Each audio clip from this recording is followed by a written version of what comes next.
Curse the Moon. Book 3 of the Vesely Academy series by USA Today, best-selling author Silvana G. Sanchez.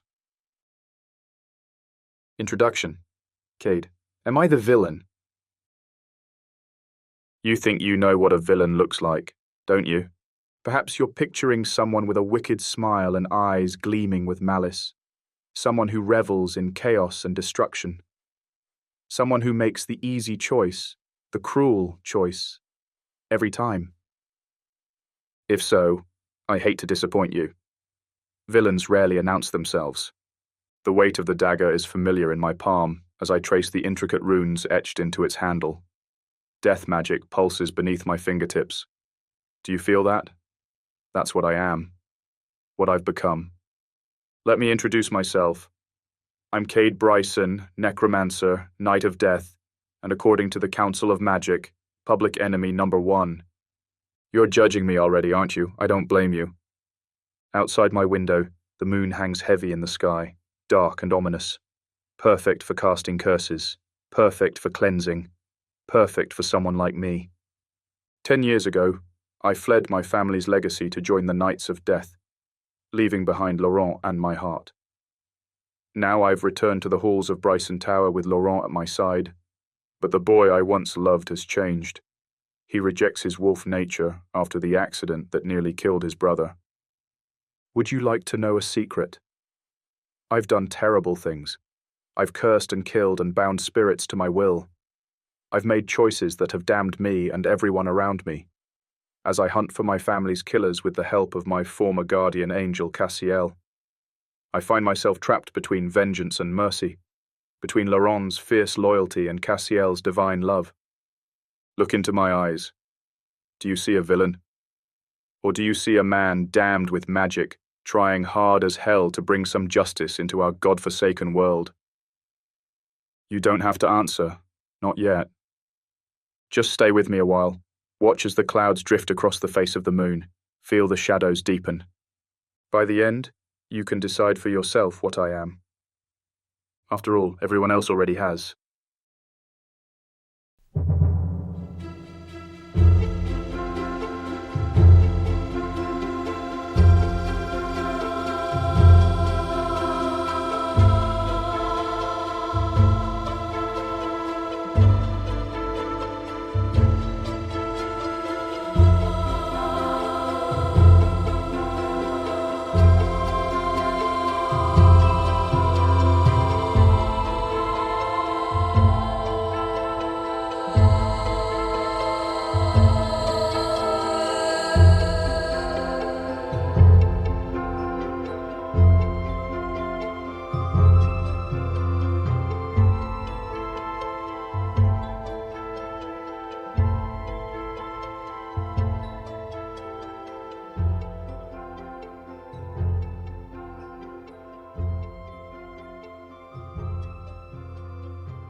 You took something from me, Draos hissed as I faded under his grip.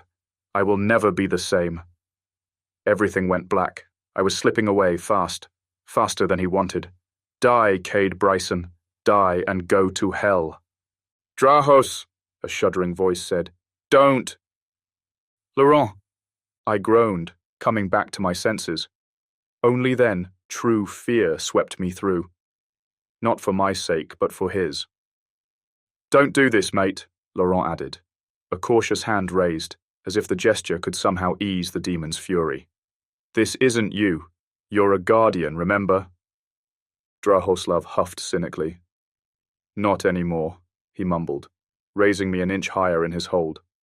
I have the potion, Laurent blurted, now standing next to me. The fallen swung his head towards him, confused. What potion?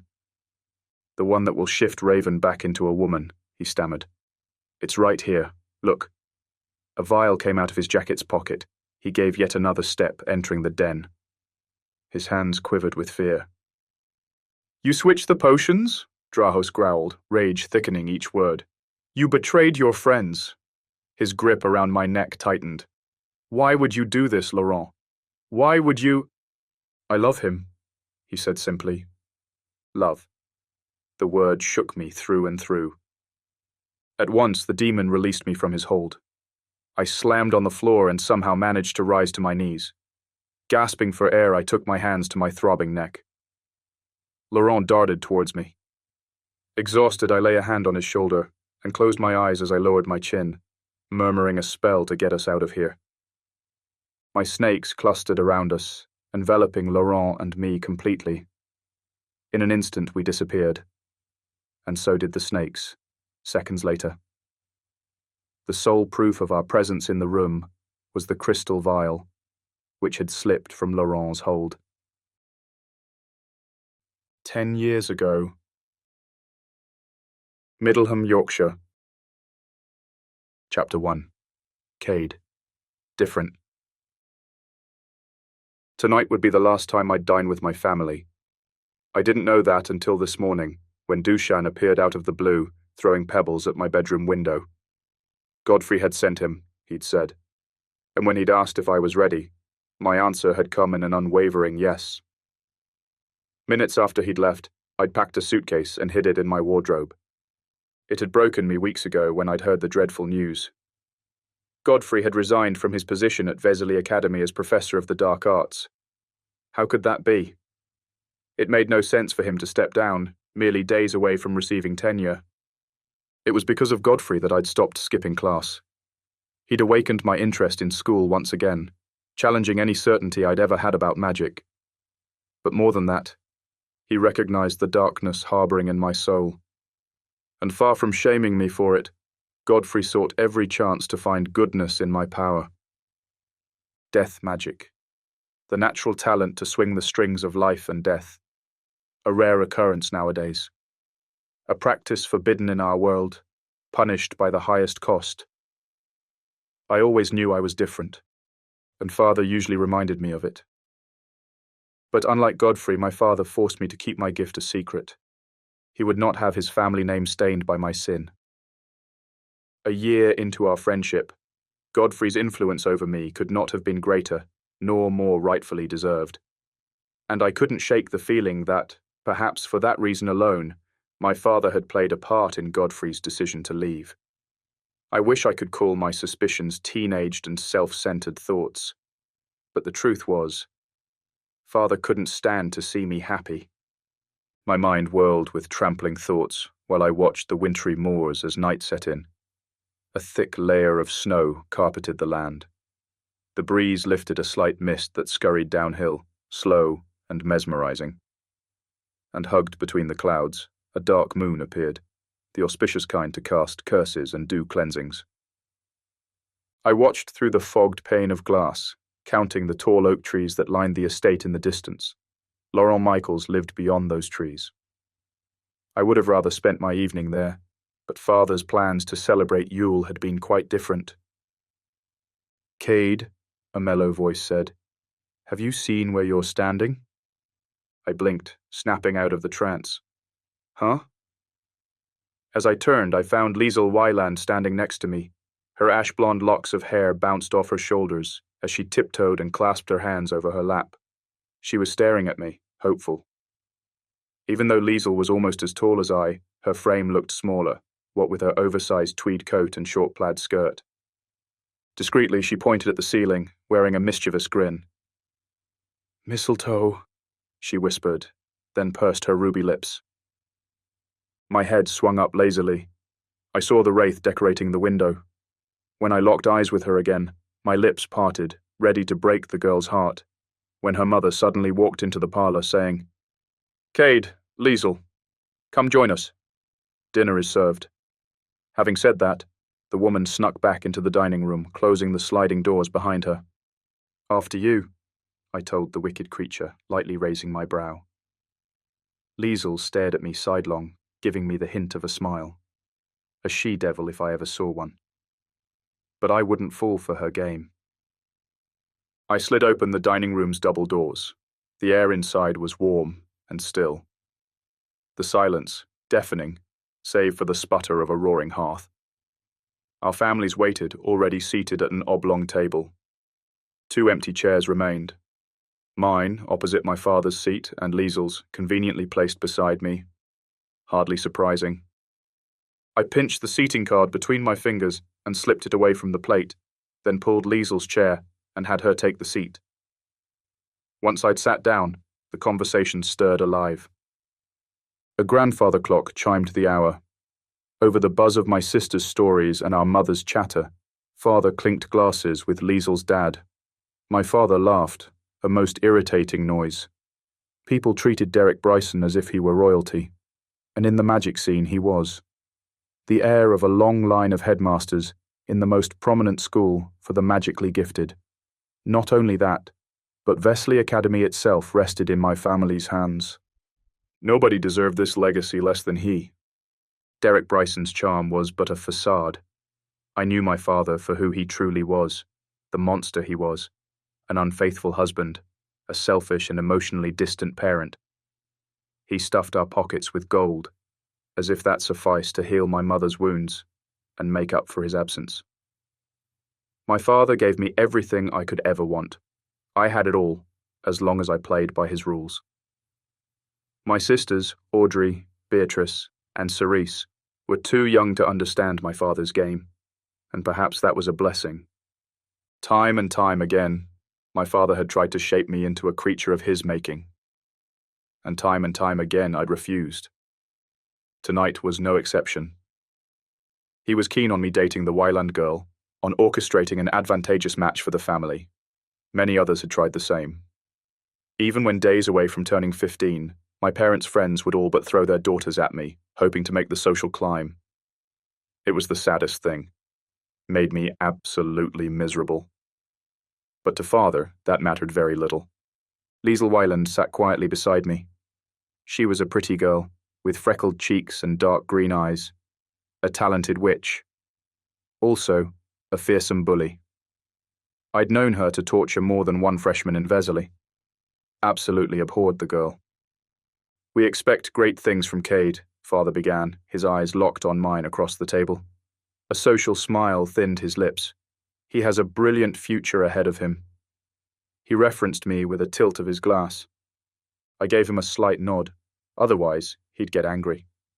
Slowly, I swept the table with a glance, watching the faces of Liesel's parents and siblings, pleased to have the Brysons in their home. Audrey and Beatrice played double-double at the table. A frown creased my brow. Where was Cerise? She'd probably stayed behind. The house was but a walk away. Oh, how I envied her. I wish I'd spared myself this grievance. I turned to mother and father. They were too enthralled in their roles at the Wylands to even notice my sister's absence. My Liesel tells me he's the brightest wizard in his class, Mr. Wyland said, piercing blue eyes bouncing from me to his daughter. She recently won the potions tournament, did you know? Her mother added, looking at my mother for approval. Dearest Liesel, mother said in a soft, charming voice. A beautiful girl, and so talented. She tilted her head, graceful as she smiled. I wish I had her expertise. It gutted me to hear her say it.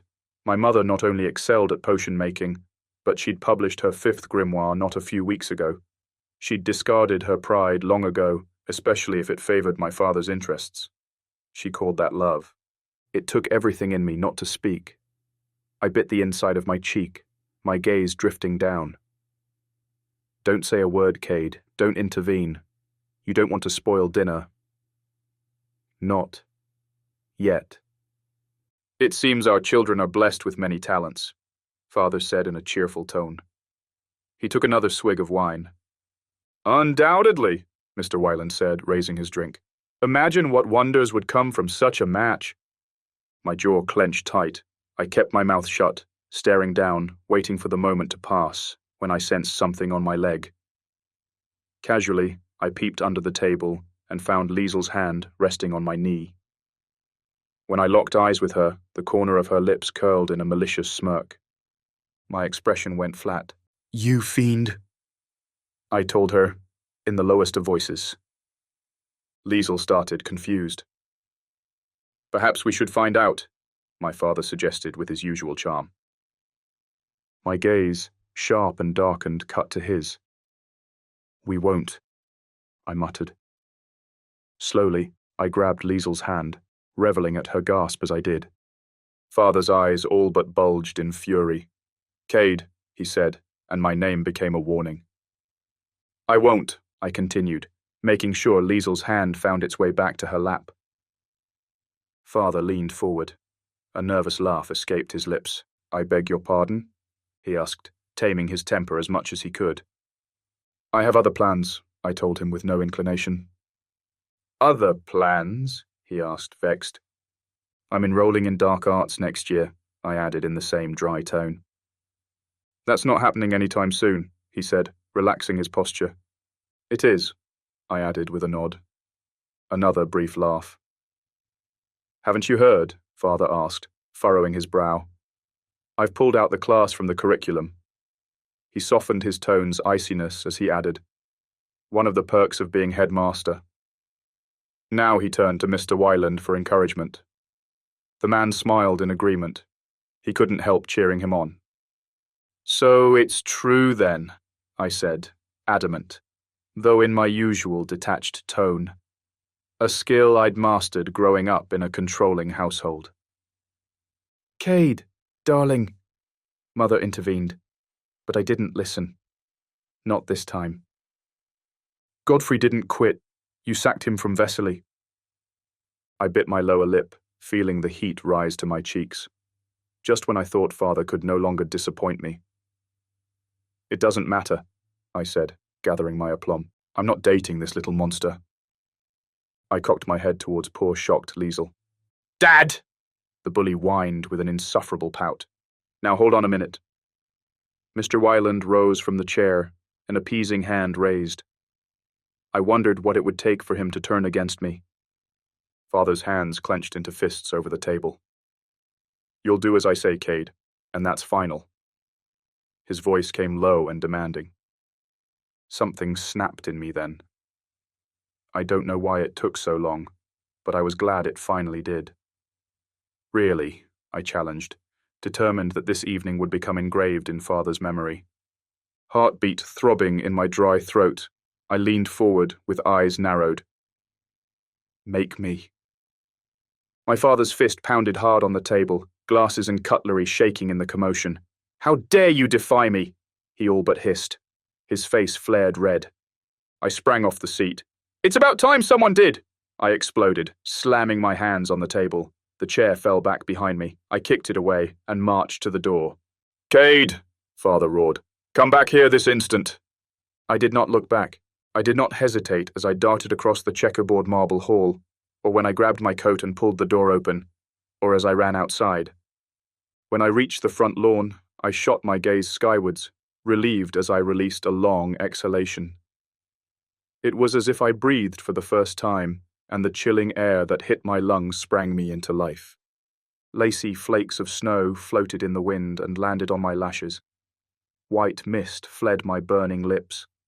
I smiled and started to walk, and walked some more until I crossed the property's tree-lined hedge to enter the most beautiful copse.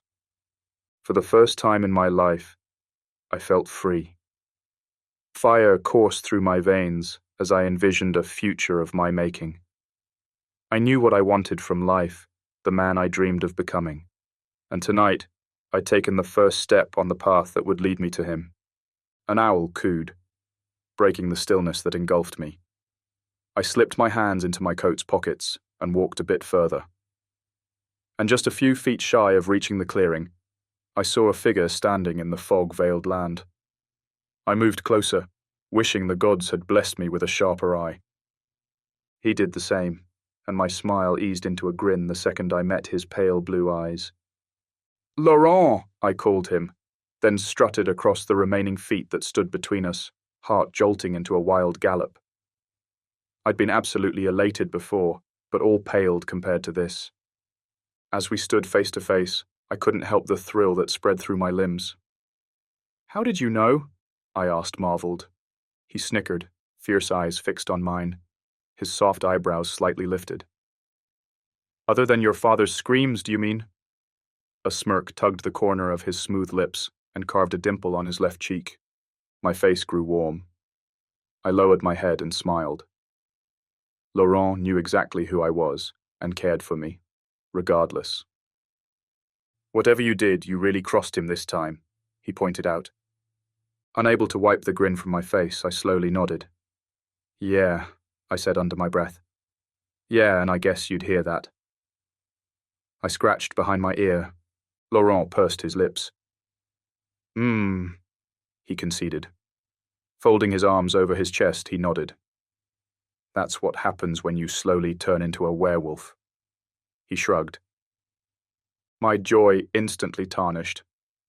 Heightened hearing was the first sign of the wolf's claim. Laurent would turn 15 in a few months. Wolves shifted at 16. The closer he got to that age, the more often he'd experience these changes. I hated hearing it, a painful reminder that the pack would claim him soon. His hand landed on my shoulder. "Let's get out of here." He tugged, leading me to the house. Chapter 2, Cade, Laurent. No place was cozier than Laurent's home. I'd spent more hours in here than I ever did in Bryson Tower during the holidays. I'd learned my way around its many rooms and knew all about its secret passages. We entered through the back door. I hardly heard a sound on our way in. The corridor's lights were off too. By the time Laurent and I reached the hall, it became clear to me the house was empty. "Where is everyone?" I finally asked, slipping off my coat as I followed him into the family room. Laurent sluggishly tossed his jacket on a chair. He folded his white shirt cuffs over his navy blue wool sweater and pushed the sleeves up below his elbows. A sigh sailed through his lips as he glided on the bench that faced the hearth. "Dad got called back to London," he said, slumping in the seat. "Mum and Rob are away at Vesely, packing." "Oh, that's right," I mumbled, standing next to him. "Rob's graduation. At last he's free." "Yeah," he said, warming his hands by the fire. I swept the room with a glance. It seemed so different when the lights were dim. "And they left you here alone?" I frowned. "Why wouldn't they?" Laurent snapped. His cheeks burned. The fire's amber gleam mirrored in his eyes, fiercer as the shifting age caught up with him. "I'm old enough to take care of myself." "Hey," I raised a cautious hand. "I meant no harm," I assured him. "Of course you're old enough. You wolves get an early start in life, don't you?" I flashed him a warm smile, waiting for him to see me. He stared at me sidelong, not particularly enthused. Laurent straightened, broadening his shoulders. "That's true, I guess," he said. His outward sternness belied his years. It was always so with him. In our friendship, I was the whirlwind. He was the rooted tree. Unmovable. Calm. Collected. "So you finally stood up to the old man," he added, inviting me to join him with a slight pat of his hand on the seat. I did as he asked. I nodded, biting my lower lip. I'd spoken about doing it for too long, elaborating on the many ways I'd defy my father, boring Laurent to sleep more than one time. You should have seen his face. I choked a laugh. "And Liesel's." "Liesel Weiland." He scowled. My head swung to face him. "Oh, didn't I tell you?" I said, scratching my chin. "They tried again." "Again?"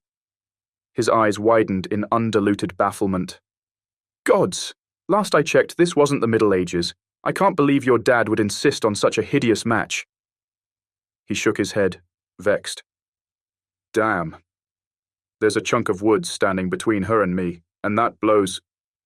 His hand glided in the air, aiming at the window. "She's a terrible neighbor. Just imagine what being married to the woman would be like." I struggled to bury the smile that bloomed on my lips. Laurent's outbursts of rage were such a rare occurrence. Dating her alone would be loathsome enough. The smile eased into a smirk. Marriage to Liesel would surely be hell. Laurent's countenance suddenly went flat. He threw me a knowing look. "I believe marriage to Liesel is the name of one of the 9 rings, actually." We held each other's stare in silence for a second, then burst into roaring laughter.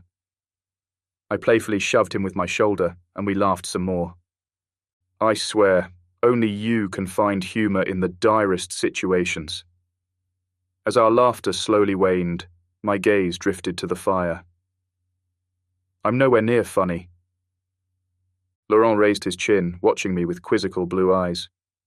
I bet you could be if you tried, he taunted.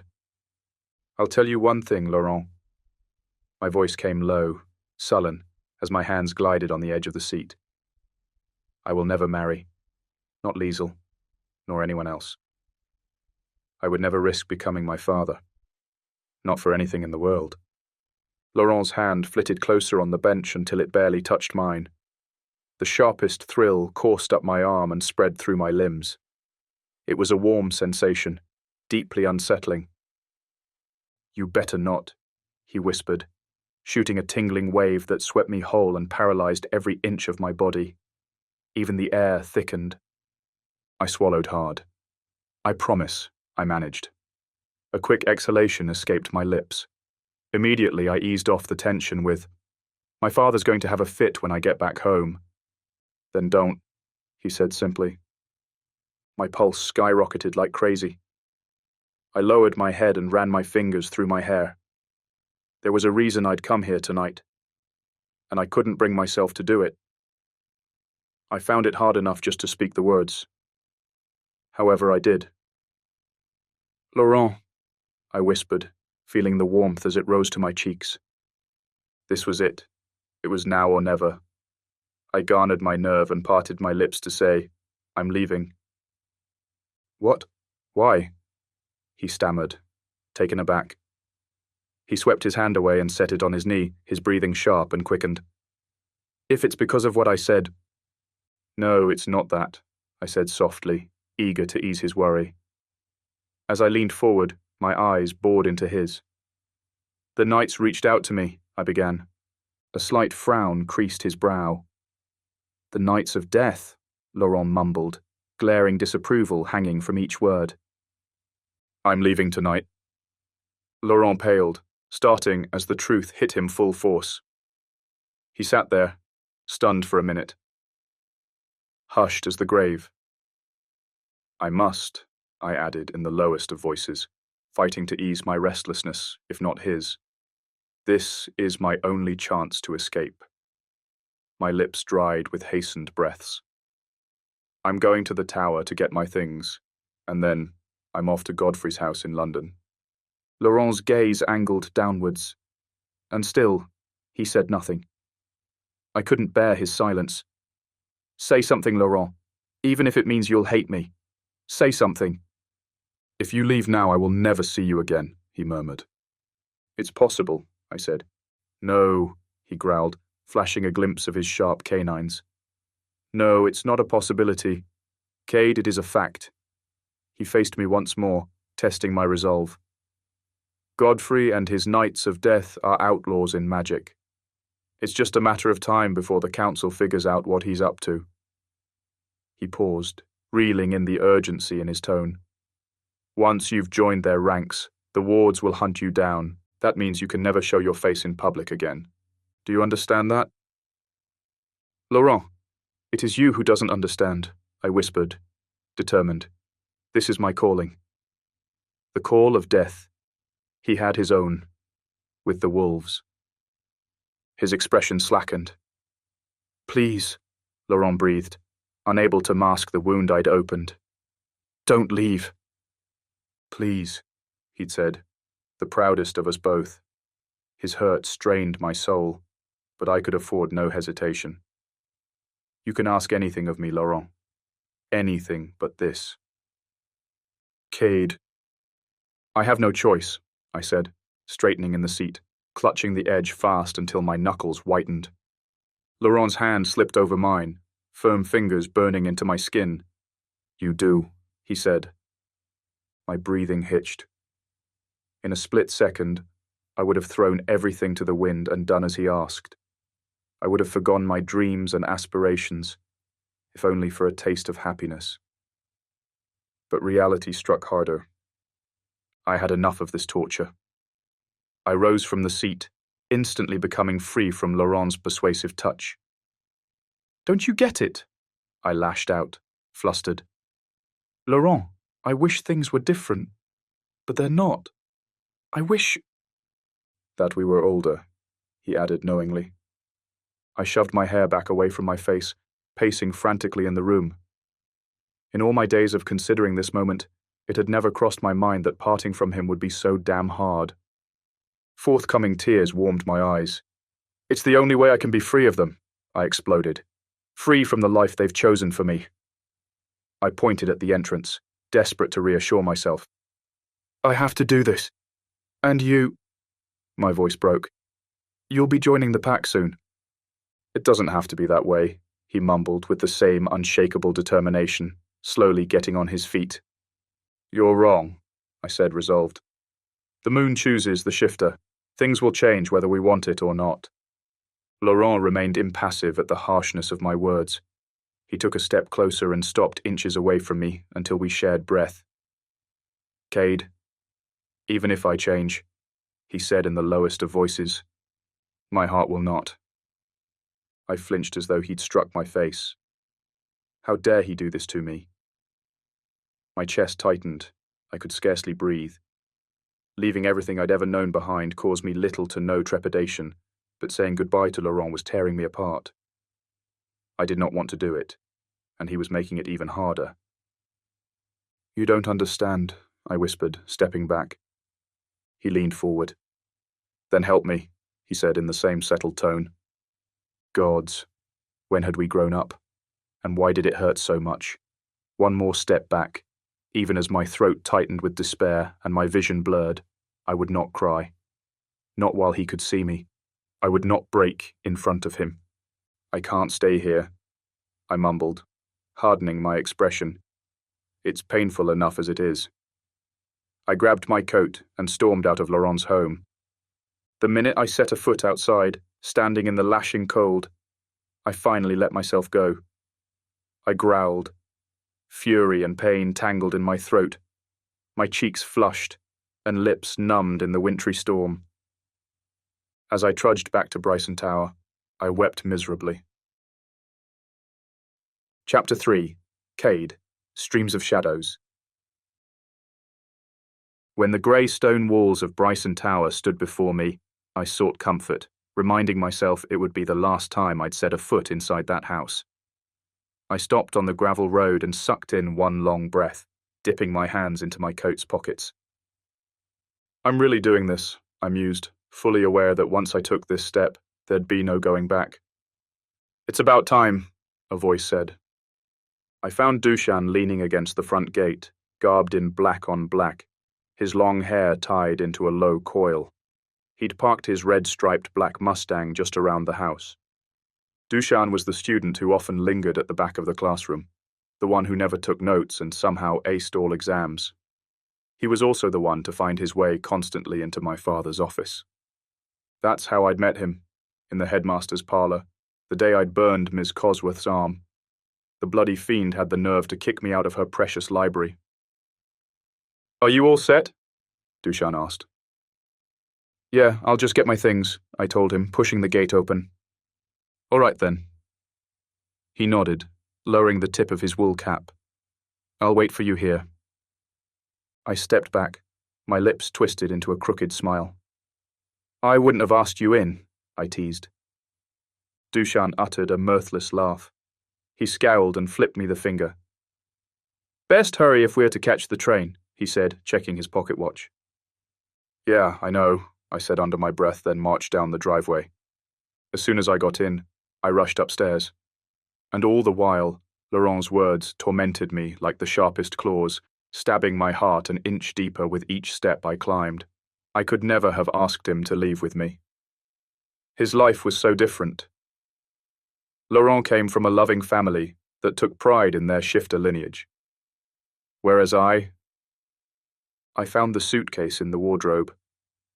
With no time to spare for fear I'd lose conviction and miss the train to London, I got out of there fast. Yes, I was aware. Joining the Knights of Death would seal my fate, and forever brand me as an outcast in magic. Necromancy was a practice I'd yet to understand, but its power flowed in my veins, and that truth was undeniable. I could not denounce who I was, and if diving into the craft to unravel this mystery meant becoming a pariah, I'd take my chances. As I dashed downstairs, not only was I leaving home, but the world I knew. And when I stepped out of this house, my life would take the harshest turn. For better or worse, I knew not which. I just knew I had to get out of here before my dad came back and all hell broke loose. I stopped at the landing. Prying eyes stabbed my back. I knew then I wasn't alone. Slowly, I turned. "Cerise," I breathed, the blood in my veins becoming icy slush. She was standing in the middle of the carpeted hallway, watching me with impenetrable wide eyes.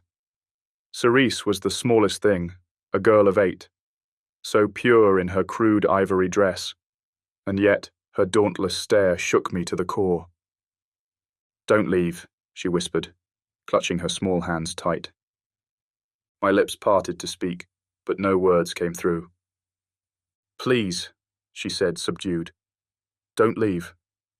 A moment of silence passed between us. The ticking of the grandfather clock, the only sound. I had to go, I couldn't miss the train. With the air frozen in my throat, I pushed myself to say, "My mind's made up." When my sister's eyes darkened, undiluted dread found a way into my heart. The faintest instinct screamed in my ear to run, though I couldn't understand why.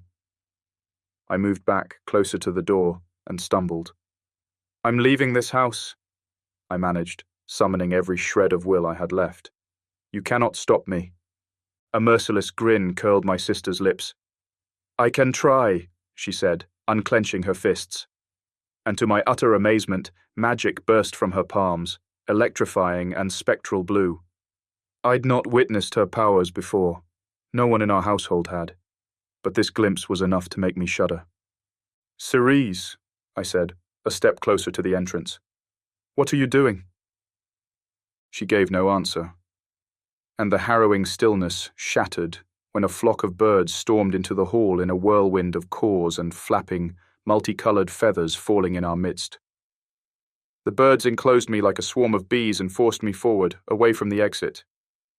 And in the pandemonium of my sister's magic, the wind lashed, and the doors I'd left open slammed shut. "Stop it!" I growled, shielding my face with my forearms. "Stop this! Right now!" The doors suddenly swung open.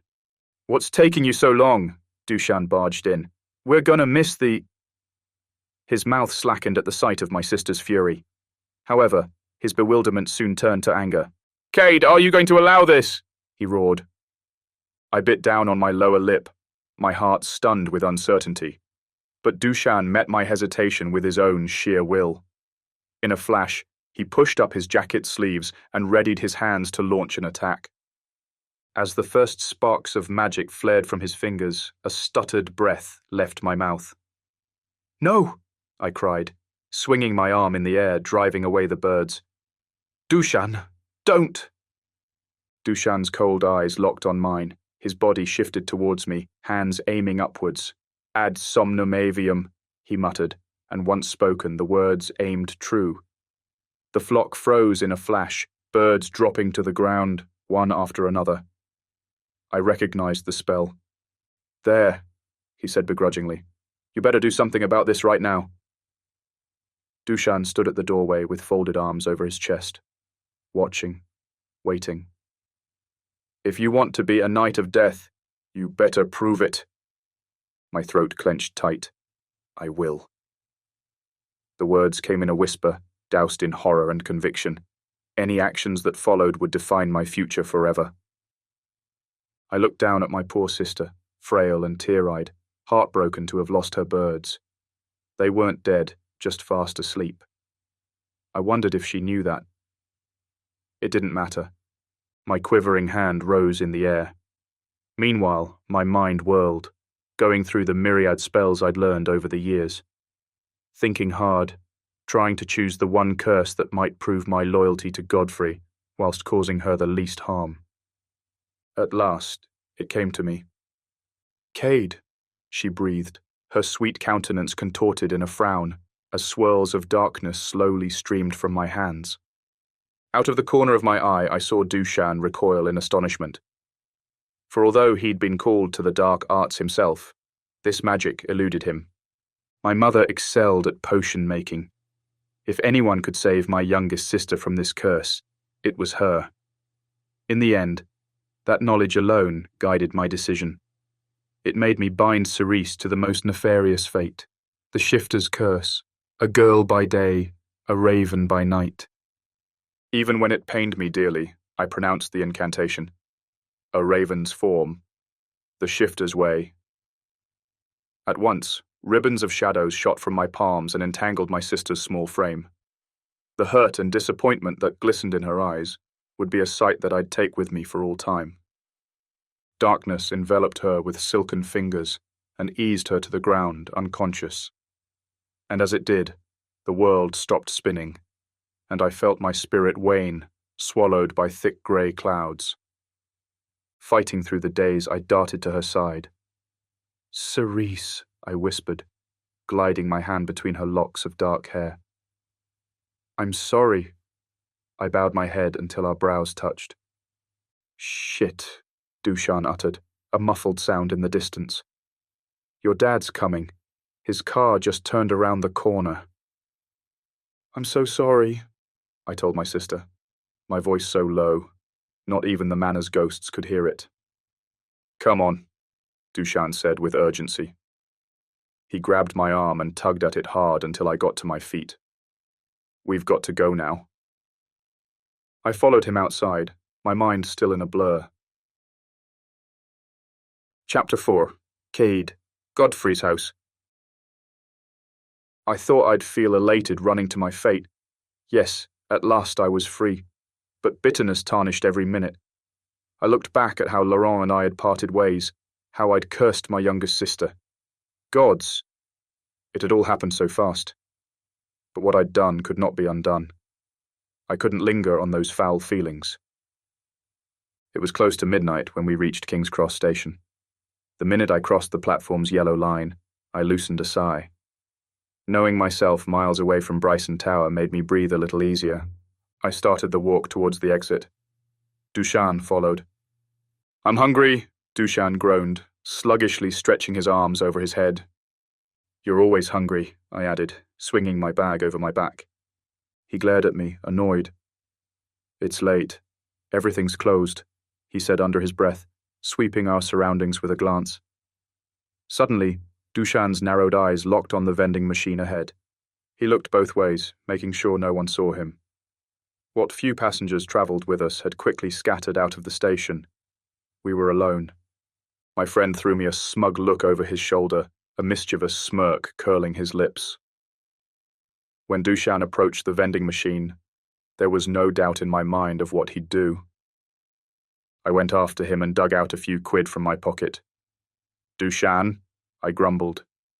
"I've got this," he sneered, waving a dismissive hand in the air. He scanned the rows of sweets as though his dear life depended on this one decision. And once he'd made his choice, he flicked a pointing finger at the machine's spiral. Dushan's finger moved counterclockwise without saying a word. And next thing I knew, the spiral turned and dropped a pack of Twix. Dushan uttered a victory chant, making a god-awful happy dance with his shoulders. He then grabbed the packet of candy and held it at eye level. "It's so easy," he mumbled, tearing up the wrapper with his teeth. "It should be illegal." I watched him in sheer disbelief. "I'm pretty sure it is," I told him, vexed but not appalled. His brow lifted softly, his expression blank while he disregarded my every word. "Do you want something?" he asked with thoughtfulness, as if he owned the damned thing. "No," I glowered. "Meh." He shrugged his shoulders. "Suit yourself." Cool and moist winds welcomed us the moment we left the station. I enjoyed the stillness of this hour, the twinkling Christmas lights that hung above our heads. It was a beautiful sight, London in December. It felt like a dream finally being here. Only it was real. It's about a 10-minute walk to Godfrey's. Dushan said as we ambled on the darkened sidewalk. It had rained recently. I buttoned up my coat. We walked on and turned onto Argyle Street. A red bus passed us by, empty. Listen, when I left home, no one gave a damn. So, at least you've got that going for you. He stopped and pursed his lips. The house is great. Dushan pulled out a pack of cigarettes from his jacket. Do you want one? He asked, offering it to me. Yeah. I grabbed a cigarette and slipped it between my lips, then leaned close for him to light it. The first drag burned my throat like hell. Gods, what brand are these? I winced immediately. Dushan swept me with an appraising stare, absolutely delighted. You've been too spoiled for too long, Cade, he said, patting my shoulder. Maybe you're right. I harumphed, then took another drag. It burned less this time. I could get used to it. I'd get used to anything if it meant not living under my father's roof. We entered a quiet Widbourne street. Multicolored string lights ornamented the windows. I caught glimpses of Christmas trees with many gifts wrapped and stacked underneath. So, Dushan sucked at his teeth. He tossed away the cigarette butt with a flick of his fingers. Let me tell you a bit about Godfrey's, all right? All right, I said in a nonchalant tone. Dushan released a heavy sigh, white mist fleeing his mouth into the evening air. The house is not what it seems, he said, knitting his eyebrows. Oh? His dark eyes danced with uncertainty. Yeah, you'll understand when we get there. I started, amused. Nah, you said you'd tell me about the house, so what is it? I asked, more intrigued than ever. What's so special about Godfrey's house? Well, he cracked a smile. For starters, it's a portal. A portal? I echoed, genuinely pleased. You know, he added, bobbing his head, to keep it hidden from unwanted, visitors. You mean the woods, I knowingly said. Uh-huh. He walked on as though the most wondrous revelation had not sailed through his lips. I strutted to catch up with him as we turned around the corner into Bernard Street. So when we cross the door, we enter another house? I asked, eager to hear more. Yup. He slipped his hands into his jacket's pockets. At this point in the conversation, I didn't appreciate his reticent behavior. And what about prying visitors? I said. What happens when they come around the house, digging for dirt? What happens is, he halted to face me. They walk into a beautiful, vacant, Victorian building.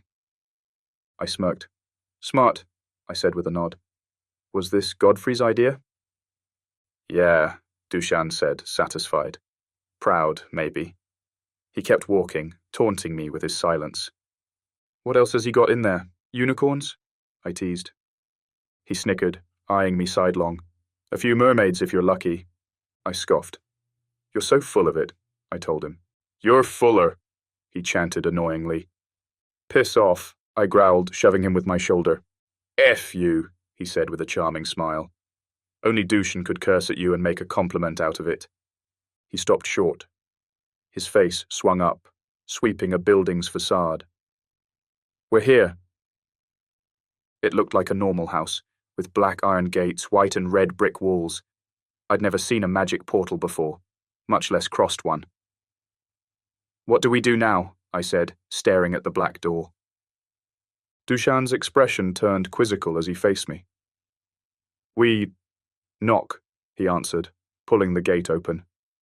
Well, you knock, he amended, showing me the way in while he stood at the sidewalk. I'll catch up with you later. My brow creased with bemusement. I stopped at the first step and turned.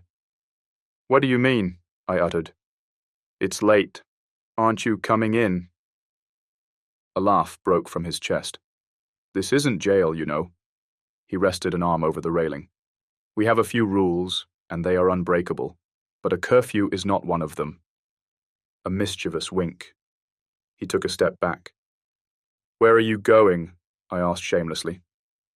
I'm off to Camden, he said, as laid back as he'd ever been. The market? I flinched in disbelief. Camden's closed at this hour.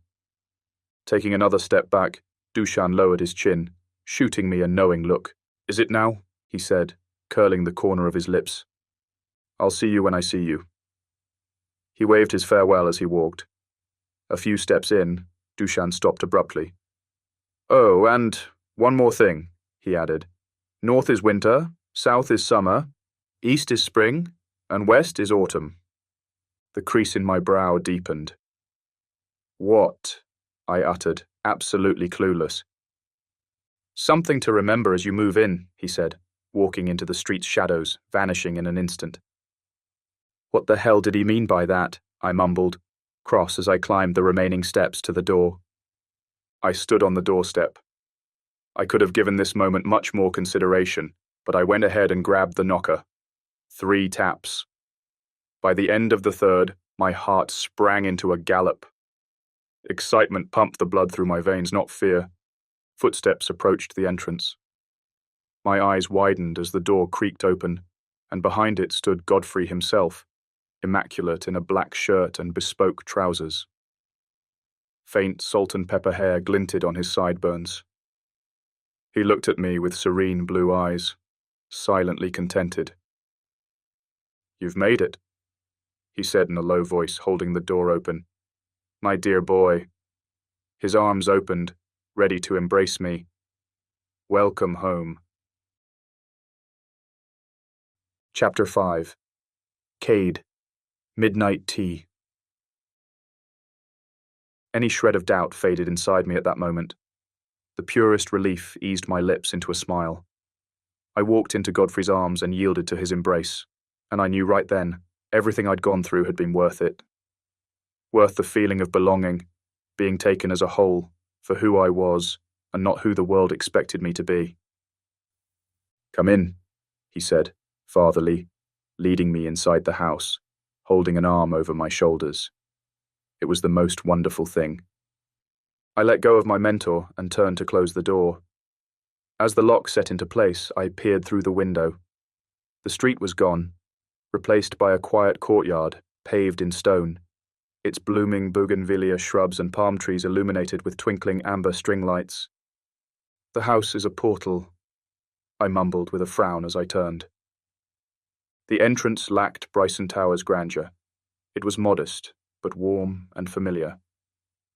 Glaring amber lights filled the hall, signaling the way into a vestibule full of pending tapestries and oriental rugs. Deep burgundy and brown shaded the interiors, splashed into life with greenery hanging from porcelain vases, thoughtfully scattered in the room. Myriad paintings hung on the walls. I realized the many ways in which Godfrey and father resembled their homes. My father's manor, with marble halls and crystal chandeliers, detached and cold as he was. This home was nothing like the tower, and I was glad of it. "Before we get started, I should explain about our house," Godfrey began. "I like to think of it as a portal hub." He threw me a candid stare. "A portal hub," I echoed. "Yes." He nodded. "Surely Dushan must have mentioned it. But when you look through the windows, you'll notice we're not in London anymore, as you observed just now." He gestured for me to follow him into a hallway. I silently agreed. "You will find 4 courtyards surrounding this house, each one set in a different season," he continued, as he strolled down the corridor. "You can access them through specific doors, like any other house." He halted, his lips easing into a smile. "Perhaps it's best you discover the rest on your own." "All right," I said. "I will." "Now, how about some midnight tea?" he asked warmly. I followed him into the parlour. Godfrey pulled aside a heavy tapestry, revealing the doorway. The foggy gleam of gas lamps filled the room. A dying fire sputtered in the hearth. A tabby cat slept on the green velvet couch over a knitted wool blanket. This was a building frozen in time, a daguerreotype of a Victorian house, awakened from the stillness of a memory. I caught myself smiling. It was perfect. It was home. "How did it go?" he asked, gliding onto the couch. I stood at the threshold. "It went A sigh escaped my lips as my last moments in Bryson Tower flashed in my mind's eye. I couldn't make sense of it. Cerise had stunned me with a powerful incantation, the likes of which I'd not seen in our family, save for me. Oh, and I'd done more than curse her this evening. I'd broken her heart. On top of it, I'd walked out on my dearest friend, Laurent. Well, please, Godfrey said, offering me a seat. This is your home now. You must treat it as such.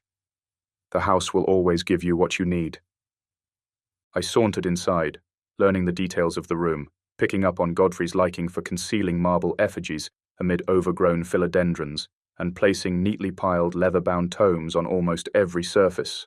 I noticed the stack of journals and old books on the table in front of him, and a tray covered with a white silk linen. Finally, I sat next to him. Necromancy is the rarest gift, Godfrey said under his breath, not justly appreciated in our world. His gaze turned vacant.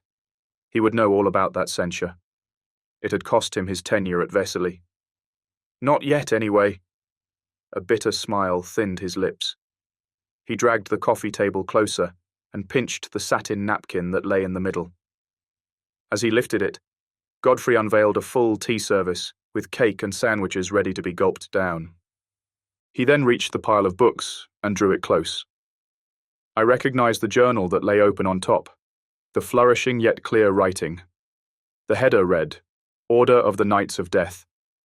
Underneath was listed a dozen subjects I recognized as well. It was my handwriting, my journal. My gaze cut to Godfrey's. You're really doing this, I mumbled in contained awe. The corner of his lips curled ever so slightly, and his eyes lit with undiluted enthusiasm. We are, he whispered.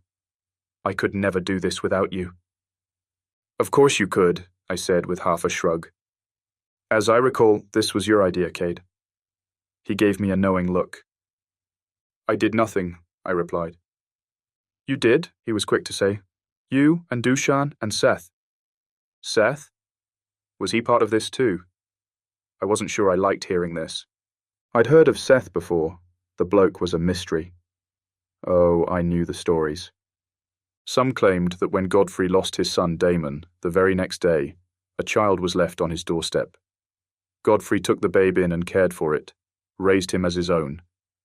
Others suspected a different tale had taken place, one where the dying babe had been left in the woods and exchanged by the Fae for another healthy boy the next morning. I believed the latter. Seth never attended Vesely. He'd tried once, but had such a hard time dealing with humans that he'd begged his father to spare him from the torment. His pointy ears and keen fangs did little to help him fit in. For even in a school for the most extraordinary creatures, some differences were oddly enough not well tolerated, and his mysterious background didn't help him at all. You wanted things to change as much as I did, I said. You would have done it without any of us. That's where you're wrong, dear boy. He pursed his lips. You should start your own school, you said. A school with an unrestricted program, where people like me can learn to wield their power. Your school. Your rules. I did say that, I conceded. A year ago. You were the best dark arts professor I'd ever had.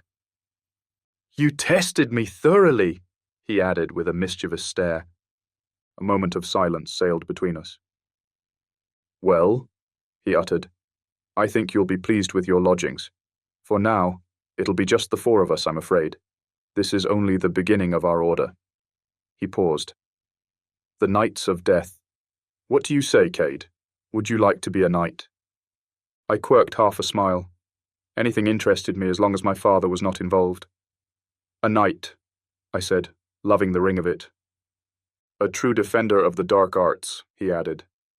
Yes, I'd like that, I said. He locked his hands, weaving his fingers. Then so be it.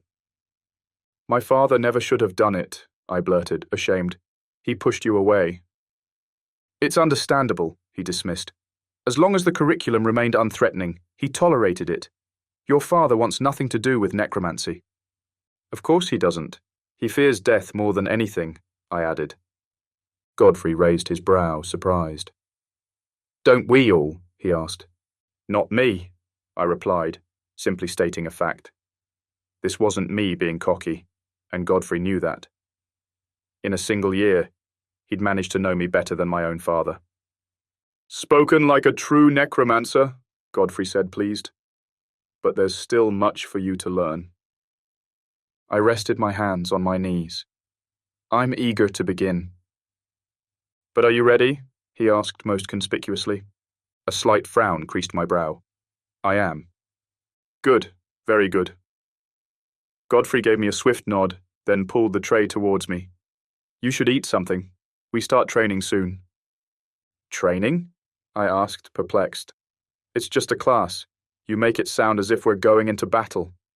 And we are, he said, casually grabbing a small sandwich, then laying it on a saucer. He offered me the dish, and I took it, although not particularly tempted. We're going hunting. My astonishment only grew. Hunting in London? I repeated like a fool. He uttered, folding his arms across his chest, watching me intently. What are we hunting? Rats? A crooked smile. Something infinitely better, he said, boring his grey eyes into mine. What's that? I asked, intrigued. Ghosts, he said, rising from the seat. So get some rest. I'll call you when it's time. Oh, and, take the last room upstairs in the west wing. Chapter 6. Cade, Seth. Not for 1 minute did I grow wary of my parents' situation. Our quarrels had increased lately, in such a way that they might have been counting their lucky stars for having rid of me. My sole concerns lay on my sister. But even then, it was pointless to worry. I could do nothing to help her now. Cursing Cerise had practically been my christening into the Knights of Death. If I undid that spell now, it would only seal my doom. I'd be left in the middle of nowhere, unwanted by all. And really, did I regret doing it? It wasn't so bad, the life of a shifter. Laurent's life as a wolf was barely beginning. He'd yearned for it with more eagerness than he'd ever admit. I ruminated on those bitter thoughts on my way upstairs. When I finally reached the last chamber in the mansion's west wing, I loosened a sigh. Silently, I unlocked the door. I longed to sleep and give my restless mind a moment's reprieve. Blessed darkness swallowed every nook and cranny in the room. But even then, I sensed another presence inside. Who are you? I demanded, veering towards them. I'll ask the questions, a male voice said, quiet yet proud. Who are you? I'm Kade I halted. Just Cade. What are you doing here? He asked. The haughtiness of the tone set my blood on fire. Godfrey sent me, I replied, leaning back against the wall. He said I could take this room. This is my room, he rushed to say. I smiled inwardly at his annoyance. Listen, I honestly don't care, I mumbled, drifting inside. I just want to sleep. A spark snapped in the room's corner. The flame burned brighter, a subtle amber sphere growing in the dark. The gleam spilled on a youthful face with soft features, delicate lips, a Roman nose, chiseled cheekbones, and a soft jawline. His eyes were glittering amethysts, sharp and feline. When he smirked, I caught a glimpse of his sharp fangs. Why the devil would he send you here? He snarled, more to himself than to me. I'm perfectly well on my own. I sure as hell don't know why, I mused, shooting up my eyebrows. This was a big house. Godfrey had rooms to spare, but figuring out that mystery was the least of my interests. You can sleep up there, he spat, setting the candle on the bedside table. His long-fingered hand pointed to a spiral staircase. My brow furrowed. The turret? I said. Yeah, the turret. I gasped in exasperation. You know what? Fine, I muttered, crossed, but unwilling to start a fight so late in the evening. Weariness took over me, body and soul. Gods, that this day would be over. I trudged up the ladder and at last made it to the small room. It was cold, dark, and musty. Dusty old linens cloaked the furnishings. I saw no candles, no lights. I paced closer to a small hearth, but found no firewood. Damn. Enough with the noise, Seth growled downstairs. Effin' lunatic, I all but hissed, climbing the steps to the bay window. From this spot I could see the courtyard and the starless sky overcast and silvery, and I watched as the first snowflakes of the season fell, drifting like white feathers in the wind. I buttoned up my jacket and snuggled into the window seat. The place felt painfully empty, more than cold. It soon struck me that the feeling had nothing to do with the room at all. It was my sheer loneliness that drenched everything in gloom. The hollowness came from me. As the breeze scattered the clouds, the room filled with silvery light. My gaze strayed to the moon. How could it not, when Laurent was surely watching it too? It hadn't been fair, leaving him like that.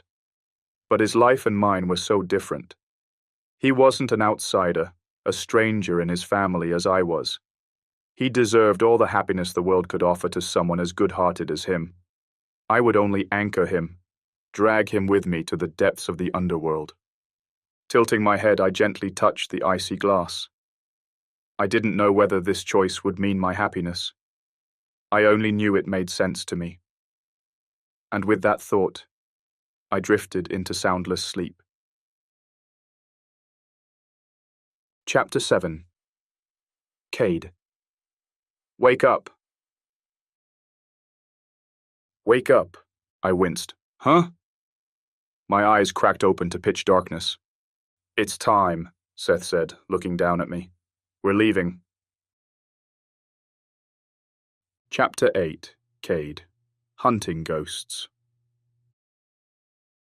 What better place to hunt ghosts than in the middle of Highgate Cemetery in the day's wee hours? I'd barely even slept, and now I stood at the graveyard's entrance by the obelisk, watching the gates as if they were the jaws of death slowly coming unhinged. With heightened awareness, I looked down the pavilion's long, darkened tunnel.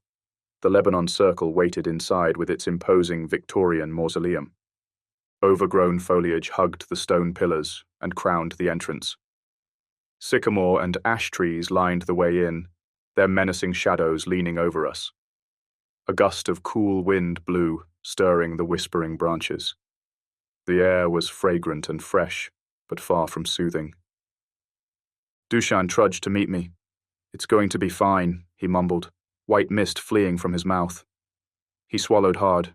Although he pretended otherwise, restlessness built up in Dushan's countenance. His wary gaze shifted towards the mausoleum. He pensively chewed on his lower lip, ruddy and chapped from so much biting. I stared at him sidelong. I know, I told him, detached. Ghosts worried me little. It was the creatures that escaped my control that concerned me the most. Demons especially. I'd never crossed paths with one so far. But I'd read long ago that angels and demons often chose cemeteries as neutral grounds to settle their affairs. Seth walked between us, pushing us apart. Let's get this over with, he said under his breath, fearless as he strutted into the circle.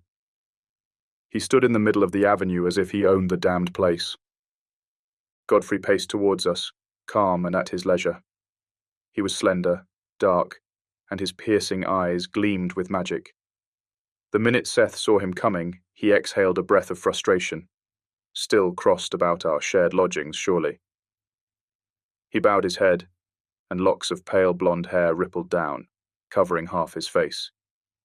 Seth then slipped his hands into his jeans pockets. He straightened, widening his back, puffing out his chest, the insufferable failing. Ghosts are a necromancer's best asset, Godfrey began in a grave voice, eyeing us each.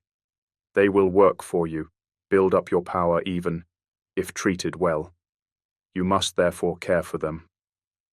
The speech went on, but my hearing shunned it fast.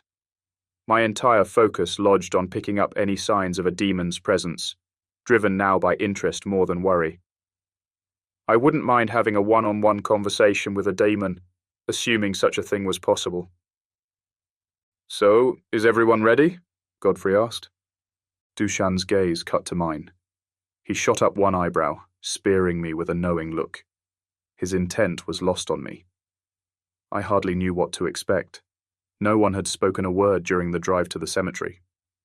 Good, Professor Godfrey said, dipping his hand into a brown leather messenger bag. My brow slipped into a frown. What's going on?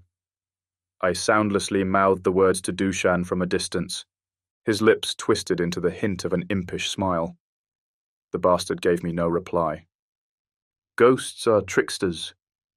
Do not fall for their schemes, Godfrey warned us, holding up the book open in the middle. They'll steal your body if you're not careful. I started.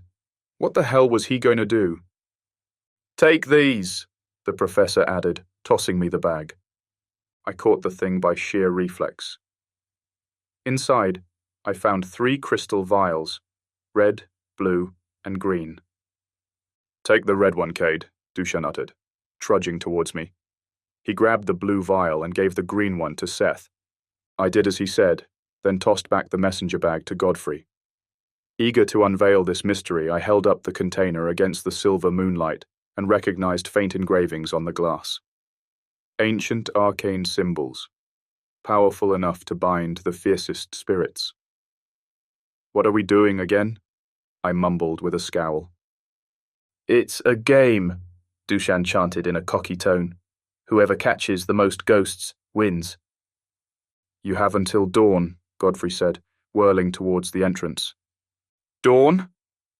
I checked the time on my pocket watch. We're supposed to hunt ghosts in just 5 minutes. I all but jeered.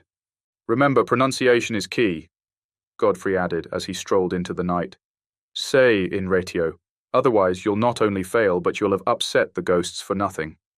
He halted and looked at us over his shoulder. You do not want to face a spectre's wrath, believe me. In ratio, I mused, Latin for tangled, trapped. We're really hunting ghosts. A thrill rushed through my veins. I'd never done it before. I couldn't wait to begin. As he reached the rotunda's entrance, Godfrey turned. He raised his right hand and held the black book with the other. The spell that sailed through his lips remained unheard by me and the others. Regardless, magic stirred in our midst. A howling wind picked up, and with it, my pulse quickened. The unnatural stillness that followed sent ice skittering down my spine. A shiver rippled through my being. And then, it came. A sudden hopelessness, biting into my soul. The fathomless void that precedes a spectre's presence, unwaveringly feeding off every human sentiment. A low bank of fog scurried across the ground. Within instants, the smoke lifted and gathered into bizarre humanoid shapes. The figures started walking, drifting towards the mausoleum's exit. It occurred to me then. The only way out was through us. The air in my throat froze. Out of the corner of my eye, I saw Dushan dart to the left, while Seth hurried to the right. I stood very still, waiting. In ratio! The first strike came from Seth. A ghost wailed, subjugated in his power. Seth flipped open the vial's cap and, with a lazy spin of his fingers, he compelled the spectre inside the green container. After witnessing the failing's attack, the ghosts sprang into a riot, some dispersing into the night, others rushing back to their graves. A great number of them steered towards the exit on a furious rampage. They were heading my way. In ratio! Dushan's voice resounded in the distance. As a dozen ghosts geared towards him, the vial slipped from his shaky hand, struck the ground, and rolled into the shadows. In ratio! He repeated in a jittery voice. A piercing shriek lifted from the spectral mob charging towards me. I faced them all, their blurred expressions twisted into grimaces of savage pain. I peeked at my pocket watch. 1 minute to sunrise. My pulse throbbed hard in my ears. My chest heaved with quickened breaths. In retio, it's ridiculous, I mused. A spell like that would never work to contain that many phantoms. There had to be another way. The answer came to me in a flash. I'd never practiced a spell like it before, not on this scale. but I had to try. Garnering my resolve, I released one scant breath that condensed in the cool air. Seconds away from receiving the ghost's fatal blow, the words rolled off my tongue. "Tenetur in tenebris," I breathed. An instant surge of power flowed through me, rushing through my veins, scorching hot like molten lava. The sizzling energy shot through my palm as black smoke ribbons burst into the night. The swirling shadows scattered and entangled each and every spectre in the pavilion. My magic reeled the spirits towards me as they struggled, wailing in despair. It was the most hideous noise I'd ever heard. Made my eyes prickle with forthcoming tears. I shut my eyes and allowed my magic to take its course. Meanwhile, with my free hand, I flipped open the vial and held it before me. A furious wind lashed at my face, the phantom's icy fingers grazing my arms and legs. It was like being swept into the raging force of a mighty hurricane. And then, it was over. Fathomless silence prevailed, and it was as if nothing had happened. A tower clock chimed the hour miles away. When my eyes opened, I saw Dushan and Seth standing in front of me, their features marred with shock. "That was," Dushan mumbled, eyes all but bulging. "Impressive," Godfrey said. And standing next to me, he put the cap on my flask and took it away just as swiftly. "Very well done." He pressed my shoulder in warm reassurance. A sudden lightness washed over me. Merciless cold embraced me inside out. I stumbled as my knees buckled. "Bloody hell," I managed, frazzled. "Careful there," Godfrey said, holding me up. "You'll need to channel your power more efficiently next time." He slipped something in my hand. "Here, it'll help for now." I looked down at my palm. A freaking Castell's lollipop? I stuck it into my mouth. Powdered sugar with a hint of rum. I appreciated the latter. "Better?" the professor asked, eyeing me warmly. I nodded. "Here's another," he said, slipping the lollipop into my hand. Godfrey then straightened. "Gentlemen, our task here is done. We're leaving. Make sure to bring your ghosts with you." He paused. "And nothing more." I lagged as we strolled back into the tunnel, drained from the hunt. But all the while, Seth's glaring eyes pierced me through and through. Chapter 9. Cade, the Changeling. Sundays I was told we could spend at our leisure. I didn't mind sleeping in the turret, but having spent the briefest time with Seth, I began to suspect I'd soon tire of his constant bickering. As wintry daylight spilled inside the room, I unveiled its furnishings and soon discovered a beautiful dark green chaise longue. It could make a decent bed, I decided, so I dragged it closer to the bay window. While I continued with my task, I found framed paintings and mirrors, chairs, an old armoire, everything in mint condition. I dragged a couple of armchairs and set them before the small hearth, then checked on the firewood. It was dry, good enough to build a nice fire. The minute I finished those arrangements, I stood in the middle of the room, sweeping it with a glance. It had taken on a dramatic shift. A smile curled my lips, but it faded just as fast. "A door," I mumbled, heading towards the hidden slab embedded in the oak-panelled wall. I wasn't sure I'd seen that door last night. I tugged the secret door open and couldn't help but grin when I saw the bathtub. The room was spacious and spotlessly clean, as though it had never been used or found. A fresh change of clothes and a bath were just what I needed.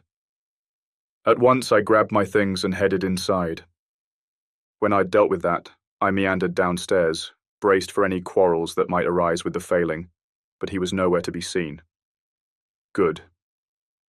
The house itself was silent as a grave.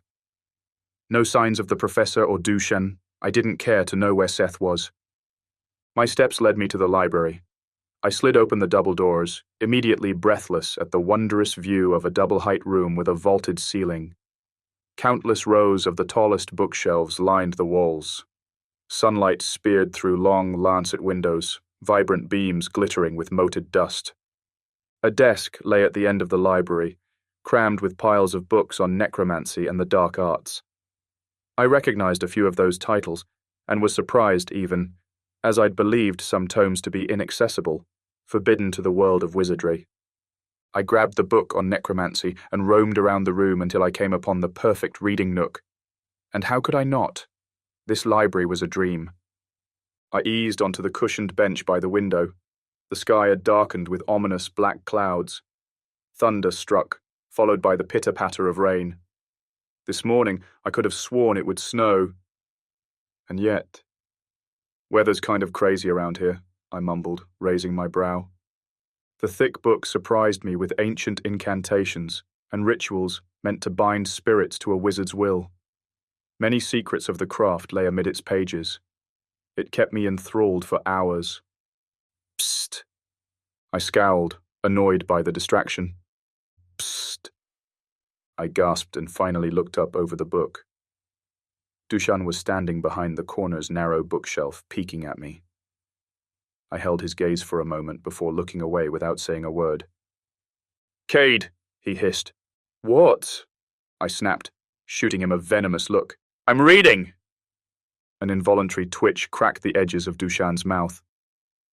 "Excuse me, Your Highness," he jeered, mocking me with a hand wave and a fake bow. "I seek an audience." A smile broke through my lips. "Sod off," I said, closing the book. "What do you want?" "Godfrey's gone," he replied, moving closer until he stopped in front of me. "I brought some booze and cigarettes." He cocked his head. "Up for a bit of fun?" I held his stare in silence, then said, "Yeah, I guess." I shrugged and put away the book. "Wicked." Dushan grinned, nodding. "Come on." He grabbed my arm, eagerly pulling me up.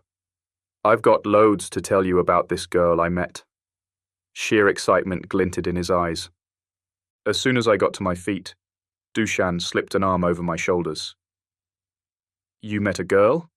I said, scratching an eyebrow. I wasn't sure I wanted to hear this story, but I had a feeling it wouldn't make a difference if I did or not. "Was this in Camden by any chance?" Dushan snickered. "I did the most romantic trick for her," he boasted as we moved down the hallway, "and it got her attention."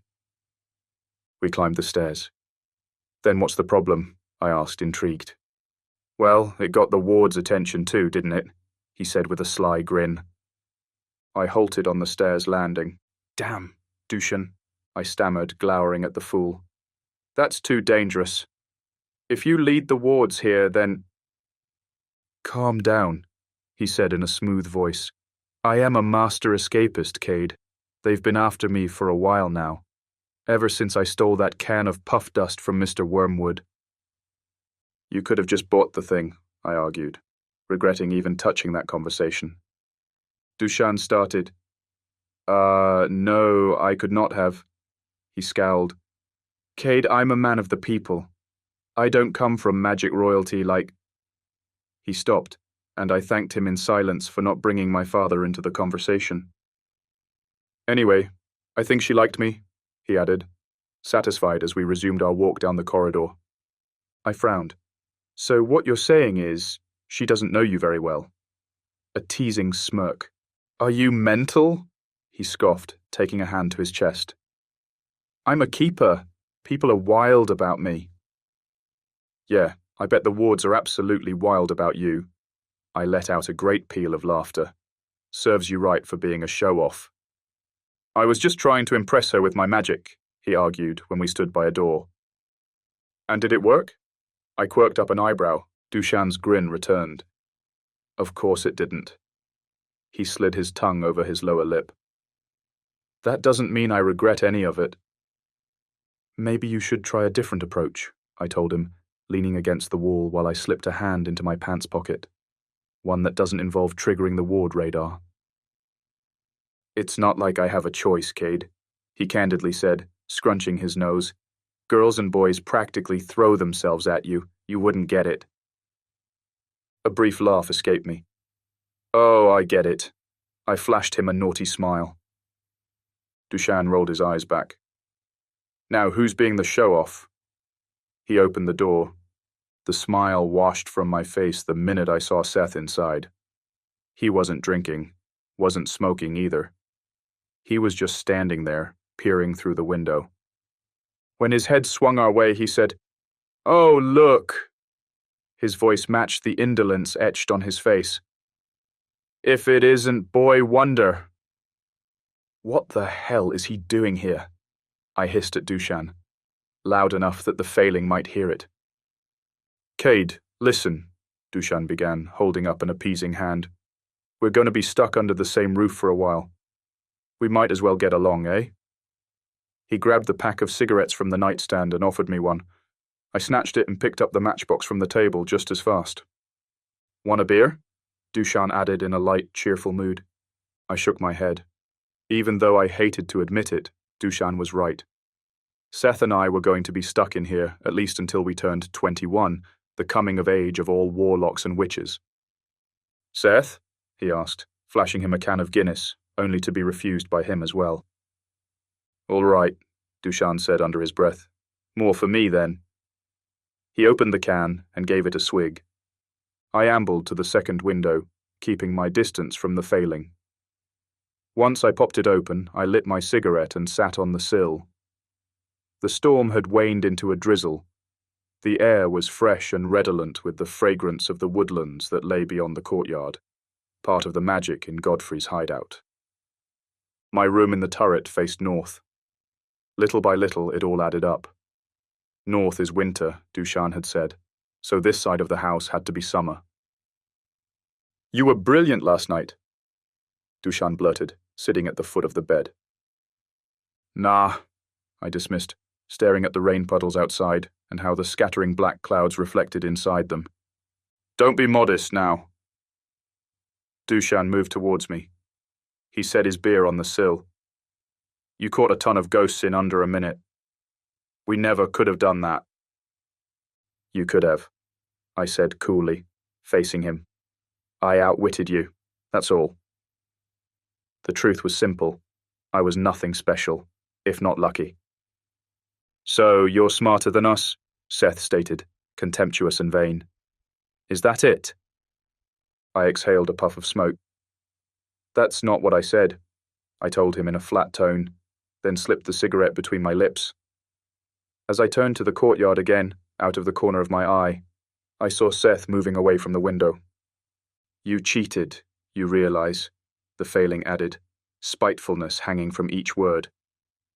"We were supposed to use a specific incantation." He paused. "You did not." He would not let it go. The gods knew I couldn't stand a bully. Every inch of me went taut with hatred. The corner of my lips curled up into a sneer. "So what if I cheated?" I said in a smug attitude, looking down at the half-burned cigarette in my hand. "I won.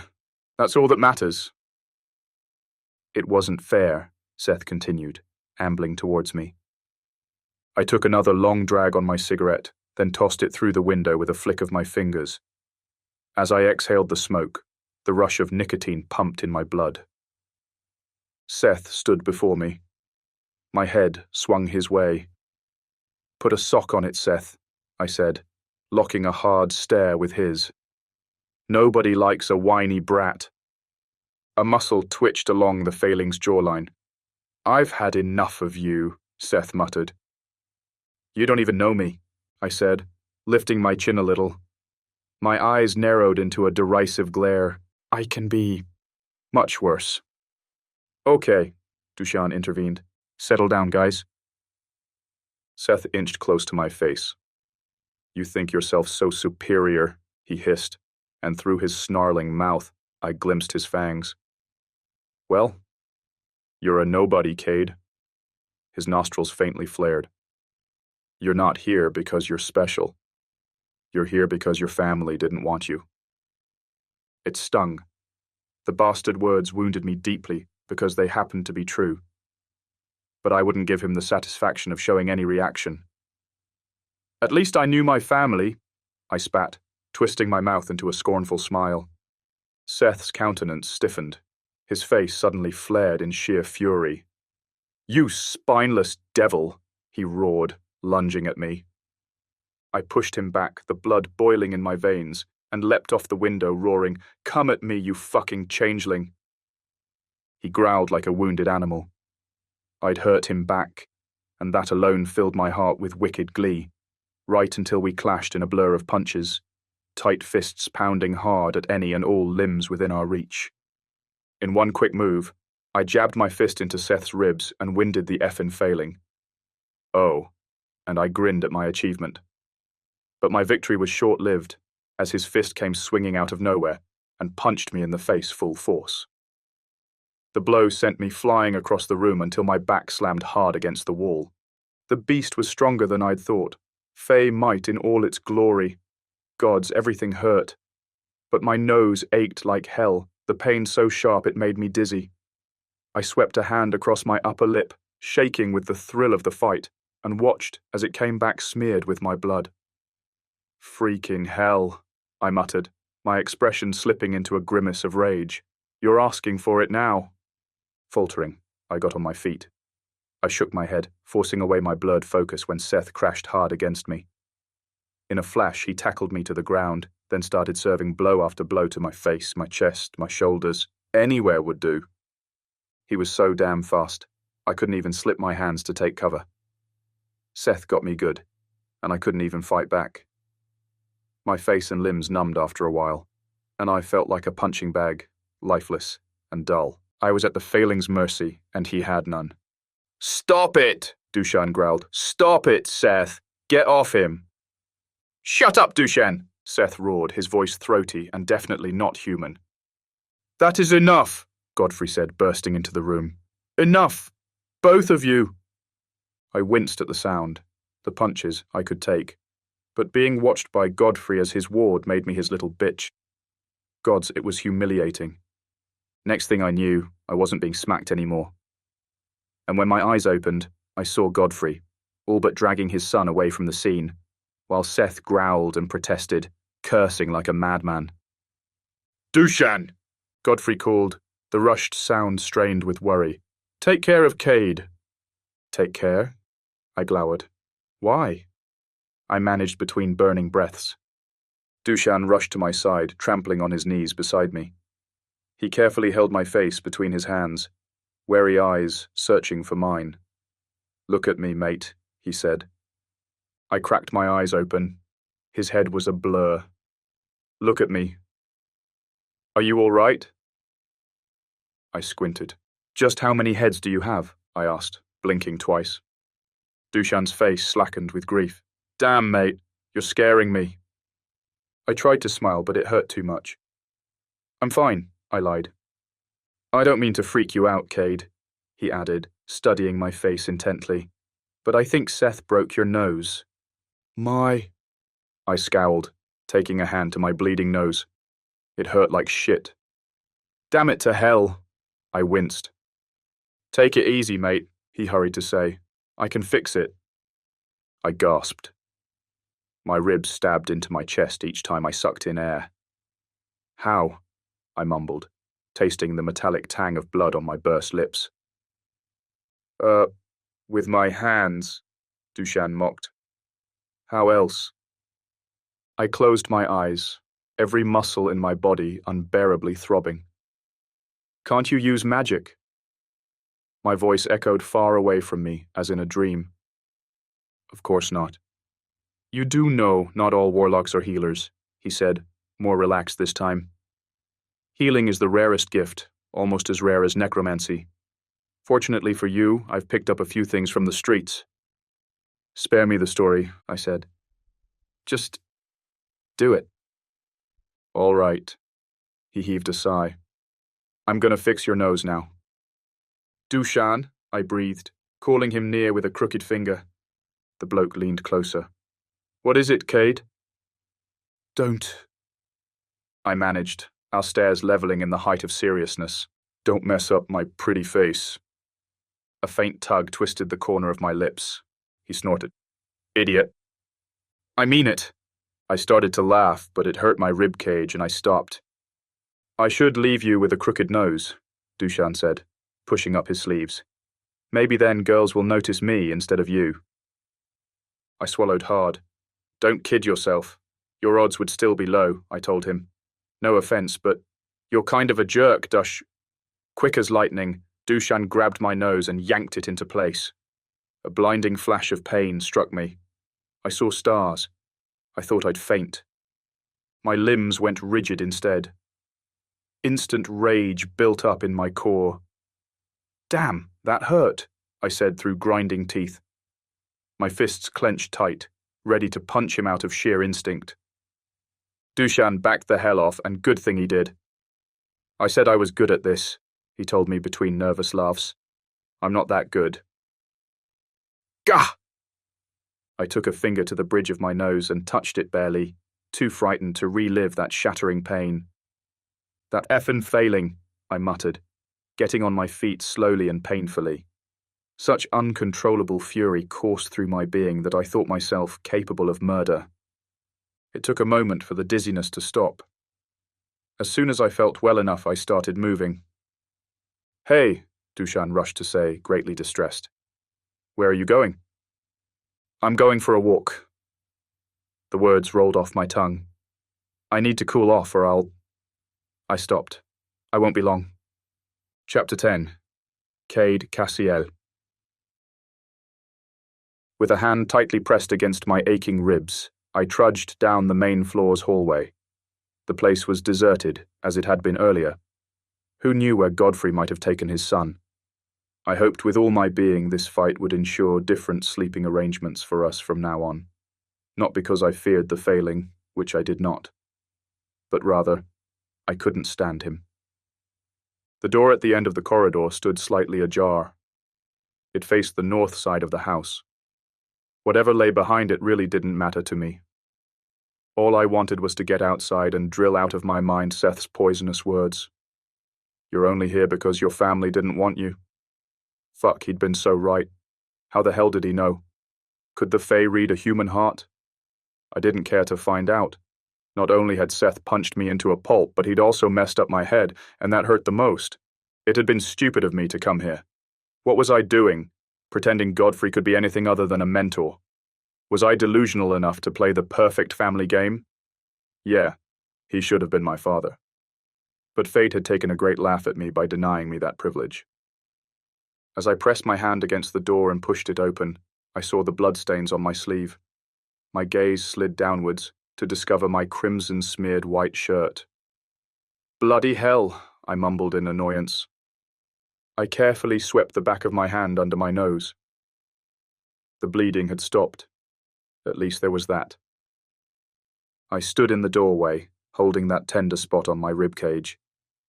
It was the only thing that soothed the pain each time I breathed. At once, I relished in the stiff, icy wind and the overcast sky that admonished a snowstorm. Would the wintry weather tame the rage sizzling in my core? I hoped so. The door snapped shut behind me, and at that sound, my heart tumbled, pouring all its bitterness into an overwhelming tide that swept my senses. I couldn't believe it. Not even a week had passed since my arrival, and I'd already gotten into a fistfight. Fuck, I was such a failure. Such a disappointment to Godfrey. The air in my throat froze as warm tears prickled underneath my eyelids. I leaned against the wall, steadying my balance. Why couldn't I just fit in? By all the gods, even the changeling had found a way. Why did I have to mess up everything? I clenched my jaw, feeling my fingernails dig into my palms as my hands curled into tight fists. Undiluted anger built up inside me, until I could no longer hold it back. Damn! I growled, my battered body shivering in despair. The tears finally spilled down my cheeks. I dragged my fingers through my hair, my back slipping down the cool brick wall. I sat on the porch, and burying my face in my hands, I quietly sobbed. Does it hurt much? A mellow voice asked. Puzzled, I lifted my face.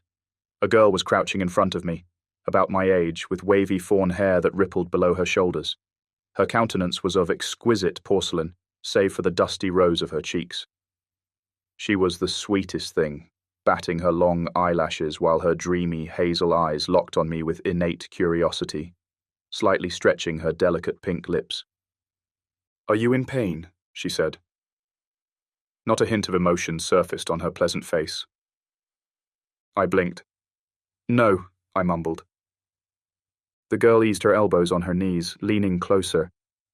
Her appraising eyes scoured through my expression. "You lie," she uttered. Of course I was lying. I didn't even know her. But that was easily fixed. "Who are you?" I asked. The furtive smile on her lips broadened. "My name is Cassiel," she said in the same delightful voice. I swept her with a glance. She wore a long-sleeved navy blue sweater and a blue tartan skirt, spotless black penny loafers and tall white socks, deliberately crumpled to her ankles. "Vesely's uniform," I said dryly. My brows slipped into a frown. "Are you switching schools, Cassiel? Because if you are, I'd stay out of Seth's way. The lad's a complete arse." Endearingly shocked, Cassiel's hand covered her mouth as she tittered. "I'm not a student," she told me. The crease in my brow furrowed deeper. "But your clothes." With a second look, I noticed something else about her. The loose gold pendant hanging from her neck. It was a sickle-shaped small dagger, sheathed in a jeweled golden scabbard. An odd choice for a necklace. "My clothes," she said, looking down at her skirt. "Do you like them?" Hope glinted in her eyes when they found mine again. "I wanted to choose something familiar to you. Something that might not scare you." I started at her selection of words. Scare me? Should I be scared? "If you're not a student," I began cautiously, "then what are you? Are you a changeling like Seth?" I couldn't help but glower, leery as I was toward anything fey at the moment. Cassiel inched a bit closer. I caught then a whiff of her perfume, fresh water lilies with a dash of vanilla. The sheer sweetness of her swept me in a daze. She mirrored my reaction and flinched in bewilderment. Quirking up an eyebrow, she cracked half a smile and said, "Don't you recognize me?" The warmth in her voice was a soft caress. Should I?" I said, slipping a hand back to my ribcage as a bolt of pain reminded me. Her brow faintly creased. "I'd say so." "Yes," she said with a nod of assurance, hugging her arms. "After all, I've watched you for the past 14 years. She's absolutely bonkers." My lips parted in utter disbelief. Yeah." I winced, painfully rising to my feet. "I think I'm going to go now." I started for the doorway. "Wait," she said without moving an inch. Her voice had been firm and cold. This wasn't a plea, but an order. At once, my limbs turned into stone. My feet, anchors pinning me to the ground. Unmitigated shock flew through me as I recognized this magic, mighty and devastating enough to break my will. "You're a witch," I said, unable to look back at my captor. The hardwood floor creaked beneath her light footsteps as she sauntered close. "Not exactly," she said.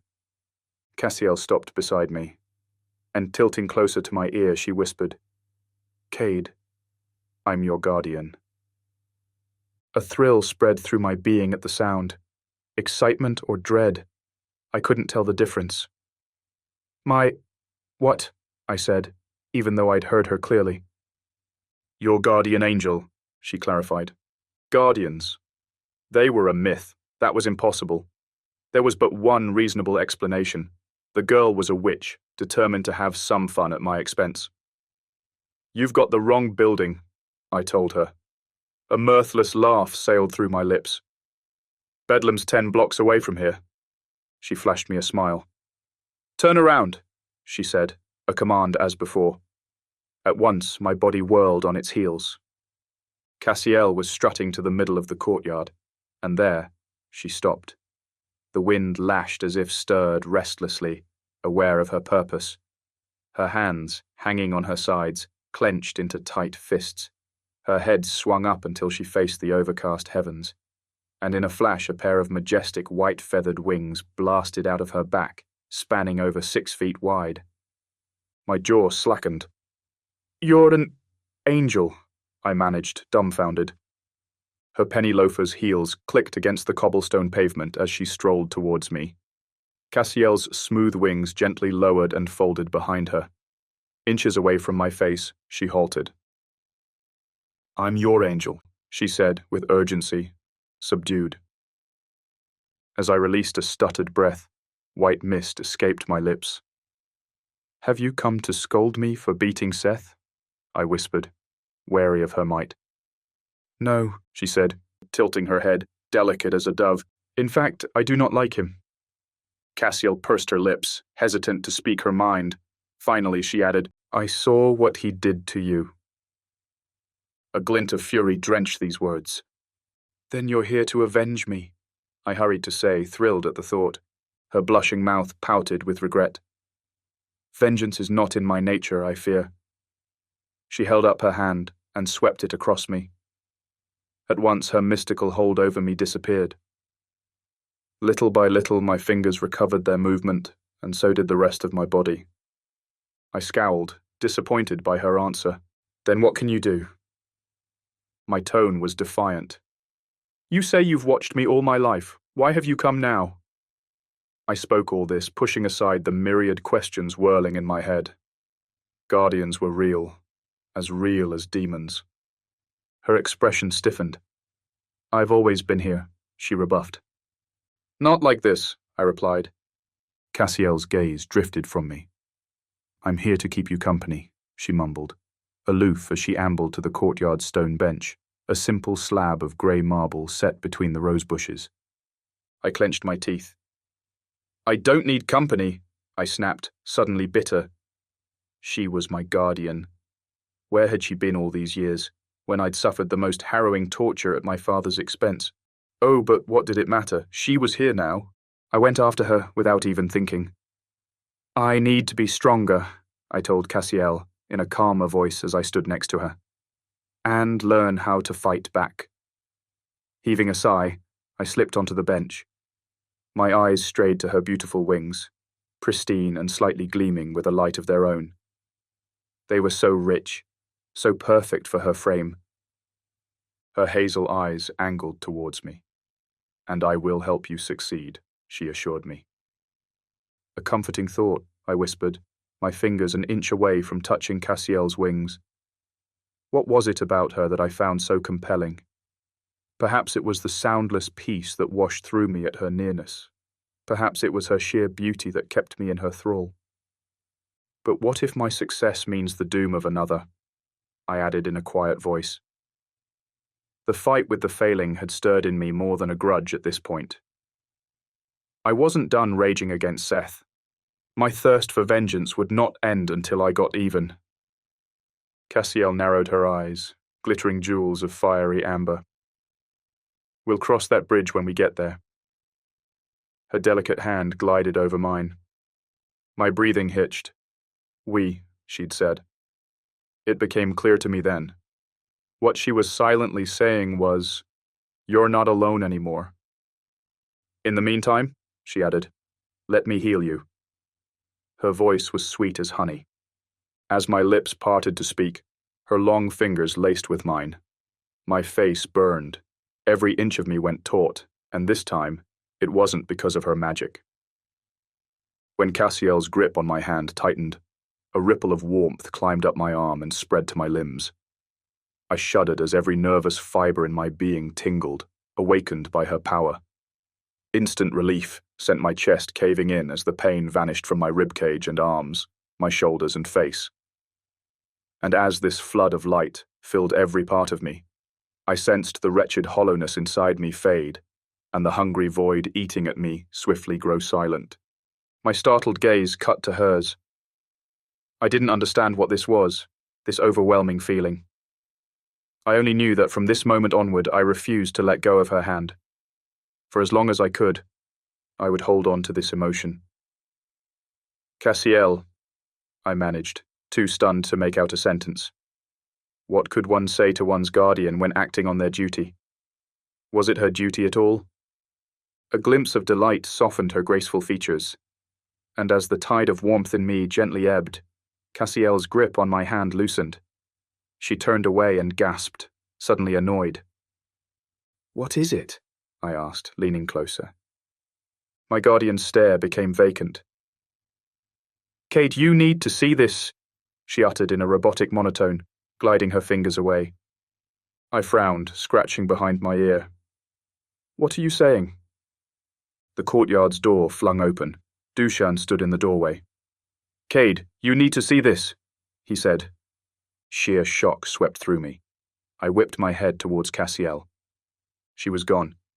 It broke my heart as I considered that perhaps I'd never see her again. Chapter 11. Cade, Your Highness. Dushan and I rushed into the house. We darted upstairs, racing to see which one of us got to the turret first. It was only as I reached my bedroom door that I realized that truly the pain was gone. I took a hand to the sore spot on my ribcage. It felt perfectly normal. I felt perfectly normal. Cassiel had healed me. "Look at all this stuff," Dushan blurted, passing a hand in the air, showing off the many trunks that had arrived in my forlorn chamber. "Yeah, I see them," I mumbled, wandering through them carelessly. A strange sensation had dipped into my heart, the kind of feeling I should have had being far from home, but didn't. I found myself sauntering to the window. As I peered through the glass, I glimpsed the courtyard below. Part of me hoped to find Cassiel there, sitting on the bench, waiting for me. She wasn't. "Well," he added eagerly, gliding a hand over the lid of the closest trunk to him. I slipped my hands inside my pants pockets and meandered through the room. "When did these get here?" I asked, scrunching my nose while I looked around. "They materialized right before my eyes when I came looking for you," Dushan replied. "Try opening one." I threw him a malicious glare. "Why haven't you opened them?" I asked in a challenge. "You saw them first." Dushan started. "Cade, I would never," he managed with a nervous smirk. I narrowed my eyes. "They're sealed with magic, aren't they?" I knowingly said. Dushan cocked his head and shot an eyebrow sky high. "They are," he admitted quickly, forced by his curious nature, compelling him to end this chit-chat. "Your initials are engraved on the sides." Since his interest was so glaringly obvious, I decided I'd taunt him a little. "Who do you suppose sent them?" I asked, walking around the larger trunk. He gasped. "I don't know, mate," Dushan rushed to say, shifting his weight from one foot to another. "Nobody knows you're in this house." "The house?" I stared at the trunks, immersed in deep thought. "That reminds me of something Godfrey said when I arrived," I mumbled, rubbing a hand across my mouth. "The house will give you what you need." It had already given me a secret bathroom, I concluded, with a spacious tub and every possible accessory required for a decent bath. Dushan snorted. "Well, it's given me mice so far." He chuckled, tumbling onto the chaise longue. "Now, will you please open them?" I snickered and did as he asked. At the lightest touch of my fingers, all three chests unlocked, their lids gently flipping open. Dushan jumped to his feet and joined me as I inspected the first trunk. It had new bedding sheets, a couple of rolled rugs, medium-sized silk pillows. "All this is supposed to be mine," I mumbled, wandering to the next trunk. It was crammed with spellbooks, ledgers and journals, parchment and ink. Dushan hurried to the next trunk. Could this be Cassiel's doing? I doubted it. She seemed blatantly annoyed at the interruption in our conversation. Or perhaps this was Godfrey's idea of a welcoming. "Oh, gods," he screeched, holding up the lid. "This is so wicked." I frowned. "What is it?" I asked, moving closer. "It's a fortune, that's what," he went on. Dushan dug his hand into the trunk. At once the pristine clink of metal chimed. That's it, mate. You're paying for the booze and cigarettes from now on." I sucked at my teeth. "What the hell are you talking about?" I said, standing next to him, when I saw the chest gleaming with countless gold coins, diamonds, rubies, and emeralds. A sword and a jeweled golden crown glinted on top. I stepped back, my expression slackening with shock. Dushan grabbed the crown. Out of the corner of my eye, I watched him kneel beside me. He then raised the crown and said, "All hail His Royal Highness, Prince Kade Bryson." The fool bowed his head. Exceptional necromancer and the luckiest devil in hell. Undiluted laughter floated up from my throat. "Shut up," I said, taking the crown off his hands and tossing it back into the trunk. As Dushan straightened, he swept my face with an appraising stare. "Hey," he mused. "You're looking better already. I can barely see the bruises on your nose." Shifting his gaze to the treasure chest, he curled his lips. "You're definitely looking way handsomer now, too." He roared a hearty laugh. "Sod off, Dushan." I playfully shoved him aside with my shoulder, and throwing him a smug glance, I added, "You're not my type." Chapter 12. Cade. My Punishment. I didn't hear from Godfrey until the next evening when he summoned me to his office. Uncertain of his reasons, I stood in the middle of the hallway. My heart was thumping hard against my chest, throbbing in my throat and ears. I could feel warm blotches on my surely ruddy face. I was getting expelled. That had to be it. Damn. I'd wasted my one chance on a stupid fight with that idiot failing.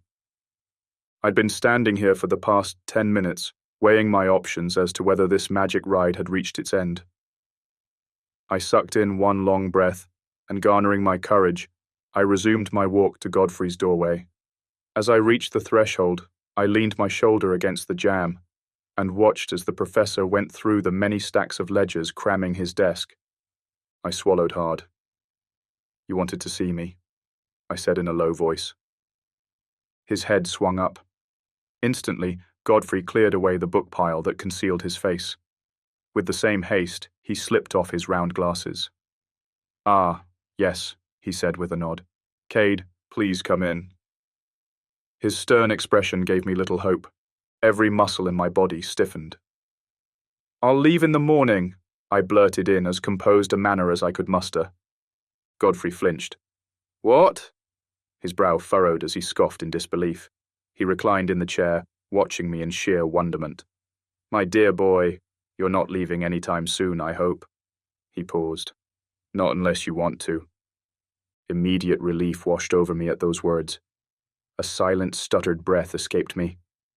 My lips parted to speak, but no words came through. "Do you want to stay, Cade?" he asked intently. "Yes," I rushed to say, straightening. "More than anything." My lips eased into a smile. "Good," the professor said, satisfied, as he steepled his long fingers. The way he looked at me rendered me helpless, with that secret glint of pride in his blue eyes. I'd longed for my father to regard me in such a way, just once. It occurred to me that if he was not sacking me, then maybe I could take this chance to settle my sleeping arrangements. "Godfrey," I began, ambling into the office, "this house is quite large." I moistened my dry lips. "I'm sure you can find another room for me to—" "That is out of the question." Godfrey cut me off with brutal harshness. He leaned forward, his face stiffened with unwavering conviction. "You're staying where you are." A glower twisted my features.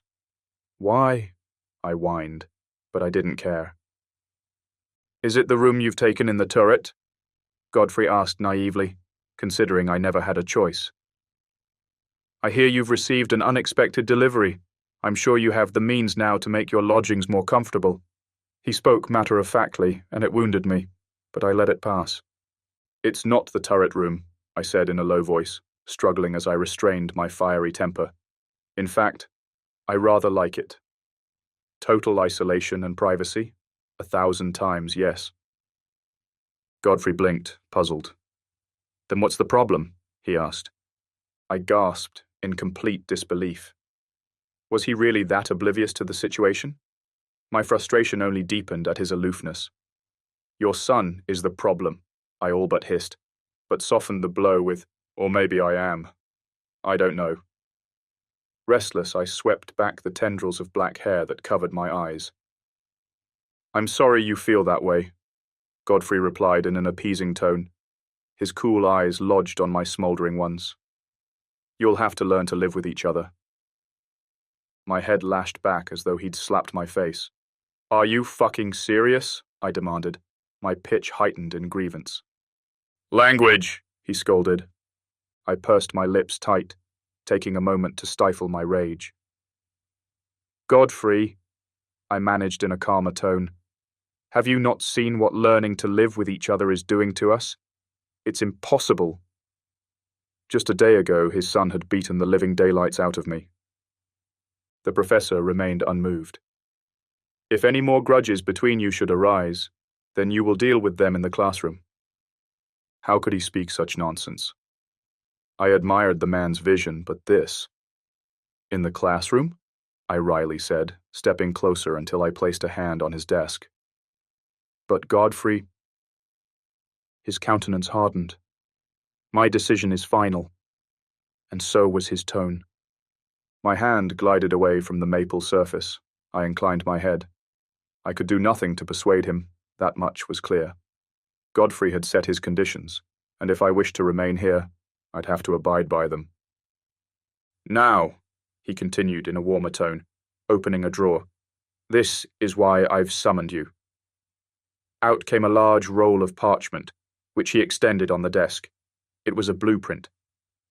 Godfrey rose from the seat, staring at the map with avid interest. Have you been to the east side of the house? He asked, smoothing his hands over the wrinkled paper. I've not, I said. There's a building there. He harumphed, slipping on his glasses and lowering them on the bridge of his nose as his gaze cut to mine. I think it could serve well as the grounds for our school. His focus drifted to the map again. It's right here. His finger pointed to a clearing in the heart of a copse. I slipped my hands into my pants pockets, and narrowing my eyes, I cocked my head. I studied the blueprint as if I'd kept up with Godfrey's train of thought, which I hadn't. Perhaps I'd been the mastermind behind the Order of the Knights of Death, but I certainly claimed no expertise when it came to the strategies required to raise a school. Why would it matter what I thought? His piercing blue eyes fixed on me again. The place needs a little work, Godfrey added with a cautious tone, an appeasing hand in the air, as if otherwise I might have exploded. But why would I? I'm sure you'll have it running in no time, but there's no hurry, you know. My brow furrowed. Perhaps I'd misheard. You want me to fix it? I stammered, unclear. Godfrey rolled the blueprint away. There's not much work to it, he added with a dismissive shrug. He then opened the drawer and tossed the parchment inside. A bit of cleaning and tidying up, maybe repairing a few things, installing others. His warm demeanor belied the harshness of his request. Not that it was one. You'll have it ready in no time. Yeah, you've said that already, I mumbled warily, stroking my chin. Have I? He cracked a pleasant grin. I must be getting old. I couldn't care less about his age right now. When will I have time for all that? I asked, stunned. I've already checked the ledger you gave me. This month alone you've assigned me more study than I could handle in Vesely in a year. Ah, he uttered knowingly, easing back into the chair. You'll do the work during weekends. He paused, dragging back the pile of books before him. There's no deadline, so you can take your time. I winced. Take my time? Godfrey grabbed a piece of parchment and slipped it on the desk. A letter, by the looks of it. Your punishment will be over when the work is done, he said with a flat expression. I opened my mouth, ready to contend with him, when he added, and before you even ask, Seth's already been disciplined. I stood there like a fool, unable to utter a sound. What had been Seth's punishment? Why would Godfrey not speak of it? I knew better than to ask. If I had to guess, I'd say his punishment had been having to share a living space with me. But that torment went both ways then, didn't it? Can I at least use magic? I asked dryly. Cade, he said, looking me dead in the eye. You do not get to Mary Poppins your way out of this. Godfrey, I breathed. One last chance to make him reconsider. His sharp stare fixed on mine. "Have I been clear?" he added in the same icy tone. My jaw clenched tight. "Yes, sir." I bowed my head, furious as hell. "Good." He grabbed the piece of parchment and swiveled in his chair, facing the wall. "That will be all." Chapter 13. Cade. What falling in love feels like. Saturday morning arrived. Strolling down the corridor that led to the east side, I came up to a door, far from extraordinary. Utterly deceiving, however, as when I pulled it open, I found no courtyard but a vast meadow, striking with Eden green grass that stretched for miles into majestic snow-wreathed mountains, and even a crystalline lake glimmering in the distance. I stood there, tongue-tied, watching this dreamlike panorama in sheer awe. This wasn't London, and it definitely wasn't England. The walk uphill led me to the copse Godfrey had mentioned, and beyond it, the old Victorian building waited, raised in tarnished red brick. The layout resembled a lush academy up to its massive tower clock. I walked to the entrance, an assemblage of weathered stone pillars, hugged by clumps of dead foliage, and pitted steps, cracked and dirty. The tall double doors creaked on their rusty hinges when I pushed them open. Their wooden slabs were dry themselves, ajar and splintered, useless. A sigh escaped me at the first glimpse of the shadowy main hall, nothing short of a jungle. Dappled sunlight pierced the darkness, filtering through the surrounding overgrowth. Vines and branches had broken through the shattered windows and lined the oak-panelled walls. A thick carpet of debris and dry leaves paved the ground under my feet. "Effin' hell," I mumbled, my jaw slackening in dismay. I meandered further in the hall. To my right, I found a spacious room with a magnificent crystal chandelier. It was laden with heaped paint buckets, a dozen blackboards, spare doors and windows, countless chairs and desks. I started as a loud clank echoed in the hall. I whirled on my feet, my gaze cutting to a broom on the floor. Behind it was a closet, and I could see through the unhinged door a stock of linens and mops, dusters, and several other cleaning materials. You have got to be kidding me. The task was beyond overwhelming. If Seth's punishment met even half of mine, surely we'd learn to keep our distance from each other. Crushed, I rested my back against the wall, raking my fingers through my hair. "Where do I even begin?" I said under my breath. "You can start by picking up that broom," a pleasant voice said. My head swung towards the sound, and there she was, beautiful in her school uniform, fawn hair gathered into a preppy high ponytail, hands clasped over her short wool skirt. I did not glimpse her silken wings, but caught the glint of the jeweled dagger pendant dangling from her neck. The breath hitched in my throat. Fathomless delight plunged into my stomach as I set eyes on her. I pushed myself to speak. "Cassiel," I managed, moving towards her. "I was afraid I'd never see you again," I meant to say. A discreet smile tugged at the corner of her lips, and it was as if her light scattered in the dilapidated room, dispelling the gloom that hung in each corner. In the same manner, her presence instantly chased away the shadows from my heart. "Are you here to help?" I teased, standing a few feet away, longing to narrow that distance. Cassiel tittered, her cheeks blushing into a rosy pearl. "I'm here to keep you company, remember," she replied in a charming tone. "You are here to clean, I believe." A rush of warmth shot to my face. "You heard about that, huh?" I ducked to grab the broom, unable to stop my stupid smile from widening into a grin. "So, you'll be cheering me on, is that it?" I quirked up an eyebrow as I straightened, and leaning on the broom, my gaze roved over her sweet countenance. She nodded gravely. "For as long as it takes," she said, and her tone was that of a vow. I must have gawked at her in silence for the longest while. At one point, I snapped from the daze, hardly ashamed, and began sweeping the floor. "You don't need to wear that," I mumbled, working my way down the hall. Cassiel sauntered behind me, catching up with me fast. "Oh, this?" she uttered, looking down at her clothes. "You can wear whatever you want," I added, seizing the opportunity to have one more glance at her. Her mouth's chiseled Cupid's bow enticed me beyond reason. "I'm not afraid of you." Her eyebrows subtly rose. "You say that now," she nervously said, fidgeting with her small dagger. A brief laugh sailed through those rosy, silken lips. "I guess that's good news, though." I forced myself to look away and continued with my task.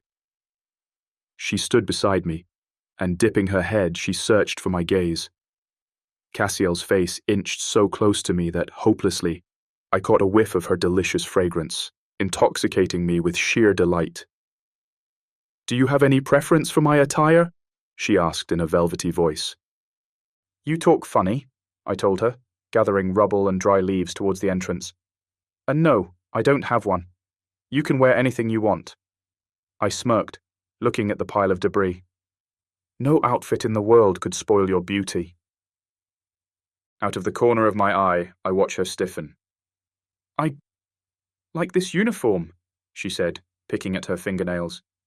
I opened the doors and started sweeping the pile outside. Without looking back, I raised my free hand, waving it as a white flag. "All right," I said warmly. "Wear that if you wish. I just thought you should know." I turned to find her standing a breath away from me. "I know," she whispered, doe eyes fixed on me. My stare bored into hers, luminous and mystifying. Every instinct in me screamed I should breach that painful distance, to seal her mouth with mine and discover what it would feel like. But more than that, I craved that nearness. And surrendering to Cassiel's invisible pull, I leaned in. A sudden thrill rushed through my being. I tilted closer still, and yet she did not shy from me. The same spark of yearning glinted in her hazel eyes. I could almost brush her lips with mine, my pulse skyrocketing beyond control. Cassiel blinked. "I think you missed a spot," she blurted, looking away. "Really?" I said in a low voice, listless as my eyes followed her. "Right there." Her delicate finger pointed to the corner.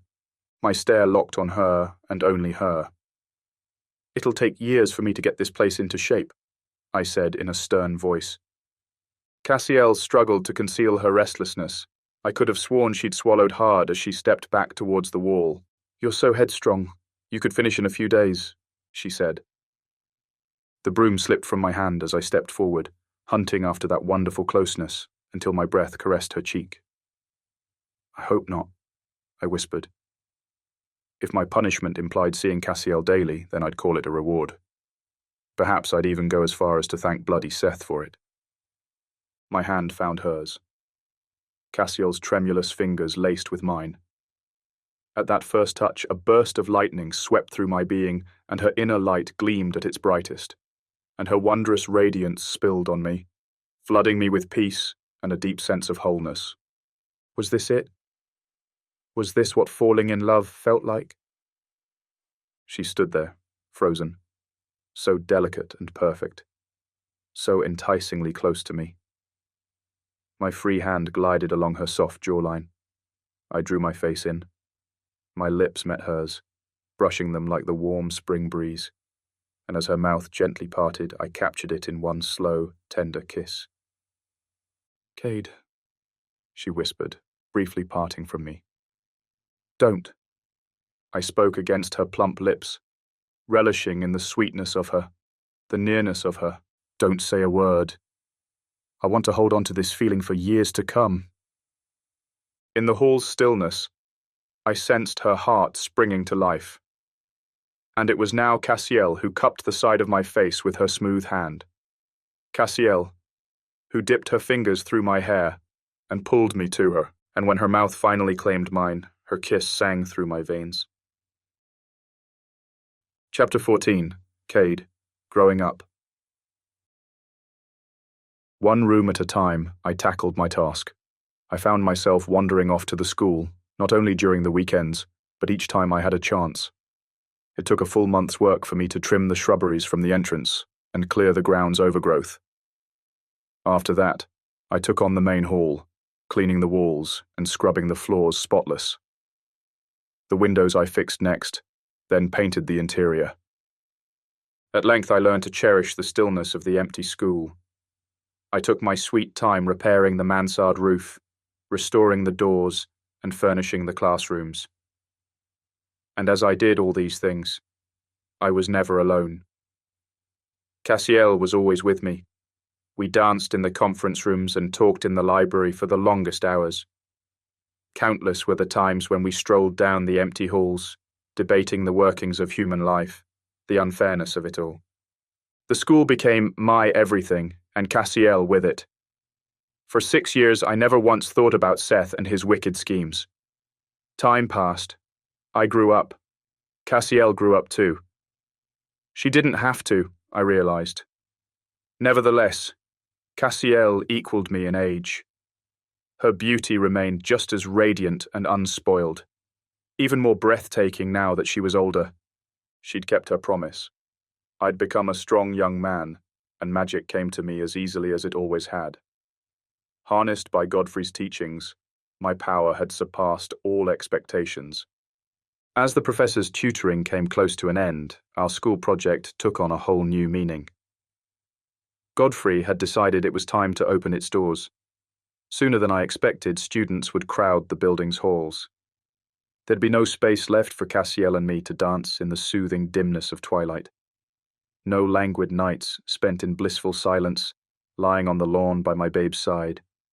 I wished, with all my selfish heart, these precious instants would remain untouched forever. But change was heading our way. And it would strike down with harshness and cruelty, as it always did. Spring was behaving whimsically this afternoon. A terrible downpour fell while I strolled through the copse. The school rose atop the hill a few feet away, an imposing monster of red brick and rusticated stone, steep Prussian blue rooftops darkened by rain. I sprinted across the remaining distance toward the gates, my pulse quickening with impatience. I stormed into the hall. "Cassiel," I called, raking back the damp locks of hair sticking to my brow with my fingers. I'd not seen her in days. Godfrey's tasks had become so demanding as of late, especially now. Just this morning, Godfrey had appointed me to start recruiting students hand-picked by him. As I stood in the middle of the hall, my chest heaving after the run, lightning struck nearby. The earth shuddered at the rumbling thunder. I sauntered down the shadowy, long corridor, seeking through doorway after doorway. She was here, I could feel it. At last, I found her in the classroom at the end of the hallway. A vision of glimmering white wings and ethereal beauty. She was standing in front of the desk, looking through the window that faced the stormy courtyard. Sadness etched her flawless countenance. I wondered if perhaps she was the reason behind the bitter skies. I stood at the doorway in absolute stillness, watching as the flicker of lightning traced her chiseled profile. "Cassiel," I breathed, my chest tightened with misery. Her silken feathers fluttered. Slowly her pale face swung towards me, and her wings folded back. When her hazel eyes fixed on mine, I read in them the same anxiety that had tormented me these past evenings. Not only had our treasured time together diminished, but the need to keep our affair secret all these years showed no signs of ever going away. A dalliance with a human would cost Cassiel her wings. My romance with an angel would get me expelled, but I couldn't care less about my fate. It was hers and hers alone that determined the rules. I rushed to hold her in my arms. My mouth claimed hers, sealing it with untamed passion. "Baby, I've missed you," I whispered, barely parting from her lips. "Have you missed me?" My voice came low and hurried as my hands glided on her shoulders and pushed her back against the desk. Her gentle eyes roved my face. Not with human longing, not that kind of stare. Angelic fascination is what it was. Through the years, I'd learned to pick apart the two. And through the years, Cassiel's boundless admiration had remained constant. A silent bewilderment I could only compare to adoration, and which invariably now raised my hunger for her. Her cheeks burned. She nodded, her sensuous body yielding to mine.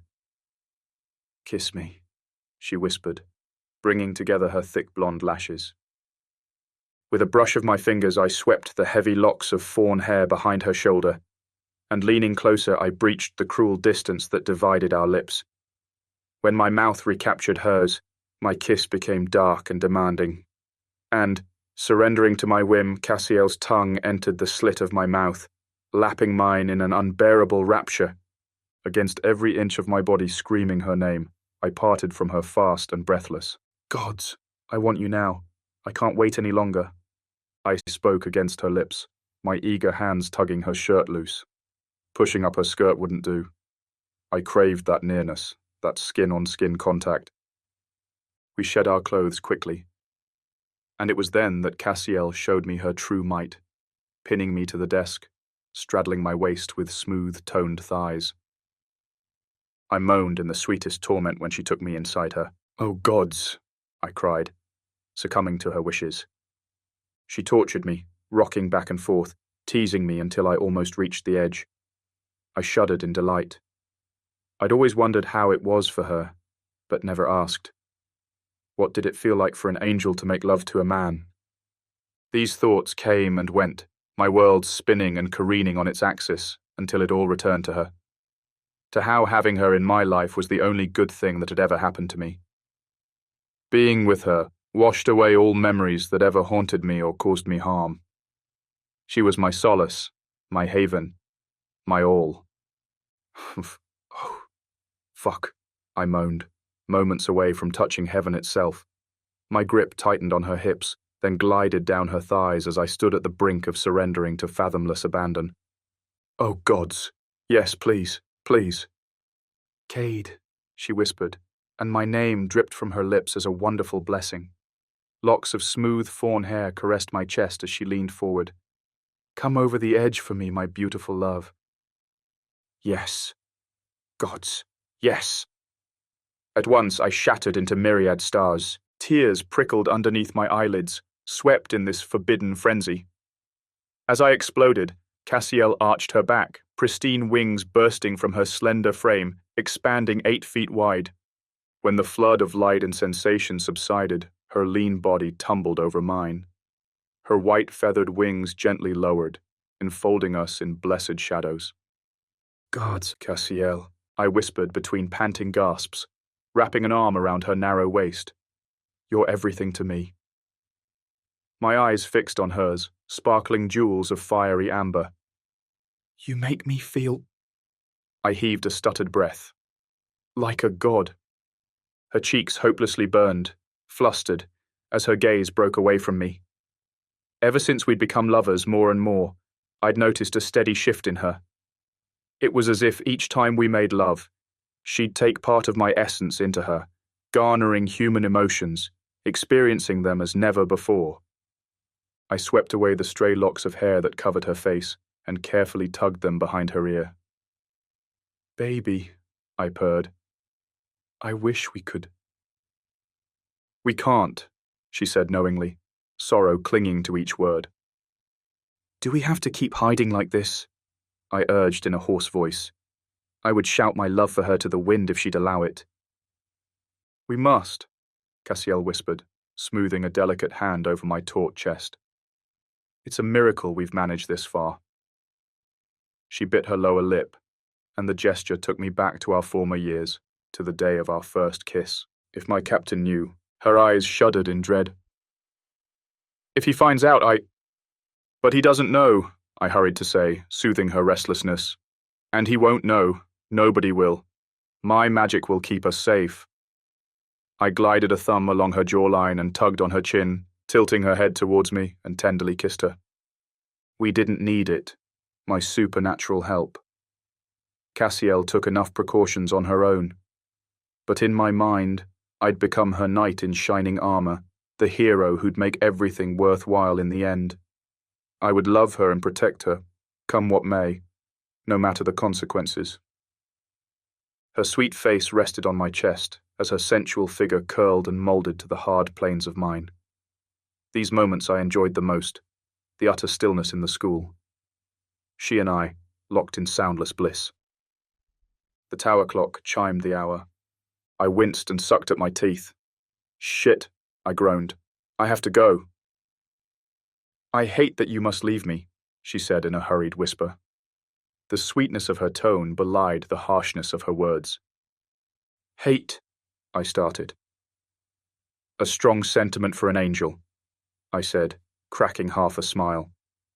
Cassiel straightened. She looked down at me with sleepy eyes, a slim arm resting on the desk. Gorgeous in her untamed beauty, seeing her like this was like watching a Canova sculpture brought to life. Seriously, Cade, she said under her breath, slipping on her clothes at a sluggish pace. Your concept of my kin is most beguiling. A hint of wryness lingered in her voice. She picked up my shirt and tossed it on my chest. What's that supposed to mean? I said, closing my fist on the white garment while I sat up. As she buttoned up her blouse, Cassiel looked at me over her shoulder. We're not that different, you and I. She locked her graceful hands on her nape and pulled, tossing her long hair over her back. I gathered my pants and slipped them on. How so? I asked in a dispassionate tone, buckling my belt. She sauntered to the door. I make my own choices, the same as you. Cassiel clasped her hands behind her back and casually leaned against the doorframe. All angels do. My brow creased into a frown. Free will, I murmured, joining her. She inclined her head in admission. Silence sailed between us as we faced each other, engulfed in the room's shadows. Her scent permeated the air, soothing as the fragrance of woods after the first spring rain. And I couldn't get enough of it. When will you become free from Godfrey? She blurted with urgency, angst straining her voice. I am not his prisoner, I replied curtly. Cassiel tilted her head to the side. Aren't you locked in his house? Incapable of leaving? Bitterness sharpened my love's sweet tongue. It stung. I stiffened. I can leave whenever I want, I told her, failing to contain my annoyance. Then why do you choose to stay? Her answer came swiftly, prepared. Godfrey needs me, I said with full openness. We'll start recruiting students soon and... The words drifted into silence. My reasons bore no interest to her. That's not what she wanted to hear. Cassiel. My eyes locked on hers as I glided a hand along her jawline. I'll make more time for us. I promise. She gave me the hint of a smile, a dry one. Chapter 15, Cade, Ink. By the beginning of summer, I'd brought in the first students into Godfrey's house. Some had arrived from elite magic academies, like Vesely. Others I'd tracked in the streets. We made no distinction, provided the kids carried the gift of necromancy. It came as a surprise to discover so many wizards like me. The magic world frowned on our abilities, which had kept most of us in the dark. But as word spread of Godfrey's school, of how he embraced us outcasts in society, little by little our numbers grew. This was only the beginning. It baffled me still as I stood in the school's hallway, watching as the last kid barely made it to the classroom where Godfrey taught his introduction to the dark arts. Unfathomable, I mused. I'd been the same age as that kid when I first arrived. I'd grown up in a blink. Your Highness, Dushan said, his nickname for me ever since that crown incident. I snapped out of my detachment. I raised my brow, angling my face towards him. Almost as tall as I was, though his jet black hair was longer. We had uniforms now. White shirt, grey tweed sports jacket and trousers, and black loafers. Occasionally, a tie. I skipped it as often as possible. What's up? I said. Do you have any plans for today? He asked conspicuously as he gathered his hair into a low coil. Painting blackboards, I guess, I mumbled, my gaze drifting to the doorway. The nets in the basketball court need some fixing. Dear gods, man. You took Godfrey's task way too seriously, didn't you? Dushan snubbed, glaring disapproval in his tone. Look at it. I got the job done, I said, shooting my stare to the ceiling, proud of my achievement. Haven't had enough of your punishment, eh? He teased. I don't mind spending time here, I told him, slipping my hands into my pants pockets. She's such a beauty. My thoughts veered to hazel eyes and the sweetest pink lips. It sure is a good-looking school, he mocked. Listen, you've given this building enough of your time. Now, how about we do something else for a change, huh? He nudged my arm with his elbow. Like what? I frowned. Well, we're 21 now, Dushan said, bobbing his head. I think we're ready. I scrunched my nose. Ready for what? He inched closer, seeking confidence, and whispered, We're getting branded. As usual, I haven't the faintest idea what you're talking about, I snorted. Dushan started. Is that a no, Your Highness? He jeered. Sod off, I growled, shoving him away. A great peal of laughter rolled from Dushan's throat. Come on, let's go, he said, pulling me towards the exit. I begrudgingly agreed, and he kept on laughing even as we walked through the door. Chapter 16. Cade. Brands and Sigils. We stood on the bridge that overlooked Camden Market. Twilight bled streaks of red and orange into Regent's Canal. Had a hankering for fish and chips, Dushan, is that it? I cracked a smile. He rolled his eyes back. A mirthless laugh escaped him. Funny, he said, moving down the bridge. I followed him until he stopped in the shade of a massive weeping willow. He was biting his fingernails. Unusual in him. Do you remember that girl I tried to impress with magic way back when? He told me in an offhanded tone. Up went my eyebrows. The one you failed to charm, I pestered him. The one who nearly got you arrested by the wards. Dushan gasped. He uttered, then dragged his fingers through his hair, undoing the neat coil. That's not how I remember it. He removed his tie and unbuttoned his shirt collar. The tie he wrapped around his hand, then slipped it inside his jacket's pocket, which he immediately removed and tossed back over his shoulder. I swept him with a quizzical stare. If I didn't know any better, I'd say he was making himself unpresentable on purpose. Sorry to break it to you, mate, I said, but you have a shitty memory. I did not lie. Dushan's inclination to romanticize past events was without precedent. We strolled into the market, dodging jostling hordes of human tourists. I spotted a witch or two among them. Hardly surprising, considering most off-the-record magic dealings went on around here. It was the perfect spot to pass unnoticed by those of our kind. Yeah, anyway, he sighed. I frowned at his lack of engagement. I was certainly expecting he'd lash back at me a little. Her name is Ruxandra. She's a tattoo artist now. He paused, his gaze cutting somewhere ahead. There's her studio right there. Dushan pointed at the alley before us, just another brick-and-mortar shop. Nothing special about it except maybe the name. Madam Spider's ink shop, I mumbled. My head swung towards him. So? We're getting inked, he said, resolved as his eyes fixed on the shop's sign. I shrugged. Fine, I said. Dushan started. Huh, he uttered. He stared at me, his expression laden with bewilderment. I'd expected more resistance from you, considering your upbringing and all. You assume too much, I told him. Now I suspect these aren't ordinary tattoos, are they? He shook his head. Brilliant. My lips eased into a smile. I've read about those. I'll get as much protection as I can. His eyes narrowed in disbelief. You do know inked magic is forbidden, he warned me. I grabbed his shoulder.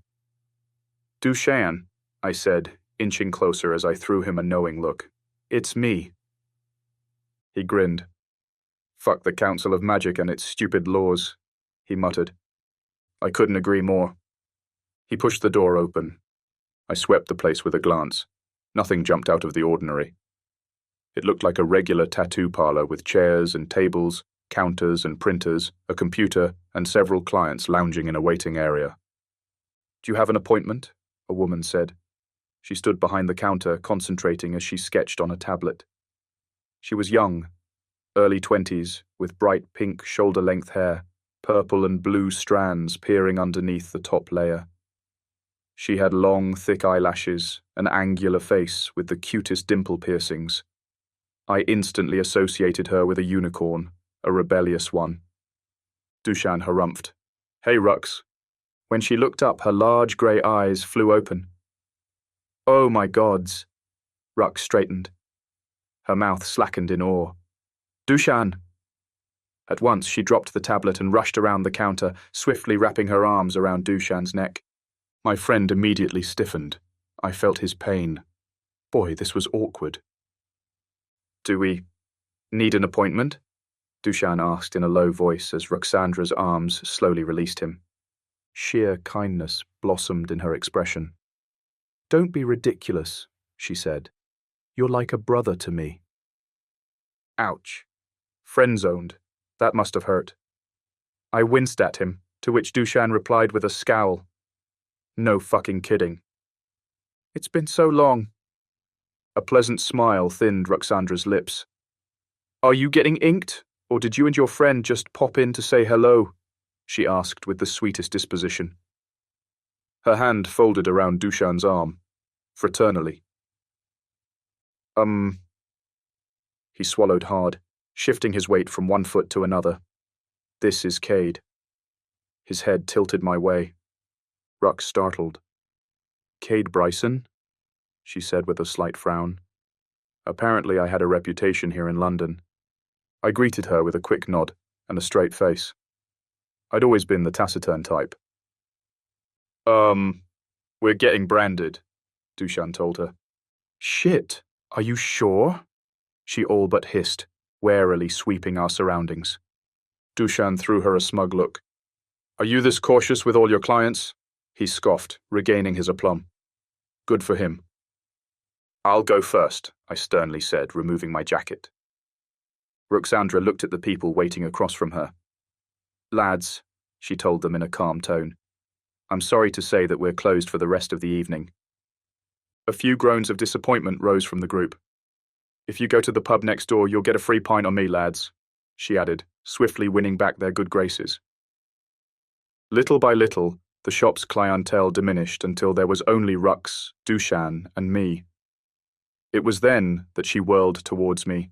"Knights of Death, right?" Rux asked. "Necromancy."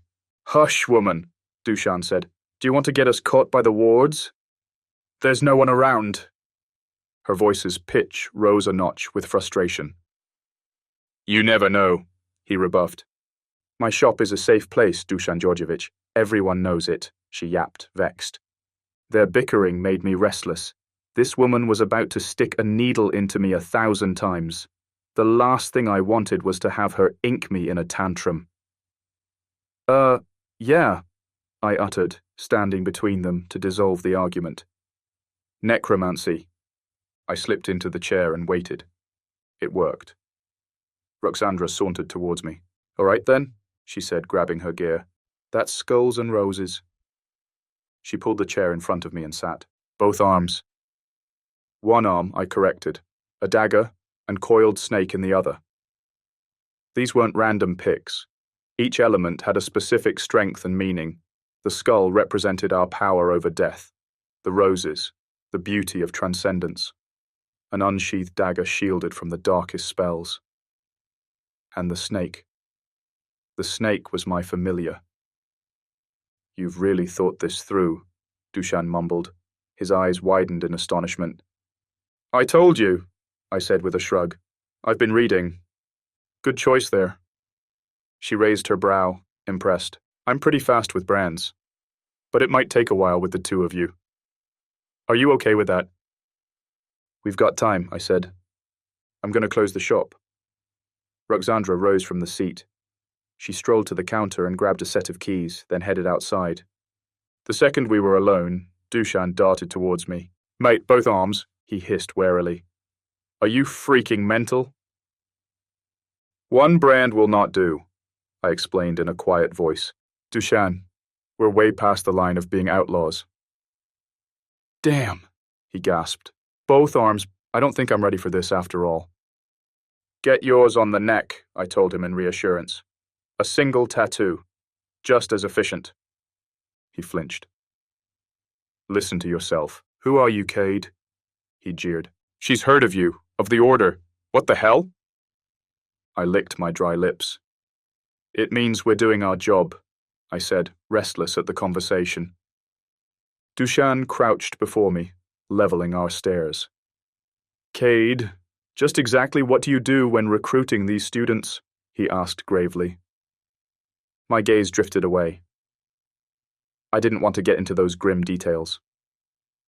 I wouldn't speak of the countless curses I'd cast to defend the fleeing kids when their schools and family had refused to let them go. I do what I must, I said dismissively. My tone was final.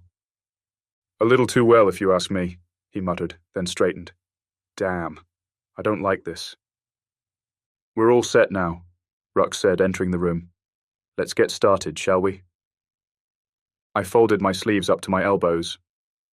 Forearms, I said. I'd read about it in Godfrey's latest book, Arcane Sigils. Symbol spells inked on forearms blew up exponentially when brought together. I wanted as much power as I could get. So, you've heard of us? Dushan asked, pacing in the parlor, nervously glancing at the paintings on the wall. Yeah. Rux started drawing on her tablet. I mean, who hasn't? She mumbled, raising an eyebrow. People are dying to be chosen by Godfrey. It's like that fairy tale Cinderella. We all want to claim that fucking crystal slipper. A wry laugh escaped me. Amusement sparked in Ruxandra's stormy eyes. What's so funny? She asked. The sudden hype, I told her candidly. We weren't so popular back in the day. Her lips eased into a smile. Well, you are now, she said, and finishing her sketch, Rux turned the tablet towards me for approval. Once she got that, Rux pressed a key. A printer went off behind me. She rose from the seat, picked up the print, and returned with the sketch on transfer paper, which she pressed on my forearms. Is this good for you? She asked. I nodded. You want to be careful, though, she added as she sat again. The wards are especially keen on getting their hands on you. She turned on the machine, and the needle buzzed instantly. People have spotted them around here more often these days. She paused. I'm going to start now. The wards, I said with derision, watching as she traced the first lines. More like the council's thugs for hire. That's all right, Rux. Dushan heaved a sigh. I'm used to being wanted. The sheer cockiness. I pursed my lips, burying the smirk that had started to take shape in my mouth. You're used to drawing the ward's attention too, as I recall, she warmly teased, filling up the design. Why you'd make a spider monkey talk in the middle of the market is beyond me. Rux slightly raised a shoulder. I couldn't stop myself from grinning. I liked Rux. A spider monkey, was it? I said, angling my gaze towards Dushan. It sung poetry and wept through it, if you can believe that. Rux smirked wickedly, while she adjusted her gloves. It was a cute monkey, Dushan mumbled, pacing away.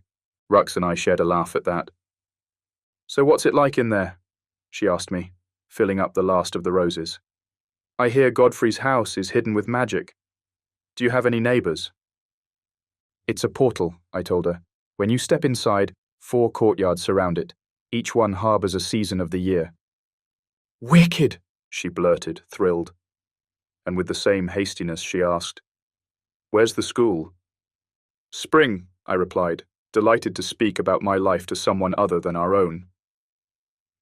You shouldn't tell her those things, Cade, Dushan said from the next room's doorway. He was cross, more than worried. Why not? I frowned. What difference does it make? I told him. No one can cross the portal uninvited. They'd just end up in an old house full of empty crates. I've finished this arm, Rux said, covering my forearm with ointment and a plastic sheath on top. Let's move to the other. Wow, I uttered, staring at the glistening, colourful tattoo. You weren't kidding. You're really fast, and the result is stunning. Dragon ink, she said with a nod. Lasts forever. Wide coverage. Quick healing. And infused with magic, I added, fascinated. Roxandra's expression slipped into a frown. On second thought, I'm going to have to take that back. The everlasting part, she said. And picking up the needle, she started tracing my right arm. How come? I asked. She stopped the work to look at me with undiluted bewilderment. A few weeks ago, I got a client whose brand had practically vanished. She pouted pensively. It was as if the dragon ink no longer wanted him. Or maybe it was the other way around. The words drifted into a hushed whisper. Really? I leaned closer, intrigued. What brand was that? A full moon, she said, returning to my arm. Embedded in peonies. She paused. The guy was a wolf shifter. His brand was all but gone when he got in. He wanted to know if I'd seen something like it before. I hadn't. Her brow creased into a frown. I offered to cover it up with a new moon, but he wouldn't have it. Said he hated the moon. A wolf who hates the moon, I mumbled. That's odd. Definitely a first for me, Rux said, filling the serpent's scales. Laurent was his name. Sheer shock flew through me. Laurent, I blurted. Certainly not my Laurent. A wolf shifter named Laurent. What were the odds that it wasn't him? My lips parted, but I found myself speechless, incapable of uttering the slightest sound. Yeah, I know. Cute name, right? The warmth in her voice reflected on her countenance. The lad was even cuter. My, that boy is hot. So fit. Her free hand swung to her chest. The way those pale blue eyes just pop against his golden brown skin. A harsh gasp sailed through my lips. Gods of the under... Are you almost finished up here? Dushan said, his head peering into the room. Roxandra speared him with a glare. You're in a hurry, are you? She snapped. As it happens, I've just finished.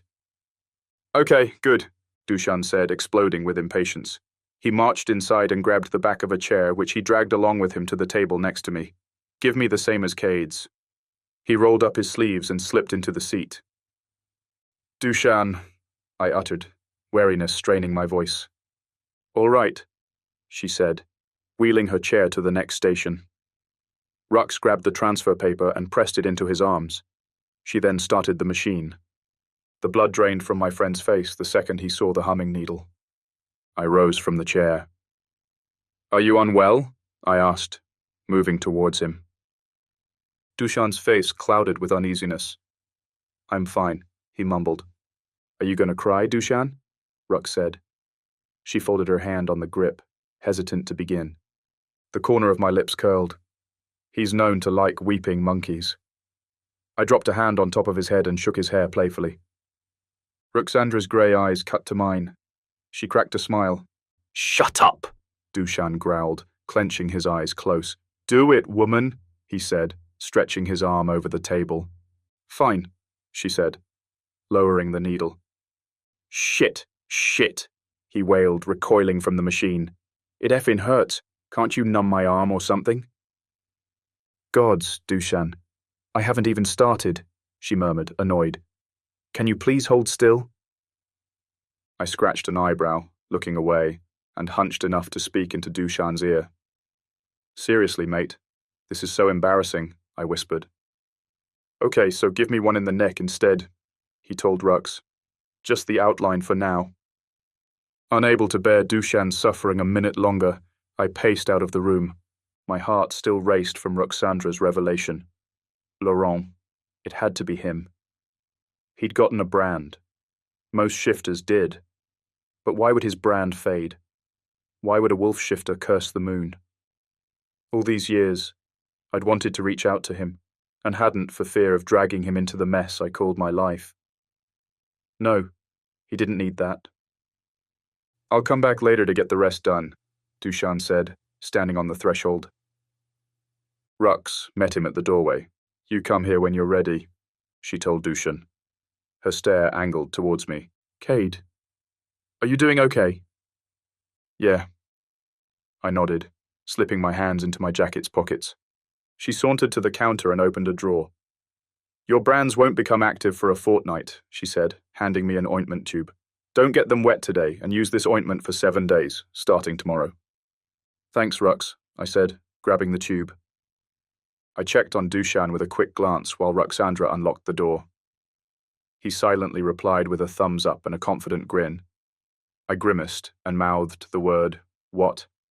but we'd already reached the shop's entrance. "I'll see you soon, Rux," Dushan said, swinging his jacket over his shoulder. "Sounds lovely." She waited in the doorway as we moved down the street, waving goodbye. "Have fun now." Chapter 17. Cade, My Enemy. We strolled down the desolated market. The shops had closed a while ago. The air was cool and moist, announcing an impending rainstorm, and the few remaining tourists rushed to leave this foreboding atmosphere. I broke the silence, stern as the stormy sky. "So, a singing monkey?" Dushan groaned. I couldn't help but laugh, although briefly. The gods knew I'd tortured him enough already. "No wonder you never told me how you tried to conquer her all those years ago," I added, keeping my voice serious.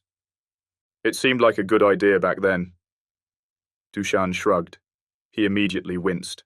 "Listen, can we, maybe not—" "I won't speak another word about it," I assured him, and pursed my lips. "However," I quirked an eyebrow, "what the devil happened to you back there at the shop?" He cleared his throat. "Maybe I wasn't as cool as you about this branding business," he replied as we moved into a cobblestone-paved alley. "But I definitely was the brightest at the game." A brash smirk curved his lips. "What?" I scrunched my nose. "How?" His confidence endured. "While you got yours done in a jiffy, mine will take several sessions." He winked. My jaw slackened. "Effin' hell," I mumbled, gobsmacked as my stare locked on his. "You've not given up on her, have you?" He tilted his head, flashing me a grin. "Dushan Georgievich?" Our heads swung towards the voice. A pair of burly men dressed in black trench coats stood at the alley's entrance. The glint of silver on their lapel gave them away. A pin of the world centered in a ring of stars. The Council of Magic. "Wards," I uttered, my stomach plunging in an instant. The magic cop flashed his badge at us. "You're wanted for practicing necromancy," he said. Dushan stared at me sidelong. I watched him for a second until it finally dawned on me. "The monkey," I stammered. "You used a dead monkey?" He gave me half a shrug. "Hey, Barry, check the log," the ward said to his partner. "I think I saw that one's face in there too."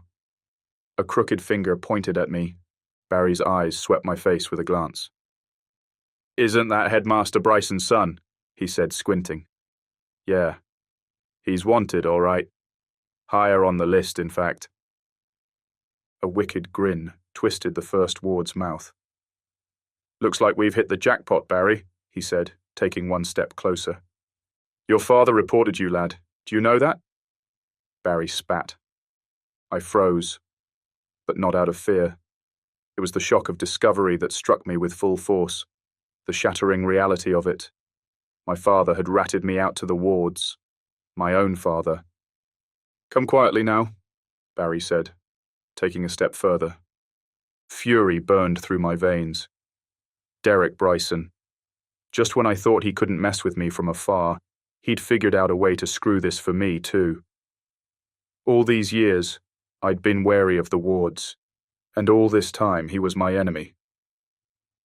"Cade," Dushan called in the distance. "Oh no," I spat, and tilting my head, I cracked my neck. Then, shooting a glare at the wards, I added, "I'm coming as loud as I can." In one quick move, I raised my hand, summoned a bolt of lightning, and slammed it hard to the ground between us. The earth violently shuddered. The blinding flash stunned the vile pair at once. My ears rang when Dushan grabbed my arm and hauled me away. We ran further into the alley until we reached a dead end. A gigantic wall topped with barbed wire rose before us. "Fuck, man," Dushan howled. "What was that?" A diversion, I mumbled, shaken to the core, heart pounding hard in my ears and throat. As fast as I could, I raked the ground to find my bearings.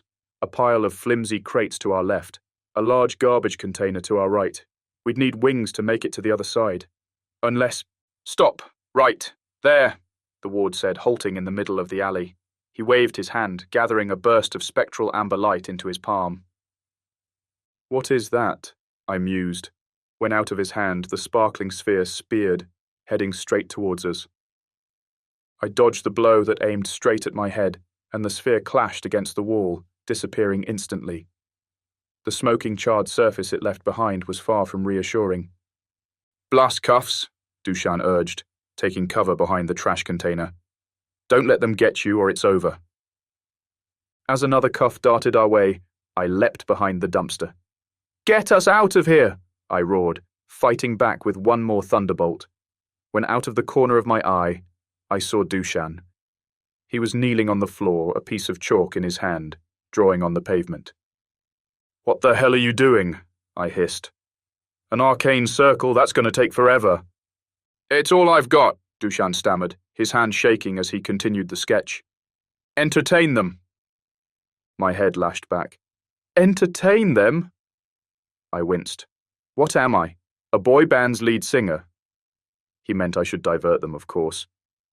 But his nerves were just as rattled as mine. I peered out of the dumpster when a fireball darted dangerously close to me, grazing my shoulder. These people knew no mercy. The tender flesh on my shoulder burned like a mother. I looked down and found my shirt sizzling with smaller flames, the fabric charred and smoking. Shit! I put out the fire, my eyes all but bulging with horror. I don't think they mean to arrest us, Dushan. I turned towards Dushan, halfway done with the arcane circle. You're doing great, mate, I told him in reassurance. Pity I had none. You're worth more dead than alive, boys. They taunted us, moving closer. Effin' hell! What more could I do?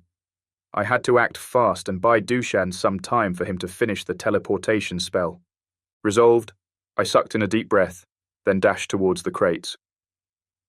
The magic blows came with no delay, but I dodged them just as fast, drifting on my knees until I took cover.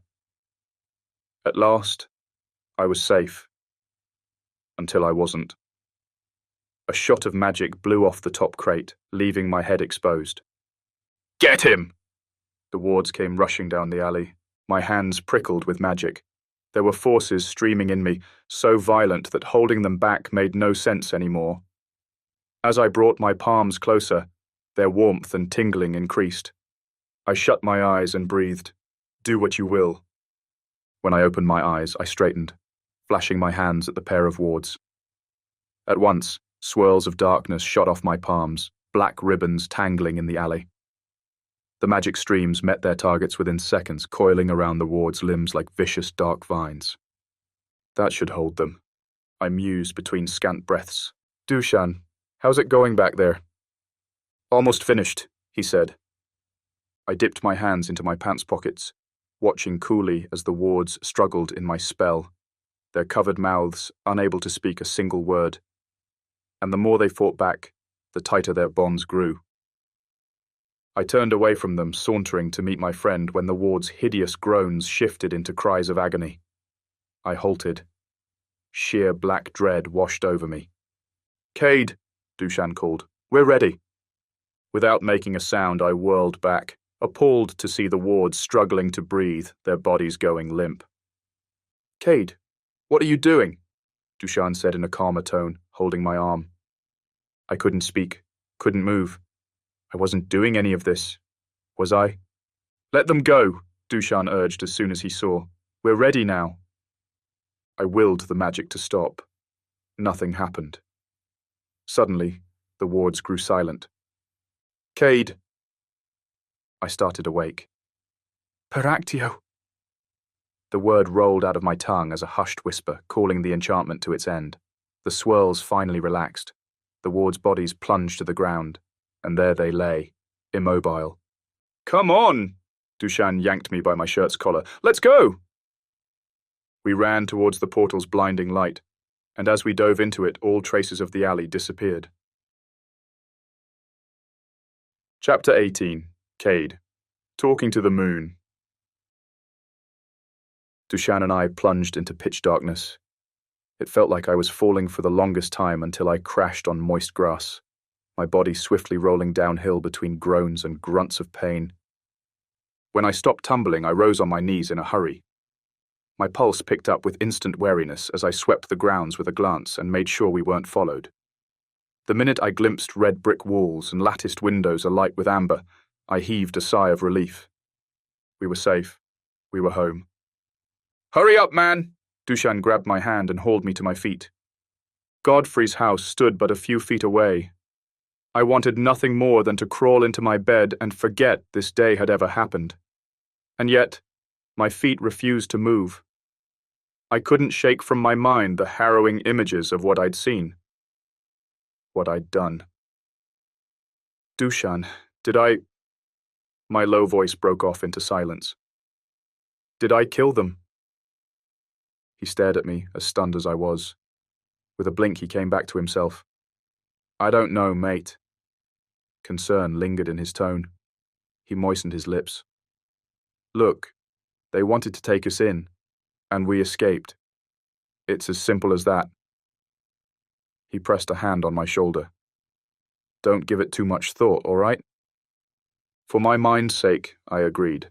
But even though I tried to fight back the thoughts that haunted me as we strolled to the house, my head hung low, unable to rid myself of the hollowness eating me inside. This pain was sharper than any injury the wards might have inflicted on me, and I couldn't understand it. It must have been the aftermath of dark magic. It always took its toll on me. Invariably so. "Godfrey can never know about this," Dushan blurted as we reached the door. "Any of this."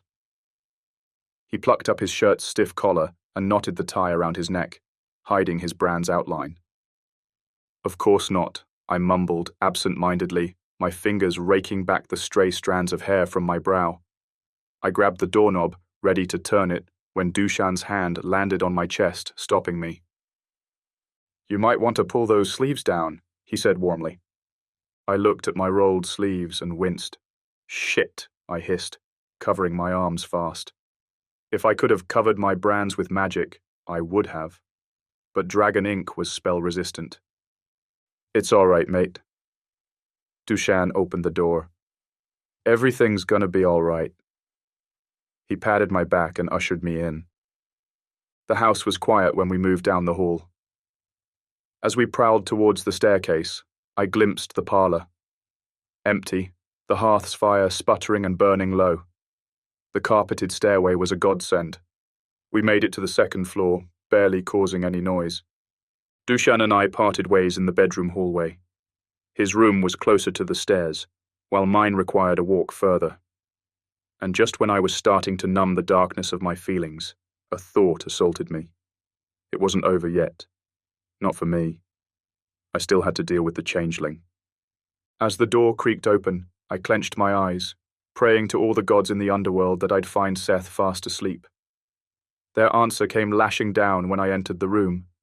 Seth was wide awake, lying on a chaise longue, similar to the one I had upstairs, although I owned a real bed nowadays. He was at his leisure, flipping through the brown pages of an ancient grimoire. Ever since our fight all those years ago, silent animosity thickened the air whenever we shared any living space. We hadn't quarreled since, at least not physically. There was no way around it.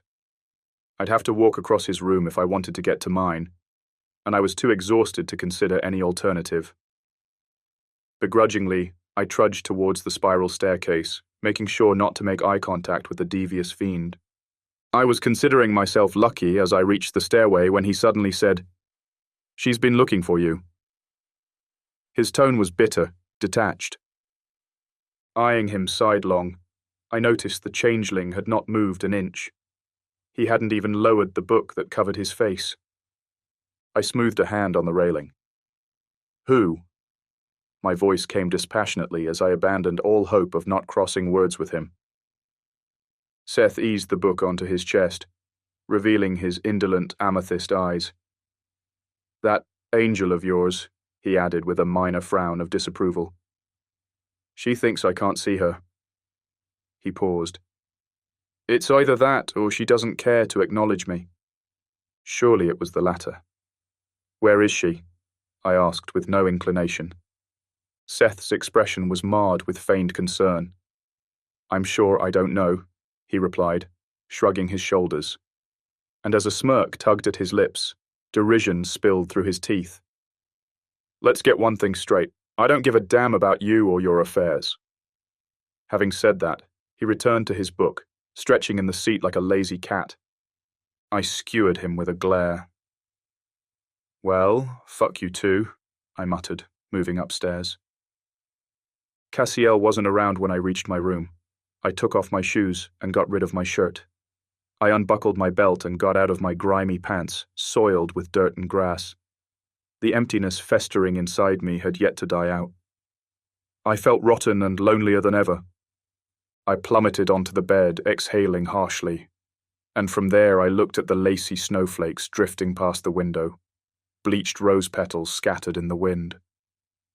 It was the middle of June in London. My room, however, always had a winter view. As weariness caught up with me, I finally listened to the voices screaming in my head. They weren't calling me a killer. They'd started humming at the tattoo parlor. I couldn't stop thinking about the story of the wolf shifter who'd rejected his brand. I couldn't stop thinking about him. Shouldn't I be tormenting myself about those men I'd killed? The truth was, it didn't bother me that much. Not as much as this. Damn, I growled, sweeping a hand across my face. Laurent. What had become of him? Had he found the happiness he deserved? All these years I'd wanted to believe that. I'd wanted to believe leaving him had been the best thing I could have done for his sake. Time and time again, I'd fought against my impulse to find him, reminding myself that such a thing would only cause more harm. Opening that door in my heart had only caused a downpour of memories he and I shared. We'd often escape from our parents' events, making it our mission to discover the ideal settings to spend time together, alone. We craved a place from which we could watch the world and dissect it at our pleasure. Those conversations had been long and meaningful. Sometimes words flowed so easily between us. Other times, we'd needed none. I'd not wavered once when I'd walked out on my family. Yet to this day, saying goodbye to Laurent remained the single most painful experience in my life. In the twilight of my room, I had to admit it. Gods, I missed him. What would he think of me if he saw me now? Would he disapprove of the man I'd become, a heartless wielder of death? It was an unbearable thought. He'd never once judged me as a child, but things were different now. We had grown, and who knew how much Laurent's views had changed throughout the years?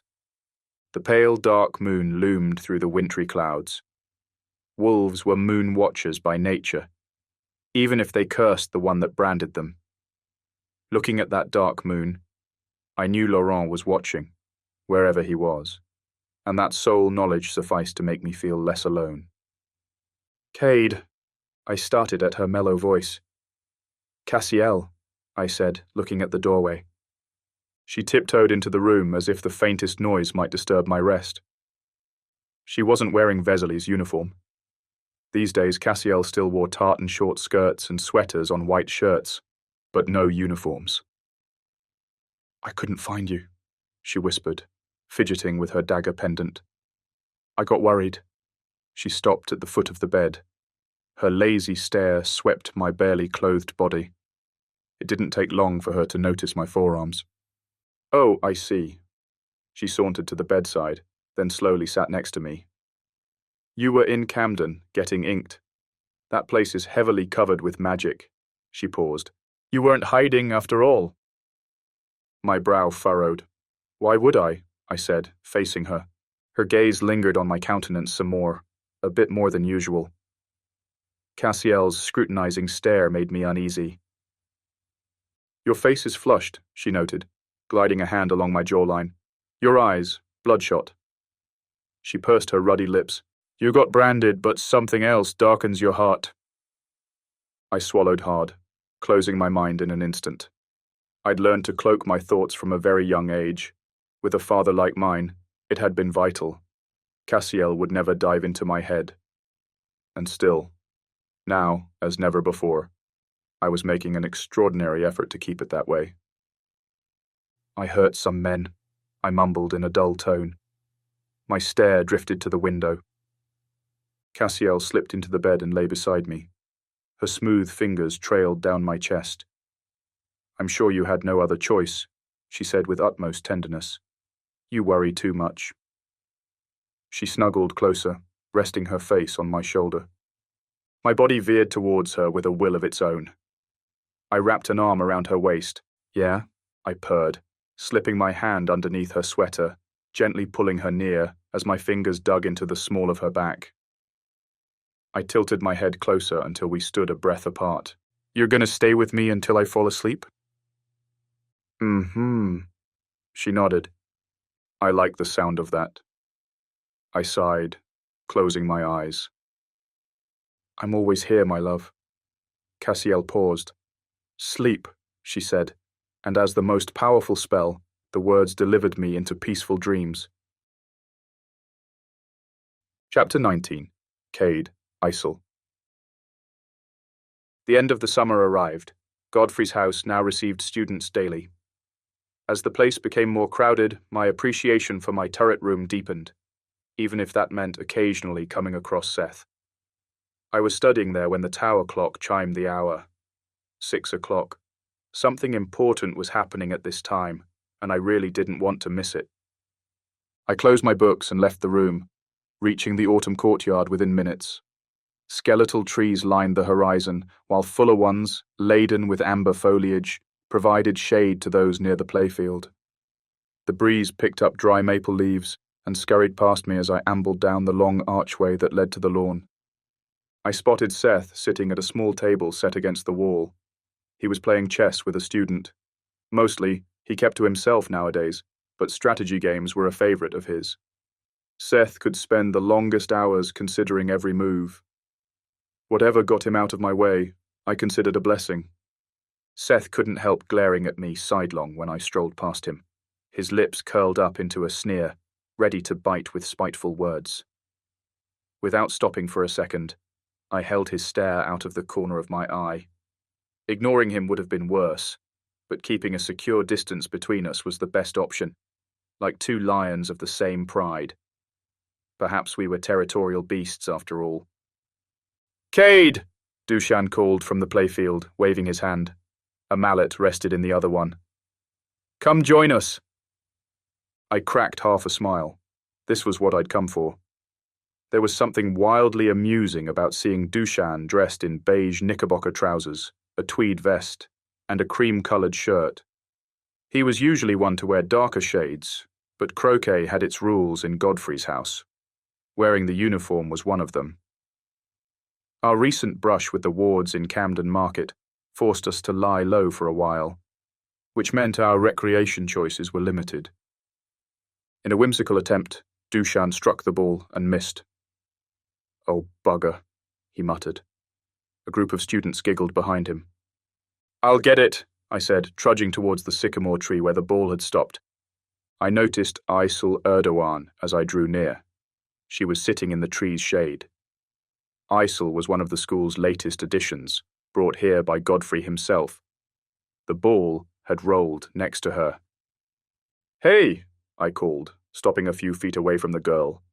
Pressing a forearm to my brow, I shielded my eyes from the scorching sun. "Can you pass me the ball?" Isel lifted her head. She must have been no more than 15. Undiluted indolence filled her dark green eyes as they swept me from head to toe. "This ball," she said, holding it in her hand as if she were the spokesperson in an advertisement. "Yeah," I mumbled, confirming the obvious. She tilted her head to the side, amused. "Sure," Isel said. "Take it." She stretched her arm, offering me the ball without moving an inch further. I exhaled sharply as I realized she would not, in fact, throw me the ball. Begrudgingly, I marched towards her and reached to grab it. and just when my fingers curled around the red sphere, it vanished into smoke. The ball had been an illusion. Nothing fancy. Basic magic. My lips parted, ready to lash back, but I thought it through and pursed them tight instead. Hilarious, I said, a mirthless laugh escaping me afterwards. Now, hand me the real ball, please. Aisel got to her feet. She took a step closer, watching my face intently. Suddenly she flinched. You're Kade Bryson, she said with a hint of awe. I straightened and crossed my arms over my chest. Yeah, I said, looking down at her. So? The words came out harsher than I'd intended. Give me a spell, she said, with a confidence that defied her short years. I started in sheer disbelief. What? I wrinkled my nose. She'd had the audacity to demand that from me. A spell. Spells were a wizard's signature. One did not go around sharing them.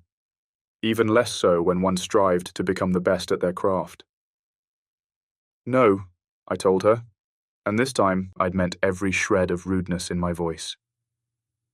Aisel swept her ash-blonde bangs away from her face with her fingers. She sauntered closer, raising her chin a bit more.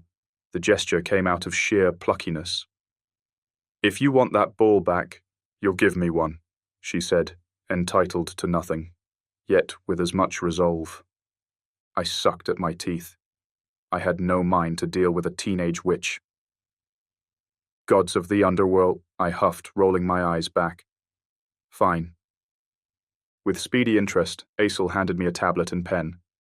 I yanked both from her and started scribbling. I'd give her nothing but the simplest spell. Here, I told her, pressing the items into her grip. Your turn. She slipped the tablet and pen into her brown leather messenger bag, and out of the same bag came the red ball. At last I grabbed it. Thank you, I muttered, then gasped, completely exasperated. A pleasure, Aisel said, annoyingly pleased with herself. Any chance of us getting that ball today? Dushan called from a distance, swinging the mallet in his hand. I whirled back, my expression wrenched into a scowl as I faced him. I started towards his team, when behind him, in the house, I saw Godfrey standing on the balcony. He was watching me. I strolled towards Dushan without stopping, and told him, Here you go, mate, dropping the ball in his hand. Then I continued the walk towards the house. Hey, where are you going? He asked. Aren't you going to play too? I'm not up to your level, Dushan, I teased, without looking back. Crimson streaks painted the dusky sky as I met Godfrey on his office's balcony. The platform was as wide as a terrace, with exquisite winged gargoyles perched on its corners, keeping restless watch on the autumn courtyard. I thought you'd play, Godfrey said, clasping his hands behind his back. His tone was warm and tinged with smooth amusement. I joined him by the stone balustrade. Yeah, I shrugged, hesitant to speak. Croquet is not for me. His piercing blue eyes met mine with sharp cunningness. Neither is it for Dushan, I'm sure, he uttered, stretching his lips into a poised smile. I cracked a grin and covered it with a hand just as fast, lowering my head. Godfrey faced forward, watching as the team gathered their equipment, calling the game. 57 students, he said, silent pride beaming in his countenance. So far, I added knowingly. He squared his shoulders. The professor whirled towards me, giving me a hopeful look. And the first female necromancer. His eyebrows shot up sky-high. I marvel at that. It's about time for it. A glimpse of nostalgia brimmed in his eyes when they drifted away from me. What do you make of Aisel? He suddenly asked, swaying his attention to the girl beneath the sycamore tree. I smoothed my hand over the warm balustrade. My thoughts are irrelevant, I told him, leaning back slightly. And peering at his hands, I saw the newspaper clasped in his grip. Couldn't help noticing the bold headline that read, Vesely's headmaster joins the Council of Magic in the fight against the Knights of Death. Anger spiraled from the pit of my stomach. I ground my teeth. Not only had my father betrayed me to the wards, but now he'd exercised all of his power to shut down Godfrey's house. "I'm interested in hearing them," Godfrey said. A moment too late, he folded the newspaper to conceal the headline from me. As countless emotions stirred in my core, my brow slipped into a frown. "My thoughts on Isel?" I uttered, surprised that he'd not discussed with me my father's wrongdoings. He nodded swiftly. "She's too young," I blurted with no demur. "So, were you when you first came here?" he replied, holding a stern expression. I grumbled, crossed at the old man for throwing that in my face. "Is this because of her gender?" Godfrey added, his tone as cool and unbiased as it could be. "I don't care about genders," I told him under my breath, watching the girl. "Why would I?" "No, it's not that." Godfrey leaned towards me ever so slightly. "Then why do you disapprove?" he asked, intrigued. "She's stubborn," I replied, tearing my gaze from her, locking it on him. "And arrogant." He lowered his chin, shooting me a knowing look. "I never said I wasn't." I scoffed, my eyes all but bulging. "If she has any chance of succeeding in our world, she'll need you." Godfrey spoke the words so matter-of-factly.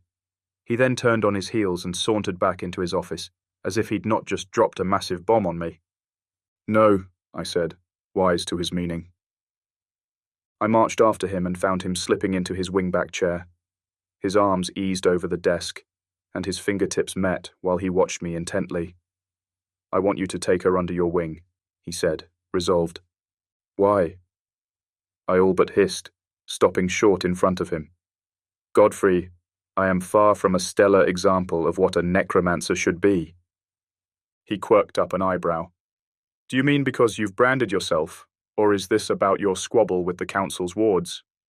He asked these things in a single breath, leaving me stunned as hell.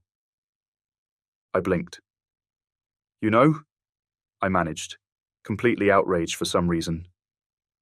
"Honestly, Cade." His posture relaxed as it did rarely, and he cocked his head, pleased with himself. "If you want to keep something secret, Dushan is not the man to confide in." "Effin' Dushan." "I'm sorry," I mumbled, unprepared to face this predicament. You, my boy, are a great many things, but you most certainly are not sorry," he told me. And then the most extraordinary thing happened. Godfrey laughed. He let out a great peal of laughter, as I'd never seen. I narrowed my eyes, doubtful.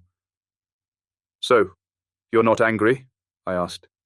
"I'm not angry," he assured me, easing back into the chair. "To be honest, I have no problem with it. Brands enhance a wizard's power. The council forbade them long ago because they'd rather keep us under their control. Subdued."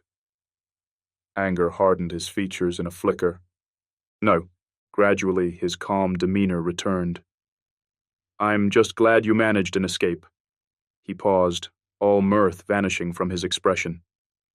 "If you ever do something like that again, you must be more careful." I nodded. "Now about young Aesel," he began.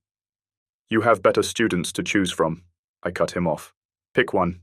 Anyone. Just not Dushan." A smirk tugged at the corner of my mouth. "Oh, none of them will do," he replied dismissively, taking the brandy decanter set beside him. "No, it has to be you." He grabbed a glass and started pouring a drink. I stepped closer. "Godfrey, promise me," he said, unmovable. Instant warmth burned my face. I stiffened. "Are you punishing me?" I asked in the lowest voice as I frowned. "I'm too proud, and you're teaching me a lesson. Is that what it is?" Godfrey stirred his drink with a flick of his wrist. "Cade," he said, and his voice was a warning. But I couldn't stop now. "I've paid my dues," I stammered, rightfully willful and cross. "Practically raised that school from the ground." I swung an arm towards the balcony, my finger pointing at the courtyard. "Cade," Godfrey said, and all the firmness in the world thickened his tongue. "God's all right," I muttered. "I promise." "Good." At last he looked up at me, and when he did, he was wearing a smile. He took a swig of brandy, then rose from the seat and meandered to the balcony. As I joined him, I saw him looking at young Aisel, learning her new spell by the sycamore tree. "She's going to make a wonderful necromancer," he said, hope hanging from each word. I folded my arms over my chest. "I'll make sure of it," I uttered, staring at him sidelong. My statement won me an awestruck look from Godfrey, and that made it all worthwhile. Seeing Aisel invariably reminded me of my youngest sister, Cerise. All these years I'd tried not to think of her, for each tender memory tangled with the bitterness of the curse I'd unleashed on her. She must have started school at Vesely by now. I did not envy my poor sister, having our father as headmaster. Chapter 20. Cade. Talking to the Moon. 2. People said if one spoke one's wishes to the moon, it would always whisper back, granting our most heartfelt desire. A silly superstition. Perhaps. Ever since that day in Camden, I'd spend the longest hours sitting by my bedroom's bay window. I'd watch the silver moon, thinking about Laurent, and often wondered how much life had changed for him after we'd parted ways.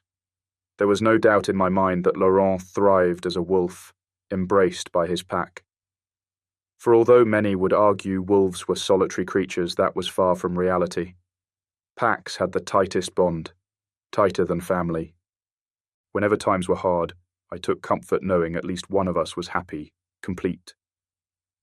I'd forgone my shot at happiness years ago. I didn't think I ever got a chance at it, actually. Had I been born into this household, it would have spared me from the grief of being raised in Bryson Tower. My life would have been fortunate. I knew that much. It mattered little. I'd played my hand and changed my fate as best I could. There was no better place for me than here at Godfrey's. I stared down. My gaze narrowed on young Aisel walking across the winter courtyard, a book in her hand, a kerosene lantern in the other. She slipped onto a bench, curled her legs up, and opened the book on her lap. She started reading. Alone, as usual.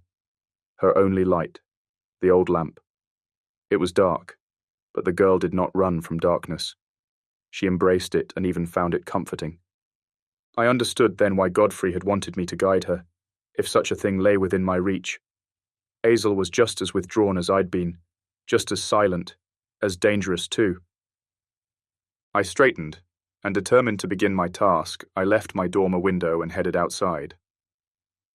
At first glance, I recognized the sketches on the yellowed page. The elements of dark sorcery are basic in Godfrey's study plan. Aisel was gobbling the book up as if it were brand new, although its worn pages were all but frayed. I'd gone through them myself many times before.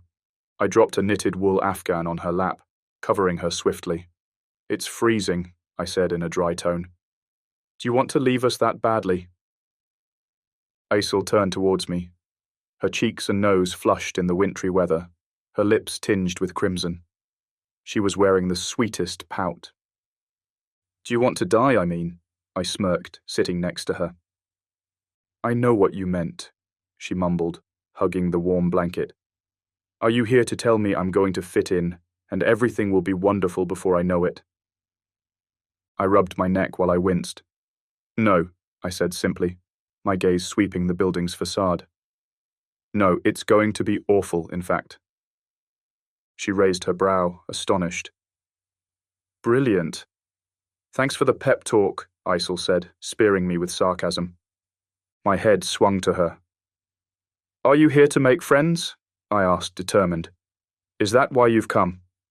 Because if it is, I'm sorry to say, you'll fail miserably." Aisel's expression slackened in an instant. "Well, you're a ray of sunshine, aren't you?" She gave me half a smile. I smirked. "So I've been told." I shrugged, and recovering my aplomb, I added, "Listen. This isn't Hogwarts, Aisel. You're not going to find friendship and camaraderie behind those walls." I paused, leveling our stares. "What you will find, if you want it, are the tools to become a better version of yourself. A wizard capable of honing their power. A true necromancer. The first female necromancer," she added, looking down as she picked her nails. If it matters to you, then yes, I said. It doesn't, she confessed, finally opening up. And no, I don't care to make friends. All I want is to understand who I am. To become a better version of myself, as you said. She sounded defeated. I couldn't guess what her journey had been like. But for us necromancers, it never was easy. Then you're in the right place, I assured her. A dimple pierced her cheek as she pursed her lips. Hogwarts. She snorted, angling her eyes towards me. That was funny, she said, shedding from her gloom. That's all I've got as far as humour goes, I told her, showing palms. I'm nowhere near funny. I'm sure you could be if you tried, she challenged charmingly. Huh? I uttered with a frown. What is it? She flinched. That thing you said, I mumbled in deep thought. A friend used to say it to me. Quite perceptive, she teased, putting the book away. Does this friend have a name? Yeah, I nodded. Laurent Michaels. Her expression went flat. From Yorkshire, she said, bewildered. I matched her astonishment in a flash. Do you know him? Aisel silently said yes. He works at my mum's shop in the summers, she said. Really, I said, delighted as a wave of warmth washed through me. I tilted closer, eager to hear more. He works in a shop. What kind of shop? I couldn't stop myself from smiling. They sell brooms and... A magic shop, I interrupted, restless and giddy. I could see him playing rugby, but Laurent Michaels trapped in retail? Never. Aisel chuckled. I'm afraid not, Harry. Taking her hands to her belly, she enjoyed a good laugh. Then, reeling back her amusement, she tilted closer and said, My mum runs a Tesco. I snickered, blushing like an idiot. Oh, a cashier then, I said. Try warehouse operative, she added, quirking up an eyebrow. Laurent's a big guy, you know. I didn't know. I haven't seen him in a while. I scratched behind my ear, unable to suppress the smile tugging at my lips. They just kept coming. And how is he? He's a mess, she blurted. A mess? I started, my expression slipping into a grimace. Why? What do you mean? Aisel pulled up the afghan to her waist, then folded it over her hands. This summer, things got ugly when Laurent shifted. The words drifted into painful silence. Aisel stared at me sidelong, warily. It's okay, I assured her. I know he's a wolf. I pursed my lips, trying not to show my restless apprehension. What happened? He got into a fight, she said. A big one, with his older brother. Sheer black dread washed over me. Is he all right? I asked with urgency, leaning forward. Well, Laurent almost killed him. But yeah, I hear Rob's doing okay, Aisel said. Is Laurent all right? I insisted. I could not care less about Rob. Horrible of me, I knew, but it was the honest truth. I think so, she mumbled with half a shrug. I haven't seen him since. His parents sent him away fast. To Vesely. My mum said he was a wreck when he came to say goodbye. He wanted to stay so much. I rubbed a hand over my brow. Bloody hell, I breathed. Never had it hurt so much, the distance between us. I could only imagine how hard it must have been on him, coming out of his wolf form to realize the attack. I had to see him. But how could I? We were hiding in this fortress, cloaked from the world of wizardry. Leaving the premises would not only mean risking my imprisonment, it would lead to the harshest penalties for the school, including foreclosure. Cade? Someone called. Distraught by my whirling mind, I turned towards the sound. A kid stepped out of the fog, holding a lantern high. One of the newest students at Godfrey's. I hardly kept up with their names nowadays. What? I answered curtly. Professor Godfrey wants to see you, the boy said in a jittery voice. It's kind of late, isn't it? Isel mumbled, getting on her feet. I did the same, unable to shake away my concerns. Now another one piled on. Why would Godfrey want to see me at this hour? It had to be important. Chapter 21. Cade. Everybody dies. I halted at the room's threshold, frozen as I noticed Godfrey's suitcase on the floor, holding the door open. He was standing behind the desk. His expression was stern as he piled a box of cigars and a ledger, which he then slipped into his bag. "You're leaving," I mumbled, stepping into the room. I did it cautiously, as if Godfrey might have puffed into dust otherwise. After closing his brown leather messenger bag, Godfrey's head swung upward to meet my stare. "Only for a while," he told me in reassurance. A moment's silence sailed between us. "I'm going to try one more time," he added, easing his hands over the desk, his head hanging low. The absolute weariness of him wounded me deeply. I heaved a heavy sigh, strained with disappointment. "Again with the Council of Magic?" I huffed, sweeping a hand across my brow. "Godfrey, you've tried this before. They will never recognize our school, our order, as they should." I licked my lips, ready to deliver the longest speech, if that's what it took to dissuade him. "We're too much of a threat to them," I added in a warmer tone. More than seeking to persuade him, I was begging him to reconsider. Time and time again, it hurt me when I saw him come back home from these affairs, always heartbroken, shattered. "Cade," he said under his breath, moving around the desk. "I believe there's a chance I might persuade them this time." He dug his hands into his pants pockets and leaned against the antique furniture. "We've grown so much in the last few years." He paused, a thin smile stretching his lips. The gods knew where this man found a shred of hope.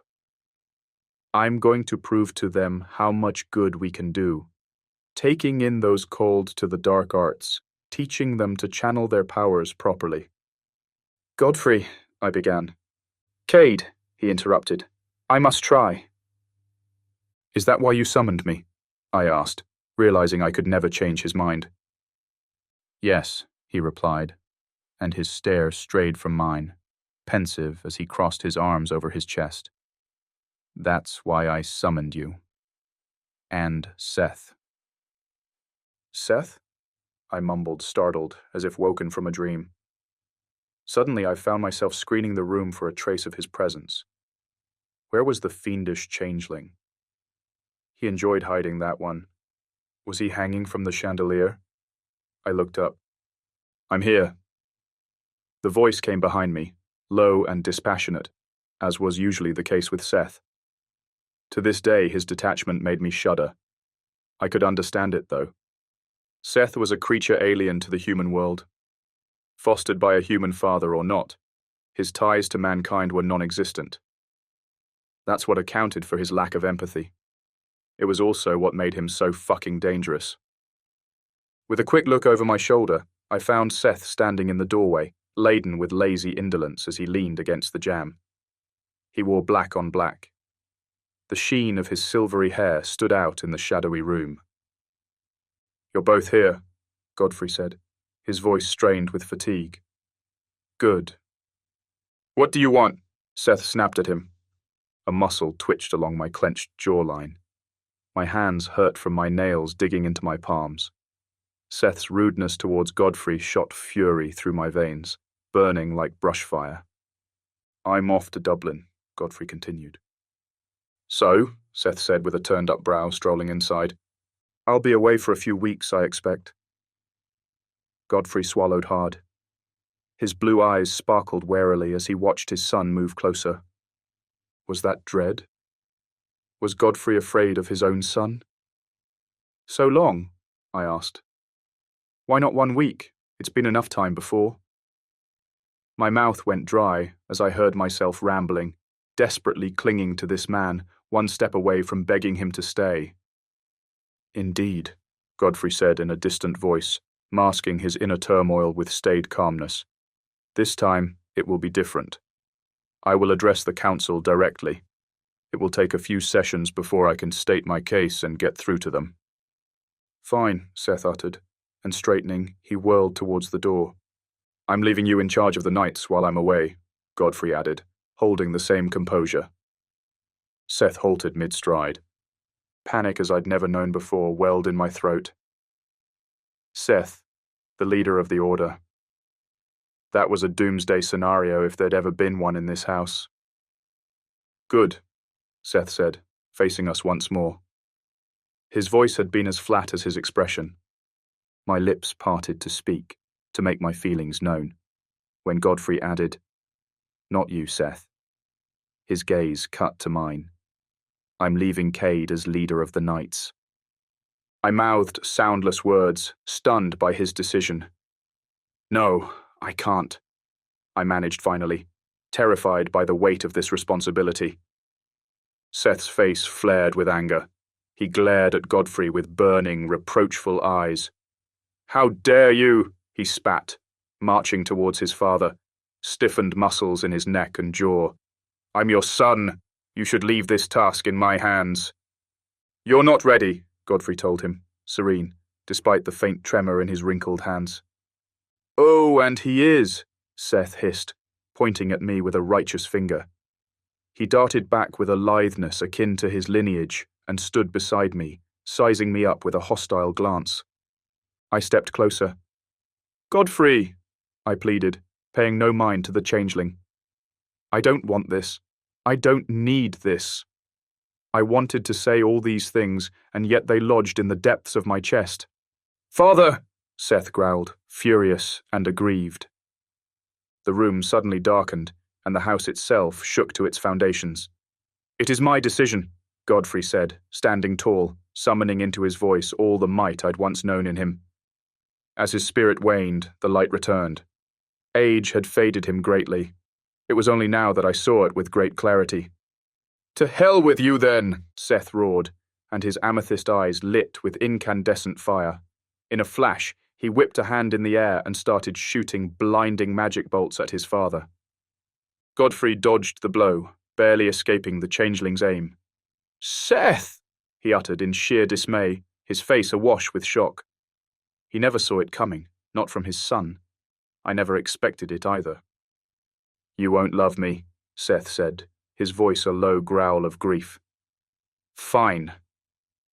Unwavering in his resolve, he marched towards him, then fired another blow of magic. It was fey, bright as lightning. The bolt struck the desk, shattering it in half instantly. At once, the pungent smell of charred wood violently penetrated my nostrils. I crouched and covered my ears, stunned, having never witnessed Seth's lethal magic. My ears rang from the powerful blasts. Dust and debris hovered in the air. Slowly, I got to my feet and watched with frightful eyes as Seth drew closer. Godfrey waited. The changeling stopped scarce feet away from his father and raised a hand, gleaming with energy. Stop it! I roared, stepping forward. Seth glared at me over his shoulder. Shut up, Cade, he muttered, luminous eyes sparkling with dark magic.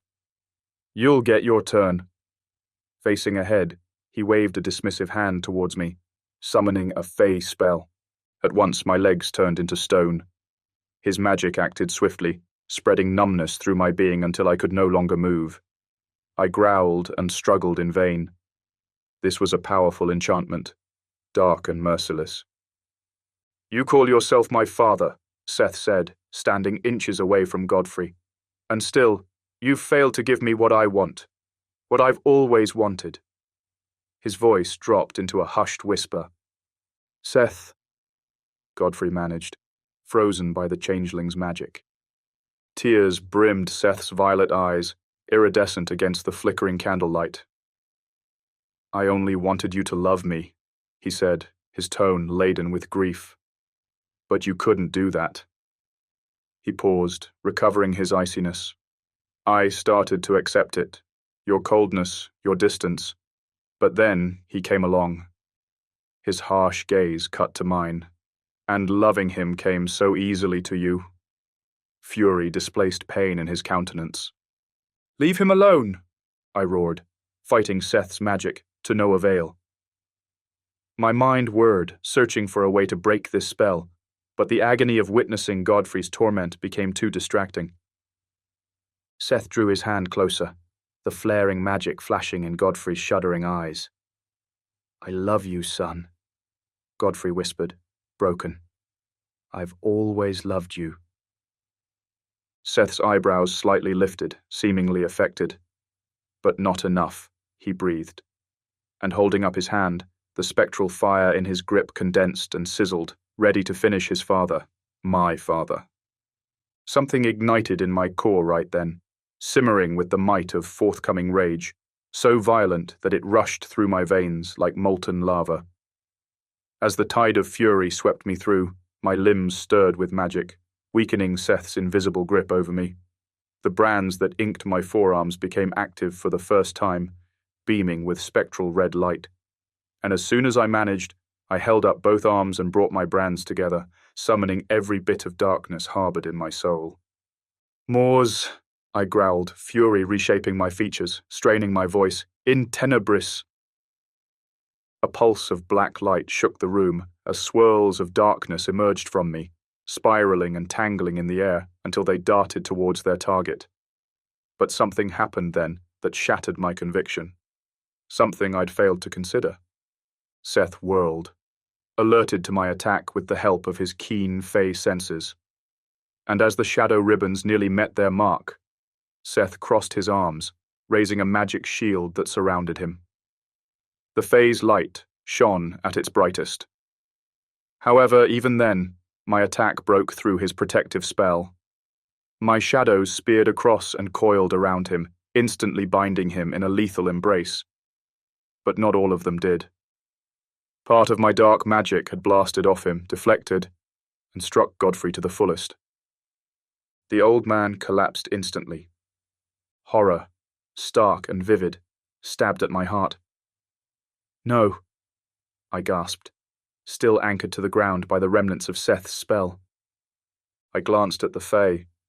Dark ribbons of death magic bound him in an inescapable prison. Their grip tightened so fast that his light waned and perished. "Gods, no!" I wailed, unable to regain my leg's action, desperate to crawl to Godfrey's side. A cold knot clenched my stomach as I realized he wasn't moving. The few feet standing between us tormented me to no end. Harrowing cries of agony rose from Seth, a distant sound. As the Fae's suffering increased, his power lost strength, until at last I became free from his hold, my knees buckling and trembling from all previous efforts to escape. I set out to run towards my father's side when my shoulders jittered as, with one last scream, Seth shattered into myriad bursts of light. A rain of stardust, the aftermath of his destruction. I darted towards my father through the dismal magic cloud, my knees crashing to the floor the minute I stood beside him.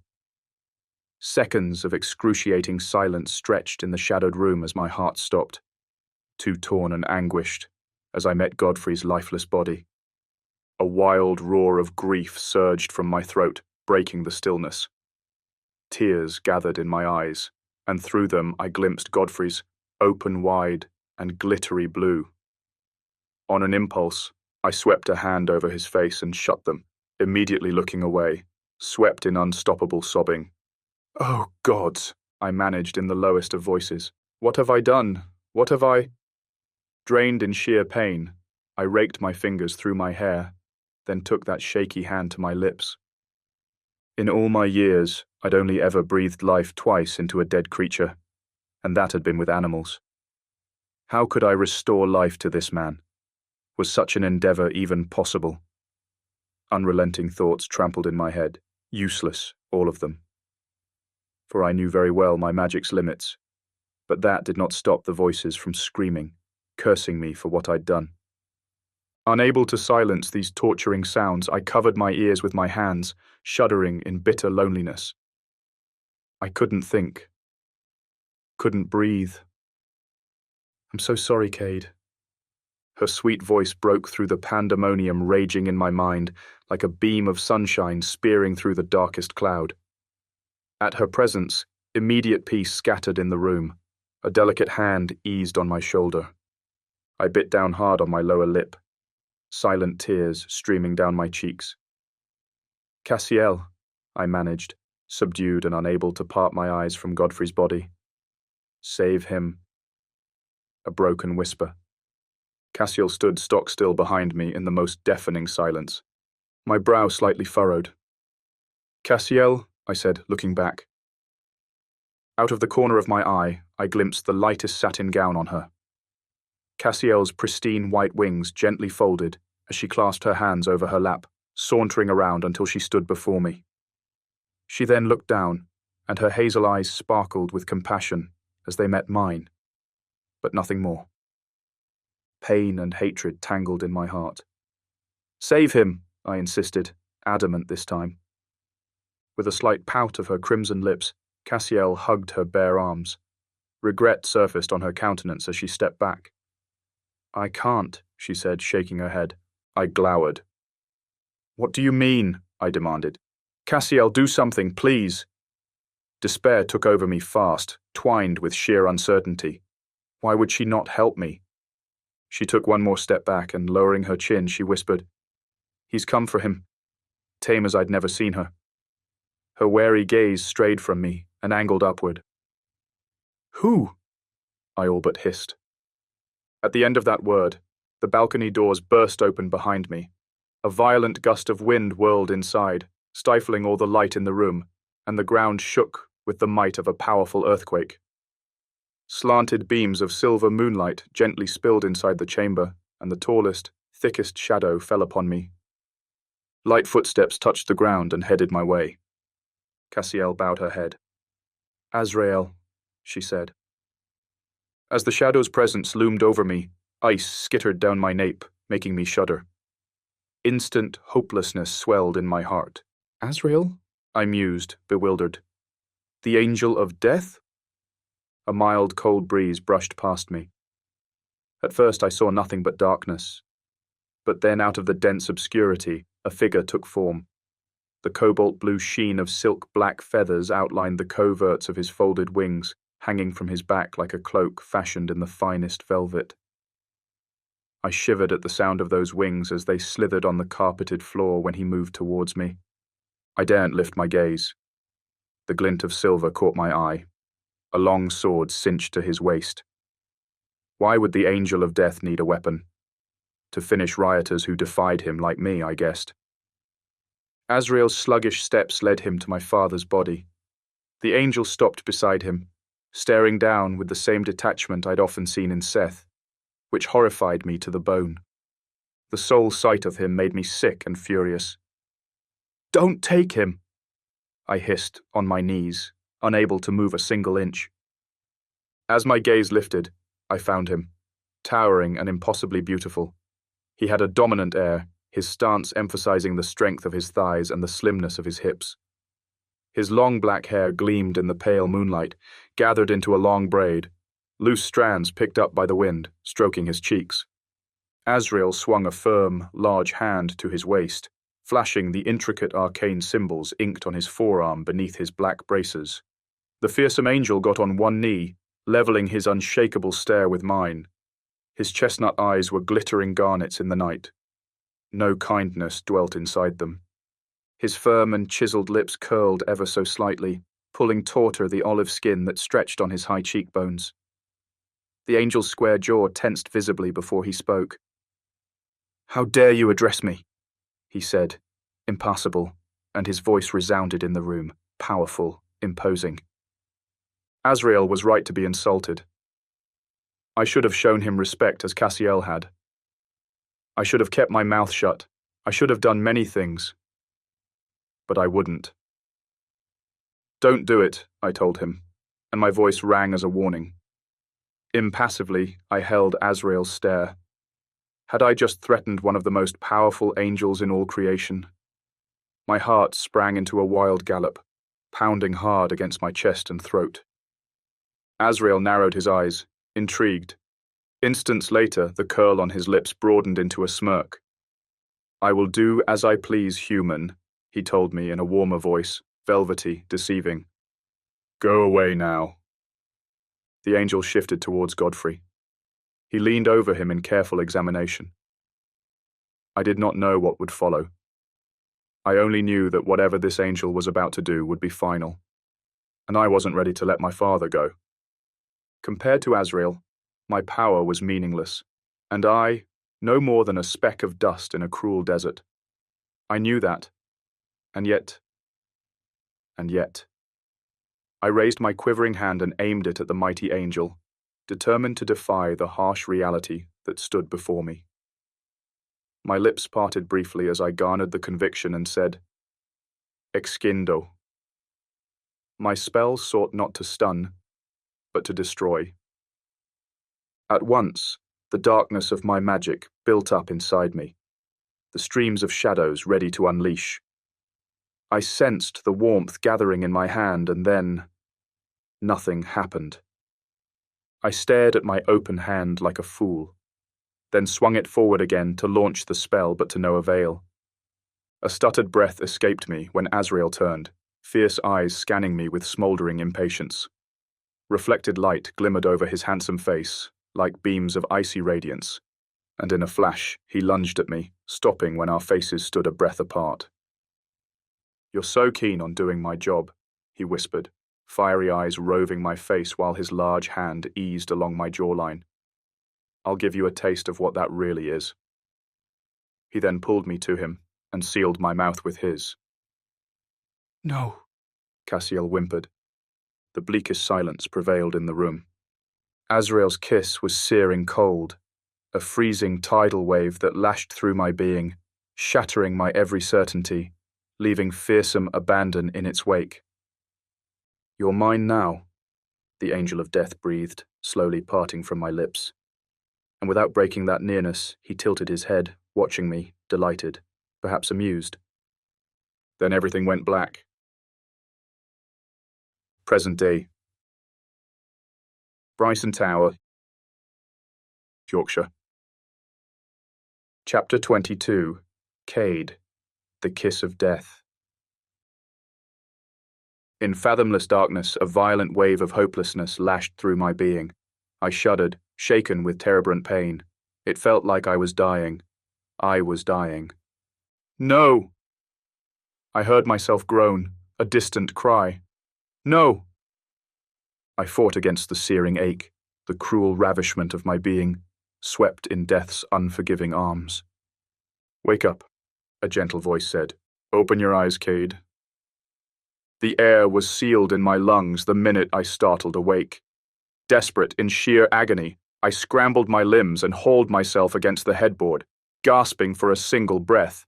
And once I managed that, I sucked in another, and another, until my racing heart slowly regained its normal pace. I swept away the damp locks of hair covering my face with a tremulous hand. I used to be so sure of myself, of my unrelenting lack of fear towards death. But ever since Azrael's kiss, for the last 4 years, he'd often tortured me at his whim, reminding me how absolutely powerless I lay at his mercy. A painful price to pay for my defiance against him when Godfrey died. Little by little, my eyes adjusted to the flickering amber light. I glimpsed oak-panelled walls dressed in black damask, a crystal chandelier, dusty and forlorn, lavish classic furniture. This was their home. Never once had I imagined ever setting a foot in Bryson Tower again. But as fate would have it, this had been the place to cross my mind as a last-minute refuge when Draos the Fallen had forced me to escape Vesely Academy. After my family's tragic demise, the Council of Magic had stripped this house of all its furnishings, claiming it as a vital part of their investigation. No room remained untouched by their greedy claws, no room except mine. They'd spared this chamber out of dread alone, suspecting a curse might lie hidden inside any object it contained. "Are you all right?" a soothing voice asked. My head swung lazily towards the sound, where a vision of golden brown skin and pale blue eyes waited patiently for me to speak. My eyes froze on his taut, muscular form, his firm mouth curled as always, on the edge of laughter. "Laurent," I mumbled in a daze. Was this a dream? My dreams were so vivid as of late. Reality came crashing down on me with all its harshness as the memories flashed in my mind's eye. I remembered then, as I'd escaped, Laurent had come with me. I love him, he'd said to that loathsome demon, Draos. Don't kill him. I love him. He'd spoken those words in the name of friendship and nothing more. Next thing I knew, we'd warped here. Months had passed since, hiding in my family's castle. The wards wanted us, and showed no signs of ever growing tired of their search. I'd shielded the place with my magic to keep us safe, but venturing outside the estate would raise the ward's tracking spells. You were having that nightmare again, Laurent said. The pitch of his voice was now deeper, more resonant, and sensual. He was taller than I by several inches, stronger too. I hadn't been there to watch these changes over the last decade, but tonight, they caught up with me fast. As he leaned closer, the musky fragrance of his skin flooded my lungs, intoxicating my senses. I noticed in this nearness how the shadow of his stubble contrasted with his clear blue eyes. They sparkled like precious sapphires. I swallowed hard, then whisked away from him fast, lest my instincts betrayed me. It's not a nightmare, Laurent, I muttered, pushing away the heavy down comforter. It's a curse. I sat on the edge of the bed. I looked at him over my shoulder. Bemused, he was pouting like a child. Not even 6 months separated us in age, and we'd grown sharing more secrets than I cared to remember. I wasn't going to start hiding things from him now, no matter how horrible. How can it be a curse if you're sleeping? Laurent asked, adorably naive. He tumbled to the bed, gliding towards me until he raised his chest, leaning on both forearms. He was glabrous and strong. A man. Though as he plucked a pillow and hugged it in his arms, corded in muscle, I glimpsed in him the teenager I'd walked out on years ago. Bored, he tossed the pillow aside and rolled on his back, locking his hands on his nape.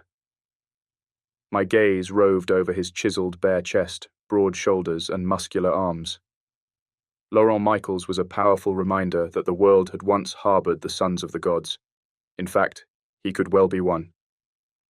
I looked away and bowed my head. Black strands of hair instantly dropped on my face. Death kissed me once, I managed in a low voice. I could not stare him in the eye and speak these things. It was a long time ago. I thought it would have been easier to share my truths with him. But suddenly, it was not the same as years ago. My secrets were now darker and even more horrifying. So that kiss left its mark on you, he said, trying to understand. His tone was warm and sweet. It did, I said without moving. I can feel death claiming me as his.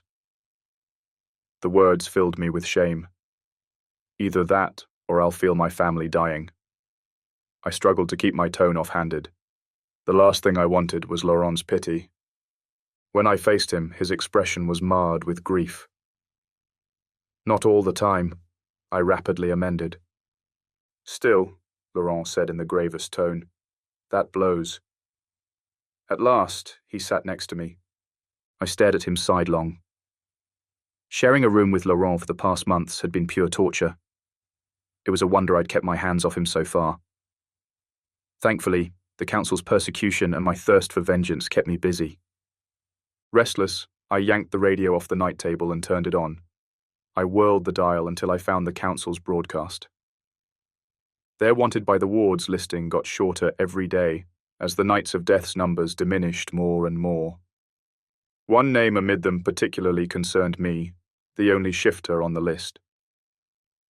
Do you think they're still after us? He asked. A flash of worry strained his features. Laurent hid it well. I hated putting him through this. At once, I turned off the damn thing and slammed it on the nightstand. It's not you they want, I grumbled, a blunt attempt to ease his worries. Laurent snickered. Actually, I think they do. He spoke softly, mockingly. He then inched closer, seeking confidence, and secretly added, My name's there every hour on the hour. His lips stretched in a wide grin. My cheeks hopelessly burned. You know what I mean, I growled, looking away.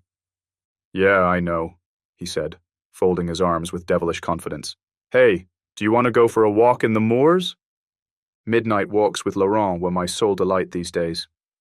I could never think of refusing him, but several worries burdened me this evening. No, I breathed, rising from the bed. I'm going to talk to her. Cade, he uttered, his spirit suddenly drained. She's all I have, I replied while I slipped on a shirt. With Dushan and Isel in hiding, there's not much I can do to find my family's killer. Hastily, I buttoned it down and threw on some pants. Laurent's lips parted, ready to offer me a piece of his mind, although I'd not asked for it. He hesitated, then chose to remain silent. He knew I'd never listen, not on this matter. All right, he said, picking up his hooded jacket from the floor. He was already wearing half of his slate tracksuit. Laurent shot to his feet. A low growl lingered in his chest when he stretched his arms. Where are you going? I asked. The words came out with a flash of anxiety. If Laurent left me, I'd probably go mad with grief. He stretched some more, taunting me in ways he'd never suspect. And as he released a long exhalation, he scanned me with wistful blue eyes. I'm going for a run, he said, zipping up his jacket. Say hello to Ghost Girl for me. The corner of his lips curled with a brief smirk. Laurent then rushed towards the window. He popped it open and leapt across it, effortlessly landing on the lawn. Can't you use the freaking door for once? I scoffed, standing by the window. Laurent looked up at me, wearing a mischievous grin, then darted into the night, sprinting at lightning speed. Chapter 23. Cade, Emma. Laurent made no effort to conceal his disapproval of me for using Emma's ghost, even though I'd explained it to him countless times. The longer a spirit roamed in the world, the more its identity faded. And Emma had just about reached her limit. My time was running out. The tower's door creaked open.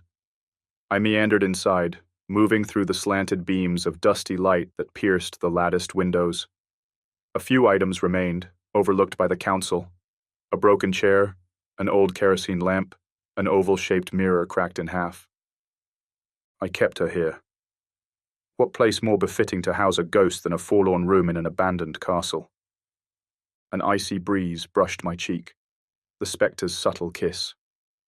Gooseflesh shot up my arms, an indisputable sign of her presence. Emma! I summoned her, drained with exhaustion. I moved further inside, slipping my freezing hands into my pants pockets, when out of the feeble light, the shape of a young woman emerged. Sadness washed through me each time I saw her. But then, most ghosts stirred that feeling in me. Her delicate profile gleamed against the silver moonlight as she faced the window, watching the moors. Emma, I said, sauntering closer to her, it's me. The girl's blonde head slowly whirled my way. Cade, she uttered, the sound unnatural and forced, as any spectre's. I need your help, I uttered, halting before her. Do you remember what we talked about? Emma nodded. I'm your window, she said, with more clarity this time. It took so much effort for her to manage such a thing, so much energy. Yes, I assured her. Yes, you are. I gave her half a smile. Only for now. When we're done, I'll set you free.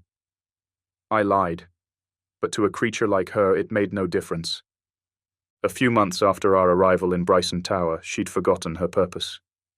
All she ever talked about at first concerned getting back her body. Stolen by a wicked witch, she'd said.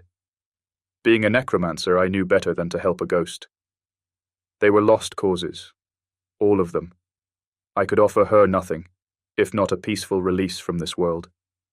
It was a glaring truth that recovering Emma's body was an impossible task for any wizard.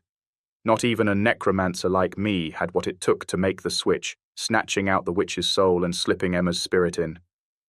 No one could undo the soul thief's devious work, including the fallen angel himself. And even if someone did, what would become of her? A mindless creature, broken and detached from reality. A lost cause indeed. I need you to find my family's killer, I continued. Emma shuddered, her energy buzzing and flickering like a bad TV signal. I can't, she managed in a mournful tone. She clasped her languid hands and drifted in the room. I went after her. Yes, you can, I told her, adamant. Go find them. Whoever murdered my family, I want them dead. A shrill cry wailed from her. I winced. It almost pierced my eardrums. Emma dashed in the air, quick as lightning, then suddenly halted before the broken mirror. I've tried, she moaned. I can't see them. A smoky hand hovered above the shattered pane of glass. When she whirled towards me, her eyes were missing from her face.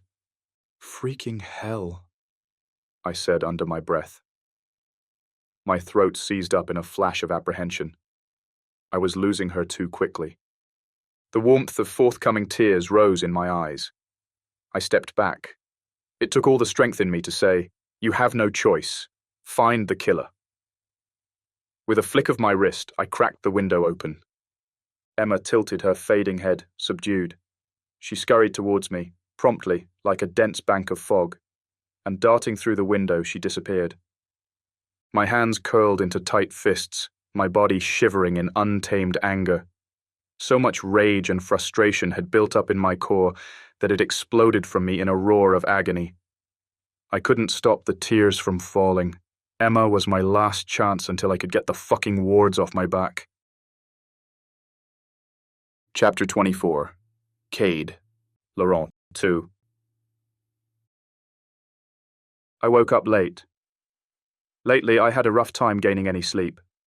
When not tortured by Azrael's curse or my own vindictive thoughts, there was always Laurent to turn to for inspiring restlessness. He was gone when I entered the kitchen. On the breakfast long table, I found a couple of trays laden with sliced cheese and freshly baked bread, tall jars of strawberry and apricot jams. Resting on the side was a French coffee maker, simmering with a steaming brew, and beside it, an empty porcelain cup, waiting to be filled.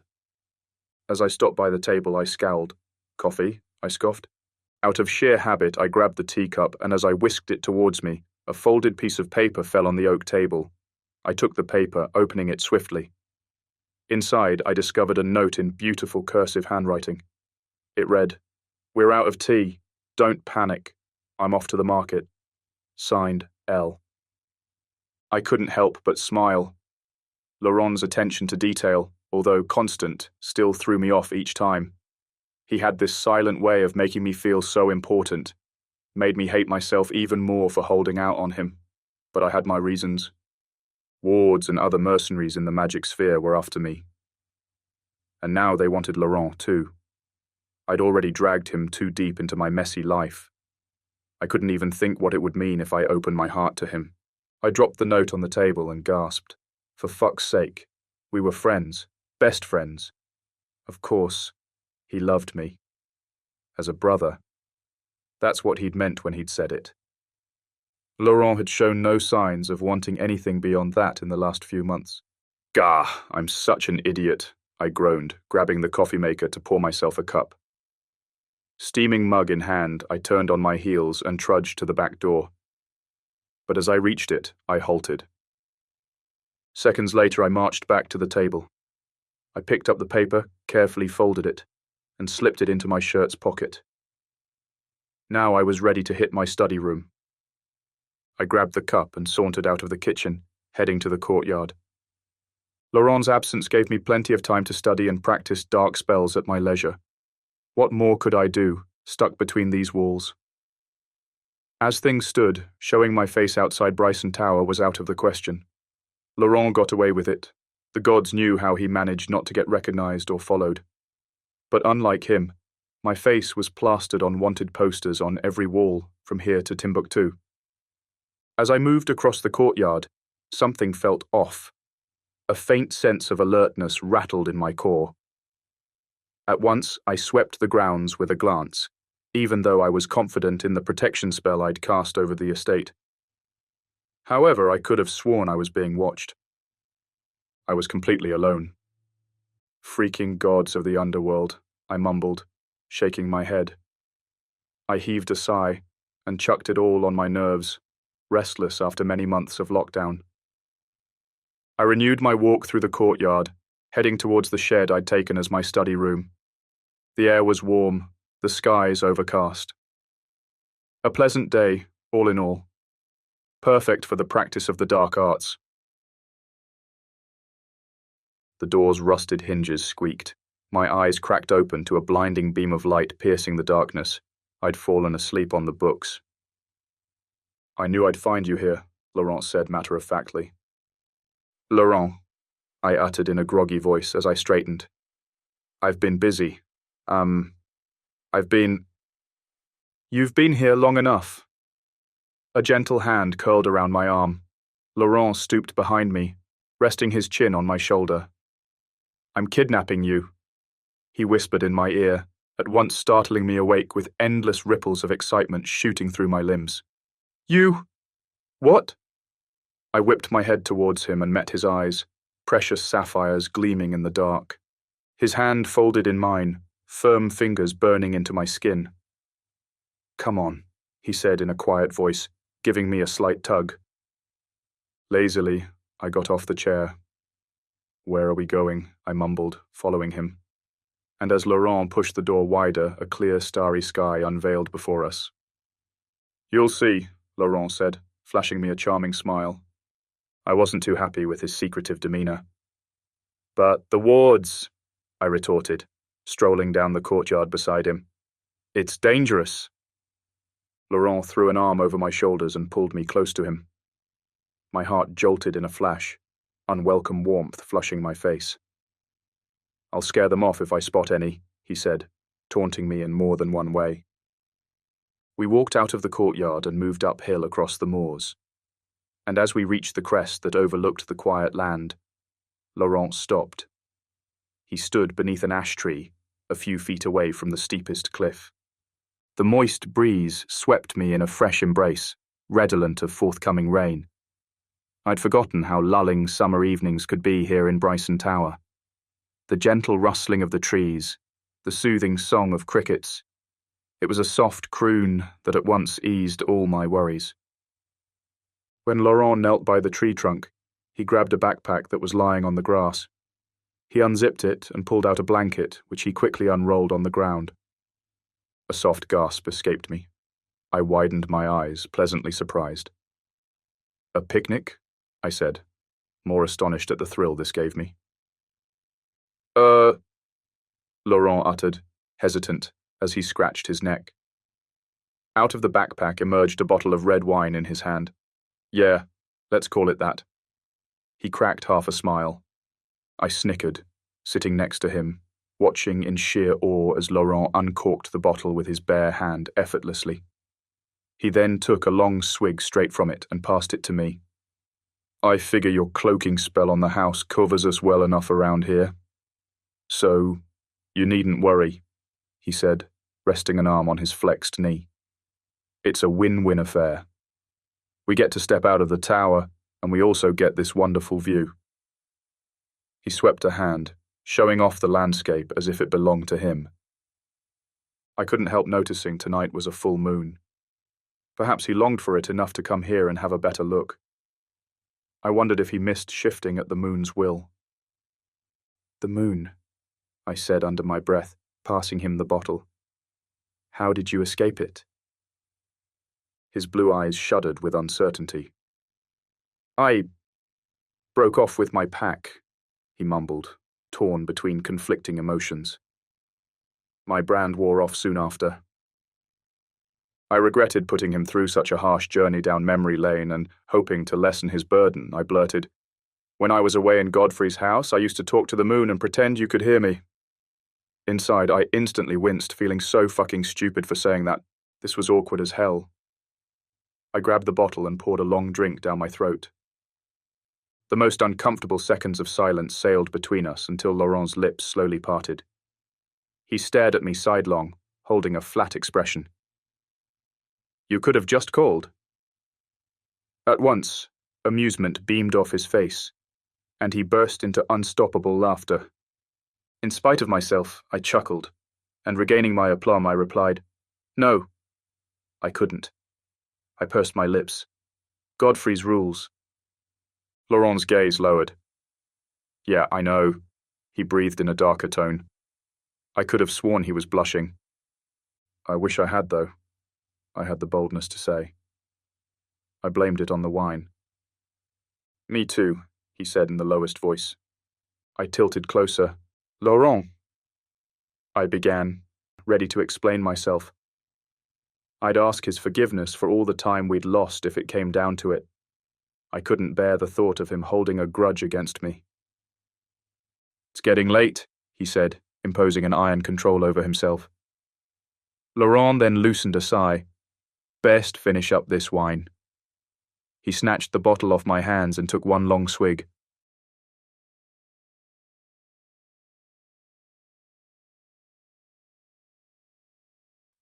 Chapter 25. Cade, about demons and angels. I lay in bed, holding my latest read as I listened to the pitter-patter of rain striking the bedroom's windows. I was waiting for a sign, waiting for anything to happen that might lead me on the right path towards vengeance.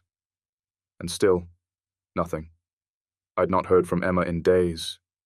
It mortified me even to consider I might have lost her already. The water's cold as hell, Laurent groaned. He'd just stepped out of the shower.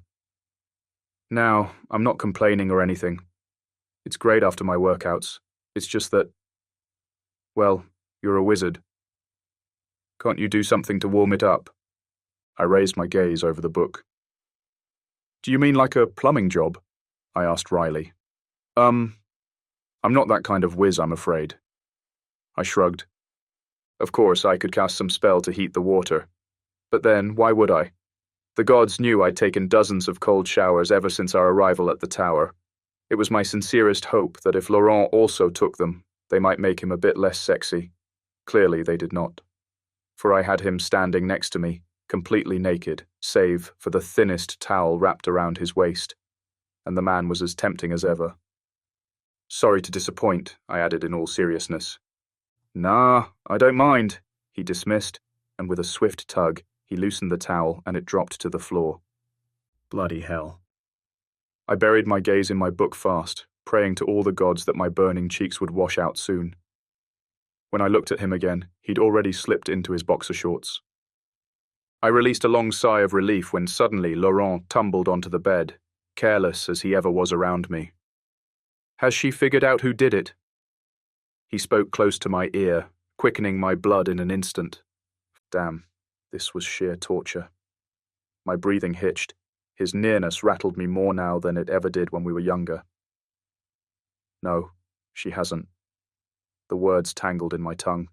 I hated hearing myself saying them, admitting that no matter how powerful, how skilled in the dark arts of necromancy, I, the current leader of the Knights of Death, had not an inkling of who'd destroyed my family. Every inch of me went taut, my unbridled frustration escalating at a rapid pace. Tears brimmed in my eyes. It took everything in me to hold them back. Hey. It's all right, he whispered, his warm hand stroking my arm. We'll figure it out, we will. Laurent's kindness thawed my frozen heart. I shut my eyes, and finally the tears streamed down my face until I sensed my frail control crumbling, shattered after months, pretending I was utterly untouchable. Defeated, I took a hand to my brow. It's been a year, I said in a broken whisper. I should know. My jaw clenched tight. I should fucking know who killed my family. Cade, Laurent inched closer. You're being too hard on yourself. I shuddered, angry to relive this shattering pain. I could not care less for the old man, I continued, unable to stop now. But my mother, my sisters... I swallowed hard as grief and desolation tangled in my throat. I took my time to gather all these things, bottled up in the pit of my stomach, and Laurent patiently waited. He listened. And Cerise, I added. She's... I sucked in a quick breath. She's alone in that damned castle. Fury forced out my pain. Anger suited me best. That's where I found my strength and the will to move on. But she's not alone, Laurent said, and although the words had been well-intentioned, They cut through me like a shard of glass.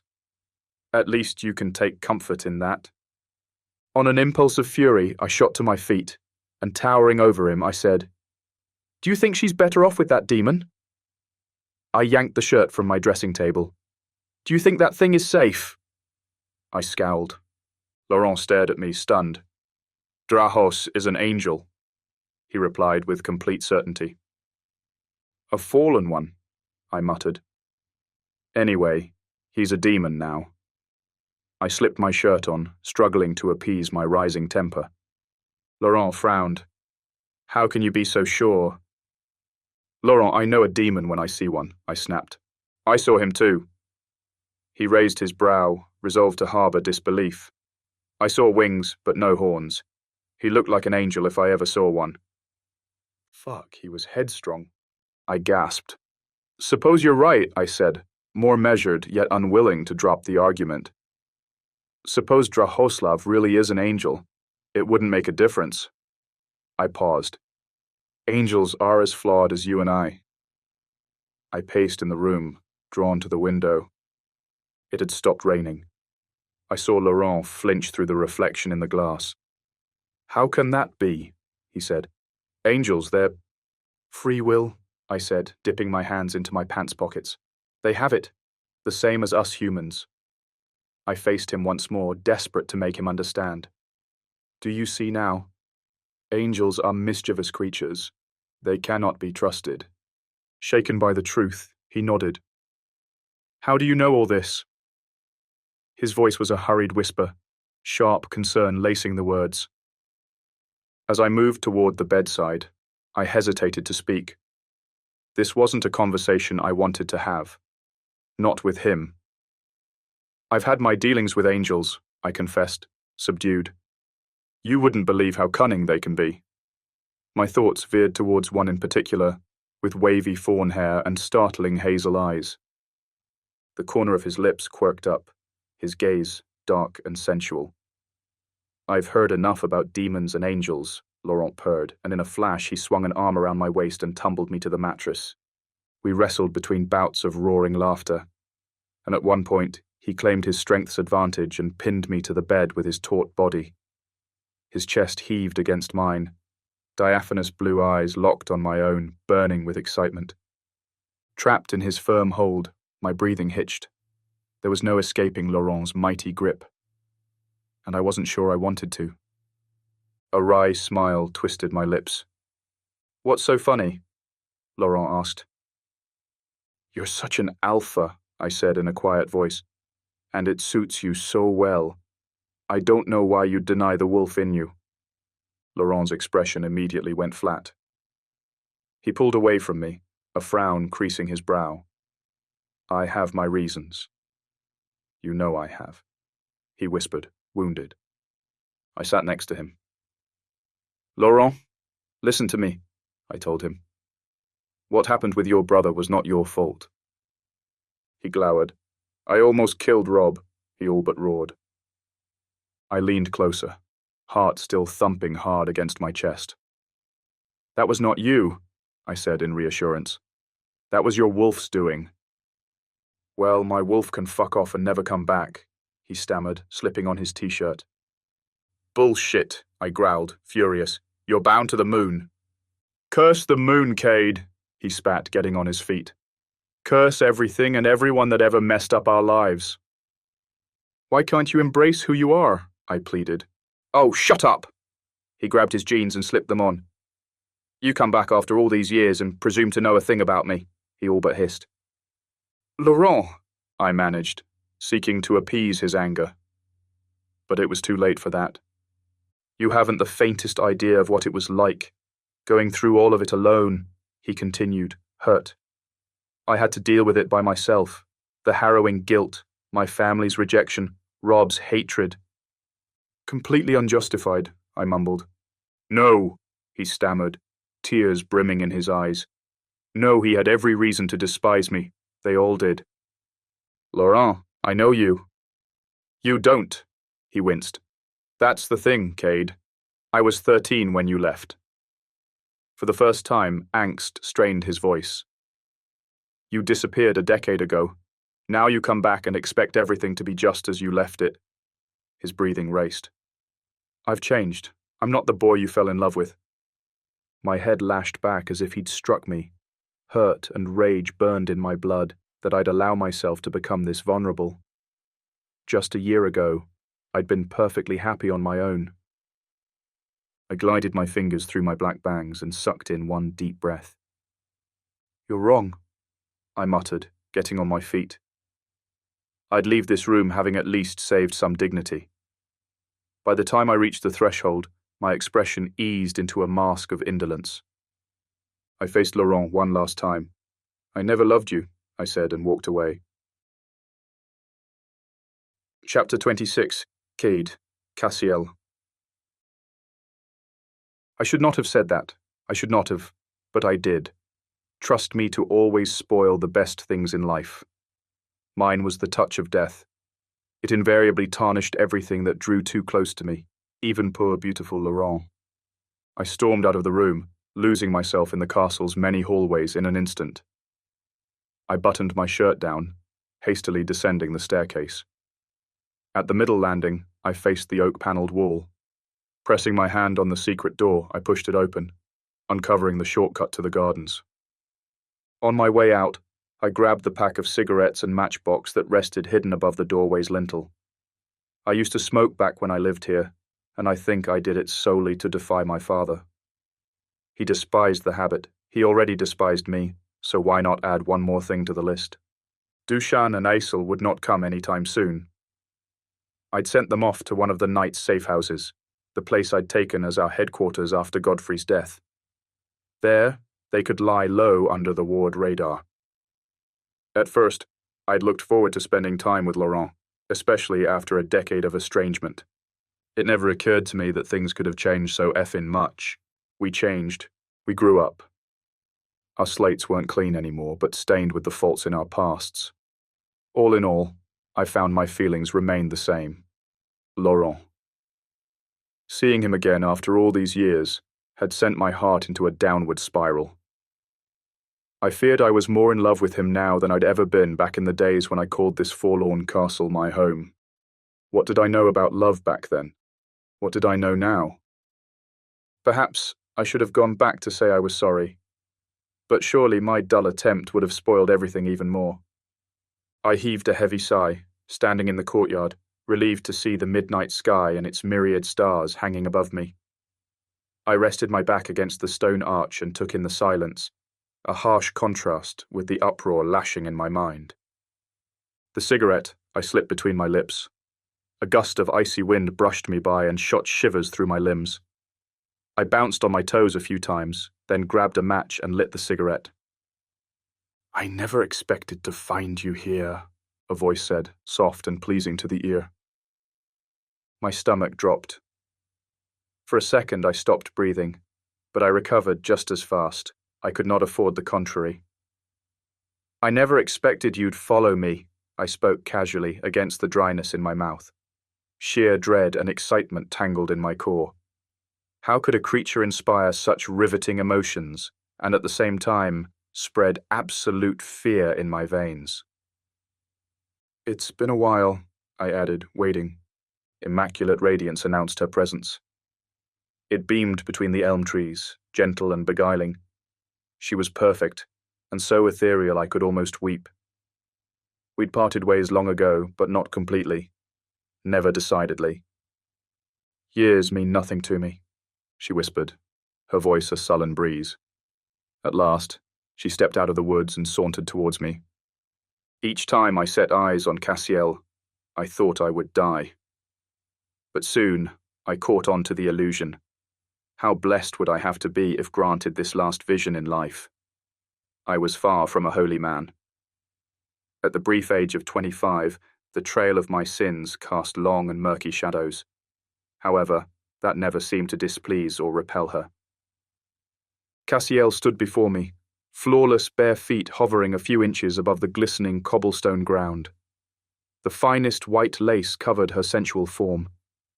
Her fawn wavy hair was long. It fell gracefully below her shoulders and framed her exquisite face, the smooth canvas of her delicate features. Her plump pink lips curled in the hint of a smile.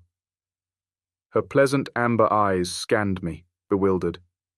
The spell came to an end when her feet touched the ground, and the world spun again, renewed. "You've always held my interest," she said, slightly tilting her head, narrowing her eyes. "I find you quite intriguing, Cade." Every sound that crossed her lips was sensuous and entrancing. Cassiel could trap me in her thrall so easily, which made her all the more dangerous. I took away from my mouth the unlit cigarette and slipped it above my ear. "Ah, yes," I said under my breath. "Angels are curious when it comes to human behavior." Her sweet expression slid into an enticing pout.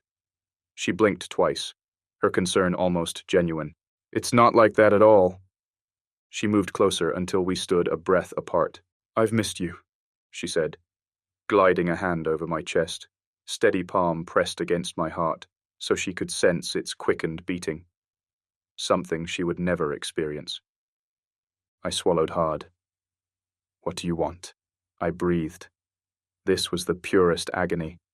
Cassiel's light drew me like a moth to a flame, so perilous and yet so helplessly alluring. Her gaze sharpened, a glint of mischief turning it alight. "You've been naughty these past few months," she said. I started. She did not have to speak Laurent's name.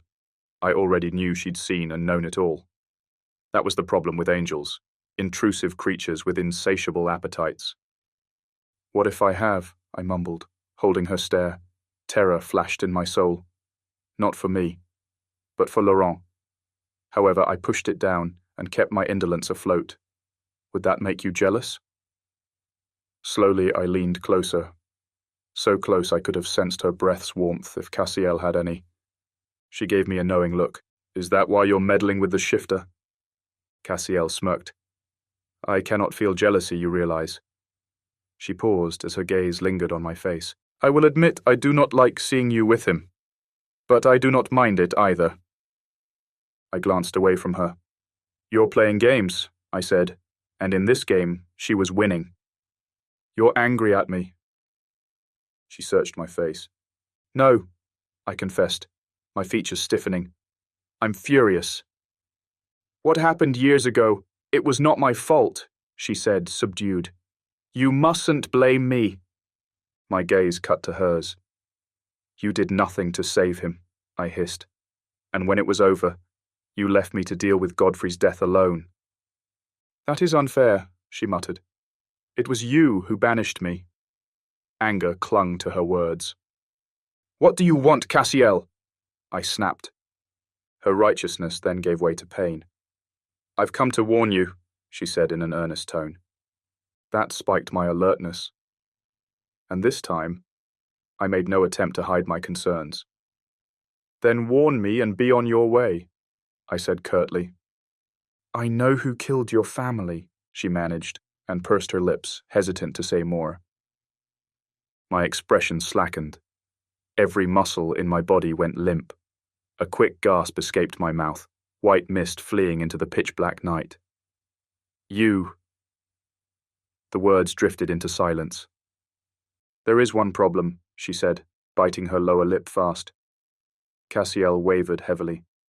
If she faked it, she did it masterfully. "What is it?" I begged, hopelessly hooked.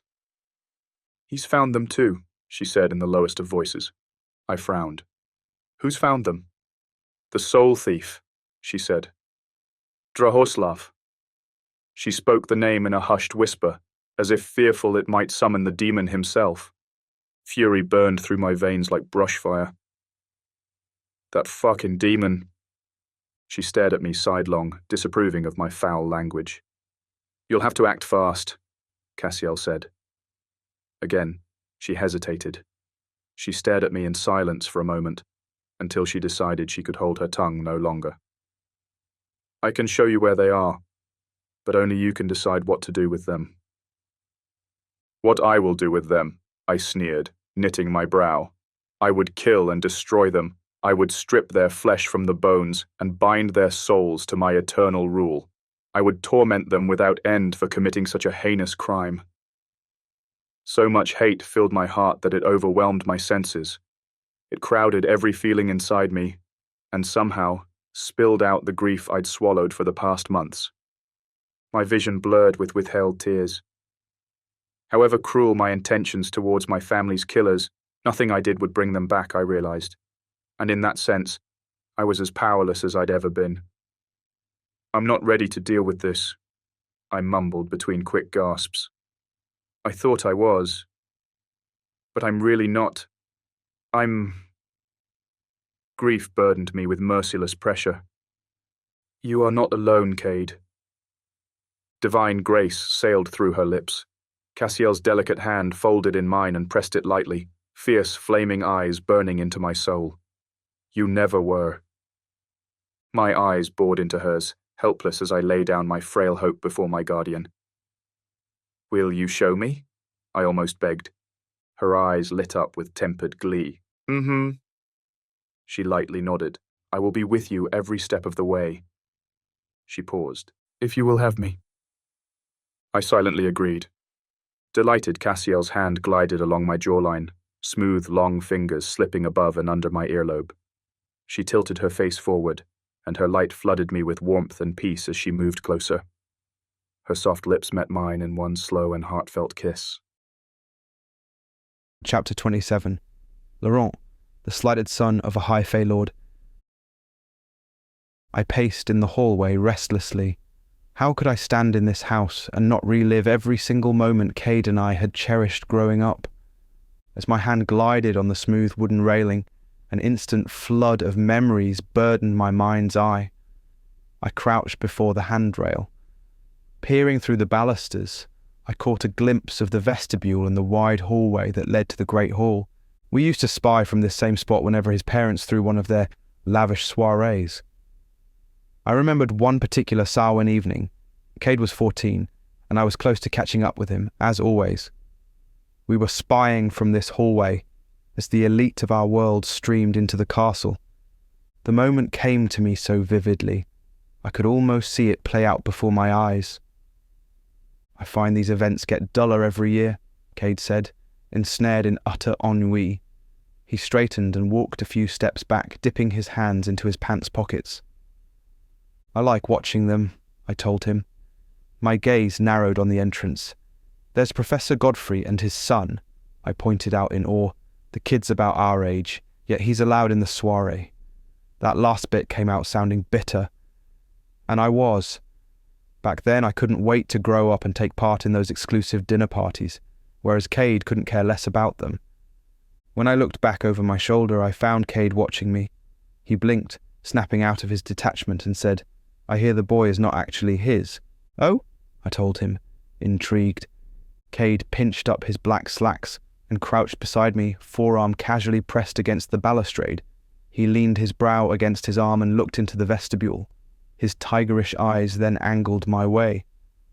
I hear he's the slighted son of a mighty high Fey lord, he added, giving me a mischievous smirk. It sounded like a fairy tale. The corner of my lips quirked up in disbelief. Cade enjoyed teasing me. He'd often tell me such stories and later amused himself, watching me fall for each word to have sailed through his lips. But I knew better this time. I sucked at my teeth and shoved him aside with my shoulder, disregarding his ridiculous story. Cade snickered, delighted. Do you want to play a game? He suddenly asked, slipping into the gravest expression. His voice, although touched with a hint of gloom, carried such self-assurance and pride that it sounded regal, and why wouldn't it? The Brysons were a powerful magical family. His father, Vestley Academy's headmaster, his mother, a powerful sorceress, and the famed author of a dozen grimoires. So in a way, Kade Bryson truly was royalty. Hell, they even lived in a castle. I shrugged. I guess, I said, not particularly thrilled. What kind of game? Come. On a cheerful impulse, Cade grabbed my arm and pulled me down the hallway. He pushed a secret panel on the wall and led me through it. Driven by curiosity, I followed. We arrived at a room reminiscent of an attic, dusty and forlorn, crammed with shrouded antiques. A wide panoramic window lay before us, Cade called me to this window. I stood beside him, my heart racing, breath panting from the sprint. Cade eased a gentle hand over my shoulder, his thumb barely brushing my neck. I was instantly stunned at the sudden prickling of my skin from that brief contact. We were standing so close to each other, and my cheeks hopelessly burned. Cade noticed it, but said nothing, and part of me hated him for being in the position of showing me this mercy. Bitter cold washed through me when Cade took back his hand. I hadn't felt such an ache before, not even when my mum had taken away my video games after I'd teased my parents with a good prank. This was different. I could hardly understand it. Cade stared through the pane of glass into the manor's courtyard. "Look at them," he said in a dry tone. "Yeah, I see them," I said, aloof. Wizards and witches were lingering by the veranda, having drinks and dancing. They were enjoying themselves, as I only dreamed of doing. What was this game we were about to play? Was it an RPG? I love those. "I can tell you which one will die the soonest," he told me. Despite the bleakness of his words, Cade's mellow voice had sent a pleasant wave of warmth rushing through my limbs. He didn't say these things in a boast of pride. He'd simply stated a fact. An eerie one at that. "I don't like that game," I mumbled. I started to turn away when Cade seized my arm. In one quick pull, he pinned me to the wall and pressed his forearm on my chest. He was taller and stronger than me, and I was furious. "I'll fight you then," Cade playfully said, cheeks flushing with excitement. A smile curled the corner of his rosy lips. His warm, minty breath brushed my cheek with each quickened exhalation. I hated being powerless in his hold. I hated being so weak that he could restrain me this easily. And still, in this nearness, I revelled in the fragrance of his skin, and in studying his face up close. I learned him by heart, from his thick dark eyelashes and chiselled Roman nose to his firm lips and perfect Cupid's bow. A few strands of his hair, black as a raven's feathers, slipped over his brow, darkening his green eyes. "Stop it," I growled. "Let me go." I writhed under his hold, struggling to push his arm away. But the more I resisted, the more unrelenting his grip became. Cade grinned, elated at his advantage, when something in his demeanour suddenly shifted. A flicker of panic flitted across his eyes. Startled, he released me, leaping back as if I had the plague. That brief moment of reality shook me to the core, and to this day, it still does. And now I was here, in Bryson Tower, sharing a room with him no less. My feelings towards Cade were no secret. Gods, a year ago, I'd even confessed to loving him. I'd said it to Draos, hoping it would spare Cade from his angelic fury. And it had. I rubbed a hand across my face as I sauntered back to our room. Damn, I'd been so embarrassed ever since. And of course, Cade had heard every single word. But he'd been kind enough never to bring it up, sparing me from the brutal awkwardness it would imply. Spending all these months with him in Bryson Tower had been a treat, but also an insufferable torment. I shut the door behind me. Ugh! The wolf in me bristled, prowling towards the window. I hated that we'd fought. I hated that he'd said I never loved you. But what if that meant something else? I'd wounded Cade deeply, and he'd cared enough to hurt me back. That was love, a twisted kind of love, but love at last. It gave me a reason to hope, and I'd hold on to it with all my fierceness. Things could be so different if only Cade opened his heart to me. But why would he? He'd been through so much hurt. His heart, so wounded, he had no means to take a chance on being happy. My heightened eyesight swept the lawn and narrowed on a pair of figures. They were heading to the woods. One was a woman dressed in a white silken gown. Her pale skin glistened with a touch of magic. The other figure was Cade. He was strolling alongside the girl. No, not strolling. More like moving in a stupor, led by the strange female. And she definitely wasn't human. Whatever that woman was, I didn't like her. I grabbed my jacket and slipped it on fast. Out of habit, I checked the time on my wristwatch. 11:11 p.m. What the hell were they doing in the woods at this hour? By the time I took another look, they were gone. I didn't like any of this. In a flash, I cracked the window open. I perched up on the sill with feral agility, picking up their scents within seconds, and as soon as I was ready, I took the plunge to the lawn and went after them. Chapter 28. Cassiel. Come with me. Cade and I sauntered through the woods, alone for the first time in years. His distance from me felt like an eternity. Had an angel ever experimented longing? I believe not. All this time I'd longed to feel the thrill of escaping with the human who'd stolen my devotion.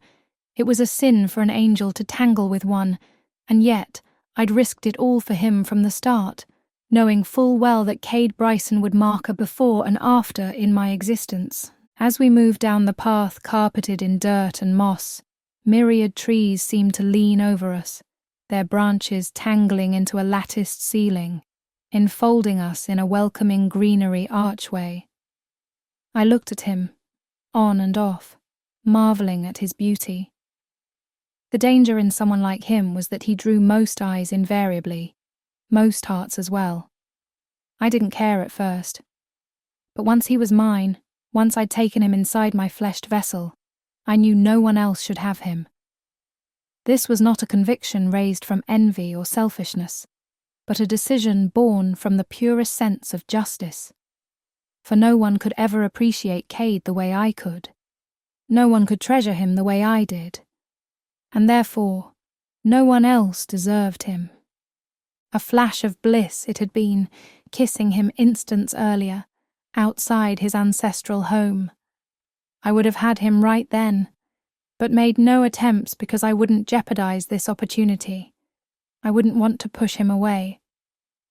Cade would come around sooner rather than later. He would abandon his reckless dalliance with the wolf. He would do this of his own accord, and that would make my victory infinitely superior.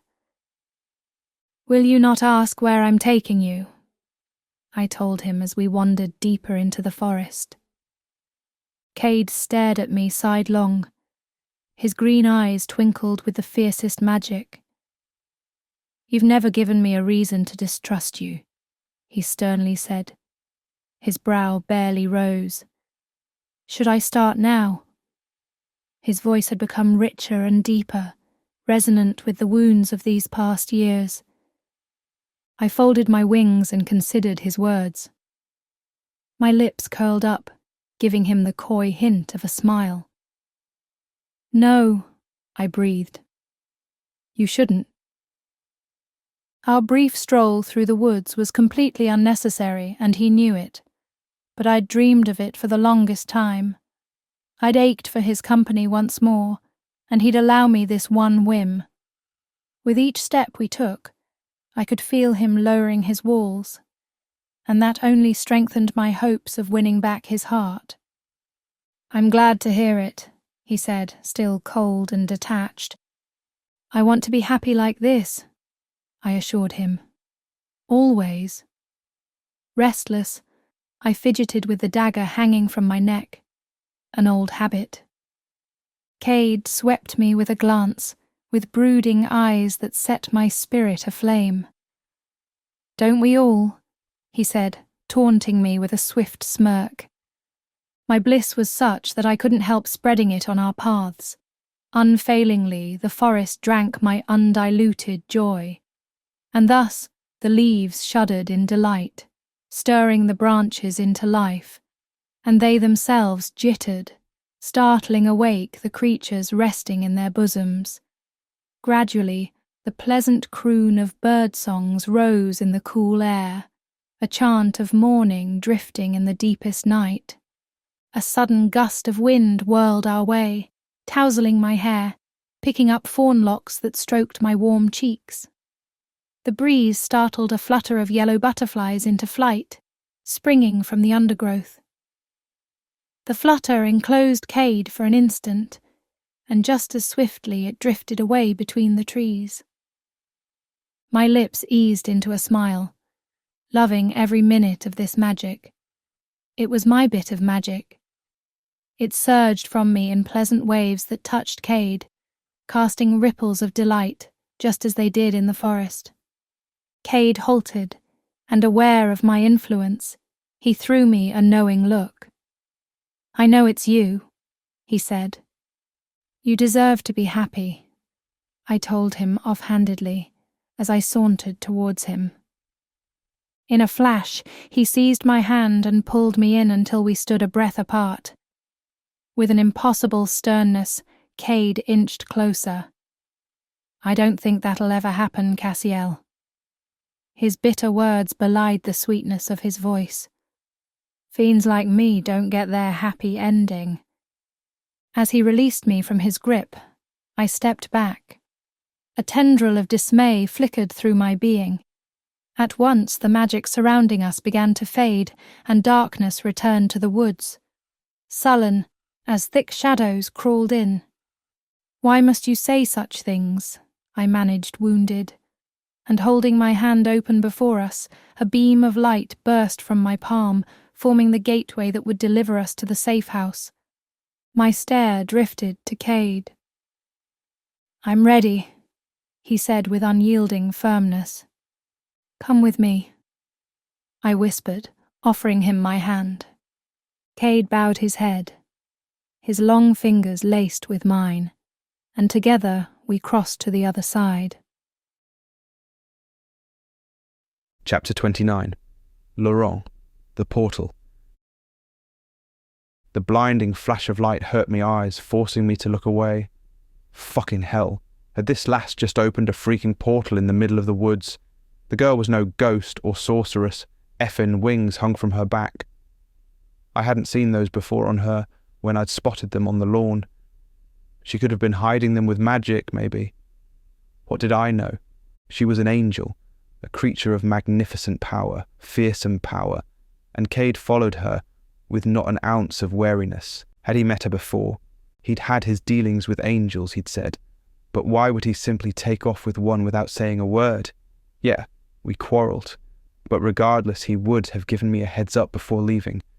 This wasn't normal. When the light finally waned, I opened my eyes. Cade was walking across the portal, followed closely by the angel. The gods knew where she was taking him. A flicker of dread spurred my heart into a wild gallop. It was too late. Cade had already crossed into the light. I can't lose him. Fast as lightning, I dashed out of the undergrowth and sprinted to the portal, and as I stood inches away from making the crossing, the angel looked back. She speared me with the fiercest glare, blazing hazel eyes alight with fury. "You come uninvited," she hissed in my head. I scowled and pushed through anyway, convinced now more than ever that Cade was in grave danger. But as she moved farther, the portal closed around me, a fumbling void threatening to swallow me whole. Darkness shrouded me. I then realized my mistake. Chapter 30. Cade, take me back. I froze. Grief and desolation gnawed at my soul while I watched the 3-story red brick building rise before me. Its large hooded windows and the wide front porch I knew by heart. Why? The words sailed into silence. A tight knot built inside my throat. But I forced myself to speak. Why did you bring me here? Instant fury flashed in my core, that I'd allow Cassiel to trick me so cruelly. I could only imagine why she'd resort to a ploy as convoluted as this to make me reminisce on times long past, to look back on our treasured memories, hoping she might win my heart again. But for me, it worked as the exact opposite. This place harboured some of the most painful memories in my life. Oh, what a fool I'd been.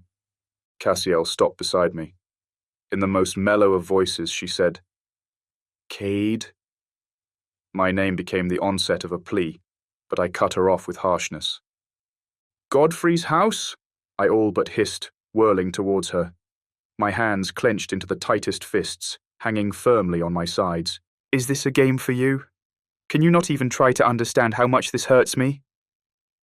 "Cade, I would never do that!" She exploded in a burst of pain, not fury. I blinked, disarmed. I'd never seen such an outflow of emotion stream from her. She'd seemed nearly human. Cassiel clasped her hands, and lowering her head, she added in a calmer tone, "Can you please not assume the worst in me? I would never harm you deliberately." her cheeks of rosy pearl flushed with anxiety.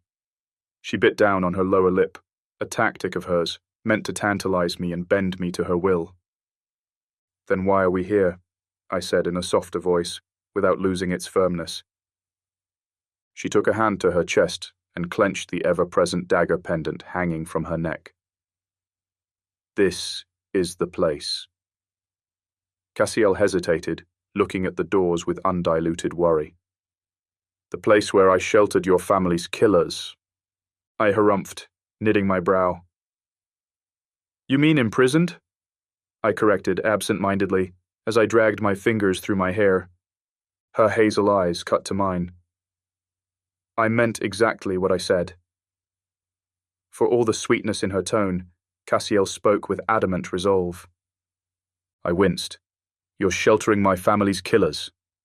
The sheer shock of it stopped me from screaming in outrage. Cassiel straightened, all the while holding my stare. "Yes," she answered with the same righteousness as before. My expression slackened. I stepped back, covering my mouth. "I can't believe I'm hearing this," I mused, immediately swept by the sudden realization. When Cassiel had spoken of the single culprit to have destroyed my family, she hadn't said killer. She'd said killers. I halted, facing her again. "Wait," I said, holding an appeasing hand in the air. "Just how many are there?" The wind blew, picking up her luscious locks of fawn hair, tousling mine against my cheeks. "3 of them," she said. "3," I managed, unable to stop a stuttered breath escaping me. It proved hard as hell to find my bearings. This was finally happening. After months of dreaming of this moment, I was standing at the threshold of facing my enemies. "It doesn't matter how many they are," I said, recovering my aplomb. With renewed conviction, I took the first step on the front porch. "There's hell to be had, and it's their time to pay." Cassiel's brow creased with uncertainty. "But will you feel the same way when you've met them?" she mumbled, hugging her arms. I stopped at the doorway, glowering at her words. "They're quite deadly," she added, standing behind me. My hand folded on the doorknob. I looked at Cassiel over my shoulder. "So am I," I told her in a smooth tone, and the door creaked open. "That's what worries me," she said, following me inside. Chapter 31, Laurent, Raël. I came crashing down out of the darkness and slammed hard against the floor, cheek first.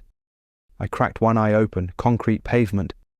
At once, my face contorted into a grimace of pain.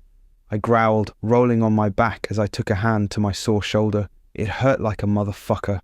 "God's freaking hell," I muttered as I winced.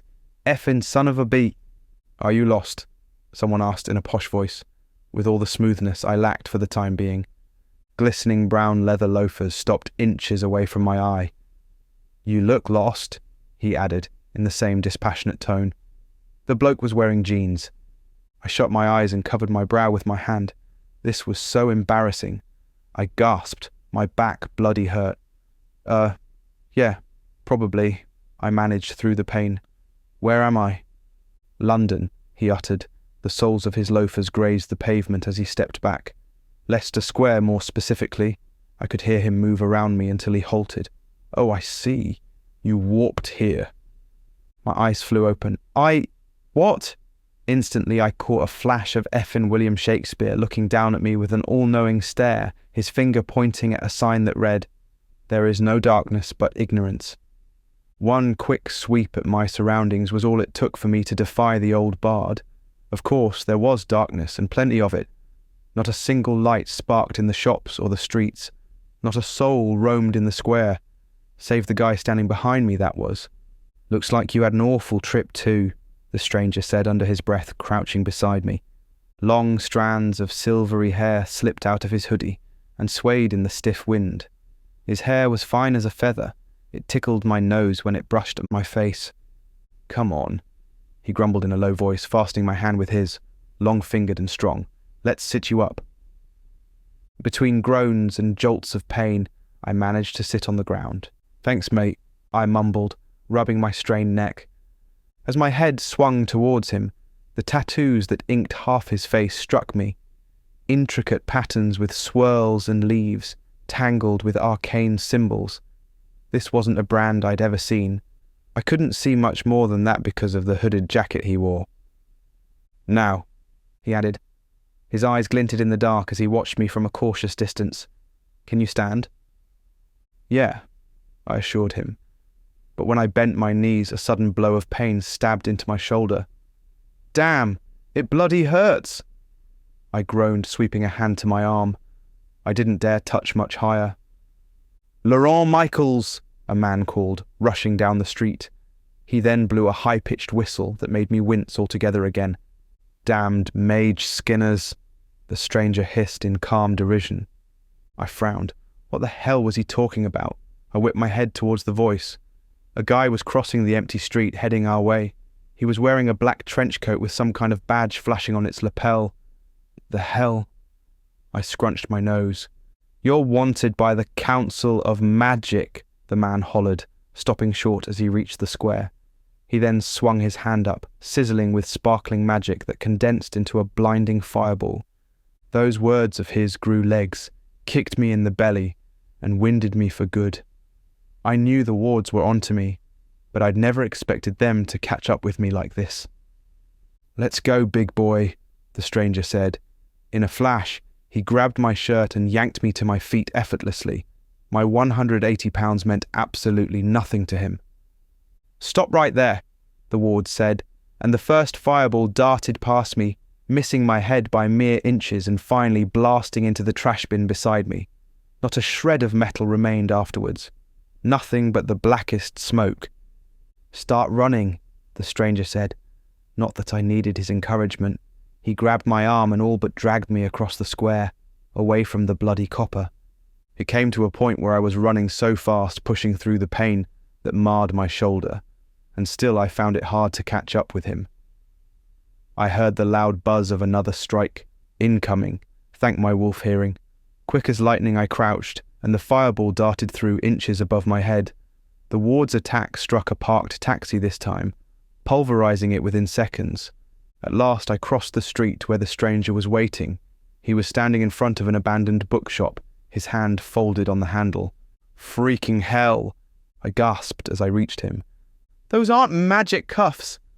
"Yeah, no shit," the stranger said under his breath, his lips etching half a smile. "They don't want to arrest you. They want you dead." I shuddered at the words. "Just who the hell are you?" He finally snapped, swinging his head towards me. "Screw it! Come inside," he said, quickly. The guy grabbed my arm and a flash of pain shot through my rib cage. And before I could utter a single sound, the door swung open. Chapter 32. Cade, the Children. I held the door open, watching as Cassiel walked inside.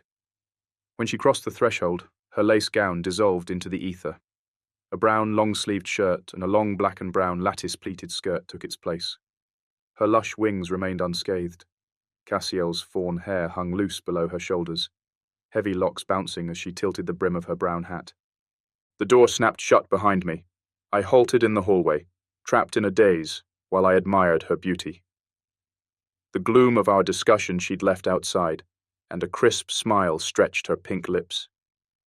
In the house's gassy amber light, she seemed so innocent and unspoiled by the world, all the things she was not and could never be.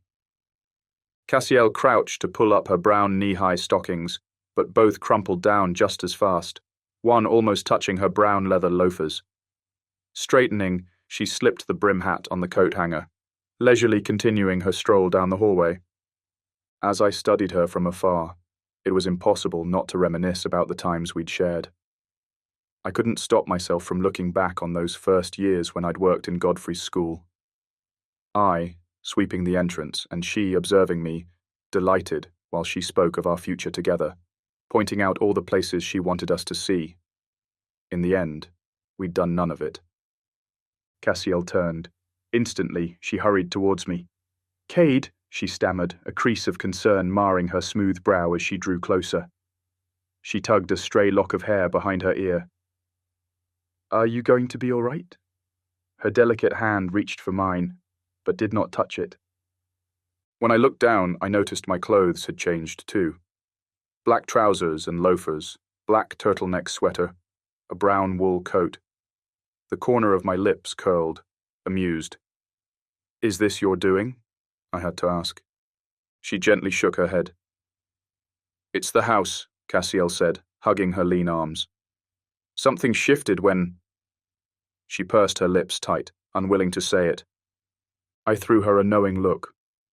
When I killed Godfrey, I uttered in the bleakest tone. Cassiel frowned and pouted in disapproval. A flicker of anger lit her amber eyes.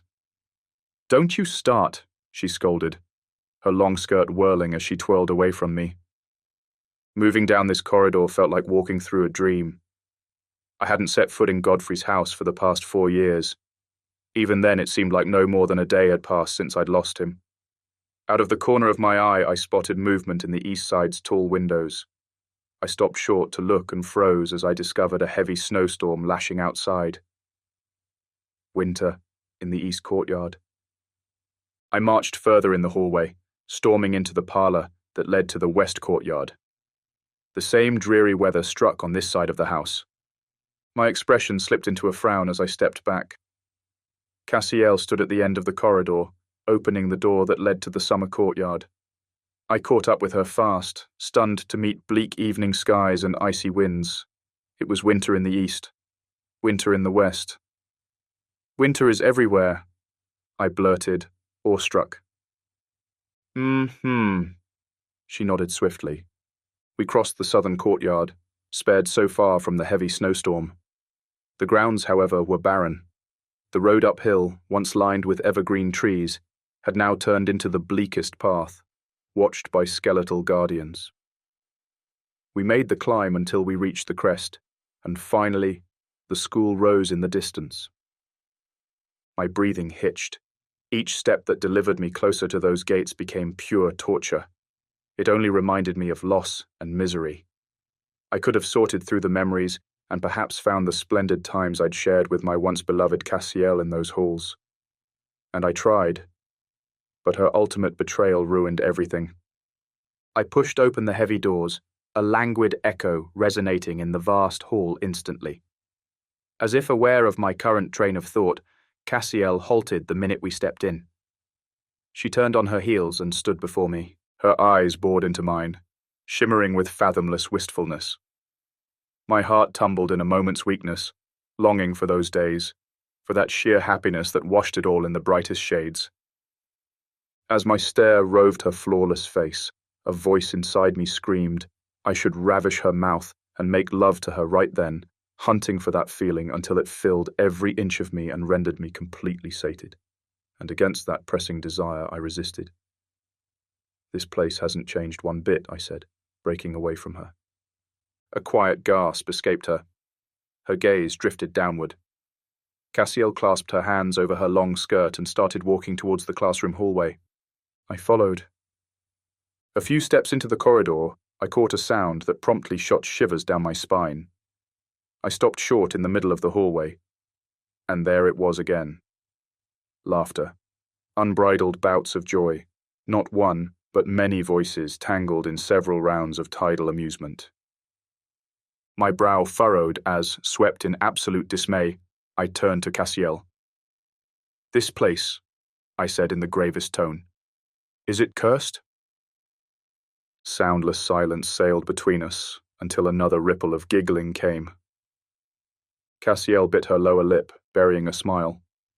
She stood in the doorway, a graceful hand gliding along the jamb.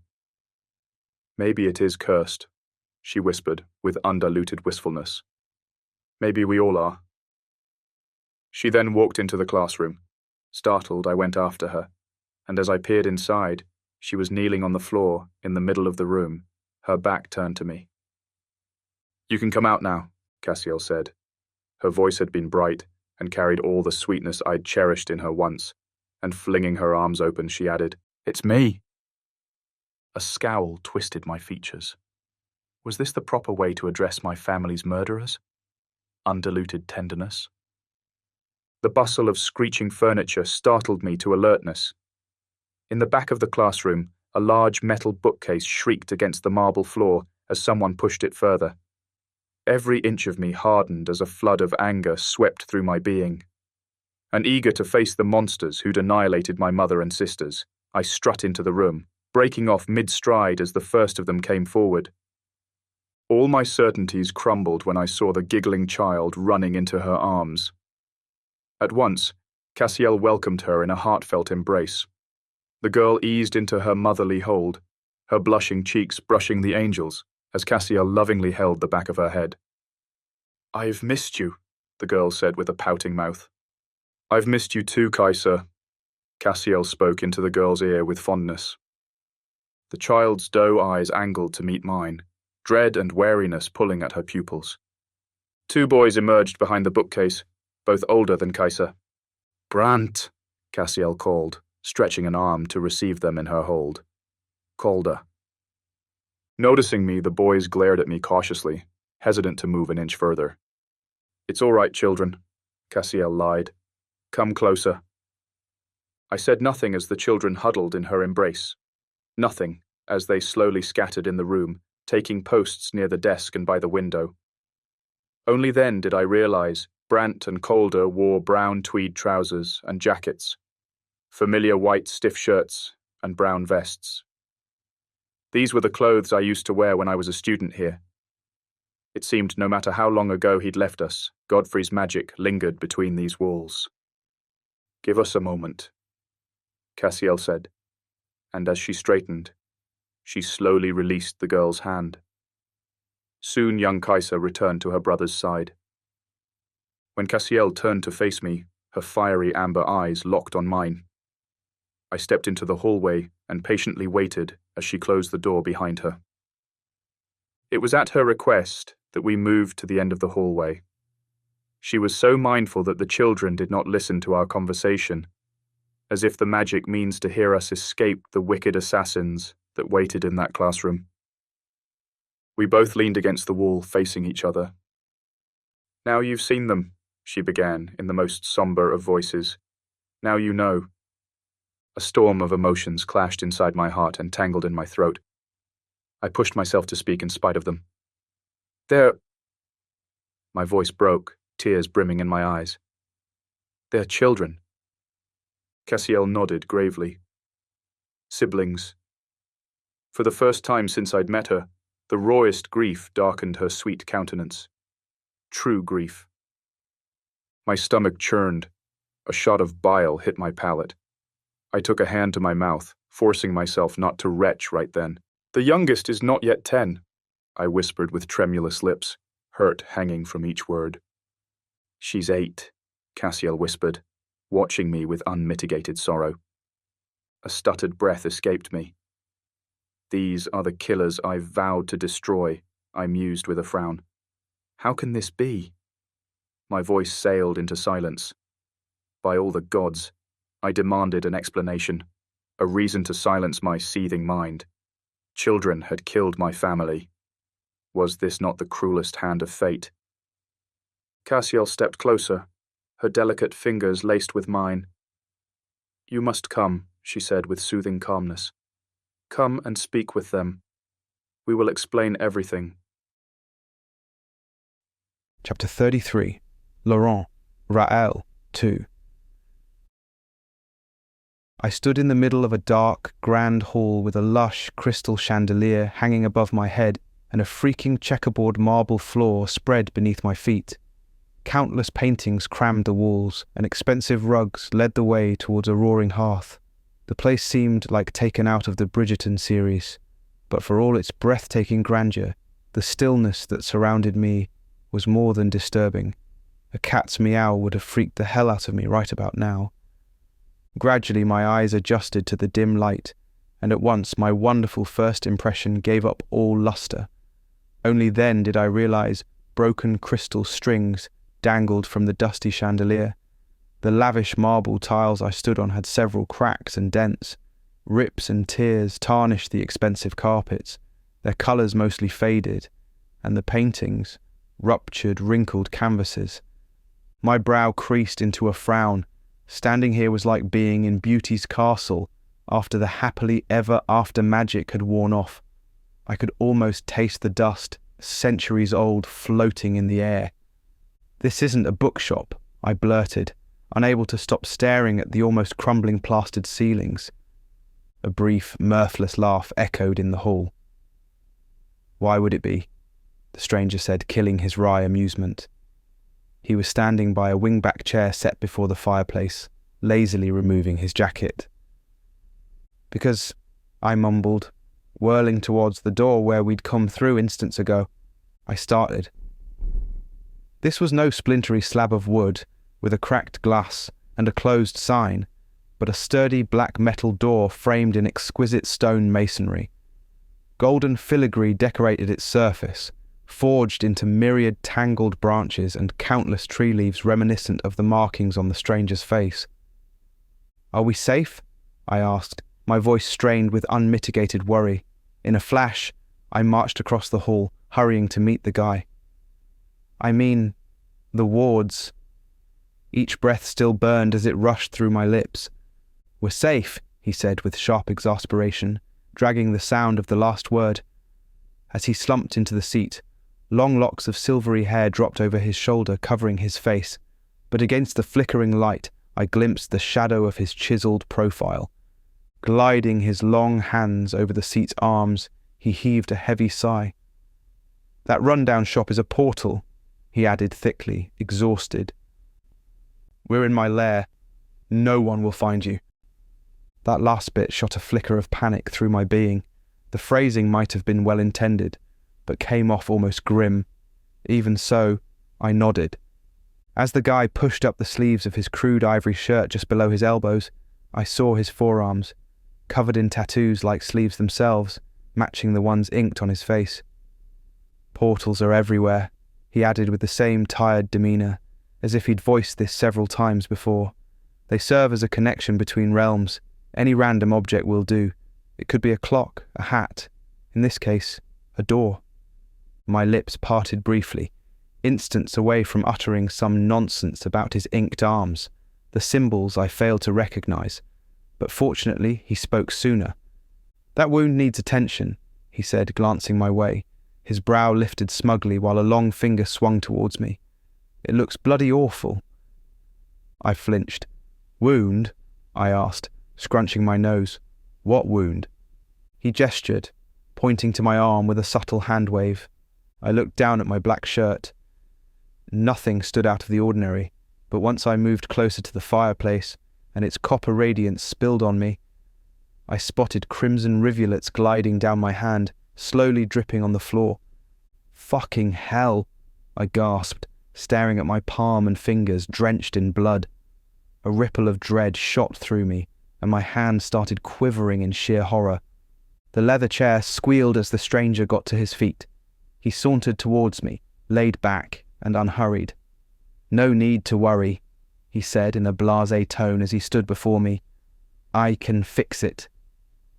My unscathed hand folded on my wrist, a foolish attempt to stop its shaking, and as my gaze slowly lifted to meet his, I saw the licking flames reflected in his stern eyes and could not avoid noting his exquisite features.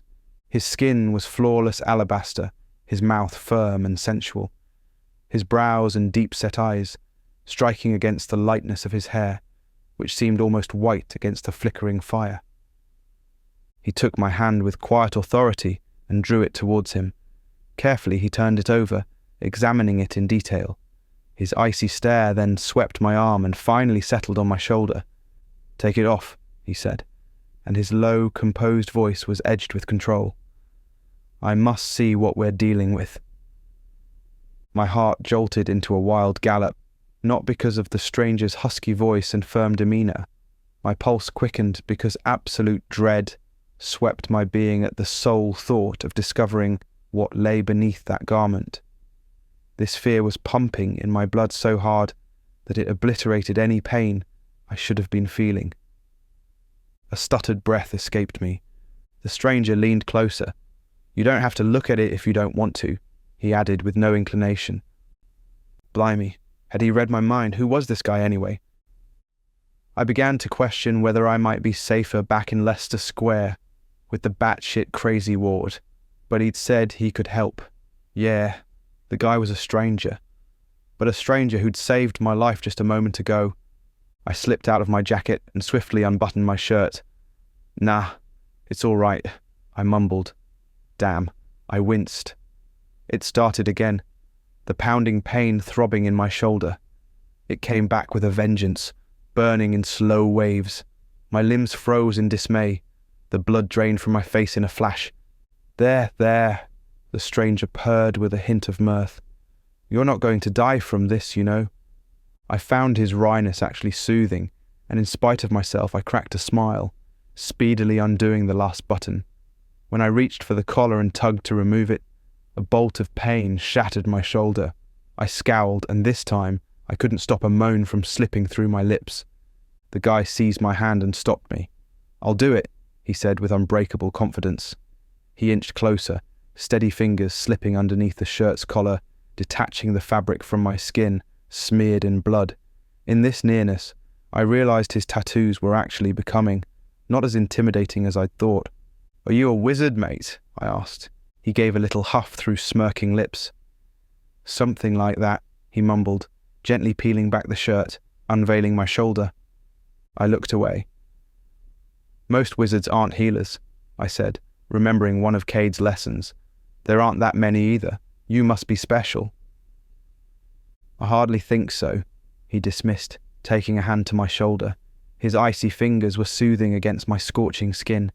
Within seconds the numbness returned, with this new coolness added to it, refreshing, like spearmint drops. The guy stepped back.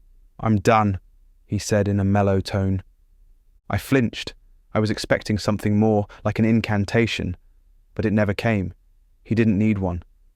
Really? I uttered, warily peeking at my shoulder. I saw no blood, no wound, no rivulets dripping down my arm. It was all gone, along with the pain. Now, he began, withdrawing one more step as he clasped his hands behind his back. You should know, magic healing takes a toll on human bodies. It may cause drowsiness and hallucinations that could last several hours, even days. Whoa, I uttered, aghast. Slow down, mate. That sounds like the last part of a drug advertisement. I paused, breathless, as a thought dawned on me. Wait, have you gotten me high on something? He stifled a laugh. Maybe. The corner of his lips curled. You'll have to rest for a few nights. You can stay here until you're ready to continue your journey. He swept me with an appraising stare. I'm assuming you're a traveller. What gave me away? I replied, narrowing my eyes. Was it the sneakers? I grinned. I loved my Jordans. His expression remained flat as a board. Your wound. It's a portal burn, he said. A mild one. He stood frozen in the middle of the hall. Portals are not usually safe for non-mage people, especially humans. His tone, high and mighty, made me feel scolded like a child, but the bloke looked as old as me. I did catch something interesting in his words, however. So, I'm guessing you're not human then, I told him, digging deeper into my rescuer's identity. He was quite reserved. Alertness flickered in his fiery eyes. I'm Fae, he confessed, abruptly concerned. Does it bother you? Most humans are wary of the Fae. Nah, not me, I dismissed fast. I've had Fae friends before. He quirked up an eyebrow. Ah, that's promising. I didn't understand what he meant. Perhaps it was a Fae thing. I was too exhausted to think of it now. Listen, could you, show me? I managed, moving towards him. Of course, he said, recovering his stiff aplomb. You must be starting to feel drowsy. I'll show you to your rooms. He bowed his head, then turned, strolling toward the staircase. While I followed him, I barely made the walk upstairs, gliding my hand on smooth marble handrails wrapped in silken cobwebs. As we moved down a long corridor, the candelabras standing at our sides burst alight with his magic, pooling the passageway in a hazy amber radiance that made me feel even more as if I was waltzing through a dream. Unmitigated relief spread through me when we finally stopped at a doorway. This will be your room, the Fey wizard said, standing on the threshold, waiting for me to step inside. I did, my hand scurrying along the mildew-stained wall to keep my balance. Dusty brown sheets covered the room's furnishings.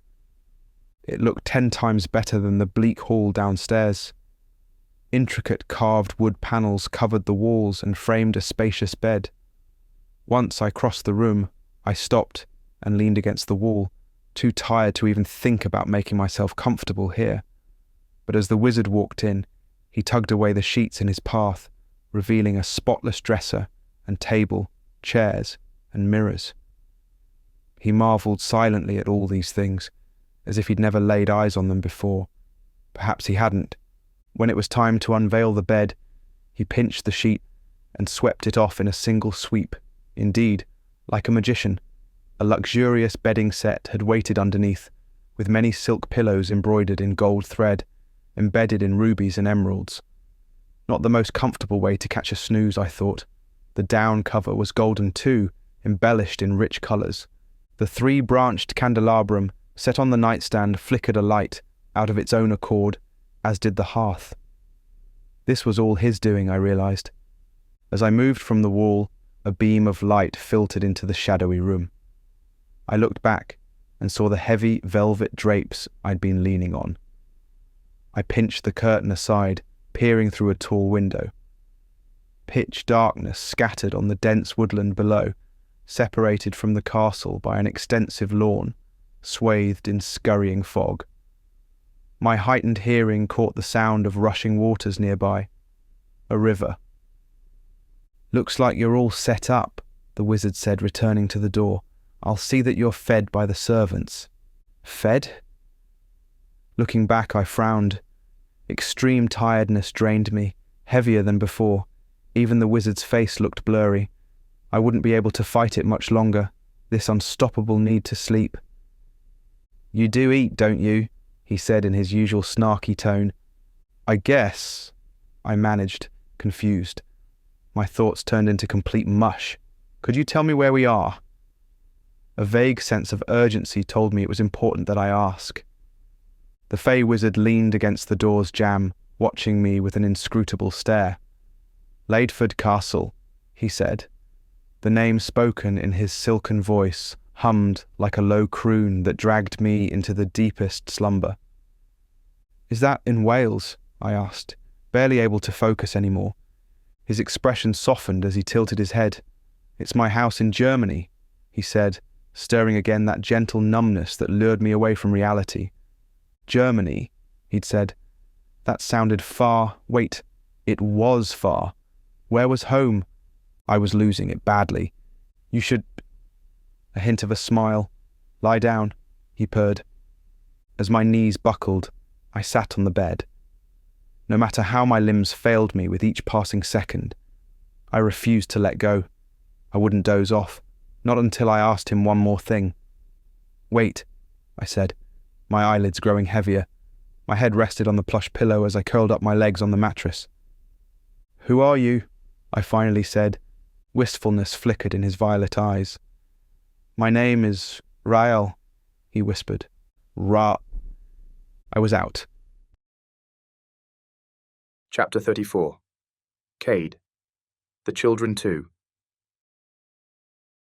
Godfrey's parlour looked just as I'd left it, with scattered crates stuffed full of his old books and weird trinkets. I'd sworn I'd sort them out when I had time, but secretly I wouldn't dream of changing anything around here. The warm air was fragrant with apple cinnamon and burning oak. My throat clenched up as my wandering gaze stopped on the coffee table, and I spotted Godfrey's cherished tea set resting on it.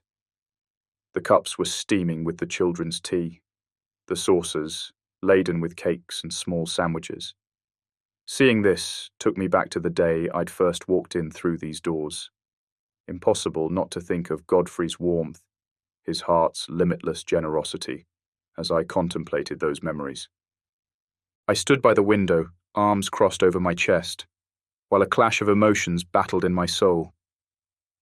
The children were sitting on Godfrey's couch, eagerly waiting for their supper while Cassiel poured them tea and served their dishes with infinite devotion. I didn't understand Cassiel's motherly care for these murderers. Was she compelled to do this kindness by her angelic nature? This was more than pity, more than compassion. What I saw in her was love. Love, as she eased the teacup into Kaisa's small hands. Love, as her fingers pushed back the strands of chestnut hair that had strayed onto Brant's brow.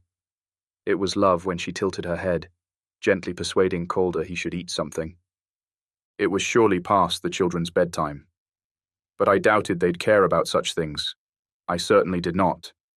Not until I decided what I wanted from them. For the time being, the shape of my vengeance escaped me. Could I even blame them? They were children, blessed with the same darkness that I harbored, misguided in the ways of the dark arts, as Godfrey would often say. But killers nonetheless. "May I have more cake, please?" young Kaisa said, kneeling by the coffee table, hopeful as she held an empty saucer in her hands.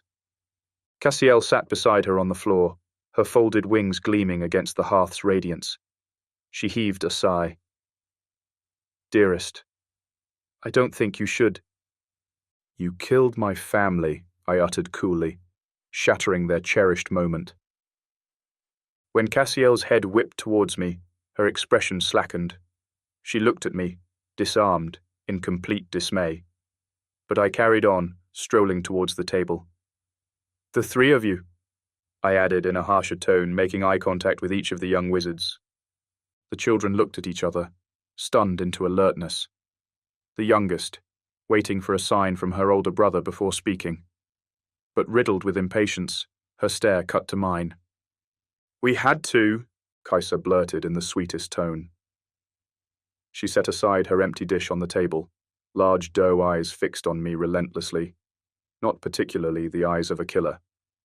But then, evil came in all sizes and forms, sometimes pleasant ones. The girl's clear lack of remorse shook me to the core. "Kaisa!" Calder scolded the little one. "Why?" I asked her in a dispassionate tone. Kaisa gathered her small hands on the edge of the table.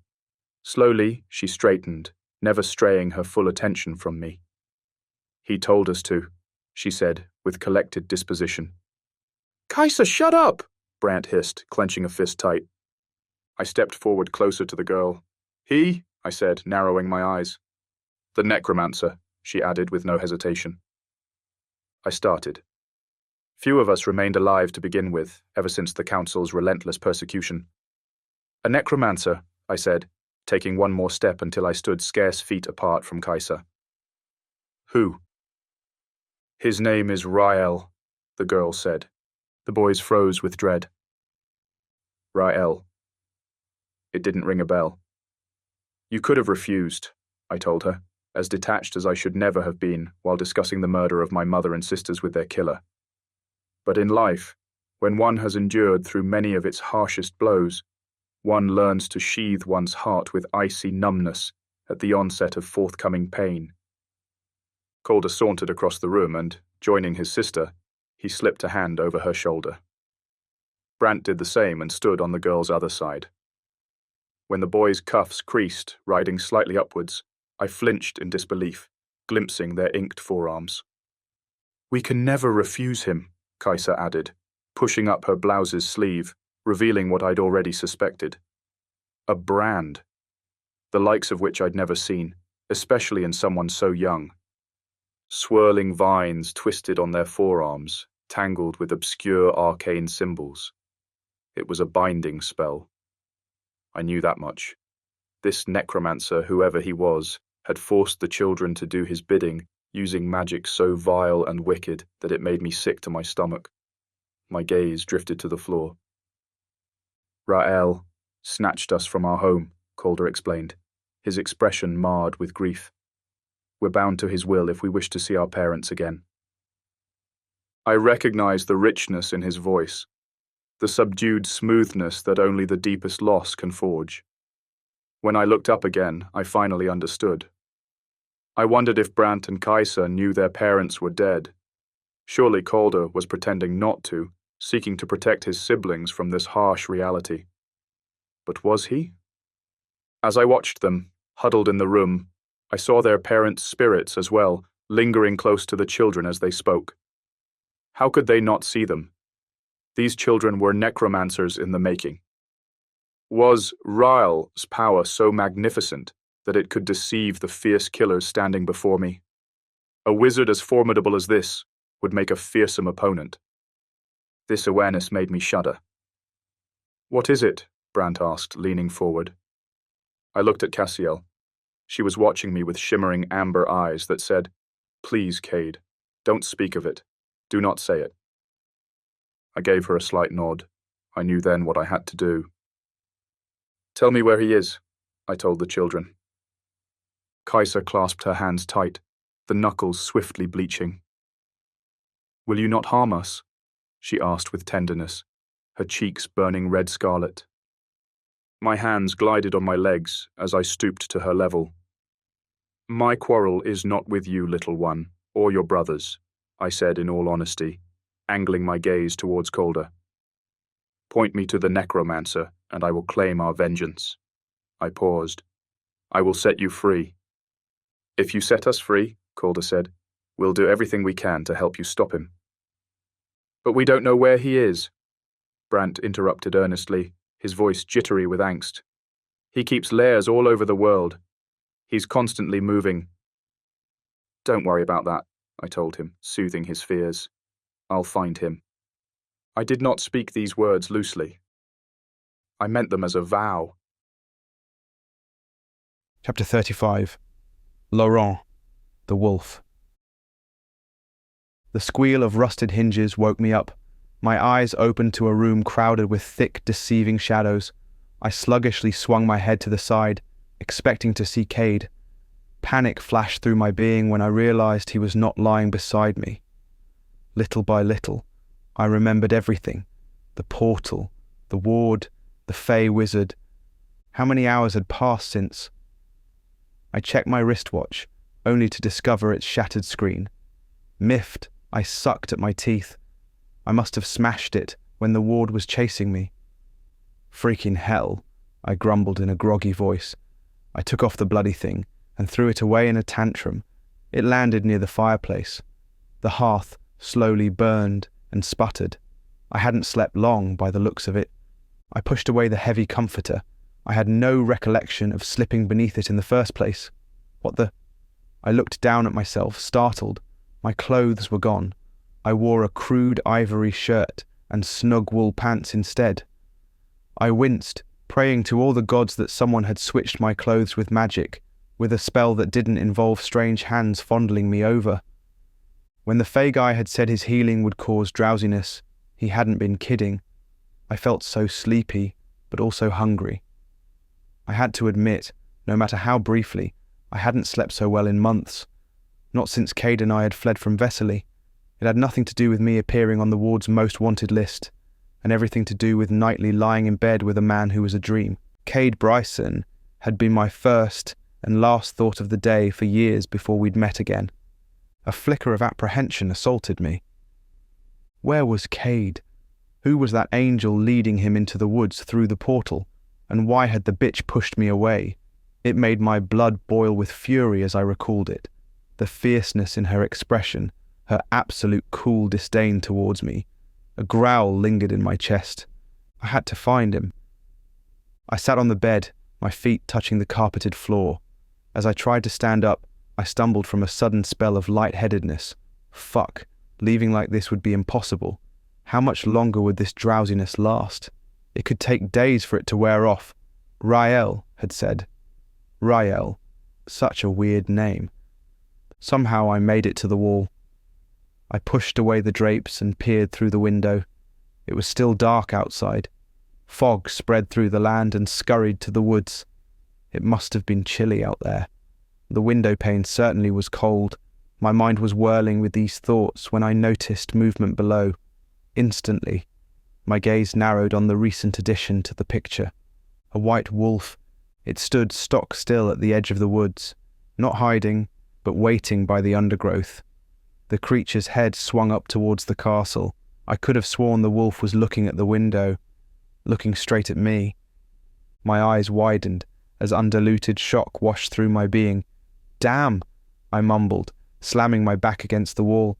I must have been paranoid, thinking the wolf could be anything other than an ordinary beast. Why would he be? This castle seemed pretty isolated, surrounded by woodlands and a river. A shifter wouldn't make it this far. Would he? Where there's a wolf, its pack will follow. I bore that in mind the next time I took a peek through the window. I found no trace of him then. He was gone. A loud creak broke the silence. I turned towards the sound, immediately noting the door, opened and subtly swinging. The hinges squealed again, as they had the first time when I'd woken up. I squinted, trying to pierce the shadows in the crevice, with no luck. "Is he up?" Someone spoke in a hushed voice. "I think you've woken him up now," another responded, annoyed. "We should go." My brow slipped into a frown. Patiently, I waited for the gap to grow wider. It didn't. "You go in there," the first female voice said. "Leave the tray, he won't notice." "No, you go," the other answered. "You're the eldest."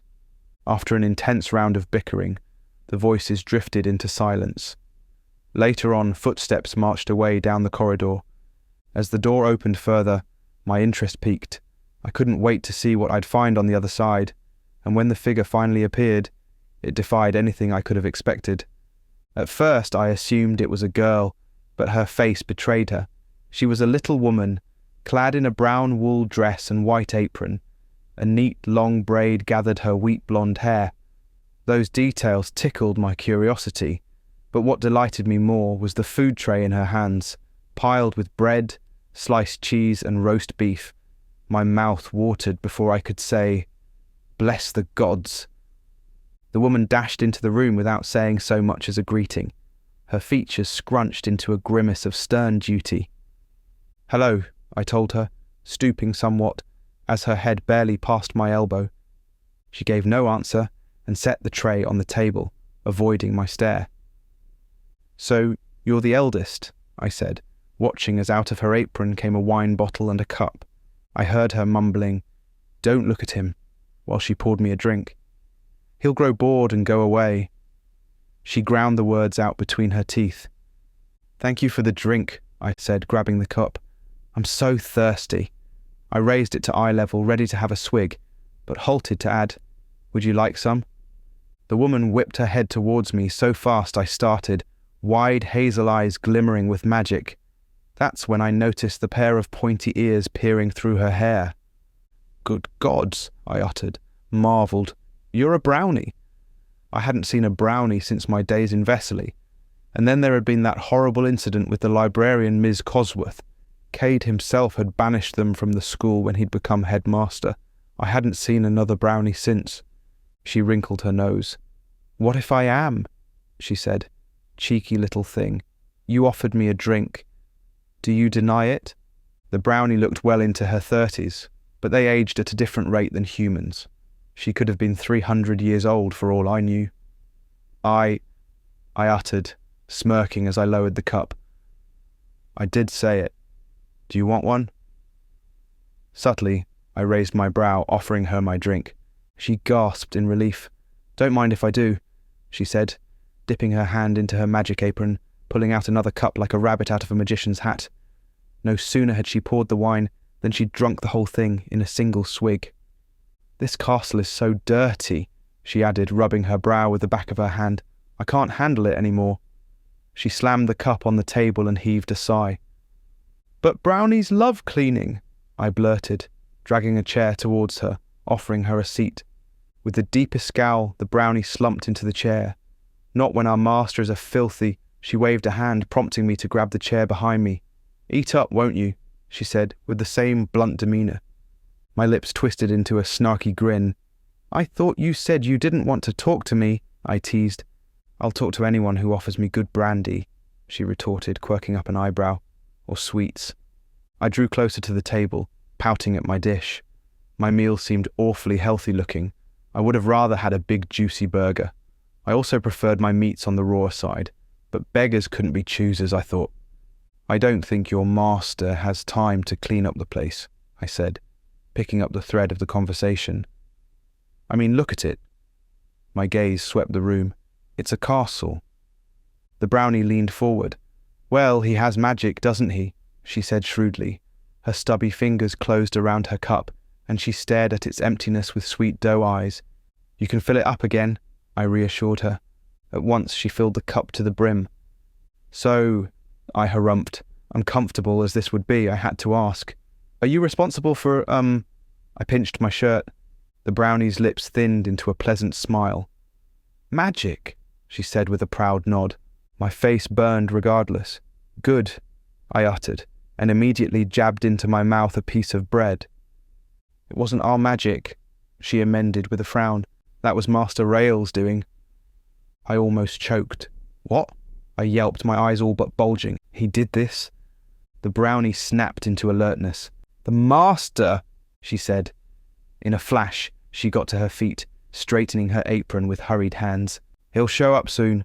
She slowly backed towards the doorway. I should go. My sister will be worried. I watched her, dumbfounded, as her widened eyes locked on mine. It was the strangest thing. She was expecting something from me. Oh, I said, finally getting the hint. Do you need my permission to leave? She cocked her head, throwing me a knowing look. Yeah, that would be nice. She shrugged. I rose from the seat. Well, in that case, you may leave, I told her with a slight bow. The brownie's expression softened. Thank you, good sir, she said, then curtsied like a proper lady. As she opened the door, she halted in the doorway. With her hand fastened on the doorknob, she whirled on the ball of her feet and said, At first I thought you were a filthy monster. She paused. But now I realize you're not filthy at all. And that being said, she shut the door. I guess I'm a monster then, I mumbled, snorting immediately after. Unable to shake the rotten lightheadedness, I sat on the bed. Maybe if I closed my eyes, I'd make it go away. Chapter 36. Cade, Cassiel. The minute Cassiel took the children to their rooms upstairs, I stormed out of the house, desperate to release the bottled-up rage and misery that had tightened my chest and throat for the past half hour. The air itself had become so stifling, thickened with the cruelest truth. The door slammed shut with lashing wintry winds as I rushed to the veranda. My hands spread on the railing as I ducked my head, gasping for a single breath. As tears brimmed my eyes, I forced myself not to weep. I could not afford to break right now, not when my mind whirred, going through the wizards I'd harmed over the years. Gods, there were so many. The list was too long for someone my age. I wasn't proud of what I'd done, and still, each of those wizards had earned their comeuppance. Who could have done such a thing? Who would ruin this many lives just to destroy mine? I shuddered in dismay. I thought I might find you here, Cassiel spoke behind me, her sweet voice instantly quieting the cacophony roaring in my head. My hands gripped the railing tight, quivering in silent fury. They're children, I told her in the lowest of voices. They are, Cassiel replied. They killed my sisters, I muttered. My mother, I growled, tears prickling underneath my eyelids.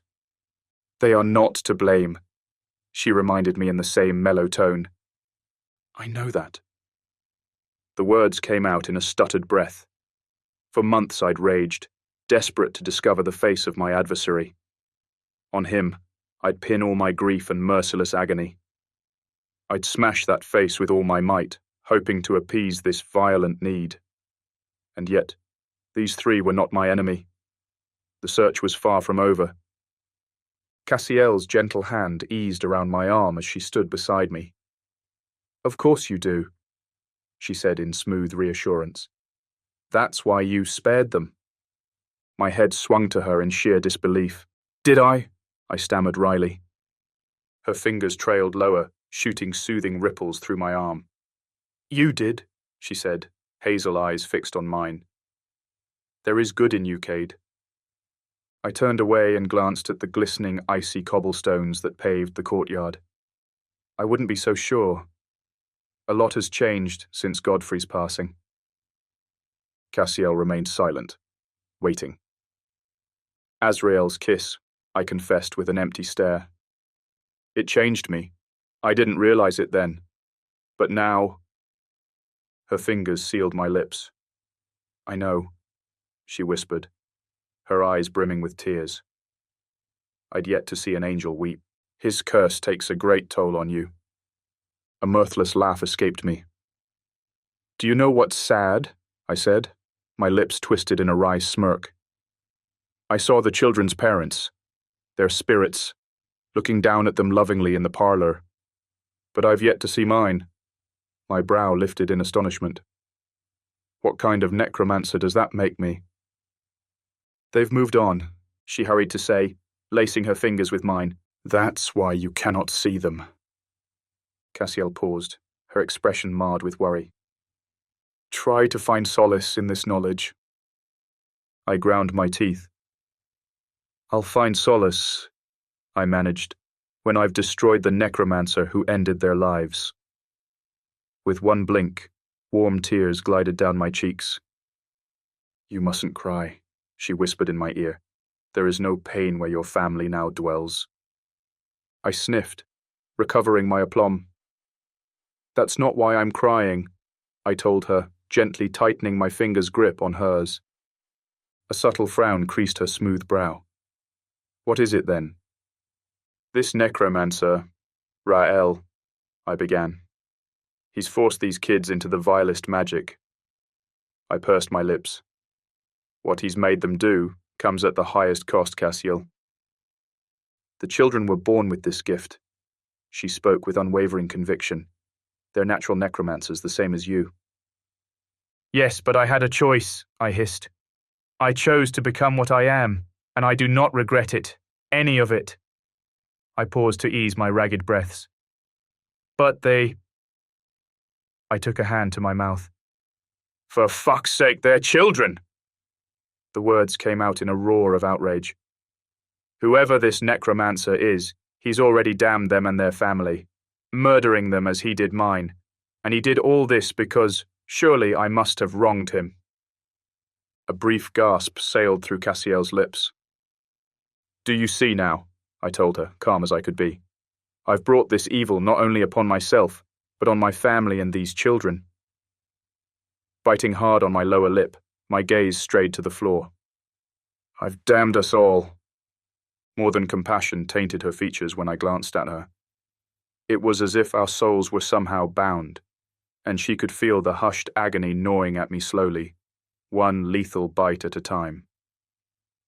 "All I ever wanted was to be free," I continued. "Free to wield my power and maybe, just for once, be happy. And yet everything I've done so far has amounted to nothing but death and misery." I took a hand to my mouth and covered it once more, but this time I was sobbing. Cassiel inched closer, delicate hands gently cradling my face, tilting it until my eyes met hers, rimmed with forthcoming tears. Of all the angels in heaven, only she would try to offer me any consolation. "Cade," she whispered, my name on her lips, a pleasing song of beautiful promises. "Godfrey would know what to do," I stammered. "And so will you," she said. "He trained you well." "He taught me everything I know," I told her, "and I killed him." My head hung low as bitterness swallowed me. Cassiel inched closer. "My sweet Cade," she whispered, a hand cupping the side of my face. "Let me comfort you. Let me take away this pain." I nodded, my cheeks burning while I held my breath. Any strength left in me crumbled and now lay at her feet. I needed her, with all my being. More than ever, I needed her. Cassiel's mouth sealed mine with slow, drugging kisses. Her nearness summoned back that warm, familiar feeling, the hope of years long past. I wanted to lose myself in that fathomless peace. And against every numbed alertness in my being, I did. She parted from me briefly, and at once I reclaimed her mouth, crushing her to me. All the goodness in the world lay in her embrace. I melted into the sweetness of her heart, her overwhelming tenderness, the generous torrent of Cassiel's devotion. Being in her arms felt just as right as it had years ago, just as natural and true. And from this closeness rose a certainty. We belonged together. I was hers and hers alone. Oh, gods, Cassiel. I spoke against her lips, sliding a hand beneath her chin, the other fiddling with her shirt's buttons. I want you. I want you too, she managed, gliding her graceful hand over my heaving chest. My lips recaptured hers with unbearable urgency, and as my tongue entered the slit of her mouth, she moaned. A delicious sensation, having her shattering in my grip. Cassiel broke our kiss, stepping back, her hand folded in mine as she moved into the courtyard, leading me to the garden shed. Chapter 37. Cassiel. My God. Once the door snapped shut behind us, I became gentle. Cade was not. His darkened eyes, full of lust and selfish hunger, roved my face when, on a passionate impulse, he pulled me to him, roughly, almost violently. My body moulded to his as I yielded to his every whim, succumbing to him, hopelessly as always. I want you so. Effin' badly, he whispered, his breath hot against my ear, his eager hands demanding as they started to undress me. What power do you hold over me? He spoke, defiant, his chest heaving hard against mine. His strong hand clutched my chin as he tilted closer, taunting me with the promise of a kiss. He made me wait until the sole idea sent my spirit soaring. Only as he read my haunting need for him did he shatter this vile distance. And then his firm and cruel lips ravished my mouth, and his tongue became a glorious torment. A moan dripped from my lips, shocking me at my own restless response to his demands. When Cade pulled back, his mouth barely brushing mine, I felt him smile in dark delight. Lazily he shed the last shred of my clothing, and his gleaming eyes raked my body with quiet entitlement. My longing fed from his stern desire, his rugged breaths, the savage restlessness burning slowly in his smouldering stare. Oh, that I could feel such fathomless passion. As he stripped off his clothes, I marvelled at his male form's perfection. My eyes froze on his taut, chiselled chest and abdomen, his sinewy arms and firm legs. The last of his garments had not touched the floor before he found me and trapped my mouth with his. My wings. I gasped hastily, parting from his kiss, which he recaptured quickly, his tongue tracing the soft fullness of my lips. I'll make them go away, I added as my head swung towards my shoulder. I would be everything he ever wanted. A perfect woman in his eyes. His fingers slipped beneath my chin and snatched it harshly. With one quick tug, he forced me to look at him again, our eyes meeting in a sultry stare. Don't, he said with possessive grievance. I want you just like this. At once he grabbed my hips and effortlessly carried my light frame. He stepped back and eased into a tattered couch, then slowly lay down. I tumbled to his chest, desperate to reclaim his lips, to speak with wandering kisses, soundless words of love that I'd never say otherwise. And as my tongue teased apart his mouth, his hand caught a fistful of my hair and pulled back hard until I held his gaze. Ride me, Cassiel, he demanded in a throaty voice, lustful green eyes twinkling in the dark like precious jewels, hard. I knew what I should feel at the sound of those words if I were a woman. We angels are the greatest watchers. My sole delight was in pleasing him, my highest wish to push him to the edge until he'd no longer hold back. I'd make him go through everything I ever longed to experience and could never live. I thought of this when his length glided between my thighs and sheathed inside me. And then my world became full of him. Listening to his outcries of delight, sensing his thudding pulse against my hands, noting the explosive currents of desire rushing through his body. I fancied myself like a mortal woman, having her way with her lover in this forgotten shed. The dream made me smile. And perhaps he thought that smile had bloomed from undiluted pleasure, because his lips curled into one too, a sensuous and dark smirk. I leaned closer to him and dragged my tongue along his sculpted chest, easing my way to his earlobe. "Is this what you wanted?" I whispered, matching his ragged breaths. His body writhed beneath mine, mightier than his. "Oh, gods," Cade moaned. In a flash he seized my throat in a firm grip. "Gods! Oh, gods!" Humph! Doused in the room's twilight, his sigils gleamed and stirred alive. The coiled snake slithering up his arm, the roses spilling swaying petals. This bliss I do adore. The thought plunged into me. Sheer blasphemy, however true. "Cassiel!" Cade cried in delirium, his firm body flushing as he verged on the peak of delight. And as I drove him closer, a tide of sheer warmth exploded inside me, the richest ecstasy, lacking all carnal emotion, but bright and perfectly intense. Trapped in the rapture only he could provide, I backed out of his grasp without looking away.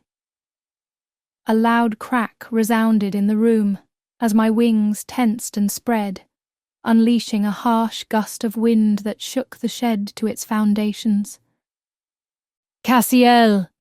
he desperately cried, cruel fingers digging deep into my hip bones. "Oh, gods! You're my god!"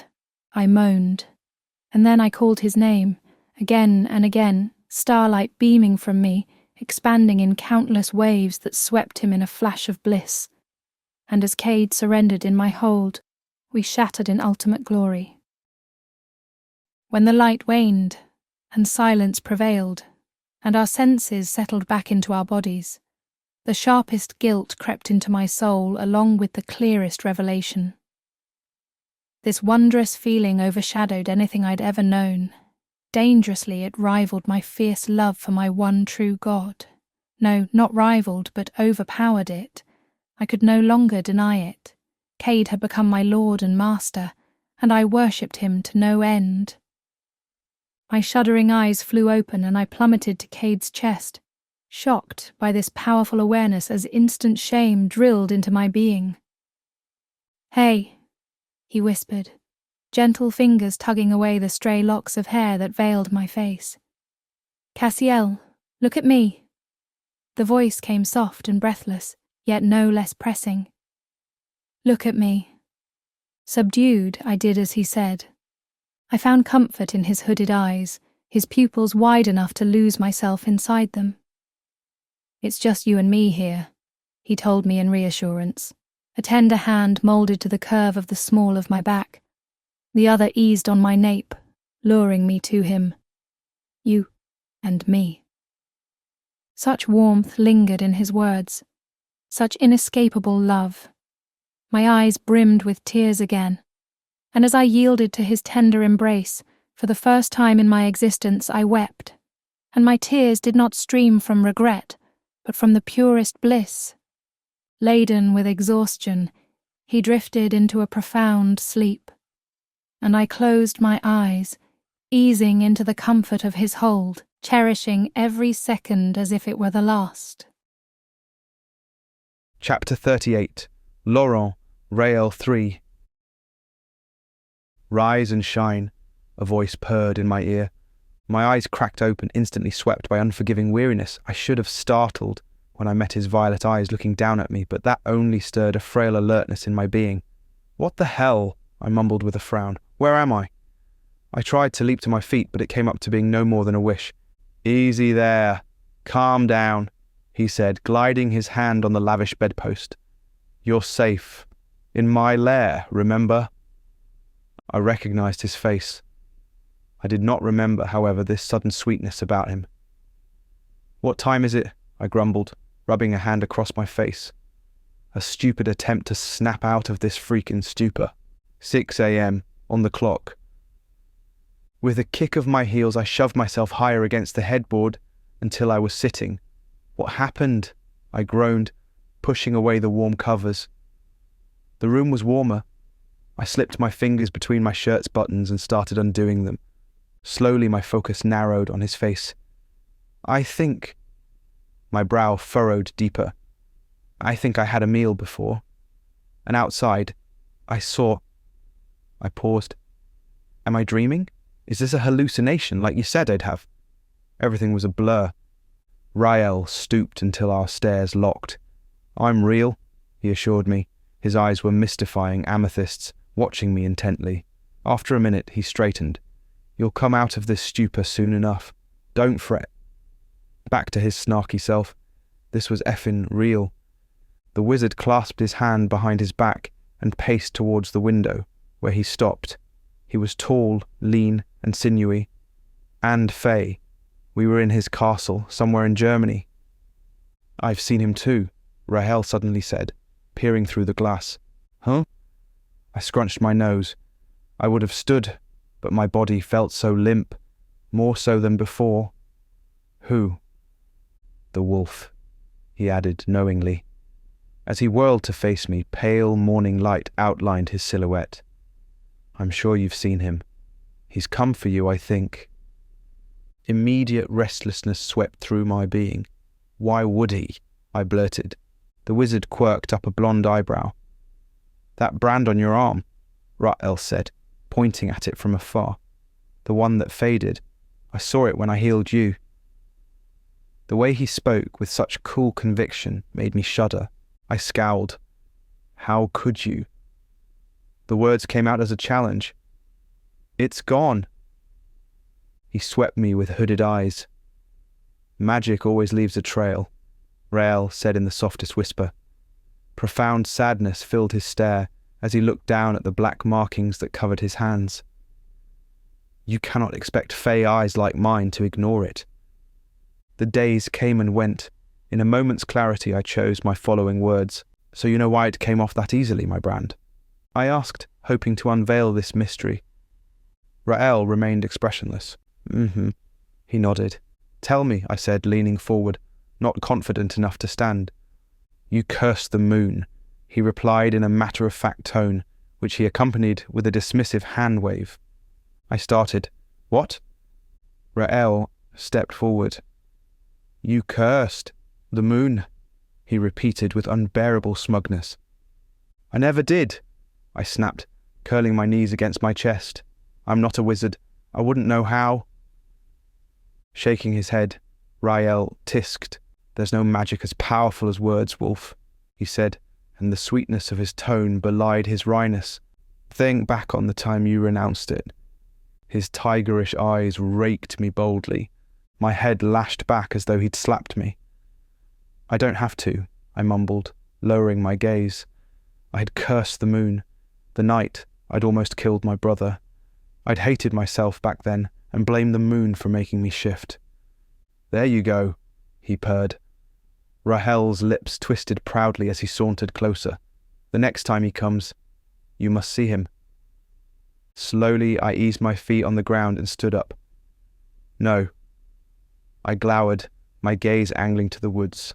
Once more my vision blurred. The floor shook beneath my feet. I swung a hand to the wall for balance. I won't. A dimple pierced Rael's cheek as he smirked, dark amusement widening his eyes.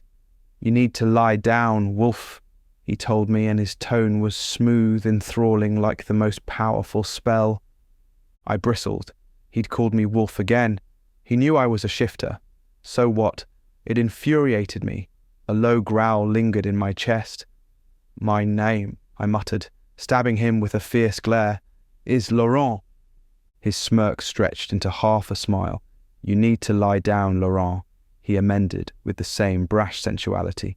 We'll talk some more tomorrow. My heart shattered at those words.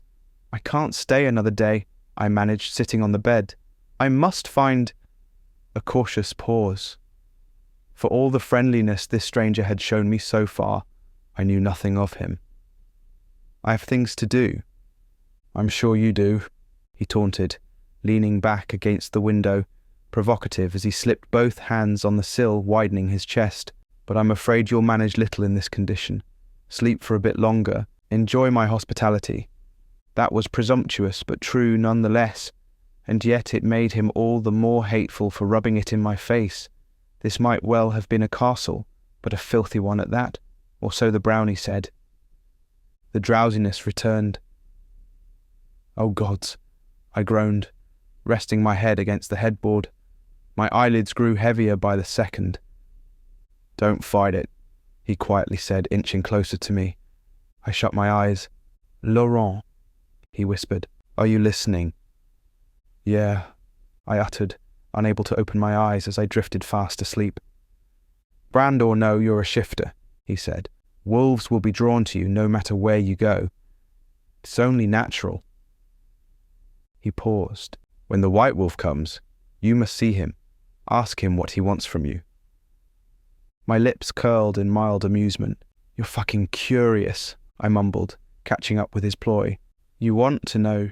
My breathing slowed. I could feel myself slipping into unconsciousness. His minty breath brushed my cheek. "What makes you so damn special, Laurent?" His rich voice purred in my ear, shooting an instant thrill through my limbs that numbed all on its path. Within seconds, I dozed off.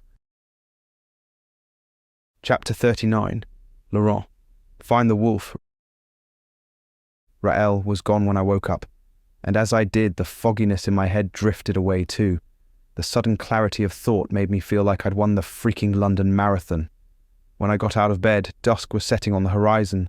The woods gleamed, bathed in silver moonlight. My leather jacket, pants, and black shirt lay clean and pressed on the dresser. Was this Raël's way of sending me off into the world? The guy was weird as hell, but also intriguing. He'd known more about me than he'd first let on. He'd seen my brand even though it no longer stained my arm. I hadn't learned enough of the Fae to know whether this was usual. My stomach churned. "Gods, I'm so hungry," I groaned, annoyed. All this sleeping had forced me into the most gruesome fasting. And just like that, I picked up the scent of a delicious meal. At once, I saw the tray waiting on the table. A shiny cloche covered a plate, bigger than the last one. A jug of ale rested beside it. I darted towards it fast, and as I lifted that mysterious cover, I prayed to the gods I wouldn't find a stinking salad. "Hell yeah!" I roared, fist clenched in a brief call of victory. A big, lush burger waited on my dish, steaming warm, piled with every wondrous kind of topping I could have wished for. Mozz and cheddar, bacon and spicy jalapenos. I all but drooled as I picked up that beauty and gave it a first bite, pleasantly surprised to taste the warm and juicy meat. I pulled this chunk of heaven slightly away from my mouth to glimpse the meat. "Oh," I moaned. "Gorgeous pink. Rare. Just as I loved it." As I dug my teeth into it again, I made a note to tell that sweet brownie lady how much I appreciated her. She must have been behind this. Hell yeah. I took one long swig of ale and pushed down that magnificent mouthful. The door creaked behind me. My senses jumped into alertness, my full stomach tightening at the thought of Raël standing in the doorway. Restlessness took over me, but not out of dread. Had he come to torment me with his wry humour? I dropped the burger on the table and turned, my entire attention narrowed in that crevice. The door opened wider. No one was there. I swept the napkin over my mouth and got to my feet. Resolved, I marched up to the doorway. When I opened it fully, I expected to glimpse a brownie scurrying down the hallway. And yet, nothing. The place looked as empty as it had when I'd first arrived. Raël's last words lingered inside me. He'd been so insistent that I'd meet with the White Wolf. Why would he care? Was he just a busybody with nothing better to do than to meddle in my life? I had no idea. But what I did know was that he was a powerful wizard and a healer and probably a runaway like me. Why else would he keep a secret lair in an abandoned castle in the middle of Germany? Damn, I'd missed thinking so clearly. And why had the wolf come to me, of all people? Was he a brother of mine in dire danger? It made no sense that he'd seek me out. After all, as Raël had so annoyingly said, I'd cursed the moon. I couldn't help but roll my eyes back as I remembered. But then another thought assaulted me, and a tendril of panic shook my heart. What if this wolf knew something about Cade? What if this was Cade's way to reach out to me from wherever he'd gone? Damn, I hissed, darting to the dresser. Quick as lightning, I changed into my clothes, fearful that the wretched drowsiness might come back. I hurried to the door. As I stood in the hallway, I looked both ways, making sure I wouldn't run into Rael. Those dizzying spells worsened whenever he was near, I realized. I took the stairs that led to the great hall, meeting darkened desolation along the way. Crackling paintings hanging on the walls, cobwebs clinging to the corners, mice scurrying into the walls. At last I reached the hall. Only a few candelabras lit the castle, but my heightened vision remained unchanged. I might have cursed the moon, but my shifter gifts had not walked out on me. My pulse quickened, with increasing apprehension as I hurried down a long corridor. I had to see the wolf, and I had to find Cade. But most of all, I needed to get out of here. The door was locked. Sturdy and unyielding, I had no chance of budging it open. I stepped back, staring at the massive entrance. I'll just have to find another door then, I mumbled. I stood in the middle of the fog-veiled lawn, sweeping the land with a glance, looking for the wolf. My chest heaved with racing anxiety, white mist fleeing my mouth with each panting breath. I shuddered. In my hurry to leave, I'd forgotten my jacket. It mattered little. The woods lay scarce feet ahead. My second home. As I walked into the woodland, I had no clue of what to expect. Kinship happened amid wolves, but also rivalry. I'd nearly killed my brother Rob when my wolf had lashed out at him, asserting dominance. So, no, I certainly doubted this would be a picnic. But it was worth trying if it meant the slight chance to find Cade. I wandered deeper through the trees, taking in the fresh fragrance of pine and moss. My scent failed to track the wolf, any wolf for that matter. Was he gone for good? Had I missed my chance to speak with him? I sprinted deeper into the woods until I reached a clearing. Another glance proved quite disheartening. Not a trace of him, not a flash of white fur. Shit, I groaned, dipping my icy hands into my pants pockets. Come on! Stepping back, I leaned against a pile of boulders, resting for a little while, as the unforgiving cold bit through my clothes. What the hell was I thinking? Of course, the wolf wouldn't simply show up whenever I wanted him to. Where the hell would I go from here? I rubbed my sore neck, then rested my head against the stone, as all manner of curse words dripped from my pretty mouth. You've made it far, a voice said in silent awe. My head swung up, following the sound. I found no wolf but Rael, standing proudly atop the boulder, strands of silvery hair swaying in the wind as he looked down at me. My heart jolted into a gallop. How the hell had I not picked up his presence? You said I should find him, I told him, my mouth suddenly dry. Rael leapt off the rock, lithe and graceful as a wildcat. He landed inches away from me. A slight frown creased his brow. I did say that. He nodded swiftly, sauntering closer. I did not say you should freeze to death, though. Did I? He gave me a crooked smile. I said nothing. Come on, Rael said, and as his lips eased into a warm grin, I caught a flash of his fangs. They hardly startled me, as I had my own, though subtler in my human form. He slipped a hand on my shoulder, his iciness thawing by the second. Let's get you warmed up by a decent fire. Staying in the middle of the woods and freezing to death, that was the bleak alternative. I nodded and walked with him back to the castle. We sat in the vastness of a luxurious dining hall. Just like my room, this place seemed untouched by the passing of time.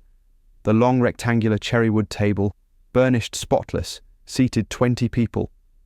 Before us lay a great blazing hearth with an intricate carved mantel.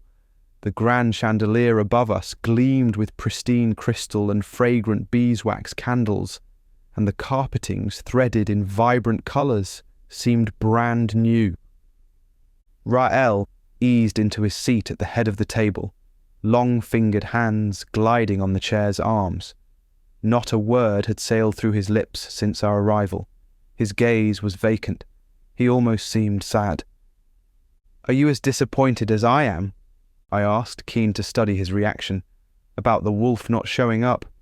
He startled, fierce amethyst eyes cutting to mine. "I thought you didn't want to see him," he whispered, uncaring to conceal his interest. He leaned forward. "What changed?" Something had happened to Rael. It was as if he'd dropped the cynic act altogether, for once revealing his true self, and I kind of liked it. The corner of my lips curled into a smirk. "You were most persuasive last night," I mumbled. Colour tinged his cheeks. "Ah, you flatter me," he said, bowing his head in silent gratefulness. "The wolf will come," he added, slumping in the chair while throwing a leg over the upholstered arm. "When you're ready for him." He threw me a knowing look, then swung his head towards the doorway. "Pinker!" he called, his voice resounding in the dining hall. "Weil, we're home!" My brow creased at the sound of hurried footsteps dashing down the hallway. Within seconds, the double doors blasted open, my eyes all but bulging as no one appeared behind them. Then, lowering my gaze, I saw the pair of brownies, waiting. "Master," they said in unison, jittery little things. Between Pinker and Weil I could hardly tell the difference. It was the hair that set them apart. Pinker wore a tight long braid, while Weil wore two braids tangled into one. The smugness returned to Rael's features as he glanced at the brownies.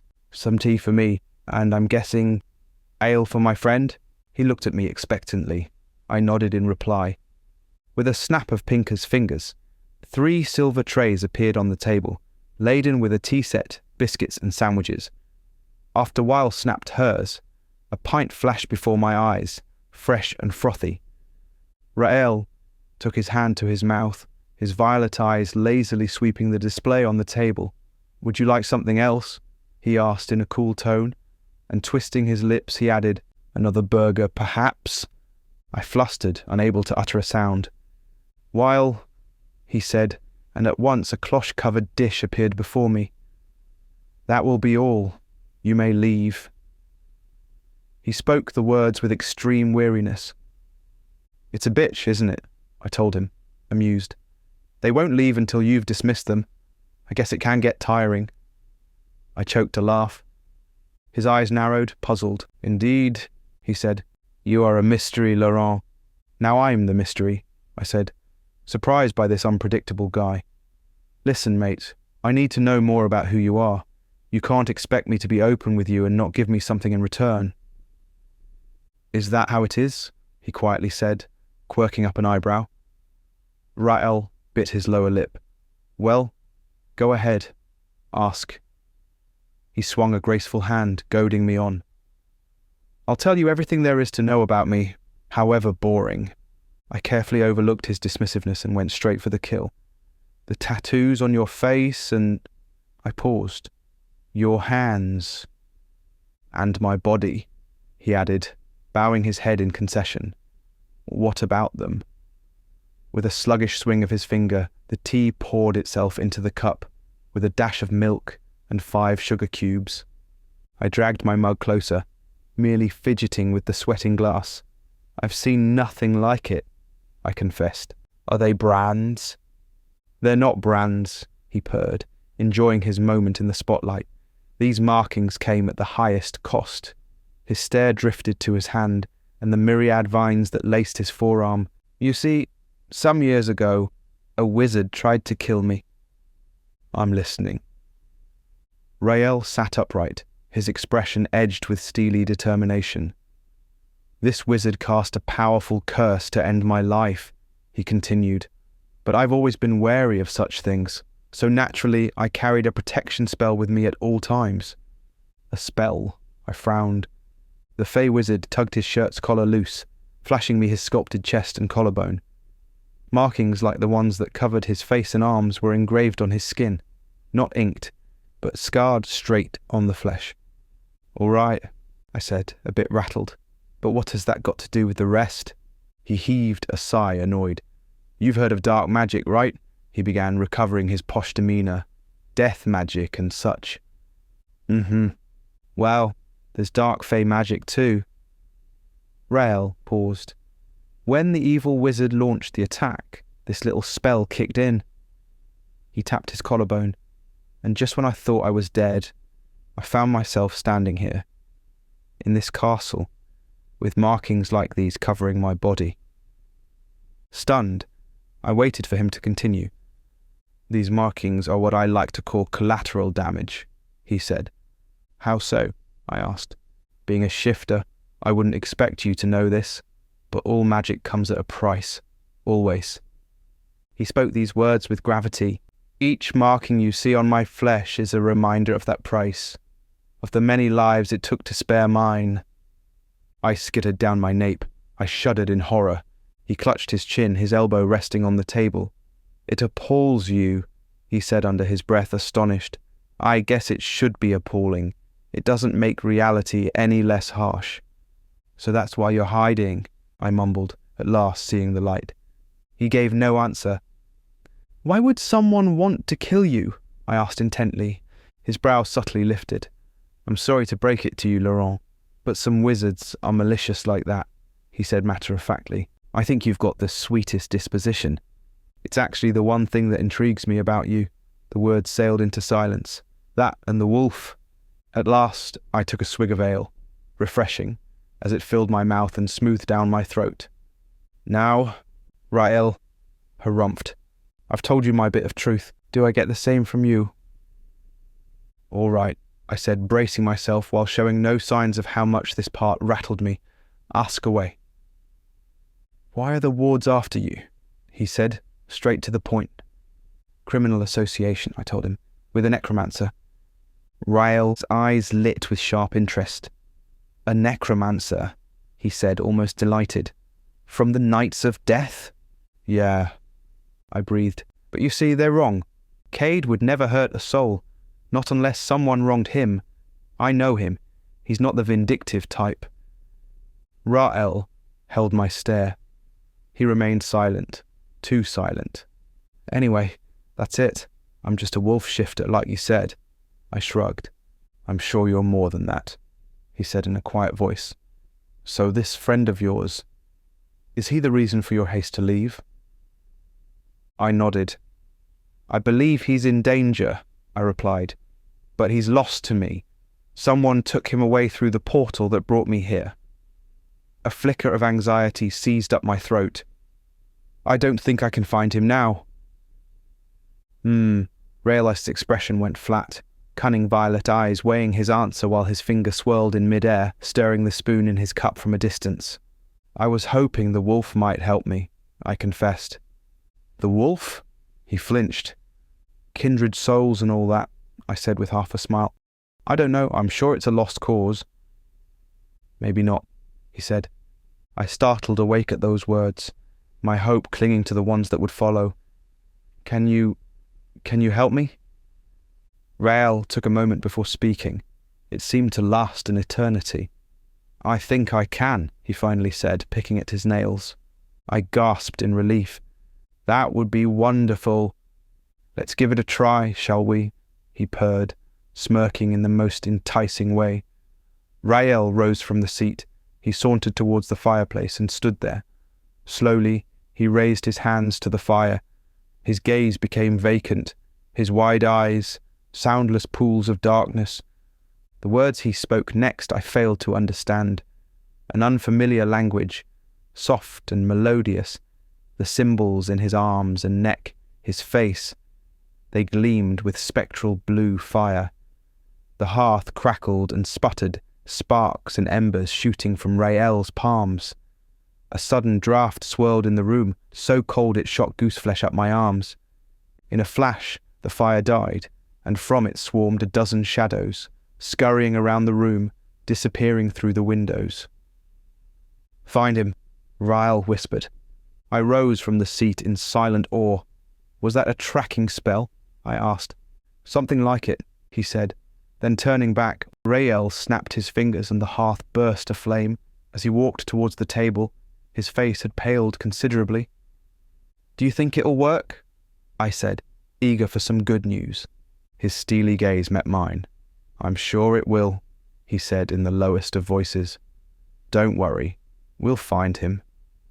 Wondrous relief washed over me. How can I repay you for this kindness? I blurted. Rael halted mid-stride. He faced me one more time. Laurent, he said, you've done more for me in the past few days than you realize. I frowned, confused as hell. I'm sorry to leave you now, but I must sort out some personal affairs, Rael said, slipping on his jacket.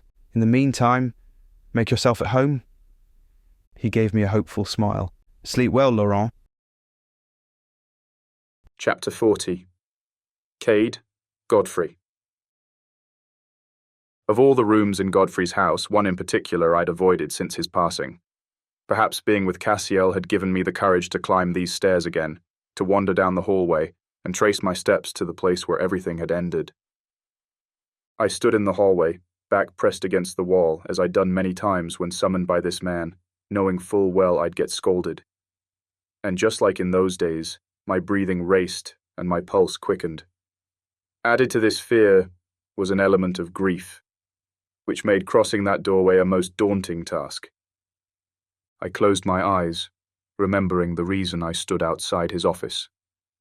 My conviction strengthened as I considered that beyond these doors, there was the slightest hope that I might find a trace of Godfrey locked inside his rooms, in this place where we'd shared our plans for the future, where I'd spoken my fears and he'd comforted me more than once.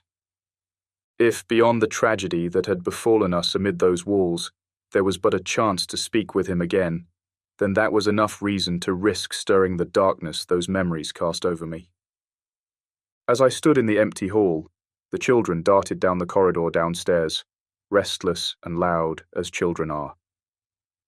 I'd forgotten that crisp sound. Nothing like it happened back at Vesely. My father's school had been as bleak as they came. While my mind whirled with these thoughts, Cassiel called the children to their supper. At once, their footsteps rushed down the hall, the last kid slamming the parlour's door behind him. I was alone upstairs. This was the moment. I straightened, and a sigh escaped me.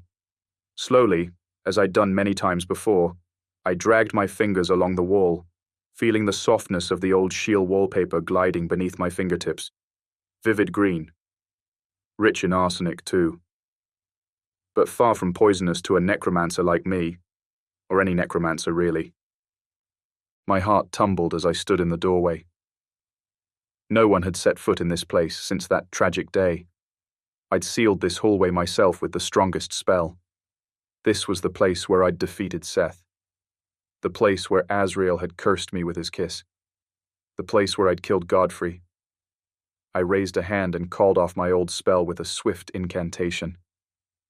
My eyes brimmed with tears as I swept the room with a cool glance, noticing the aftermath of magic combat. But when my gaze stumbled on Godfrey's cracked desk, it shattered me. Scattered on the ground were countless books and ledgers, caked with layers of dust and debris from years old. Look past your grief, I reminded myself as I sauntered inside, skipping chunks of plaster on the floor, and some of Godfrey's favourite marble effigies, cracked unrecognisable. I stopped in the middle of the room and sucked in one long breath, garnering my nerve. Godfrey, I need your help. My voice came low, subdued and laden with wistfulness. Gods. I missed him dearly. I strolled further into the room. You were a father to me, I whispered, easing my hand on his brown leather chair. The best I ever had. A bitter smile curled my lips. At once I painfully realized no trace of his presence remained. Nothing, save his books, his ledgers, his passions, locked in a crumbling bookcase, and his old leather messenger bag lying on the ground. I knew he would never come through, and yet I harbored the hope that wherever he was, he might have listened. I'm so sorry for what I did, I said, resting a hand on the desk as I crouched to pick up his bag from the splintered floor, charred and dusty. I finally knelt and grabbed the messenger bag, his freaking favorite. And while I got to my feet, the strangest thing occurred. Something clicked. I traced the sound. It came from the desk.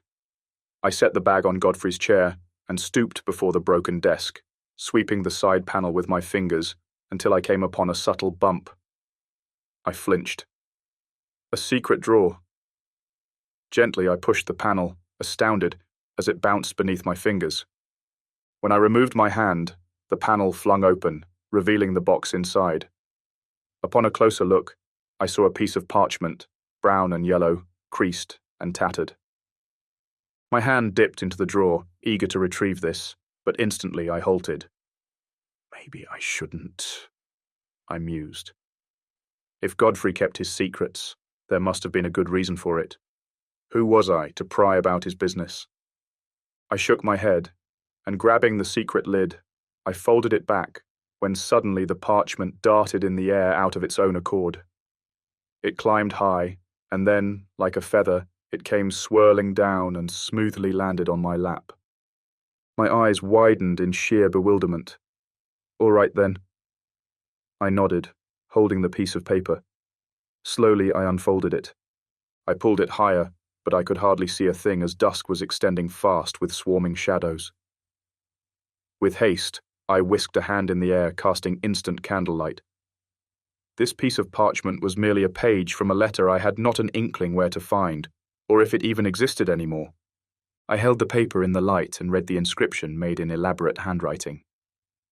Under your care, as was your promise, by the name of Seth. A dirt stain blocked the failing's full name. Gods of the underworld, I grumbled, and smudged it with my thumb until it came off. My brow furrowed as I read, Seth Rael. I shot to my feet, panic washing over me like a bucket of ice water. Seth Rael? My eyes shuddered in horror. A thunderous rumble resounded in the room. In a flash, the harshest earthquake struck, violently shaking the house to its foundations. I clutched the desk to keep my balance, when downstairs, glass shattered and cracked. The children screamed in chilling horror, a harrowing sound that shot undiluted dread through my veins. Suddenly, the earthquake stopped. What the hell? I stammered, running to the door. My heart throbbed hard against my chest as I darted downstairs, desperate to find Cassiel. Chapter 41. Cade, the Soul Thief. Every muscle in my being went rigid. I stood on the parlour's threshold, watching in sheer shock the monster towering before me. His broad shoulders heaved in silent fury, black-blue feathered wings subtly rustling. His pale blonde hair glistening white in the room's amber lighting. Draos, Cassiel cautiously said, standing tall as she confronted the demon. Her spread wings gently folded back, nestling the children close to her. This house lives under my protection. You could never have broken through. She spat the words, fierce like a lioness defending her cubs. Soundlessly, I slipped into the room, dodging myriad crystal shards and chunks of scattered porcelain. My gaze fixed on the fallen guardian, too stunned to even speak. The soul thief had traded his demonic armor for ordinary dark jeans and a worn black leather jacket. That mundane appearance did not make him any less of a threat, however. His firm hand clenched his sword's grip, and as it swung free from its scabbard, the blade burned alight with the violent fires of hell. Cassiel's face slackened in undiluted horror, infernal flames reflecting in her amber eyes. What are you doing? She hurried to say, wariness straining her voice.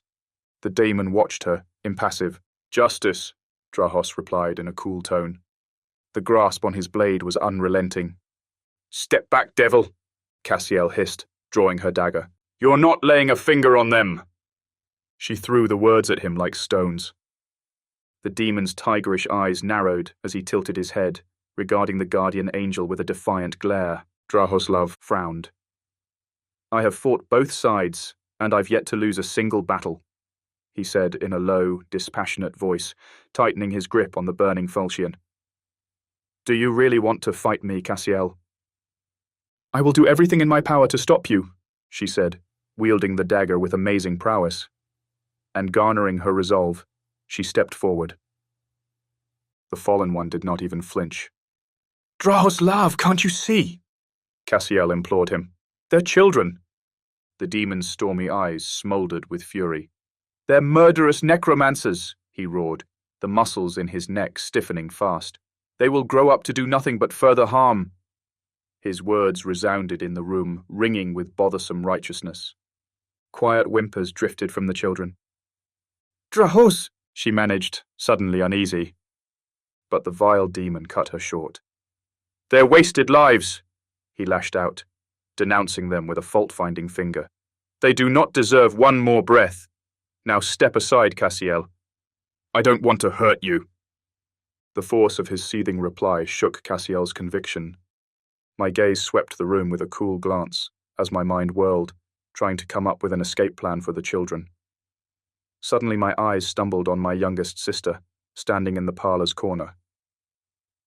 "Cerise," I managed in a painful whisper. "Cerise," I called with gained firmness. She looked at me with darkened, shuddering eyes. My sister's countenance paled as she witnessed the demon's cruelty, and yet she did nothing to stop him. "Are you going to allow this?" I demanded, outraged. "For all the gods, Cerise, stop this beast." That's what he was, over 6 feet tall of muscle and pure evil. The demon swept me with a derisive stare, his full focus shifting to the angel that hindered his wickedness just as swiftly. Cerise bit her lower lip, as shaken and fearful as I'd seldom seen her. As she recoiled against the wall, she wrung her hands, a gesture that lingered from her childhood. "They killed our parents," she said. Her voice was quiet and laden with grief. Her pleading eyes brimmed with forthcoming tears. "Our sisters." "Step aside, Cassiel," Drahoslav urged, stomping a foot forward. "No!" Cassiel roared, spreading her feet into a fight stance, blade ready to swing in silver fury. The demon leaned forward, menacing and feral, as he locked stares with Cassiel. "I've defeated your kin once," he whispered, with the same icy detachment. "I'll do it again." The tone came matter-of-factly. Cassiel ground her teeth, inching close enough that a breath stood between them. "God is on my side," she all but hissed, serene and proud. Drahoslav's grip on the flaming falchion quivered with restless anger. "And don't you love to remind me of it?" he spat, his face a glowering mask of rage. I had to stop this by any means. "Cerise," I said, knowing full well my power was no match against a demon, especially not against this one, who'd nearly killed me a year ago. My sister was the only way. "Stop him! Stop this madness!" A flash of uncertainty flickered through her marred expression. My sister straightened. Cerise finally parted her lips to speak when a sudden chilling draught lashed in the room. The light went out. The hearth died, and so did the demon's blazing falchion. Pitch darkness swarmed into the parlour in a blink. "What is this?" I stammered, rattled to the core. "What's happening?" "The wards," Cerise said, wary as I was. "Cade, they must have found you." I started, shocked to hear a glimpse of concern for me coming from my sister's mouth. Could this be real? After everything I'd done? "No," Drahoslav said quietly. "It's worse." "Much worse," Cassiel added. "Worse than the wards?" I asked, my voice strained with increasing anxiety. "Sentinels," young Kaiser said, her voice haunting and full of dread. Chapter 42, Sentinels. Kill the necromancer. Destroy. Find him. Chapter 43, Cade. Light is light. "Sentinels," I whispered, gooseflesh shooting up my arms. I'd read about them, of course, and considered myself lucky never to have crossed paths with one. Winter lashed outside with howling winds that only increased my fears. Not for me, but for my sister. As my eyes adjusted to the darkness, I found her standing near the window. The whites of her widened eyes gleamed with panic. She hugged her arms, making herself smaller in such a way that it spurred my need to protect her. I hadn't seen her in so long, and we'd parted ways so terribly. I strode forward, but halted mid-stride when the beast got to her first. Draos wrapped an arm around my sister's back and pulled her to him with unbearable entitlement, and Cerise gave in as he shielded her in his demonic wings. My blood boiled at the sole sight. "What are they doing here?" Draos demanded, turning to Cassiel for an answer. "I have nothing to do with this," she snapped, crouching as she gathered the kids into her arms. "They must have come for the children." Her voice dropped into a whisper. "I brought them to this house after saving them from their claws not long ago." Cerise stepped forward, quitting the demon's safety. She walked into the slanted beams of silver moonlight that slowly speared into the room, revealing the grimace that marred her countenance. "You saved my family's killers," she all but hissed, approaching Cassiel recklessly. The fierce angel glared into my sister's eyes with bold alertness. "Raven!" Draos called with abrupt apprehension.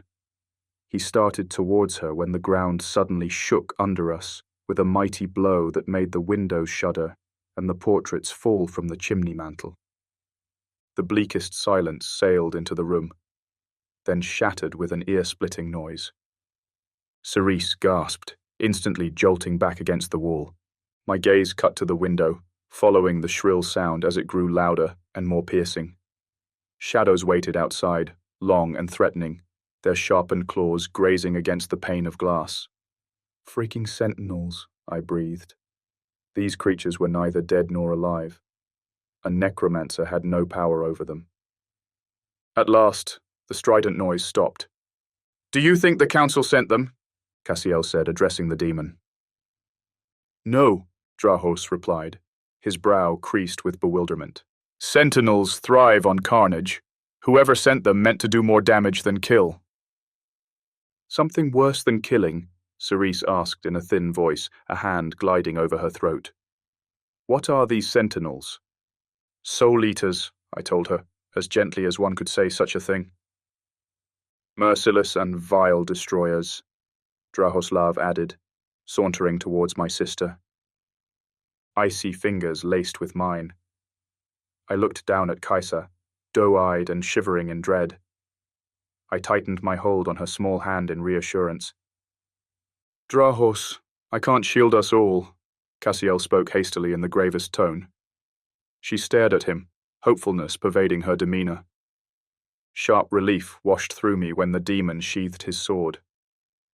Draos pursed his lips, withdrawn in thoughtful consideration. "Cassiel," he whispered, matching her concern. "I don't think I can." Encouraged by the demon's gesture, Cassiel straightened, freeing the boys as she stepped forward, meeting the demon in the middle of the parlor. "We won't know unless we try," she told him. Cerise drew in a stuttered breath. She hugged her arms, pacing restlessly. It pained me not to be able to protect her. Not that she would allow it anyway. Not after what I'd done last year. The screeching returned, sharp and strident as before. But this time it gave way to taunting tapping. Tap, tap, tap. A creak in the glass that splintered across the window. My sister fell to her knees, tears streaming down her blushing cheeks when her eyes closed shut. She sobbed, taken by the cruelest torment, and covering her ears, she screamed. "Make it stop," she said. "Make it stop." "Cerise," I breathed, stepping closer when the window suddenly exploded, bursting into countless shards of glass that sprayed us like a glittering rain.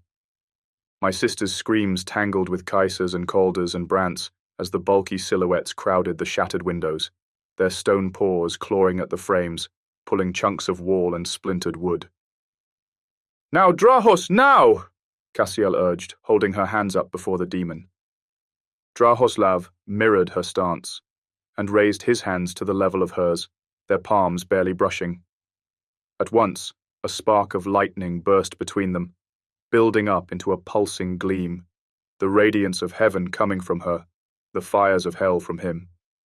Whether born from grace or damnation, light was light, and theirs grew brighter and expanded, coating every surface in the room, every wall and window in its path, until a blinding flash covered it all, waking the sentinels' desperate wails and growls. As the light waned, a whirlwind lashed through the room with the might of a furious hurricane. And in this fearsome display of power, the shards rounded up on their own accord, merging back as they rebuilt the shattered windows, fixing all damage caused by the dauntless monsters within seconds. At last, the howling stopped, the sentinels drew back, the hearth and the candlelight burned anew. "Oh dear gods," Cerise said, hugging her knees in raw dismay. "Did it work?" Chapter 44. Drahoslav. A deal's a deal. The dreariest agony took over me at the harrowing sound of my beloved's screams. I ran to her side, instantly crashing to my knees as I reached her. With pressing urgency, I swept her in my arms and eased her on my lap, holding her dearly while she shuddered. "I'm here," I whispered, desperate to soothe her pain. With gentle fingers, I tugged at her chin, slowly lifting her face, then brought my lips to her brow and kissed it. "It's going to be all right, sweetheart, I promise." The words came out with bold assurance, and although I'd do anything to keep my word, I could not deny the restlessness building up inside me. Sentinels, who would strike us with such a low attack? Her tearful eyes met mine. "Those monsters spoke to me," Raven said with quivering, ruddy lips. "In my head. Oh, Draos! They said the most horrible things." She nestled against my chest, hopelessly breaking into quiet sobs. "I'm so sorry, my love." My fingers glided down her smooth black hair. It wounded me seeing her like this. I should have acted sooner. I didn't think I could. I bit my lower lip. "They can't hurt you anymore." I paused. "We'll just have to wait here until they leave." She sniffed and nodded slowly. Perhaps I'd been mistaken. Perhaps I should not have brought her with me. I could have executed the vermin myself and spared her from this suffering. Raven cleared the last tears from her blushing face. "How long will we have to wait?" she managed in a calmer voice.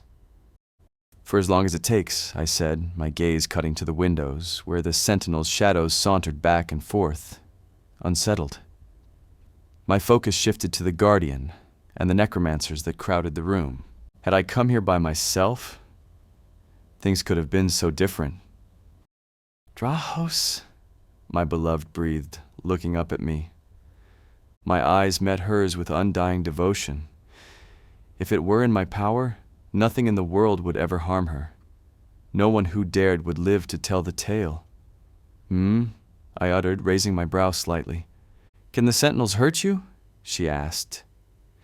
Her words moved me deeply, that in such a moment her concerns would rest on me, on my well-being.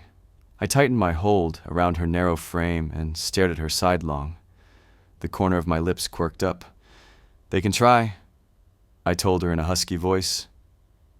Her cheeks burned red scarlet. I stifled a laugh.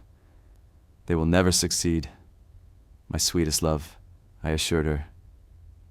"They're creatures of the lowest kind, born of shadows. Come dawn, they're bound to disappear." Raven smiled, but any signs of delight died on her countenance as a frown settled in.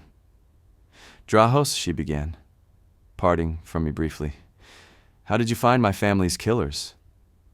The question threw me off. For a moment I hesitated, contemplating the possibility of lying to my precious love. The thought instantly withered, and I spoke the truth. "I made a deal with my legion's captain," I said. "Oh," she uttered, her gaze drifting from me, disappointed as I had feared. "Elsbeth."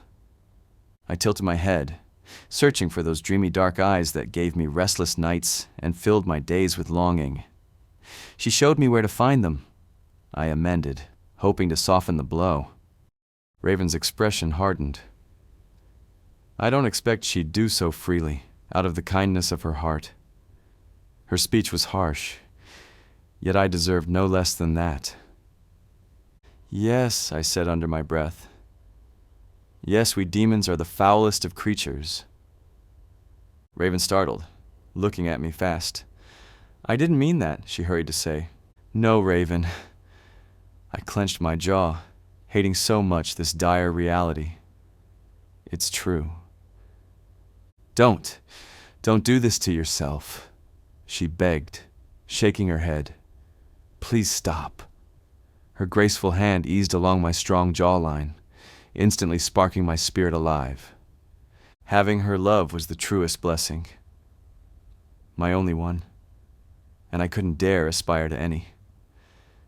You were right, I conceded. Elsbeth demanded something in return. What is it? She asked, pushing through the dread that strained her voice. What did she want? I swallowed hard. The soul of the necromancer. Raven gasped, stricken with horror. Cade's soul? She whispered, her icy hands fastening mine. But Draos, he's my brother. My gaze strayed from her. I gave no answer. I know what he did to you was unforgivable, she managed with a faint tremor in her voice. I know because I've hated him for it ever since. A brittle silence followed. But you cannot take Cade's soul. He's all I've got left. I remembered what pain felt like. I glimpsed it in my soul, tainted with the suffering I'd experienced in my mortal vessel. Kade Bryson had tortured me to no end, driven me to the edge of life. He'd shown me the vilest side of humanity. Drahoslav? Raven insisted, shifting on my lap, facing me full front. I cupped a hand on the back of her head and pulled her to me until our brows kissed and we shared the same breathing space. Do not concern yourself, I beg you, I said in the mildest tone. Leave this in my hands, my love. But Draos, Raven. My fingers stroked her cheek as my eyes bored into hers, twinkling garnets in the candlelight. I will not disappoint you, I whispered, then brushed my nose against her cheek, taking one deep inhalation, drawing in her sweetness, her perfume that unfailingly intoxicated me.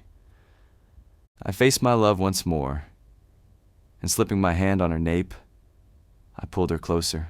When she raised herself and claimed my lips, her tender kiss set me aflame.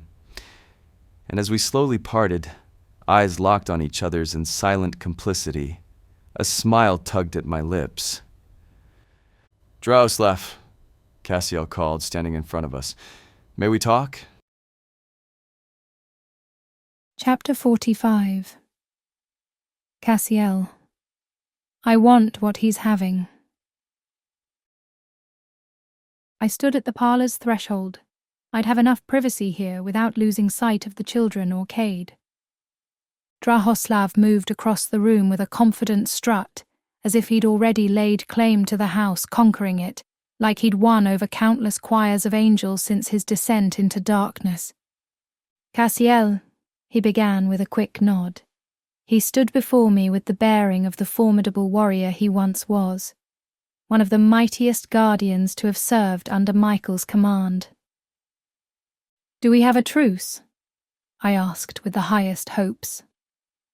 His sharpened gaze angled to the tall, latticed windows, where the sentinels huddled and dispersed in waves, restless to sneak in. His stormy eyes glinted with fierceness as he faced me. For now, he said. His tone was velvet yet edged with steel. Even then, I felt relieved. He moved closer and leaned against the jamb, folding his arms with impossible arrogance. You were always the strongest defender of children, he added, bowing his head to meet my eyes. I mouthed silent words, not knowing what to say. We'd not spoken since his fall from grace. Forgive me, but it feels so strange, I confessed, shrugging my shoulders, I miss having you as my captain. Drahoslav's silken lips curved into a sultry smirk. A dimple pierced his cheek, mischievous and alluring. You miss having me turning a blind eye to your dalliances with humans, you mean? He countered with sensual resolve. My expression slackened. I certainly had not expected such frankness coming from the enemy. I looked away and pulled a lock of hair behind my ear while trying to recover my aplomb. How has it been for you, fighting for the other side? I asked, steering the conversation as far as possible from such a dangerous subject. Drahoslav froze. The question made him restless. He hid it well. He licked his lips before speaking. It's, different, he said, keeping a straight face. I will admit, I'm deeply curious. The words rolled off my tongue. I couldn't take them back now. Oh, he blinked. How so? I'd dropped that bridge, I might as well cross it. I would love to get a glimpse of what it's like, just as you did, I said in a quiet voice, my stare drifting hopelessly towards Cade. He stood across the room, speaking to the children. When Kaiser tugged at his sleeve, he stooped to her level, listening to her attentively.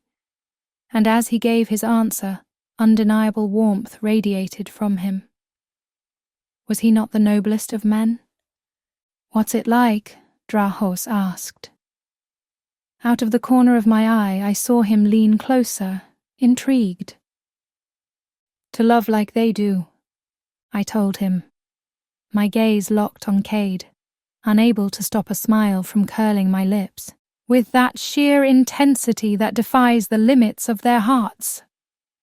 Drahoslav tilted closer, searching for my gaze.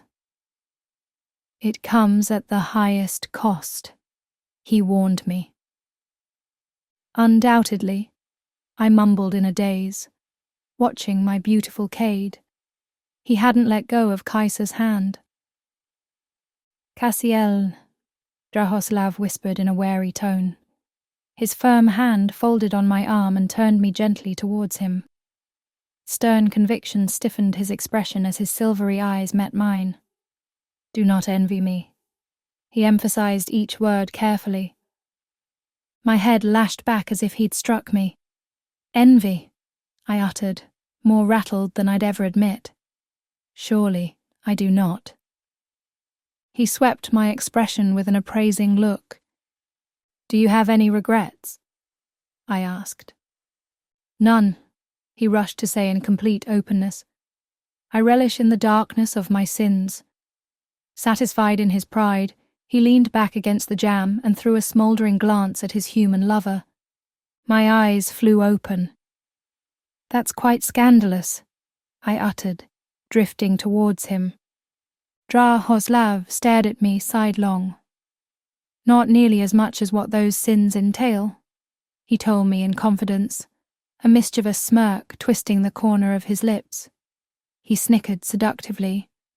It was an undeniable truth. Darkness had somehow enhanced Drahoslav's beauty.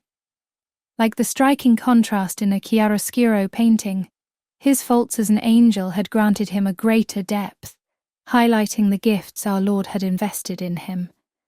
If shocking me had been his intent, he'd masterfully succeeded. You're mocking me. I frowned, stepping back. Be wary of that longing, he cautioned me, all mirth fading from his countenance.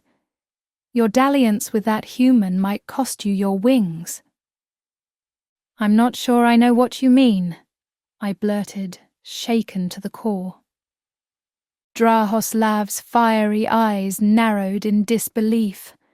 Cassiel, are you lying to me? He uttered, quietly amused. I remained silent, disturbed, as I watched the raven shifter suddenly engaging Cade. Sister or not, she'd caused him the greatest suffering, and that made her my enemy. Chapter 46. Laurent, the white wolf. I'd woken late. Now that I had every confidence that Rael would find Cade, my worries had subsided. I'd devoted my day to wandering about the castle, prying about its forlorn rooms and getting effing bored out of my wits, as the white wolf might have been, for him to come all this way just to say hello. I wondered where Rael spent his evenings. Certainly not in this castle. I doubted he even slept here, cautious creature that he was, wary and prepared. But that's what kept him alive, wasn't it? How he'd cheated death when that wizard had cursed him. Weariness caught up with me as the evening deepened. I all but dragged my feet upstairs, my heightened hearing picking up noise as I drew closer to my room. When I arrived, I found the door ajar. The candlelight flickered as a shadow scurried inside. I pressed my hand on the door and slowly pushed it open. I wouldn't want to scare her, the nice brownie lady. As the door swung all the way, I saw them, both of them, hurrying about. Pinker, the one I'd met before, was setting a dinner tray on the table, while her sister dashed around the bed, changing the linens. "Good evening, ladies," I said, walking inside. At once, the fragrant aroma of roasted lamb chops and baked apples filled my lungs. "Good evening." Pinker stepped back, hands folded over her chest, watching the table set up with undiluted pride. "Enjoy your meal." I moaned, sniffing my way towards the steaming dish. "You've outdone yourself." I licked my lower lip. "I don't know what I've done to deserve this, but please keep it coming." I grinned. Pinker chuckled. I sat before the table, clutching the knife and fork fast. "But first," I said, grabbing the jug of ale with my free hand. I served the mug and slipped it towards Pinker. "Here you go." Pinker drew 2 more mugs out of her magic apron and eased them on the table, shooting me a coy stare. I filled both to the brim. "Well," I said, offering her the drink, "we've not spoken much, but I think I'll like you." Weil finished making the bed. She clasped her hands over her apron and dashed to meet me. "I think I'll like you too," she said, her freckled cheeks blushing as she snatched her drink. "You seem in a cheerful mood," Pinker said, sitting on the windowsill. She crossed her legs and leaned her head back against the frame, resting for a while. "I am, actually." I flashed them a smile, raising my mug. "A toast to finding old friends and meeting new ones." "I'll drink to that. Cheers, love." Pinker winked at me in approval, then took a swig. Well mirrored her sister and gulped down her ale. "Eat up now." She goaded me with a swift hand wave. "I'd like to wash those dishes and get to bed early." I snickered. "Yes, ma'am," I said, giving her a quick nod. "Old friends," Pinker mumbled. "Are you looking for an old friend?" She propped an elbow on her knee, resting her cheek on her hand as the other leg started swinging. "Is this friend back home?" I started carving my meat.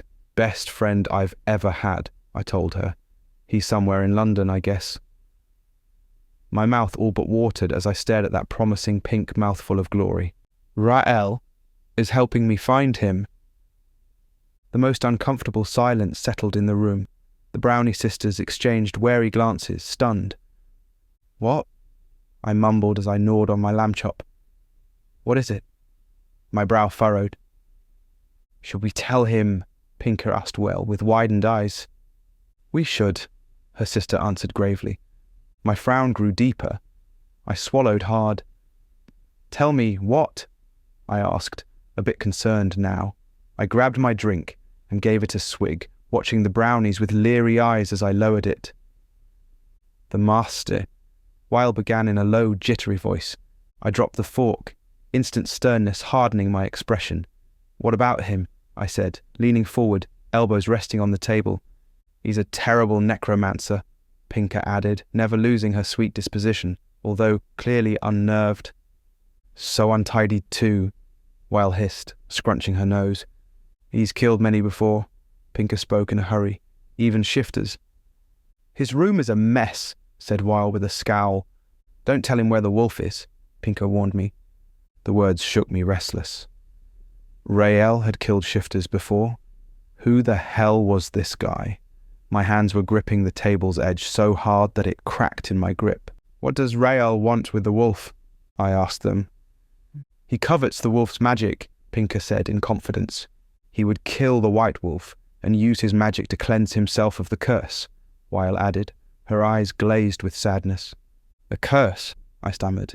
Pinker slipped off the windowsill with feline agility. As she stood before me, the brownie's expression darkened.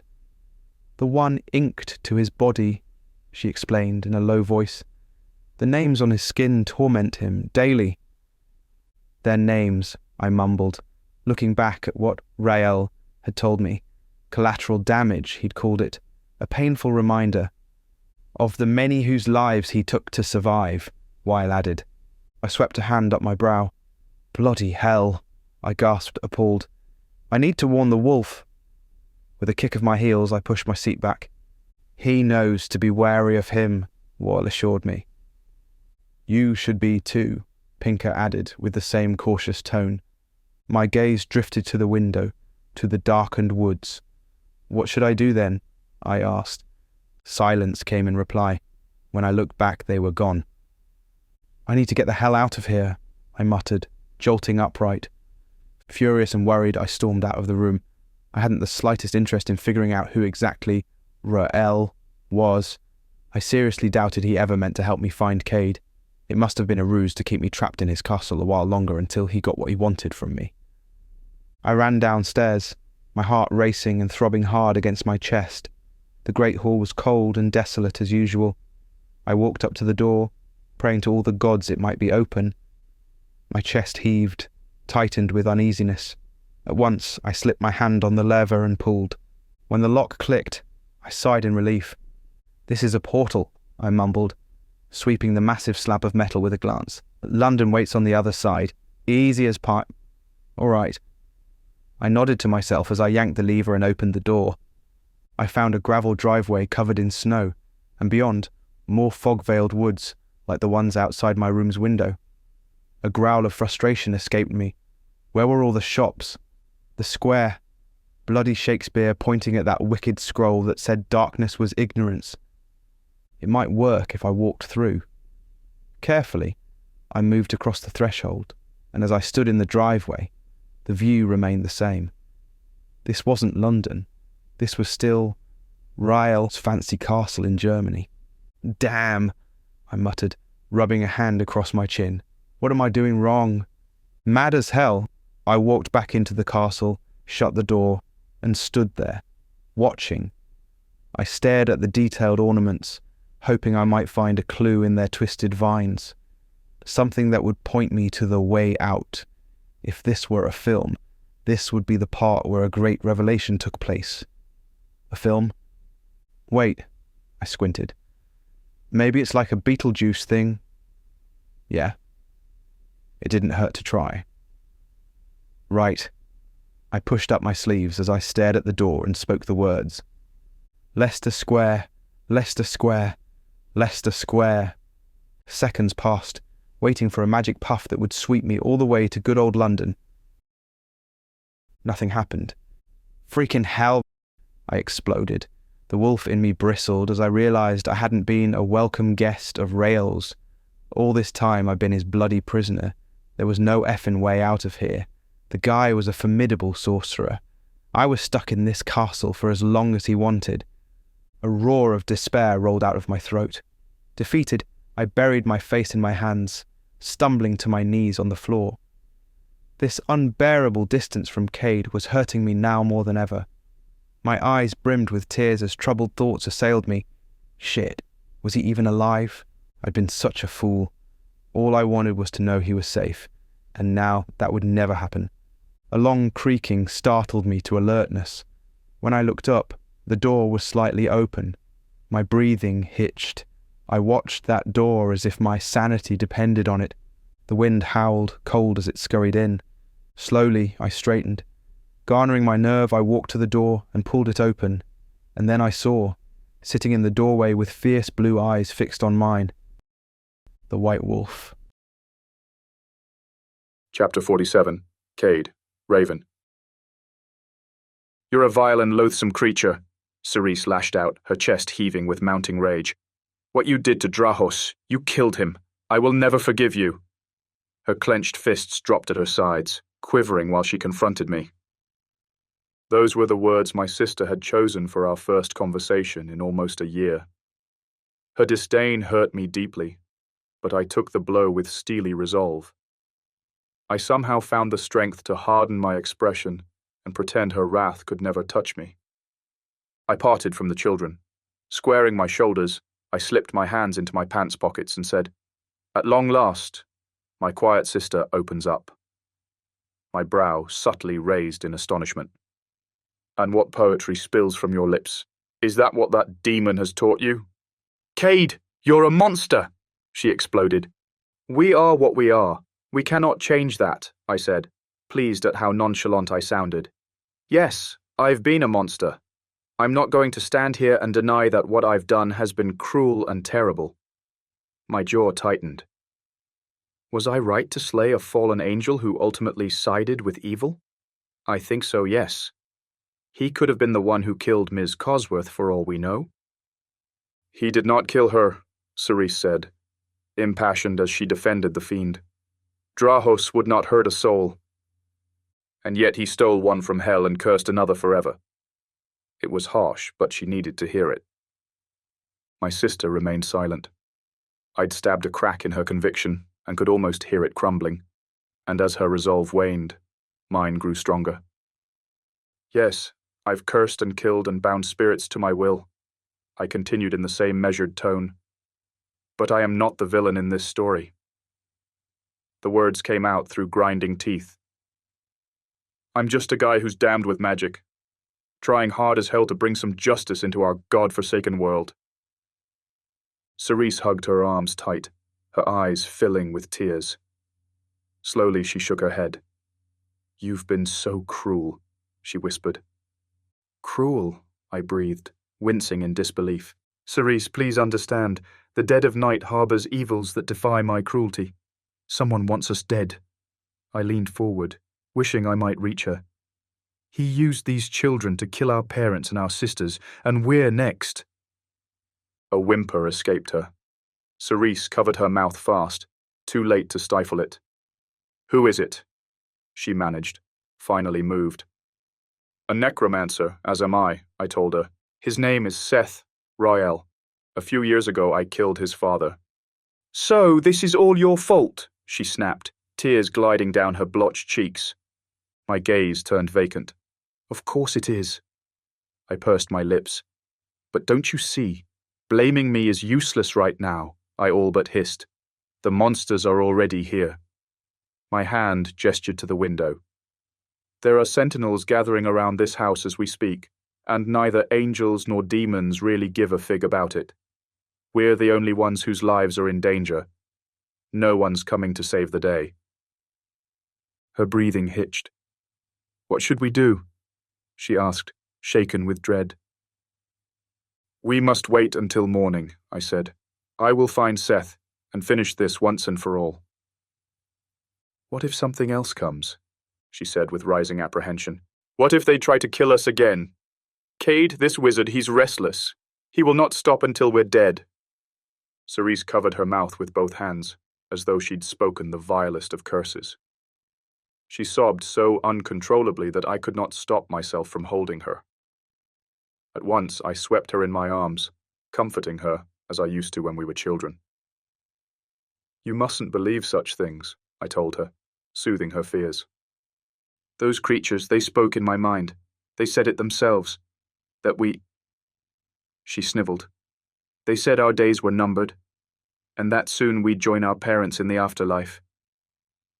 "No," I breathed, stroking her hair. "No, that's not true. You mustn't listen to them. They will say anything to break you." I glided a hand on her shoulder, parting from her briefly so that she might read the confidence in my expression. For once, she did not refuse me, and it warmed my heart when her hand covered mine. "Cerise, Forthcoming tears warmed my eyes. "I can protect you," I added eagerly. "She doesn't need your protection," Drahoslav intervened, slipping between us. Undeniable fury hung from each word. I flinched, raging as I lifted my gaze to meet the fiend's face. Oh, because she has you, right? A demon to protect her? I spat, inching closer. Go back to hell, fallen one. The demon snarled, leaning in. I'll gladly take you with me. He ground the words between his teeth, all but smiling in delight as he spilled his venom. Enough, Cerise begged, slipping a delicate hand over the beast's chest. The demon's fury instantly thawed as he faced my sister. The real killer is out there, she told him, watching him with doe eyes, gleaming with love. These kids are not to blame. It filled me with relief to hear it coming from her lips. We must find this wizard, Seth. Ra-El. He's the one. Drahoslav listened keenly to my sister's every word, subdued by her like I'd yet to see a demon surrender to a human's will. The beast bowed his head, instantly conquered by my sister's lead. And folding his hands over hers, he whispered, What would you have me do? Cade, Cerise said, facing me. Is there a way to track down our enemy? Our enemy. Was that a start to rekindling the bond we'd once shared? Or was I being too naive, dreaming that the day would come when everything that stood between us would finally crumble? The hatred and resentment gone forever. I nodded. My old books, I mumbled, thinking back. They're here, in the school building. We can't leave this house, Draos hurried to say. Not while sentinels are out there. My head lashed back in sheer bewilderment. Not confident in our slaying skills, are we? I taunted him, sweeping him with a derisive glare. Drahoslav huffed, a growl lingering in his chest. Oh, how he hated me. And the feeling was so very mutual. Calm down, beastie, I said, an appeasing hand raised in the air. We'll leave tomorrow when they've gone. Tonight has been exhausting enough. We should all get some sleep, Cerise mumbled, her voice as strained as her spirit. This house is safe, Cassiel said, showing the children to the doorway. It has rooms to spare. I'll look after them all night. She paused, gazing down at Kaisa as her small hand clutched hers. Are you coming, Cade? She asked. Yeah, I said, sauntering away from my sister and the demon. I stopped at the doorway and looked back at the pair. Take any room you like. My blood boiled at the sole thought of the fiend sharing a bed with my youngest sister. I hated being absolutely powerless to prevent it. But more than anything, I hated to admit that I'd rather have the demon watch over Cerise all evening, if that meant she wouldn't be in danger. Chapter 48. Laurent. Wolf Boy. Rise and shine, Wolf Boy, Ra-El said, his husky voice laden with authority. I've found your friend. I skittered down my nape at those words, now that I knew all about his villainous past. My eyes opened to the wizard's handsome face looking down at me. I swallowed hard. Really? I said with no inflection. Where is he? I must see him. A sinister smirk twisted his lips. And you will, he assured me, sauntering to the foot of the bed. Meet me in the woods at dusk. He backed toward the door, flaming violet eyes fixed on me with icy resolve. I'll be waiting, he said, and left the room. As I sat on the bed, a dozen emotions clashed inside me. Tears welled up in my throat. These past few days had seemed an eternity without Cade, and at last I'd see him again. Never had I seen so clearly just how much I'd cherished being with him, how I missed his sudden tantrums, the smoothness of his voice. I missed his furtive smiles and sullen moods. I missed everything about him, which made my choice so fucking hard. The White Wolf had opened my eyes in more than one way. I knew what I had to do, and yet, when life cruelly bends us over and over again, it's just a matter of time before we break. That doesn't make us evil. It makes us human. It's almost over, I mused, and hugging my knees I wept bitterly. Chapter 49. Cade, Seth. I stood on Godfrey's balcony, watching as the break of dawn smeared bloody streaks on the horizon. The glaring sun spilled its striking radiance in an autumn courtyard laden with skeletal trees and a barren lawn, carpeted in snow. It wasn't supposed to be like this. My hand glided on the cold stone balustrade as I paced along the platform. When I reached the end, a frown knitted my brow as I noted the most peculiar thing. The gargoyles were missing. I whipped my head, sweeping the house's facade to the other side. No signs of Godfrey's restless winged warriors carved in stone. I glowered and shook my head. This house has gone mad, I mumbled, then heaved a heavy sigh. We've all gone mad. Seth was alive. The fucking failing had survived my curse. All these years, I'd thought him dead. I killed his father. Of course, he'd come after my family. If only I'd known. Perhaps I could have warned them. Perhaps then we wouldn't be living this nightmare. Cerise was all I had left, and I'd made sure to push her away, hadn't I? I'd damned poor Laurent too. At least I hadn't dragged him this deep. It tortured me to think he might be worried sick, hiding in the tower, but he was safe, and that was my sole comfort. The sentinels vanished at the first light, Cassiel said, her sweet voice laced with weariness. Dissolved into the ether. I straightened. Yeah, I noticed, I said. They weren't around when I walked out. She sauntered closer, barely making a sound. Cade, are you sure this is Seth's doing? She asked, facing me. We'd spoken about it last night, barely, as I fell asleep. Seth, Rael. I pursed my lips pensively. How common do you think that name is? A wry smirk was as much mirth as I could manage. How do you know that's his full name? She said, wearing the faintest frown. I found a tattered piece of parchment in Godfrey's secret drawer, I told her, ambling into his office. It said something about a promise, a changeling's promise, I suppose. As I meandered in the room, I couldn't help a flicker of yearning in my heart. In my mind, I rebuilt this office into what it used to be. Joy had permeated every room of this house when Godfrey lived, and now that he was gone, everything was going to hell. I can't believe he survived, Cassiel mused, astonished. Me neither, I replied, slipping my hands into my pants pockets. The freaking bastard, not even death wants him, I scowled. Cassiel met me in the middle of the office.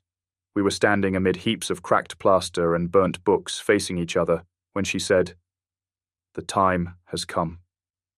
What? I blinked, bemused.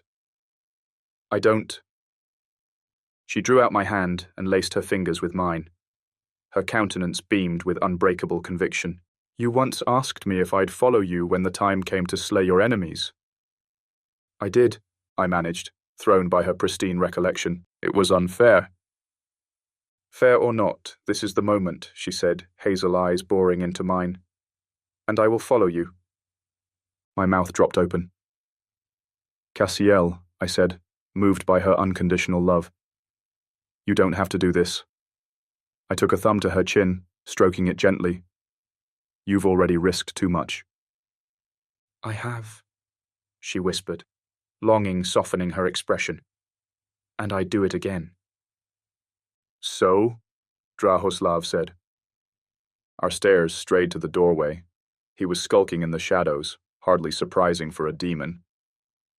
What's the next move? He asked with obnoxious authority. My jaw tightened without even realizing it. I'll cast a summoning spell, I said, pushing aside my contempt for the devil. Just thinking of the dark magic I'd summon made me shudder to the core. In the Hall of Mirrors. Drahoslav's tigerish eyes narrowed. Where's that? He asked with an air of suspicion. At the school, I said, pointing at the autumn courtyard. My books are there as well. The fallen one straightened. He spread his feet into a power stance, crossing his arms over his chest. Shall we leave right now? He said, distant, wary. It was only logical. I'd killed him a year ago, when he was human. We can't, I told him in a low voice. Why not? Cassiel hurried to say, thirsty for the confrontation. Cade, you're not alone. We will fight with you. If this is because of Seth, it's not. I cut her off in a mild tone. The spell. It only works at nightfall. Draos nodded gravely, assessing every word I'd spoken. We should leave before dusk then, he decided. The sentinels. They'll come back, Cassiel said. I'll have to bring the children. I cannot keep them safe unless they're with me. The sudden apprehension that took over her voice whenever she spoke of them could almost melt my heart away. Yeah, I nodded, tightening my hold. A brief smile tugged at my lips. Yeah, I know. I turned to the demon. Cerise, can she? Raven will be all right, Drahoslav said with brutal harshness. I'll be there to protect her. Every muscle in my being went taut with rage. My fingers slipped from Cassiel's hand as I approached him. How can you? I lashed in disbelief, standing inches away from the fiend's face. This necromancer. You do not know him like... I saved her from your claws, didn't I? He all but roared, silvery eyes locked on mine. I wasn't going to kill her, I snapped. Drahoslav, she's my sister. I would never... I'll tell everyone to get ready, he coolly said, and turned away. And with the same insufferable indolence, he marched down the corridor, his sturdy tactical boots stomping as he descended the stairway. Gods of the underworld, I fucking hate him, I growled. Cassiel stood beside me, both of us looking down the empty hallway. You should have seen him as my captain, she said. Saying he was overzealous of his rank would be an understatement. Chapter 50. Cade, the Hall of Mirrors. What's the Hall of Mirrors? Kaiser asked, looking up at me with the sweetest expression. It's a practice room, I explained as we walked into the spacious chamber. For the arts of magic combat. Think of it as a dance studio. Some spells require certain movements, steps one should follow. I halted, examining the lavish golden-framed mirrors that lined the walls. It looked like a ballroom, really. So, why here? Calder asked. His brown eyes swept the double-height room's ceiling with a glance, admiring the great crystal chandeliers as they slowly gleamed alight and the detailed fresco paintings that dressed the top, ornamented with intricate stucco details. Because mirrors serve as portals, Cassiel said, stopping at the doorway. If properly opened. As her gaze angled my way, her lips eased into a wistful smile. I couldn't help but wonder if she was reminiscing about the many times we'd danced inside this room. Just the two of us, waltzing in the dark. I saw Sarah Thompson open a mirror portal once. Cerise strolled inside, closely followed by the soul thief. When she summoned Emma's spirit, back at Vesely. She never should have done it, I mumbled disapprovingly. That night remained engraved in my mind. Watching Cerise jump from the embrasures had woken some of my greatest fears. I thought I'd lost her. How do you open one? Kaiser asked, innately curious. With a spell, Brant replied in an offhanded tone. This won't be an ordinary spell, I amended, stopping in the middle of the room. I'm going to open several portals at once, places where Seth Rael has been in the last few months. One of them will invariably lead us to him. I swept out my old spellbook from underneath my arm. How will you know which one? Cerise asked, furrowing her brow. My lips parted, but no words came through. Whether I hesitated, impaired by my own fears, or hoping to spare my sister from hearing about them, I did not know. When he's near enough, I finally said, I'll feel it. What do you mean? She insisted, narrowing her dark eyes, tilting her head. I took a deep breath and tried to relax. But there was no way around it. I had to speak the truth. Perhaps I'd failed her as a brother, but I could give her at least this. The spell I cast on Seth years ago was a curse of death. I bit my lower lip. For some time now, I've been able to sense it. Merely thinking of Azrael's curse made me shiver. You feel death? Brant asked. I do. Admitting it was a stab through my heart. I'll pick up the dregs of death in Seth when he comes. But that means something else, doesn't it? Cerise spoke softly, drifting closer until she faced me. You can feel our family's deaths. My eyes brimmed with tears to even evoke the memory of such a harrowing sensation. Yeah, I breathed. My sister startled in dismay. Even though it's been a year, she whispered, folding a gentle hand around my arm. Her warmth rendered me helpless. If she kept this on a minute longer, I'd hopelessly break. Even then, I replied, as calm and collected as I could be. Her paling countenance sagged. Oh, Cade, she whispered. Cerise took a hand to her mouth, which then glided down to her chest. I'm so sorry. All this time, I didn't know. Painful regret hung from each word. You couldn't have known, I assured her, struggling to regain my aplomb. It's all right. No, it's not, she said, adamant. When you gave me the news of our family's death, I called you cold and insensitive, when in reality it could not have been less true. The words sailed into silence. I can't even fathom what your suffering must be like. I held her hand. You mustn't think of it. Please, I told her. It's all past. I swallowed hard. If I had to look into her shimmering dark brown eyes for one more minute, I'd start weeping. Anyway, I cleared my throat, breaking away from my sweet sister as I addressed the children. I'm going to need your help. Yes, of course, Calder promptly said, stepping forward. There are far too many portals, I told him, warily glancing at the countless mirrors. I'll need the three of you to help me open them. Can I help?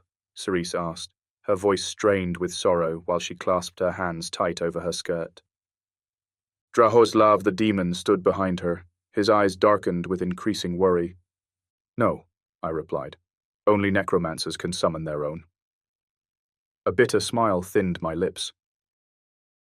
My sister's shoulders slumped in disappointment, and although the demon's face remained stern and expressionless, I was sure he was rejoicing inwardly. Perhaps he truly cared about Cerise. Time would tell. Cassiel and I have already secured the building, Draos uttered, resting the heel of his hand on his sword's hilt. We've sealed especially this room. He paused. No creatures of dark magic will be able to find it. That's good to know, I mumbled, lazily opening my old grimoire. I began flipping pages, looking for the spell until I found it. I took out a piece of chalk from my pants pocket and crouched, drawing a circle in the center of the room. Inside it, I added a triangle, and to each corner I assigned an arcane symbol. Kaiser, Brandt, Calder. As I straightened, I stood in the center. I need each of you to stand in a corner, I said, pointing at the triangle. Swiftly, the children did as I asked. When Seth Ra'el comes, Cassiel will protect you, I told them. I will deal with him. My voice came low, reassuring. I had no clue what we'd face, however. The gods knew what had become of Seth after surviving my death curse. It was unheard of, but I could not linger on those fears. You must hold hands, I told the children. A raucous thud echoed in the chamber as Draos shut the double doors, their panels mirrors as well, locking us in what resembled the funhouse of an abandoned circus. My breathing quickened with anticipation. Cassiel, I managed, holding out my open hand. My winged beauty nodded gravely. She stepped closer, her face darkened with turmoil and hesitation. In one quick move, Cassiel's dagger swung free from its scabbard. I'm sorry for doing this, she whispered, taking the sharp edge to my palm. Don't be, I assured her, moistening my dry lips as my heart jolted into a wild gallop. Go on. Cassiel winced, reluctant to follow her task, her countenance marred with misery as she dug the knife into my hand, carving the first trace of an all-seeing eye. Her blade was searing as it cut through my skin, scorching unlike any man-made weapon. An angel's dagger was a fearsome thing, its wounds merciless and tormenting. When Cassiel finished, she stepped back, and keeping the blade in her grip, she braced herself for Seth's arrival. Drahoslav's falchion whispered from its sheath. At once, bursting aflame in hellish fury. "We're ready now," I said, and holding out my open hand, I began to read the incantation. Chapter 51. Laurent. The Woods. The night thickened as we strolled deep into the woods. A low bank of fog scurried through the grounds. Chilly as it wrapped my legs, I dug my hands into my jacket's pockets. Keeping up with Rael's lithe footsteps and long strides was no simple thing, especially in such an uneven terrain as this. The hike would have been a breeze in my wolf form, but I had other plans. Rael had barely said a word since we'd met outside the castle, and actually, I'd preferred it that way. But a scarce light made it through a latticed ceiling of tangled skeletal branches in a spot of the forest which I did not recognize. My worries began. "How much longer is it?" I asked smoothly, as my restlessness peaked. Everything I knew of Rael so far gave me good reason to mistrust him. This could well be a trap to catch the white wolf. Perhaps, instead of finding Cade at the end of this walk, I'd find my death. Fuck. I'd take my chances if it meant finally seeing him again. "Not long," Rael said, leading the way down the misty path. He looked at me over his shoulder. "We're almost there." He spoke with his usual collected poise and nonchalance. "I thought we were going to cross a portal," I added, catching up to him, "like the one that brought me here." The Fey wizard halted. He whirled on his feet and faced me, violet eyes twinkling in the dark. "We are," he assured me in a quiet voice. "There's one embedded in these woods. We'll cross it before you even realize it." The corner of his lips curled in a smug smirk. I gasped. What the actual hell? The bloke spoke in riddles. I shook my head and kept going. As Rael marched onward, he was beaming with delight. "I do enjoy a brisk walk in the woods," he said. "Who knows? Maybe we'll run into your friend, the white wolf." He grinned, flashing his fey fangs. "Yeah," I managed, wary as hell. "Maybe. I definitely hope not." I was trudging by the time I realized my feet were sinking in snowy slush. It hadn't been snowing when we'd left the castle. I frowned. Just how far had we walked? As I looked up, I found myself standing at the edge of the woods. A few feet ahead, a red brick building rose on a steep hill, surrounded by a black gate. Rael marched on without saying a word, and I followed him. "What is this place?" I finally said, awestruck, as we reached the entrance guarded by a huge pair of stone lions. Rael opened the gate. "This Laurent?" he said in an icy tone. "Used to be my school." I started. "You're confused," he continued. "That's completely expected." Rael opened the doors, revealing the magnificent hall lying before us. As we strolled inside, I cringed at how lush this place was, but also because a massive crystal chandelier hung above our heads, and it didn't look all that stable, to be honest. "I'd like to tell you a story, Laurent." Rael clasped his hands behind his back, sweeping the precious white dome with a wistful stare. "A story about the one who cursed me," he added when his eyes met mine. "Let's hear it," I said, joining him as he meandered about. "We used to be classmates, this wizard and I." Rael halted at the threshold of a long classroom hallway. "We even shared the same dormitory," he mumbled, raising his brow in astonishment. Slowly, he peeled off his black leather gloves. He was a proud, vindictive creature. Like a ravenous vampire, he barged into my world, determined to drink up to the last drop of my happiness. He slipped the gloves into his coat's pocket. I remained silent. "This wizard, you see," he continued, entering the hallway. "He came from a broken family, so he wanted to steal mine." "That blows," I told him dryly. Rael nodded. "Yeah, it does." Stretching his arm, he glided his fingertips along the wall as we moved. "Well, I'd never allow it, but when he realized I'd do anything to stop him, he killed my father." "Bloody hell." I winced, appalled.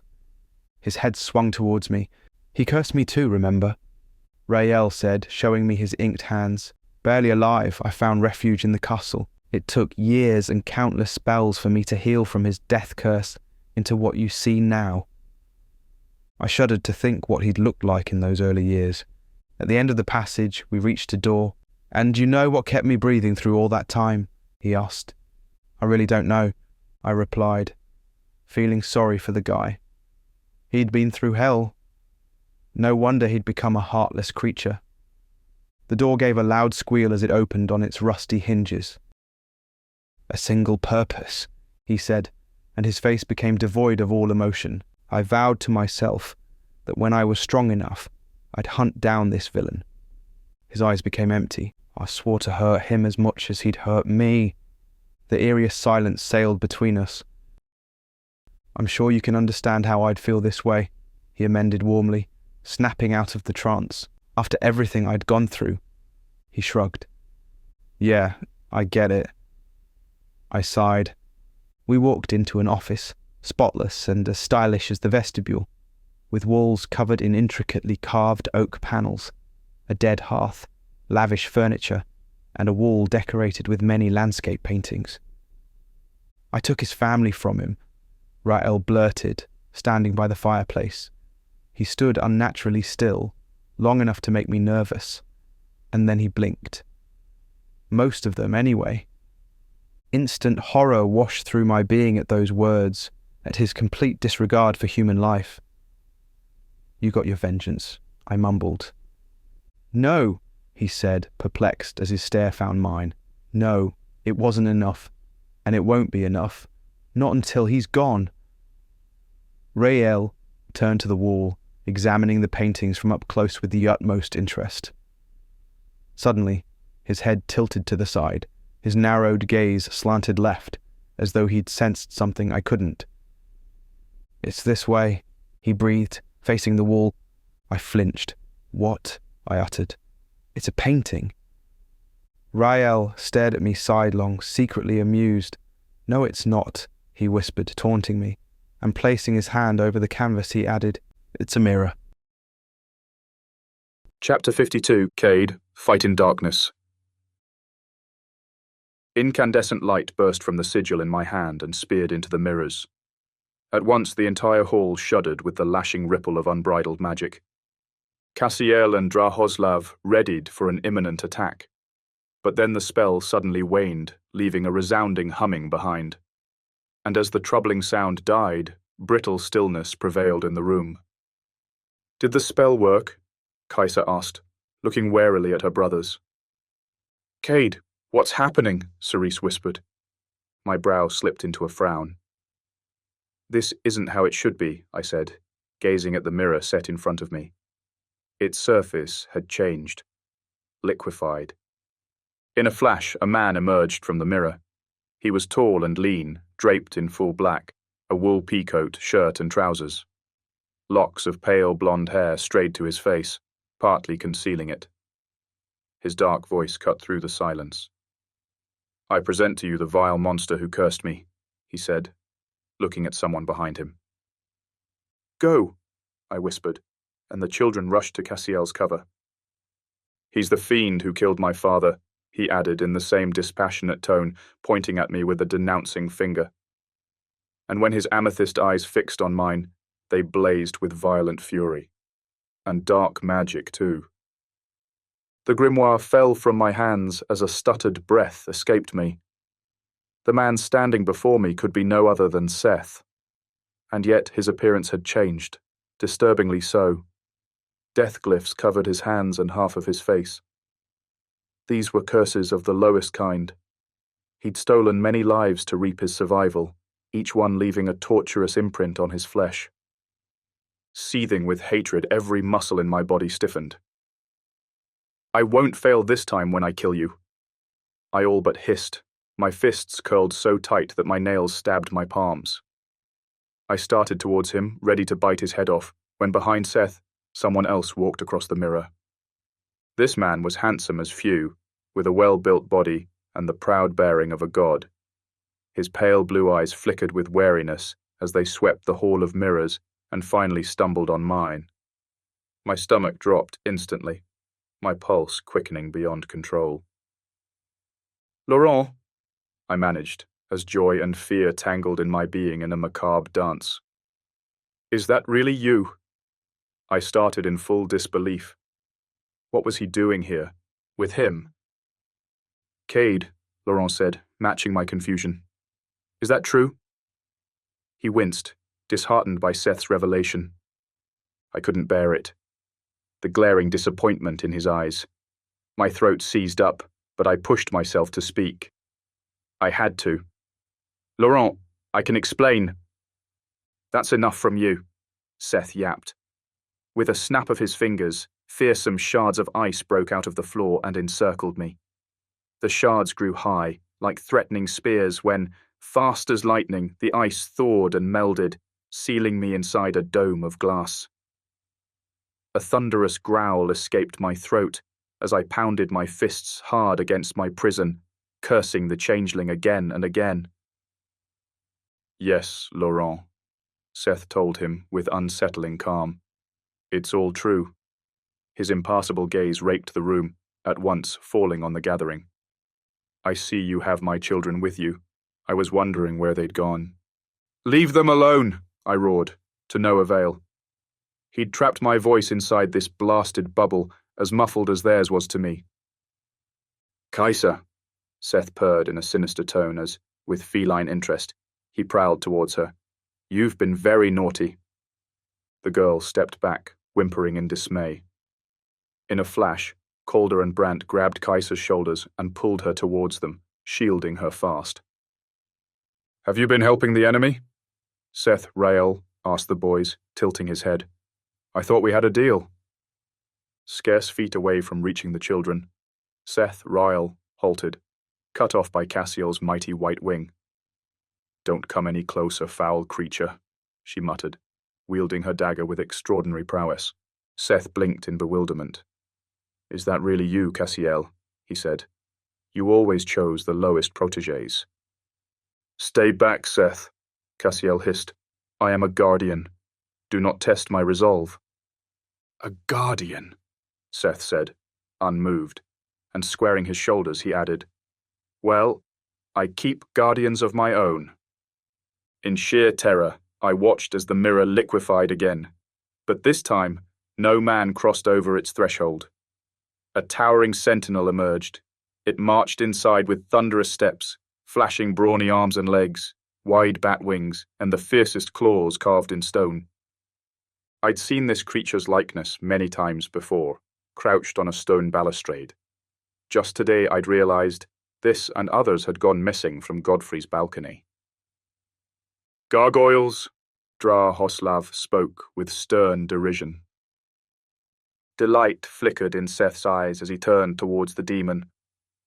They make fabulous sentinels, he told him with a smirk that faded quickly. Seize her, Seth Rael commanded, pointing at Cassiel. With lightning speed, the sentinel spread its wings and soared across the room, instantly sweeping Cassiel in its unforgiving stone arms. The gargoyle then flew up high and pinned her to the wall in an unrelenting hold.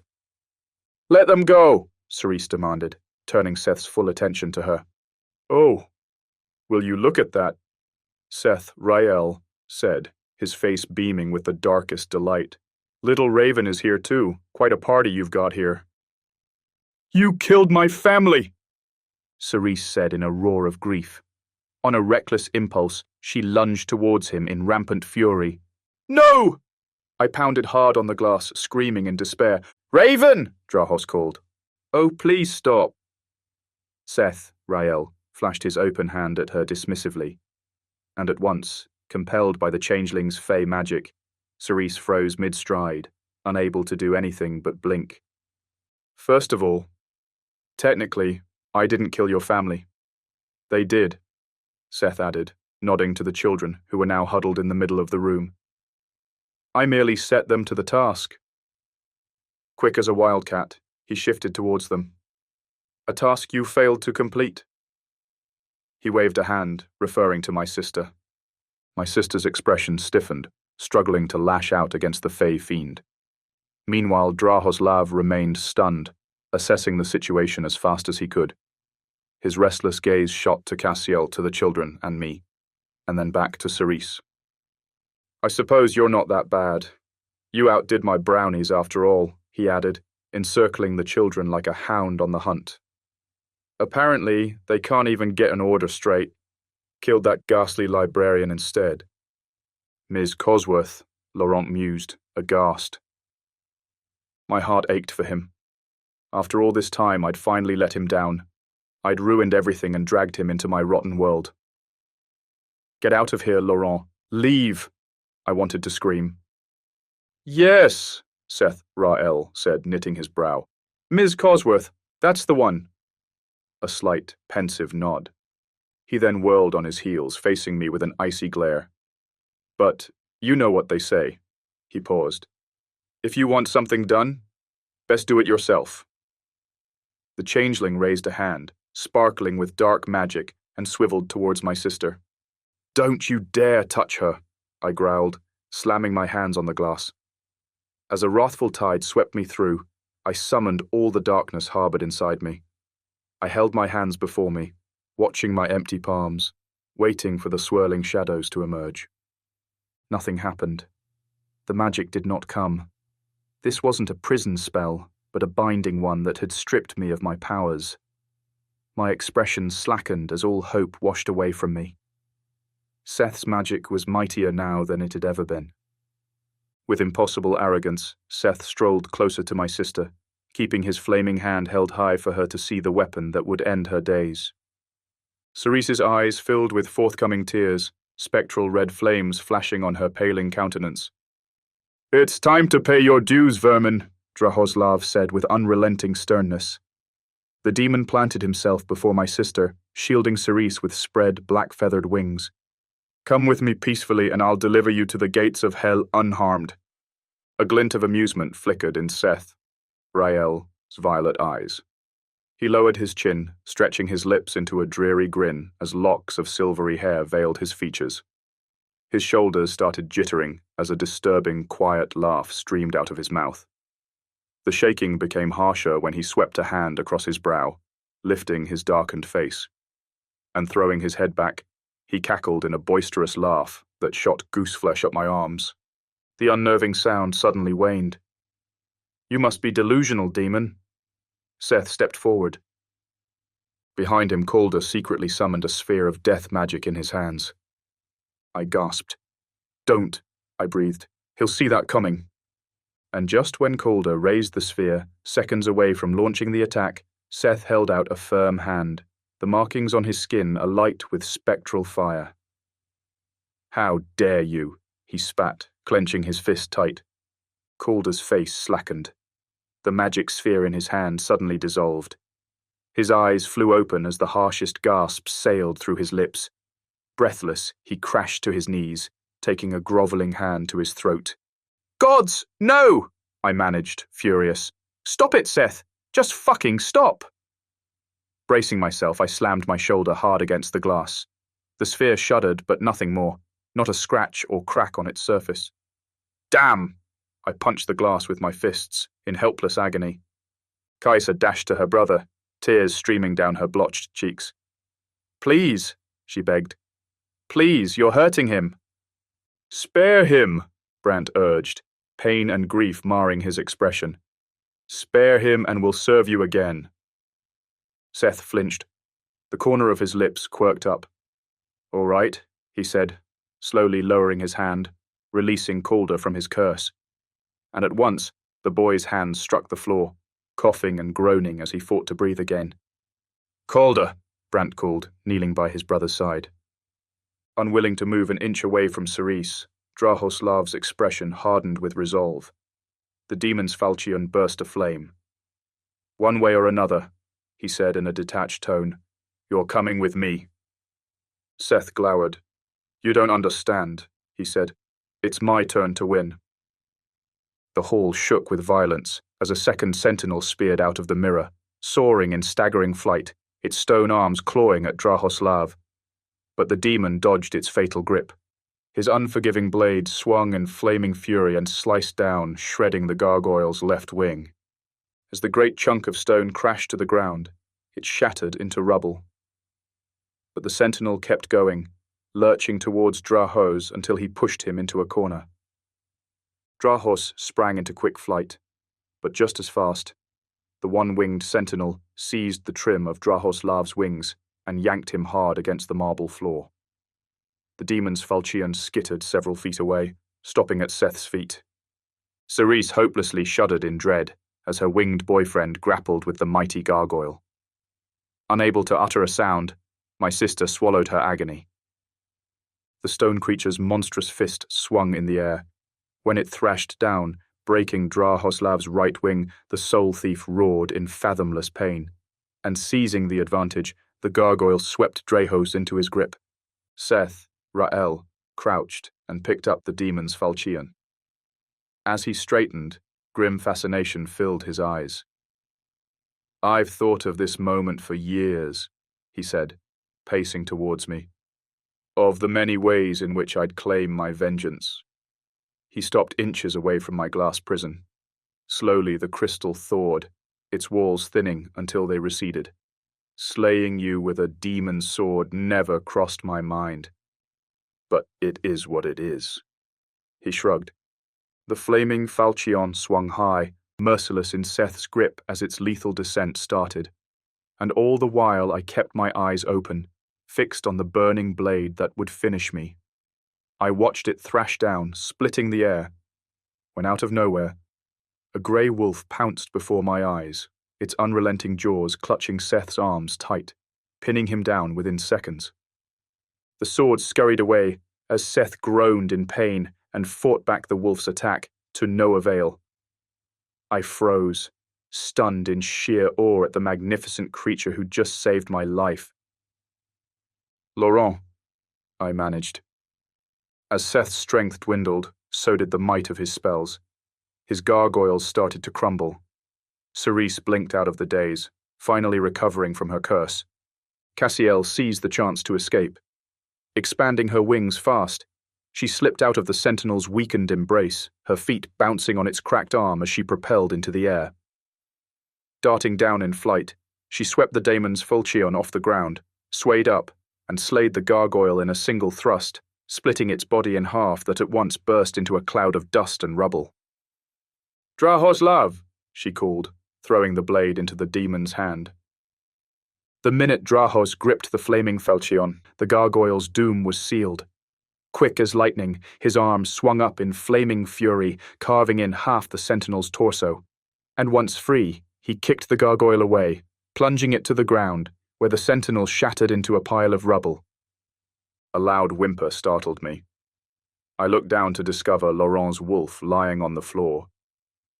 "Laurent," I breathed, rushing towards him. As I all but collapsed beside the wolf, my tremulous hands explored him, quickly discarding any wounds. Laurent's wolf slowly opened its ice-blue eyes. I glided my hand along his strong neck and tilted closer, our brows barely brushing. "You'll be all right," I assured him. Behind Laurent, I glimpsed Seth trudging away, his bleeding arm pressed against his chest. As Laurent's attack had drained most of his magic, he should not have been able to summon one more sentinel. Even so, each of the mirrors that surrounded us held a vicious gargoyle inside, ready to attack, waiting for Seth's command. Meanwhile, the failing himself was heading towards the mirror, trying to escape. And that sole sight made the blood in my veins burn like wildfire. I growled, rising to my feet. Again, I called my magic, and yet again it failed me. It made no sense. Seth's magic had waned. I should have my powers back. My body shuddered with undiluted fury. "Screw it," I spoke through clenched teeth. Magic or not, I wanted his head. "Seth," I roared, reducing all my rage to a single word. "You're not getting off that easily." A step away from entering the mirror, Seth turned. "You're one lucky bastard, you know," he sneered. "But I'm even luckier." His lips twisted into a sinister grin. The room shook with another ripple of dark magic. Dust and debris poured from the cracking ceiling, and at once, all the mirrors in the hall began to liquefy, the menacing sentinels seconds away from crossing through. Cassiel gasped in sudden horror. The children!" Her voice was deep with sorrow. "They're gone!" She shuddered, overwhelmed, her gaze stumbling aimlessly around the room, looking for a sign of Kaiser, Calder, and Brandt. "Cassiel!" Falchion in hand, Draos spread his feet into a fight stance. His chest heaving with exhaustion, he gathered the strength to engage the sentinels in spite of his wounds. "Eyes on your target," he lashed out with harsh authority. "Do you know why?" Seth continued, his face contorted into a grimace of hatred. White smoke surged behind him faintly inside the mirror. "It's because you're no one," he added, stabbing me with a glare. The smoke condensed into a familiar shape. My jaw dropped, astonished out of my wits. How could this be? "And I know who I am," he said with a proud smile. "Mine is the blood of kings." "Emma." I sighed, relieved. Seth flinched. In a flash, Emma's spectral body emerged from the glass. The mirror shattered the minute she crossed through, and as Emma soared around the hall, every mirror exploded into countless shards that showered us like glittering crystals. I shielded my eyes with my forearm, peeking as the howling spirit circled the room in one last leap, heading straight towards Seth, Rael. A hearty laugh roared out of the changeling's throat. "A ghost?" he scoffed, looking at Emma with disdain. "I eat them for lunch." He then carelessly swung a hand in the air, calling his magic. At once, Emma's spirit vanished, and the shards lifted from the floor by themselves, finding their way back into the frame, where they blended into seamless, glistening glass. I took a step forward, my eyes warming with forthcoming tears. "You don't get to escape," I muttered, helpless. Seth dipped one foot inside the mirror. With a flick of his wrist, a large shard of glass lifted off the ground and soared into his grip. The changeling's feline eyes narrowed. "Watch me," he growled, and opening his hand, the shard flicked from his grip, spearing through the air at unnatural speed. Not even shifting my stance did I avoid it. Sharp as a knife, the glass sliced as it brushed past my ribcage. Winded, I shot down on my knees. "No!" I managed, watching Seth slip into the mirror. "No!" I took a hand to my sore ribcage, throbbing in brutal pain. The second Seth crossed through, the glass exploded into myriad shards. "Cade!" Cerise cried. Her voice and hurried footsteps, a distant sound. "Cade, are you all right?" Her gentle hands cradled my face. She dropped to her knees, hastened, while she inspected the bleeding wound covered by my hand. "He's gone," I sobbed in misery, warm tears streaming down my cheeks. "He destroyed our family, and he's gone." Chapter 53. Cade. Trust my judgment. After a while, the bleeding stopped, and the pain pulsing in my wound became more bearable, numbed into a dull soreness. As I sat on the ground, my empty stare drifted to the shattered mirror where the fiend had made his escape. It wasn't fair, it wasn't right.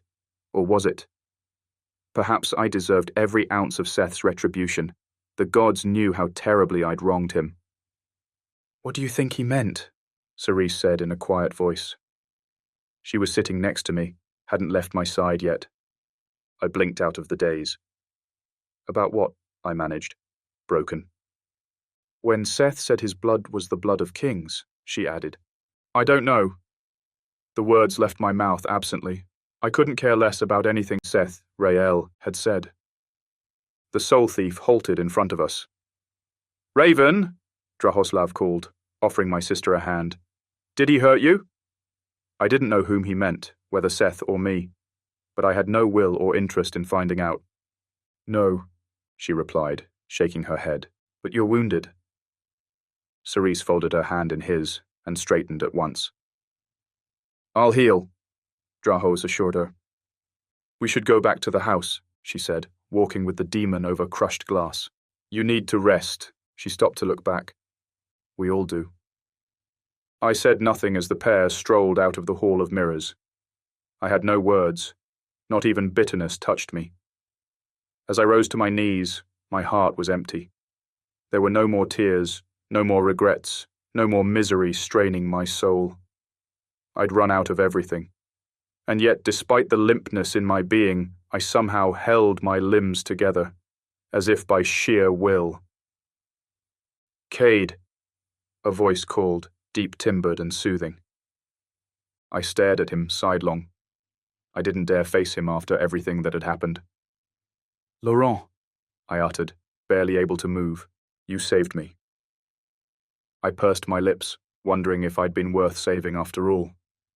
"I tried," he said in a warmer tone, kneeling next to me. "The fiend got you anyway." A sour smile curled his lips. "Here. Let me see." I nodded and slowly withdrew my hand, drenched in dry blood. Looking down, I noted the sliced shirt and the crimson break where the glass had kissed my skin. "It's not that bad," I told him, even though each breath I took burned as the painful reminder of this wound. He stooped a bit, carefully examining my injury. I seized the chance to speak. "Laurent," I breathed, garnering the courage to continue. "What Seth told you. I can explain." His head swung up, fierce blue eyes locked on my own. "You don't have to." He cut me off with harshness, but softened the blow with, "I don't need you to explain anything." My breathing hitched as Laurent's hand eased over mine, stunned to discover in him that fearsome loyalty, the undeniable steadfastness of his heart, all of which I'd thought lost to me forever. "We're putting all this past us," he assured me, leaning closer. "It's going to be all right." His grip on my hand tightened, as his eyes filled with the beautiful promise of his words. "We get to walk out of this together, Cade, and that's more than enough for us to be happy." I narrowed my eyes in disbelief. "Do you really believe that?" I managed, the air in my throat suddenly frozen. "After everything I've done, do I get to be happy?" "Yeah, you do," he snapped teasingly, and holding my arm, Laurent helped me to my feet until we faced each other in the dismal room. "You and me." He gave a quick nod. "As it should be." "I don't think I like that," Cassiel said. Her face paled with quiet gloom as she sauntered inside the hall of mirrors. I winced. "Cassiel." The name became a quiet plea. She stopped behind Laurent. Her glistening white wings fluttered faintly while they folded back. "You don't deserve him," she told him, slowly shaking her head. A muscle twitched along Laurent's strong jawline. His expression suddenly hardened as he turned. "I don't think that's for you to decide," he lashed back in a cool voice. Cassiel's mouth slackened in restrained agony. "You'll break his heart," she warned him in a whisper. Warned me as her subdued hazel eyes cut to mine. Laurent's hands dropped to his sides, curling into tight fists. "You don't know that," he muttered. "I do." She spoke with firm resolve, despair giving way to ire in her demeanor. "I don't like you, Doc," she muttered. "You're no good for my Cade. You will only make him suffer." She paused, measuring him with a glare. "You should go." Without warning, Laurent got up in her face, close enough that they shared breath. "I will not," he said in the lowest of voices. Cassiel's eyes blazed with a fire I'd not seen before and could only compare to the flames of hell, and yet her countenance remained still, devoid of all emotion. Tilting closer, she spoke into his ear. "I wasn't asking," in the same detached tone, and then mercilessly, she plunged her dagger into him. "I never thought... I did not expect..." Life drained from me as I watched Laurent collapse with the blunt blow. "No," I managed, my voice a distant echo in a foreign reality. "No!" The sound came low and guttural as the moment played before my baffled eyes in painful slow motion. In a stupor, I caught Laurent in my arms as his knees buckled, sparing him from a fall. "Laurent," I said, my hands soaking in his vital warmth. Instant terror flashed through my being as, looking down, I saw the streaming blood dripping from my fingers. "Oh, gods!" I shuddered. "Cassiel, what have you done?" I breathed. "Oh, gods, there's so much blood." My hands trembled as I eased Laurent onto the floor with me, resting his head on my lap. "Cade?" Laurent winced, suffering the sting of an angel's blade. It had burned my hand when she'd carved it with the sigil, and that had been a simple graze. But this. With panting breaths, I glided to his side and took both hands to the stab, pressing down firmly. I did this to no avail, as the wound relentlessly bloomed with crimson ribbons that tangled in my fingers. His face paled too quickly. A tight knot seized my throat, but I forced myself to speak. "It's nothing," I told him with all the certainty I could muster. "You're going to be all right." Laurent's eyes closed. I was losing him. Holding my hands above the wound, I summoned every shred of magic in me. And still, I had none. But even if I had, I knew full well I was no healer. There was nothing I could do but beg to all the gods for a fucking miracle. "Please," I whimpered. "Heal." Useless. Cassiel's heels clicked and echoed in the chamber as she strolled towards me. "Do not torment yourself, my love," she said in a mellow tone, and the sweetness I'd once found so irresistible now shot shivers down my spine. "Even if your magic worked, even if you got that miracle, my blade's fate is inescapable." I snivelled, angling my bleak gaze to hers as Laurent's life faded. "Cassiel," I managed, "don't do this." My eyes brimmed with renewed tears. For all the kindness in her countenance, Cassiel remained detached, looking down at me as if my misery were meaningless. "I've already done it," she whispered, and bit down on her lower lip. "It's for the best. I'm your guardian, Cade. You must trust my judgment." "No!" I roared, my voice thundering across the empty school. "It's so cold," Laurent mumbled, a step away from losing consciousness. "Make it warmer, Cade. You have magic. Can't you make—" The words sailed into silence as Laurent's body went limp in my hold.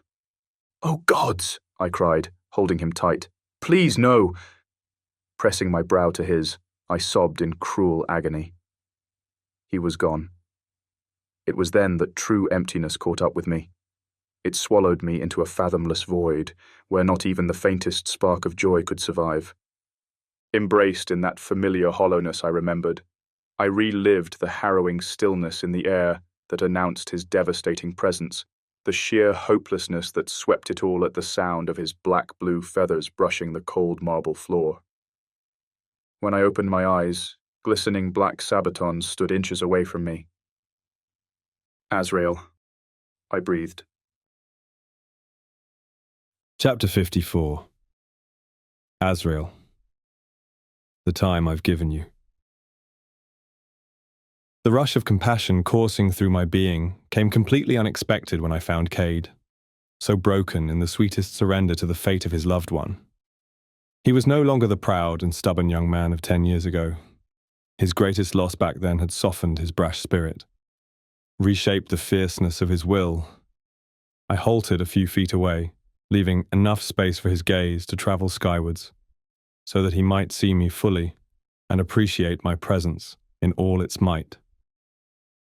"We meet again," I said, delighted in the richness of my voice, eager for that moment when his eyes met mine again after the longest estrangement. But that moment never came. His quiet focus rested on the man lying in his arms, the one I'd come to claim. My brow knitted tightly. "I've often wondered how you are," I added, taking another stab at my design. Slowly, I got on one knee, making it easier for him to see me. "Tell me, do you think about me?"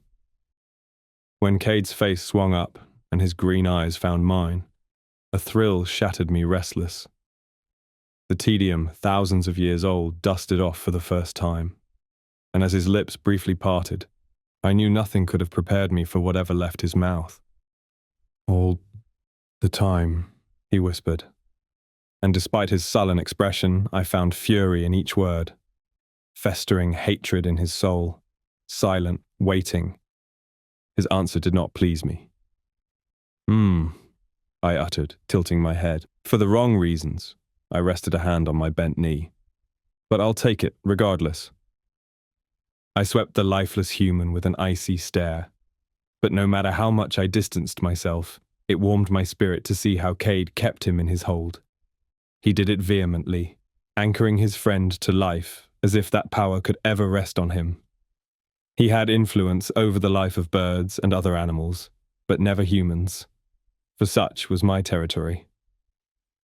People seem to die around you often, I told him in a flat tone, a flatter expression even.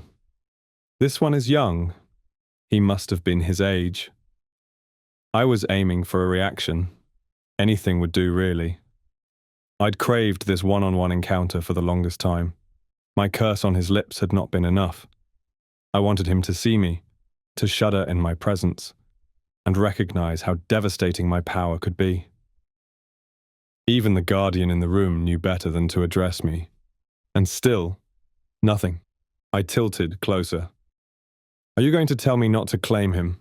I purred, taunting him. Cade bowed his head. What good would that do? He mumbled, all passion subsiding inside him.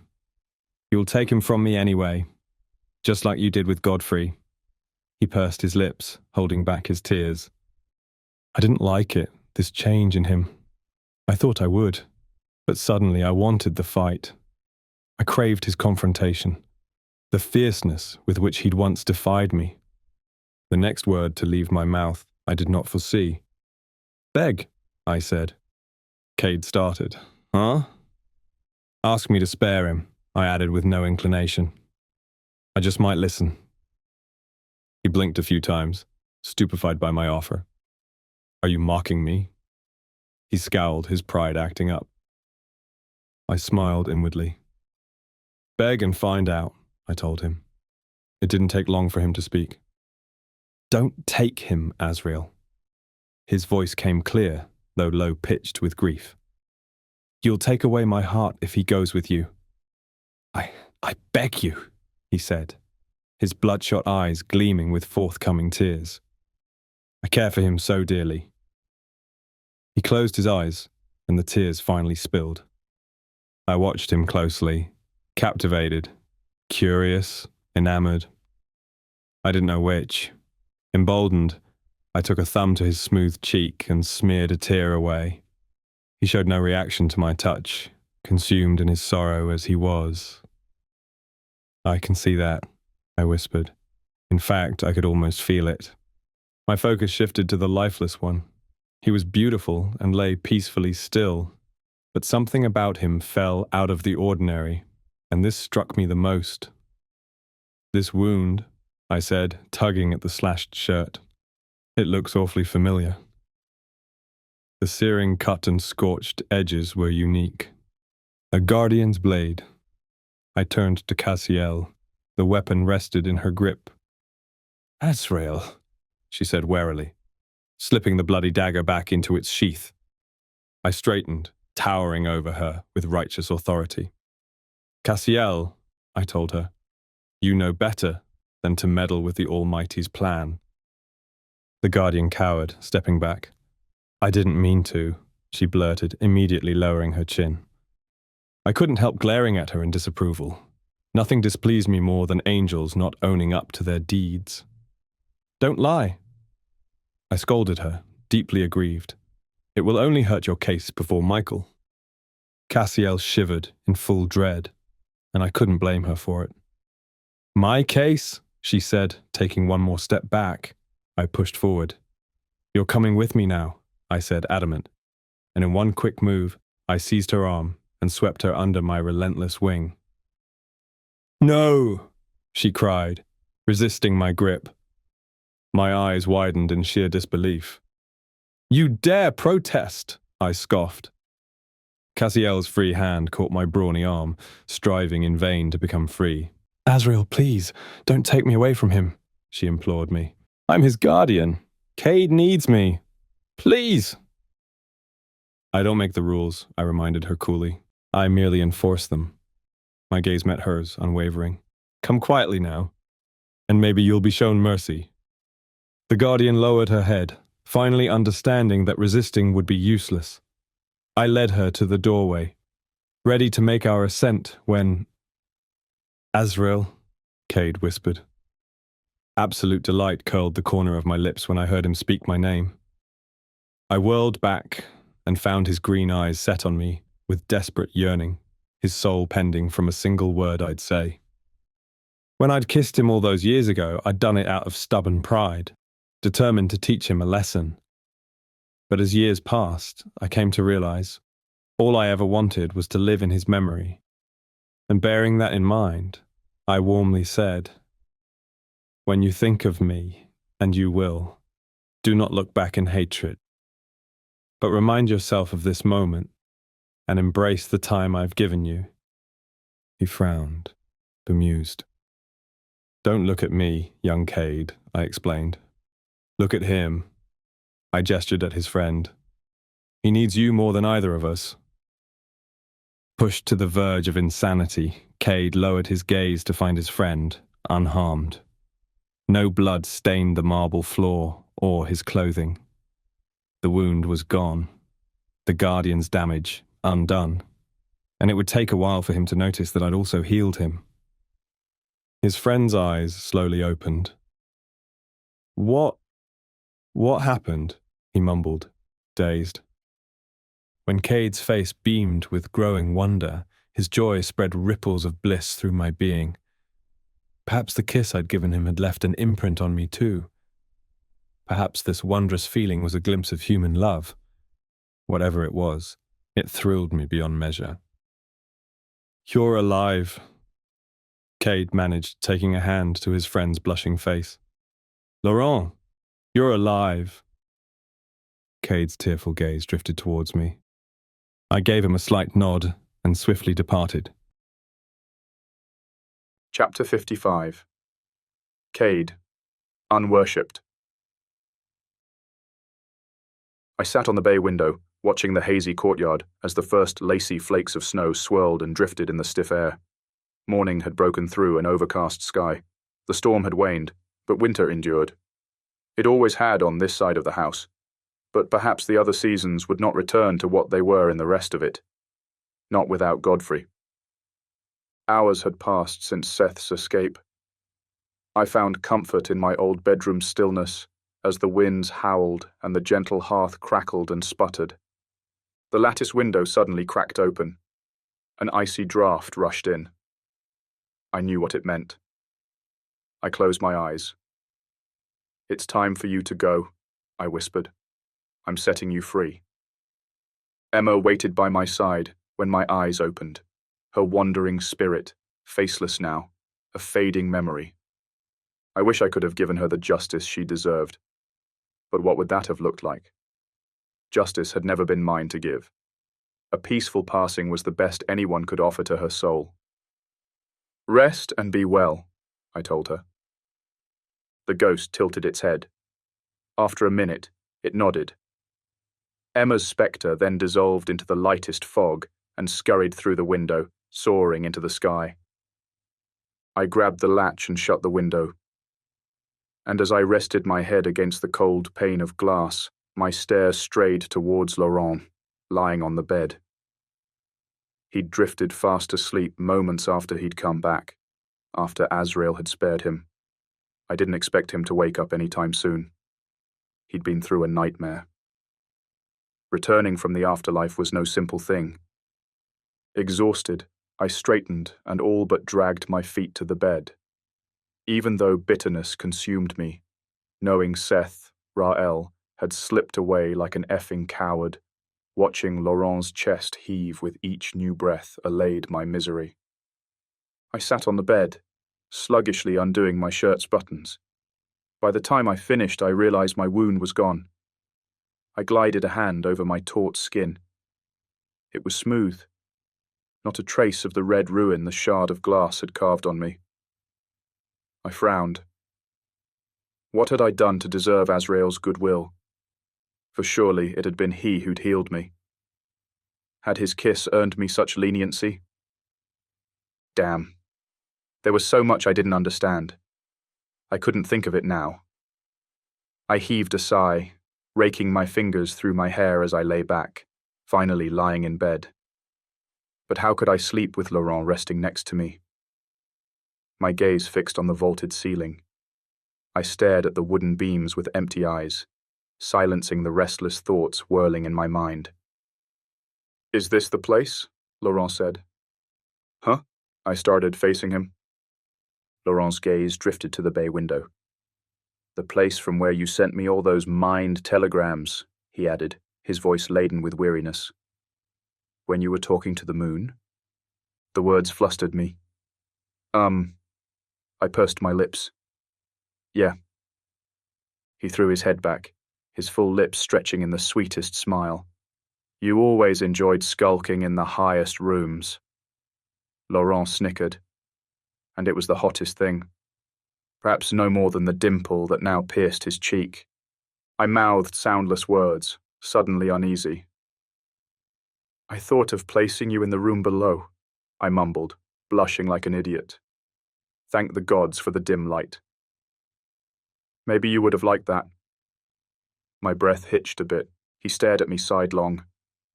"After a year of being roommates?" he asked. "Nah, I'd miss your snoring too much." "I don't snore," I snapped, vexed as hell. The corner of his lips curled. "Are you sure about that?" he teased in a husky voice.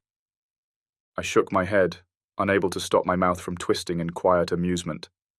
But the smile died quickly. "Laurent," I managed in a serious tone.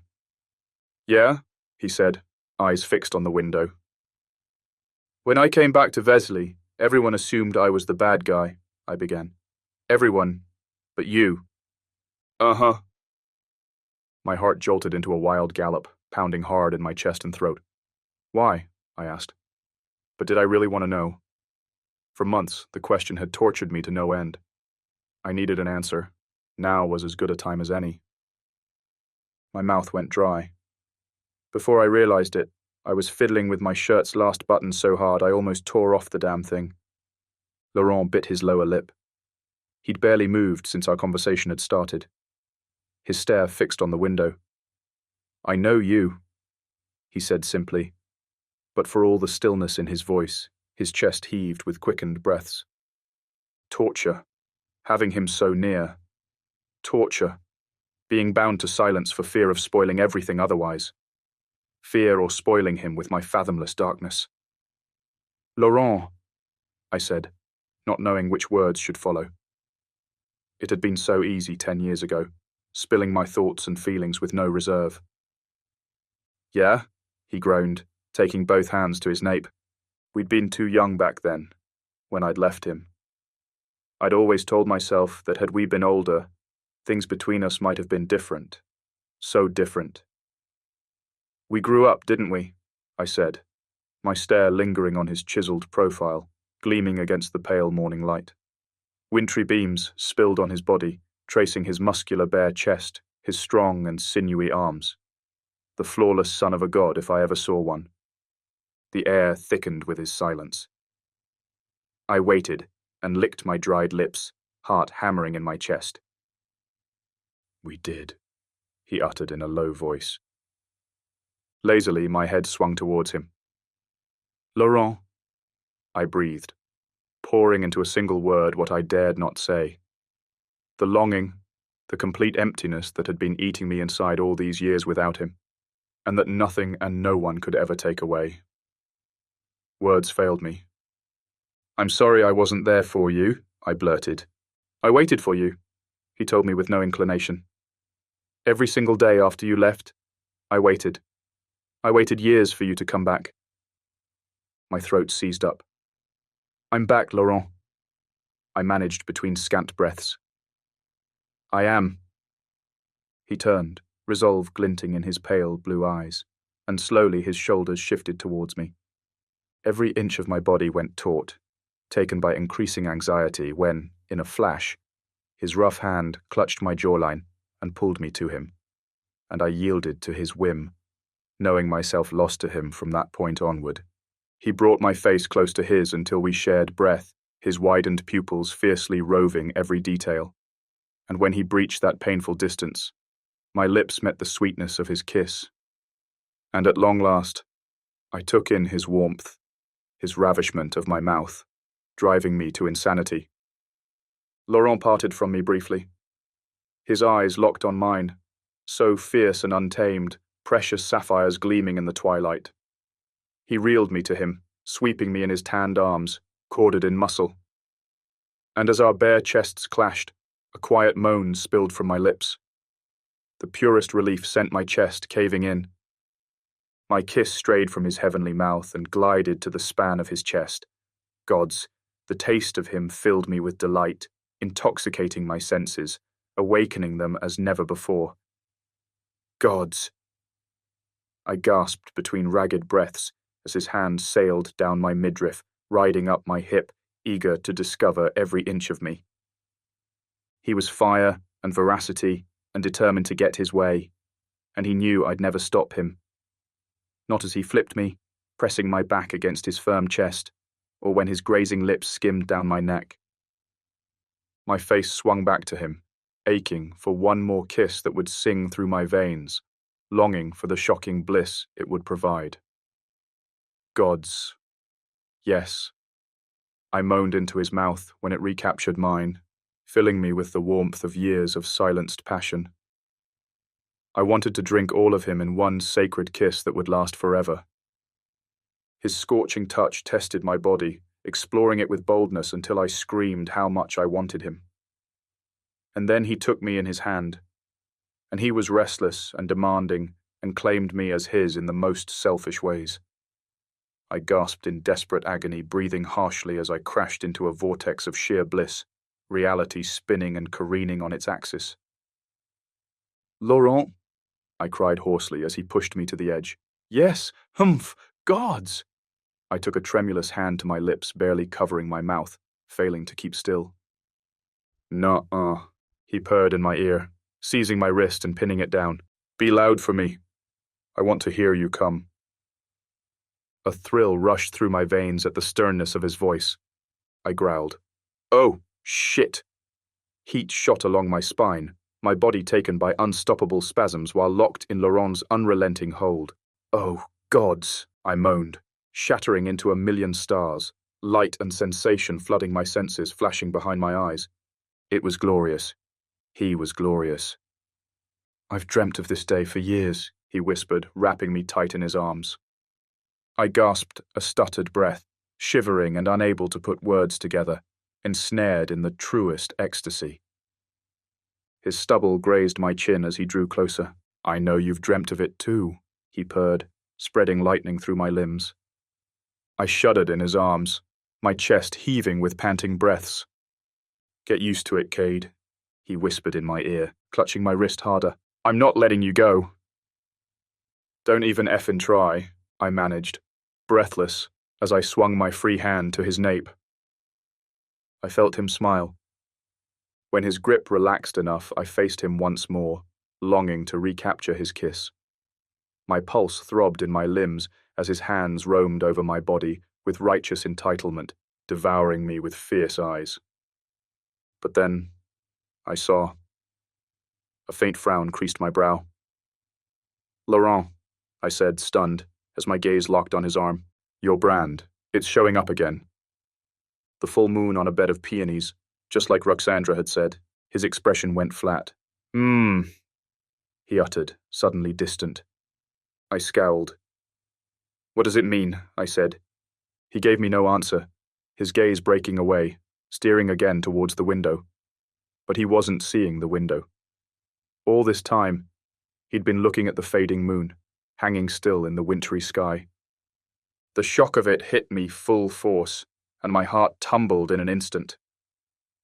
You're joining the pack, I said, pushing through the tightness in my throat. Regret marred his countenance as he looked at me. He breathed. I ground my teeth. You're leaving, I muttered, rage finding its way to my blood as all pleasure washed out of my system. Cade. Laurent drew closer, subdued, as his hand reached for my face. "No!" I growled, brushing it away. "How dare he do this?" "Cade, please," he whispered, sweetly enough that it was impossible for me to pass on his tenderness. And as he pulled me into his arms, I yielded. No sooner had I allowed his nearness than I'd resisted it. I shoved my fists against his taut chest, twisting in his arms and arching my body. I pushed myself back as far as his grip would allow, scarcely gaining an inch or two. "Why now?" I glowered. "Why, Laurent? Have 10 years apart not been long enough for you?" Laurent sighed, keeping me in his hold. His eyes gleamed with emotion as he said, "This is my calling." His voice broke miserably. "It's my time, just like you had yours, years ago." I blinked in disbelief. "So that's what this is," I mumbled. "I left you then, and now you're leaving me, and this is your revenge." "No," he rushed to say. "No, it's not like that. Please. Try to understand." Laurent paused, noticing I fought no longer. "My pack found me. They never stopped looking for me after we disappeared." His fingers trailed down my bare shoulder, silken lips slightly pouting in dismay. "They've chosen me to lead them. And I..." The words sailed into silence. "I understand," I told him, lowering my gaze. "Hell, I wish I didn't." No one knew what this was better than I. I remembered all too well that pressing need to step out into the world and embrace who I was. I could never stop Laurent from chasing this dream, or despise him for it. Somehow, I summoned the courage to ask, "When will you leave?" Immediately, I dreaded the answer. "Tomorrow." "Bloody hell," I gasped. It effing hurt. It hurt more than Seth's vicious stab, more than Cassiel's betrayal. "So, today is all we have," Laurent added, his voice dropping into a hushed whisper. Brittle silence fell upon us, dark and painful. I swallowed hard. "Well then," I breathed, easing my hand on the side of his face. "Let me make up for all the days we've ever missed." Laurent's expression slackened in relief. Gods, yes. His eyes brimmed with tears. "Yes." He nodded. I slid a hand over his chest and pushed him to the bed, and as I slowly eased on top of him, straddling him in my grip, he settled back, reveling in the feel of my hands as they wandered on his body. My steady gaze bored into his in silent expectation, and then roved over the beauty of his naked form. I lowered myself and sensed his uneven breathing on my cheek, and when my mouth captured his, my kiss was slow and thoughtful, and it sailed to the slope of his neck, tracing him with searing lips as I vowed I'd leave no inch of him unworshipped. Chapter 56. Cade, ready for you. When Laurent and I strolled into the kitchen the following morning, it startled me to find my sister standing by the table. She was setting up a tray of freshly baked blueberry scones and a steaming pot of fragrant Darjeeling tea. The soul thief stood beside her, holding a sizzling baking sheet, perfectly harmless in his bare hands. I halted at the doorway, stunned that they were still here. But Laurent brushed past me, waltzing into the room like it was an ordinary lazy Sunday. With the same offhanded demeanor, he dragged a boiling kettle off the stove. "Got any English breakfast with you, love?" he asked Cerise, peeping into her Tesco bag. "As a matter of fact, I do," my sister playfully said, handing him a can. "Tetley, just as you asked." Her lips thinned into a warm smile. "You've got a very particular taste." "Not me," Laurent teased, and tilting his head my way, he added, "But your brother does. He won't drink anything else in the mornings." I lowered my gaze, my cheeks suddenly burning. "A dash of milk, right?" Laurent asked me across the room. I nodded, hoping this exchange would be over. And finally, I stepped into the room. At once, Laurent grabbed a chair and pulled it back, inviting me to slip in. And as I did, the fuming teacup slid before me. He did all this casually, as he'd done so every morning back when we lived in Bryson Tower. Laurent then grabbed a scone and stepped back. He relaxed against the counter and started going on about the days when he used to work at his local Tesco store. I'd heard the story 1,000 times. I didn't find it any less amusing, though. "You can put that away now, Draos," Cerise told the demon, whose gaze latched fiercely to the baked goods on the table. Had I not known any better, I would have thought he was hungry, or at least craving a meal. The fallen one blinked out of the daze and carelessly slipped the empty tray inside the oven. He licked his lips. "I remember its flavor," he spoke into my sister's ear. She startled, concerned. "You can have one," she assured him, "if you'd like." Drahoslav hesitated. He pursed his lips as his stormy eyes stumbled on the tray. "It won't taste the same," he replied with the insufferable gravity with which he doused all things. And on second thought, he added, "But don't mind if I do." He snickered and grabbed a scone right then, digging his teeth into it just as quickly. My sister swept her teacup off the table and sauntered closer. I froze as she dragged a chair and sat beside me. We hadn't shared a meal in over a decade. "I can't believe Cassiel would do that," Cerise said, stirring her tea. I flinched. One look at Laurent, and I knew. He kept nothing to himself. "I can," Drahoslav added, a wavering hand hovering above the tray as he picked yet another scone. She was quite rebellious when I was her captain. "What will you do now?" Laurent asked me. He folded his brawny arms over his chest, watching me intently across the table. "Fine, Seth," I replied in a quiet voice. "Free the children." He straightened and strolled my way. "I wouldn't expect less from you," he said, stopping beside me. His hand landed on my arm and gently lowered until our fingers laced. "So, Germany?" Cerise looked at Laurent, sipping her tea. Her voice was sweet but laden with mischief. Made me wonder just how much they'd talked about in the last few hours. I shook my head. No, I did not want to know that. "Is that where you're going?" she added, quirking up an eyebrow. A smirk tugged at his lips when Laurent looked down at me. He hadn't let me go. "For now," he said, pale blue eyes resting on me. Raven?" he added, his gaze cutting to her. "No hard feelings, right? What with the potions and all?" Her gentle eyes glinted with magic. "None," she told him, to my complete surprise. "Cade understands now that I'm happy being a shifter." She pursed her lips. "Just like you." "Yeah," I said. I'd yet to make peace with her choice, but I respected it. Perhaps my sister and I had solved our differences, but that was not true as far as the demon went. Drahoslav kept his fierce eyes on me, waiting for the chance to take his vengeance. Little did the demon's wrath worry me. My list of enemies could only grow. I heaved a sigh and straightened, then picked up the empty dishes and took them to the sink. I set the mugs inside. And when I lifted my stare, through the window, I saw the white wolf.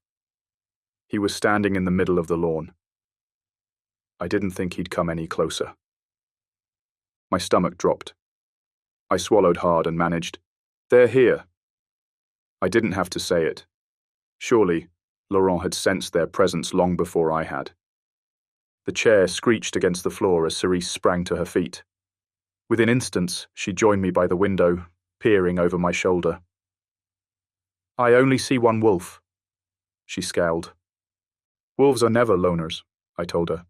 "The rest are out there, waiting." "I guess this is goodbye then," Laurent said, standing by the doorway. "Oh, Laurent," Cerise said, slipping into his welcoming arms. As her hands locked around his neck, she whispered in his ear, "Be good now." She paused. "But if you're bad, tell me all about it." As they parted, she snickered. "I don't think I will be," he replied, his gaze slanting my way as he stifled a grin. "Be well, Laurent," Drahoslav said. He stopped behind my sister, his hands easing over her shoulders. "Thanks, Draos." He nodded. Laurent and I strolled to the back porch, Instant amazement washed through me when I realized the glaring sun burned bright on the horizon, spilling on an evergreen, vivid grass. The trees had blossomed overnight. The summer courtyard had recovered, and surely the rest of the house as well. What magic was this? "It's a beautiful day," I murmured. Then, turning towards him, I added, "Are you all set?" "I am," Laurent said, standing a few steps behind me. "We've had awful timing, haven't we?" I said, looking down as I scratched my brow. He inched closer, his hand gliding over mine. "I'd like nothing more than to bring you with me," he said, his chin resting on my shoulder. I turned, facing him so close that we shared breath. "Laurent," I managed, "I can't change what I am." His firm hand glided along my jawline, wistful blue eyes boring into mine. "Neither can I," he whispered, inching closer. His lips parted briefly, ready to claim mine. "It's my turn," I blurted. "What?" Laurent blinked, confused. "Cade, I don't—" "My turn to wait," I said. "For as long as it takes, I'll wait for you to come home." Laurent's eyes brightened, shimmering with rising tears. He cracked a gorgeous smile. His hand eased to my nape and pulled me to him. And when our brows touched, I smiled too. "They're ready for you," I told him, watching as the pack of white wolves assembled at the edge of the woods. Laurent turned, pleased, as he saw his pack. He took one step forward and instantly whirled back to me, sealing my mouth with his in one heartfelt kiss that would stay with me until our paths crossed again. Sheer delight beamed on his face when we parted. He stepped off the porch and stopped to take one look back before he started running. And as he made the sprint into his new beginning, Laurent shed from his human form, no longer led by the rules of the moon, but by the ones of his own making. His grey wolf darted in the light of day, joining his pack within seconds. A deep howl broke from his throat, prompting the wolves into the forest. They followed him with no delay. From this day onward, they'd always follow him. Chapter 57. Cade, His Crown. I paced in my old turret room, looking back at the times Laurent and I had shared. Impossible not to smile as I thought of the latest moments, the ones we'd built inside this room. A week had passed since he'd left. And still, I wondered where the hell I'd go from here. Wanted by the wards, I had no freedom to roam about London, unlike Draos and my sister, who were practically behaving like giddy tourists on a summer break. Cerise planned to stay here for a while, until we vanquished Seth and saved the children, she'd told me. But I suspected she was trying to make up for Laurent's absence. Whatever her reasons, I cherished this opportunity to mend my mistakes. And, who knew? Perhaps our renewed bond had been the reason for the house's recovery. As I prowled about, I dragged away the dusty linens that concealed the furnishings. At once, I unveiled the many chests filled with riches that had once appeared inside this room. Bitterness crept into my head. What good was it having all this treasure when what I wanted most had escaped my fingers? In the end, I'd lost Laurent, no matter how sweet our farewell.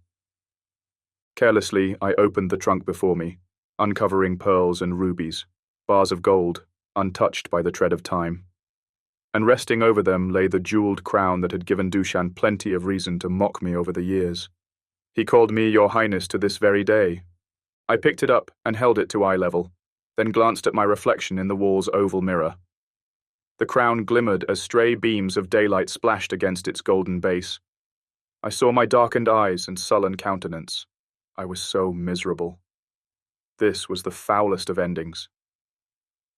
"Long live the fucking king," I mumbled, and slowly, I eased the crown on my head. Within seconds, the headdress started rattling, humming as the vibration increased. When my fingers skimmed the base, I could feel it, that low buzzing. I looked at the mirror with baffled eyes, watching the crown gleam at its brightest, not with sunlight, but with a radiance of its own. Too late, my hands reached for the base, trying to remove it, as golden swirls of magic burst alight, encircling my fingers, wrapping my hands and wrists. The rings of light swiftly descended, covering my arms and chest, and suddenly flooding me in a blinding flash. I shut my eyes, feeling my feet as they no longer touched the ground. And for a minute, a complete weightlessness overcame me, dizzying as the harshest winds enveloped me. When my feet touched the ground again, the buzzing stopped, the brightness waned, and my eyes cracked open. This wasn't my bedroom at Godfrey's house. I stood in the middle of a rounded platform, doused in crimson streaks of twilight, lined with broken white stone columns. As my gaze lowered, I saw the steps leading to the dais, and rising on it, an empty throne. A gust of wind lashed, cool and moist and laden with the fragrance of salted waters. The constant crash of waves resounded closely, tangled with the squawks of seagulls. I strolled closer to the dais and climbed its steps, stopping before the great white throne. The seat was cracked, sitting on a pile of rubble. I swept the stones swiftly with my foot, making my way closer, when I noted an inscription on the tiled floor. With another sweep, I smeared away the dirt, clearing the floor enough to see the lettering that read, "Here rules the blood of kings." My brow knitted into a frown. "Where the hell am I?" I said, stricken in sheer awe. "The Fey Islands," a thin voice replied. I whirled on the ball of my feet so fast it made me dizzy.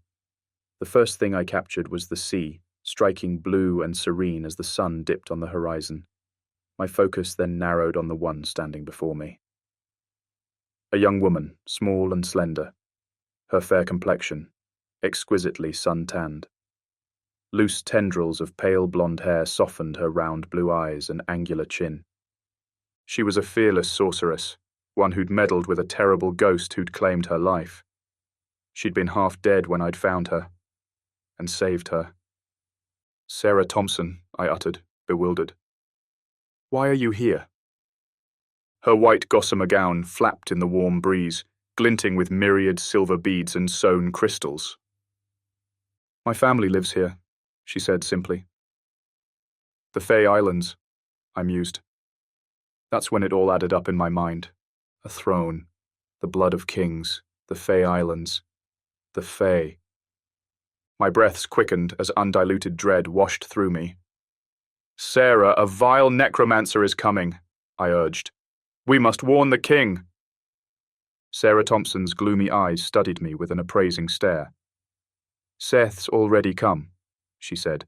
"Your father is dead, and you're wearing his crown." Epilogue. The Crown of Thorns. So, you've stayed with me this far. You've watched me stumble through darkness, chase ghosts, and lose almost everything I've ever cared about. You've seen my failures and my moments of strength. You've witnessed what death magic can do in the hands of someone like me. Was I the villain you expected? Or perhaps something more complicated? I catch my reflection in the cracked throne room mirror, the golden crown perched on my head, glinting in the fading light. It hums with ancient magic, a magic that has revealed truths I never imagined. "Here rules the blood of kings," the inscription reads. Funny how fate works, isn't it? All this time fighting against my family's legacy, only to discover another one waiting in the wings. Laurent is gone now, his wolf pack following him into the wilderness. I feel his absence like a phantom limb, a constant, aching reminder of what I've gained and lost. But I made him a promise. I would wait for as long as it takes. Some promises even I intend to keep. Sarah Thompson stands before me, her gossamer gown billowing in the sea breeze. "Seth's already come," she tells me. "Your father is dead, and you're wearing his crown." Do you understand what this means? What I am? The Fey Islands stretch before me, a kingdom I never knew existed, a throne I never asked for. And somewhere out there, Seth Rael, the changeling who destroyed my family, plots his next move. You think you know the story now. You believe you've seen the worst of what I'm capable of. You haven't. In the coming days, I will have to decide what kind of king I want to be.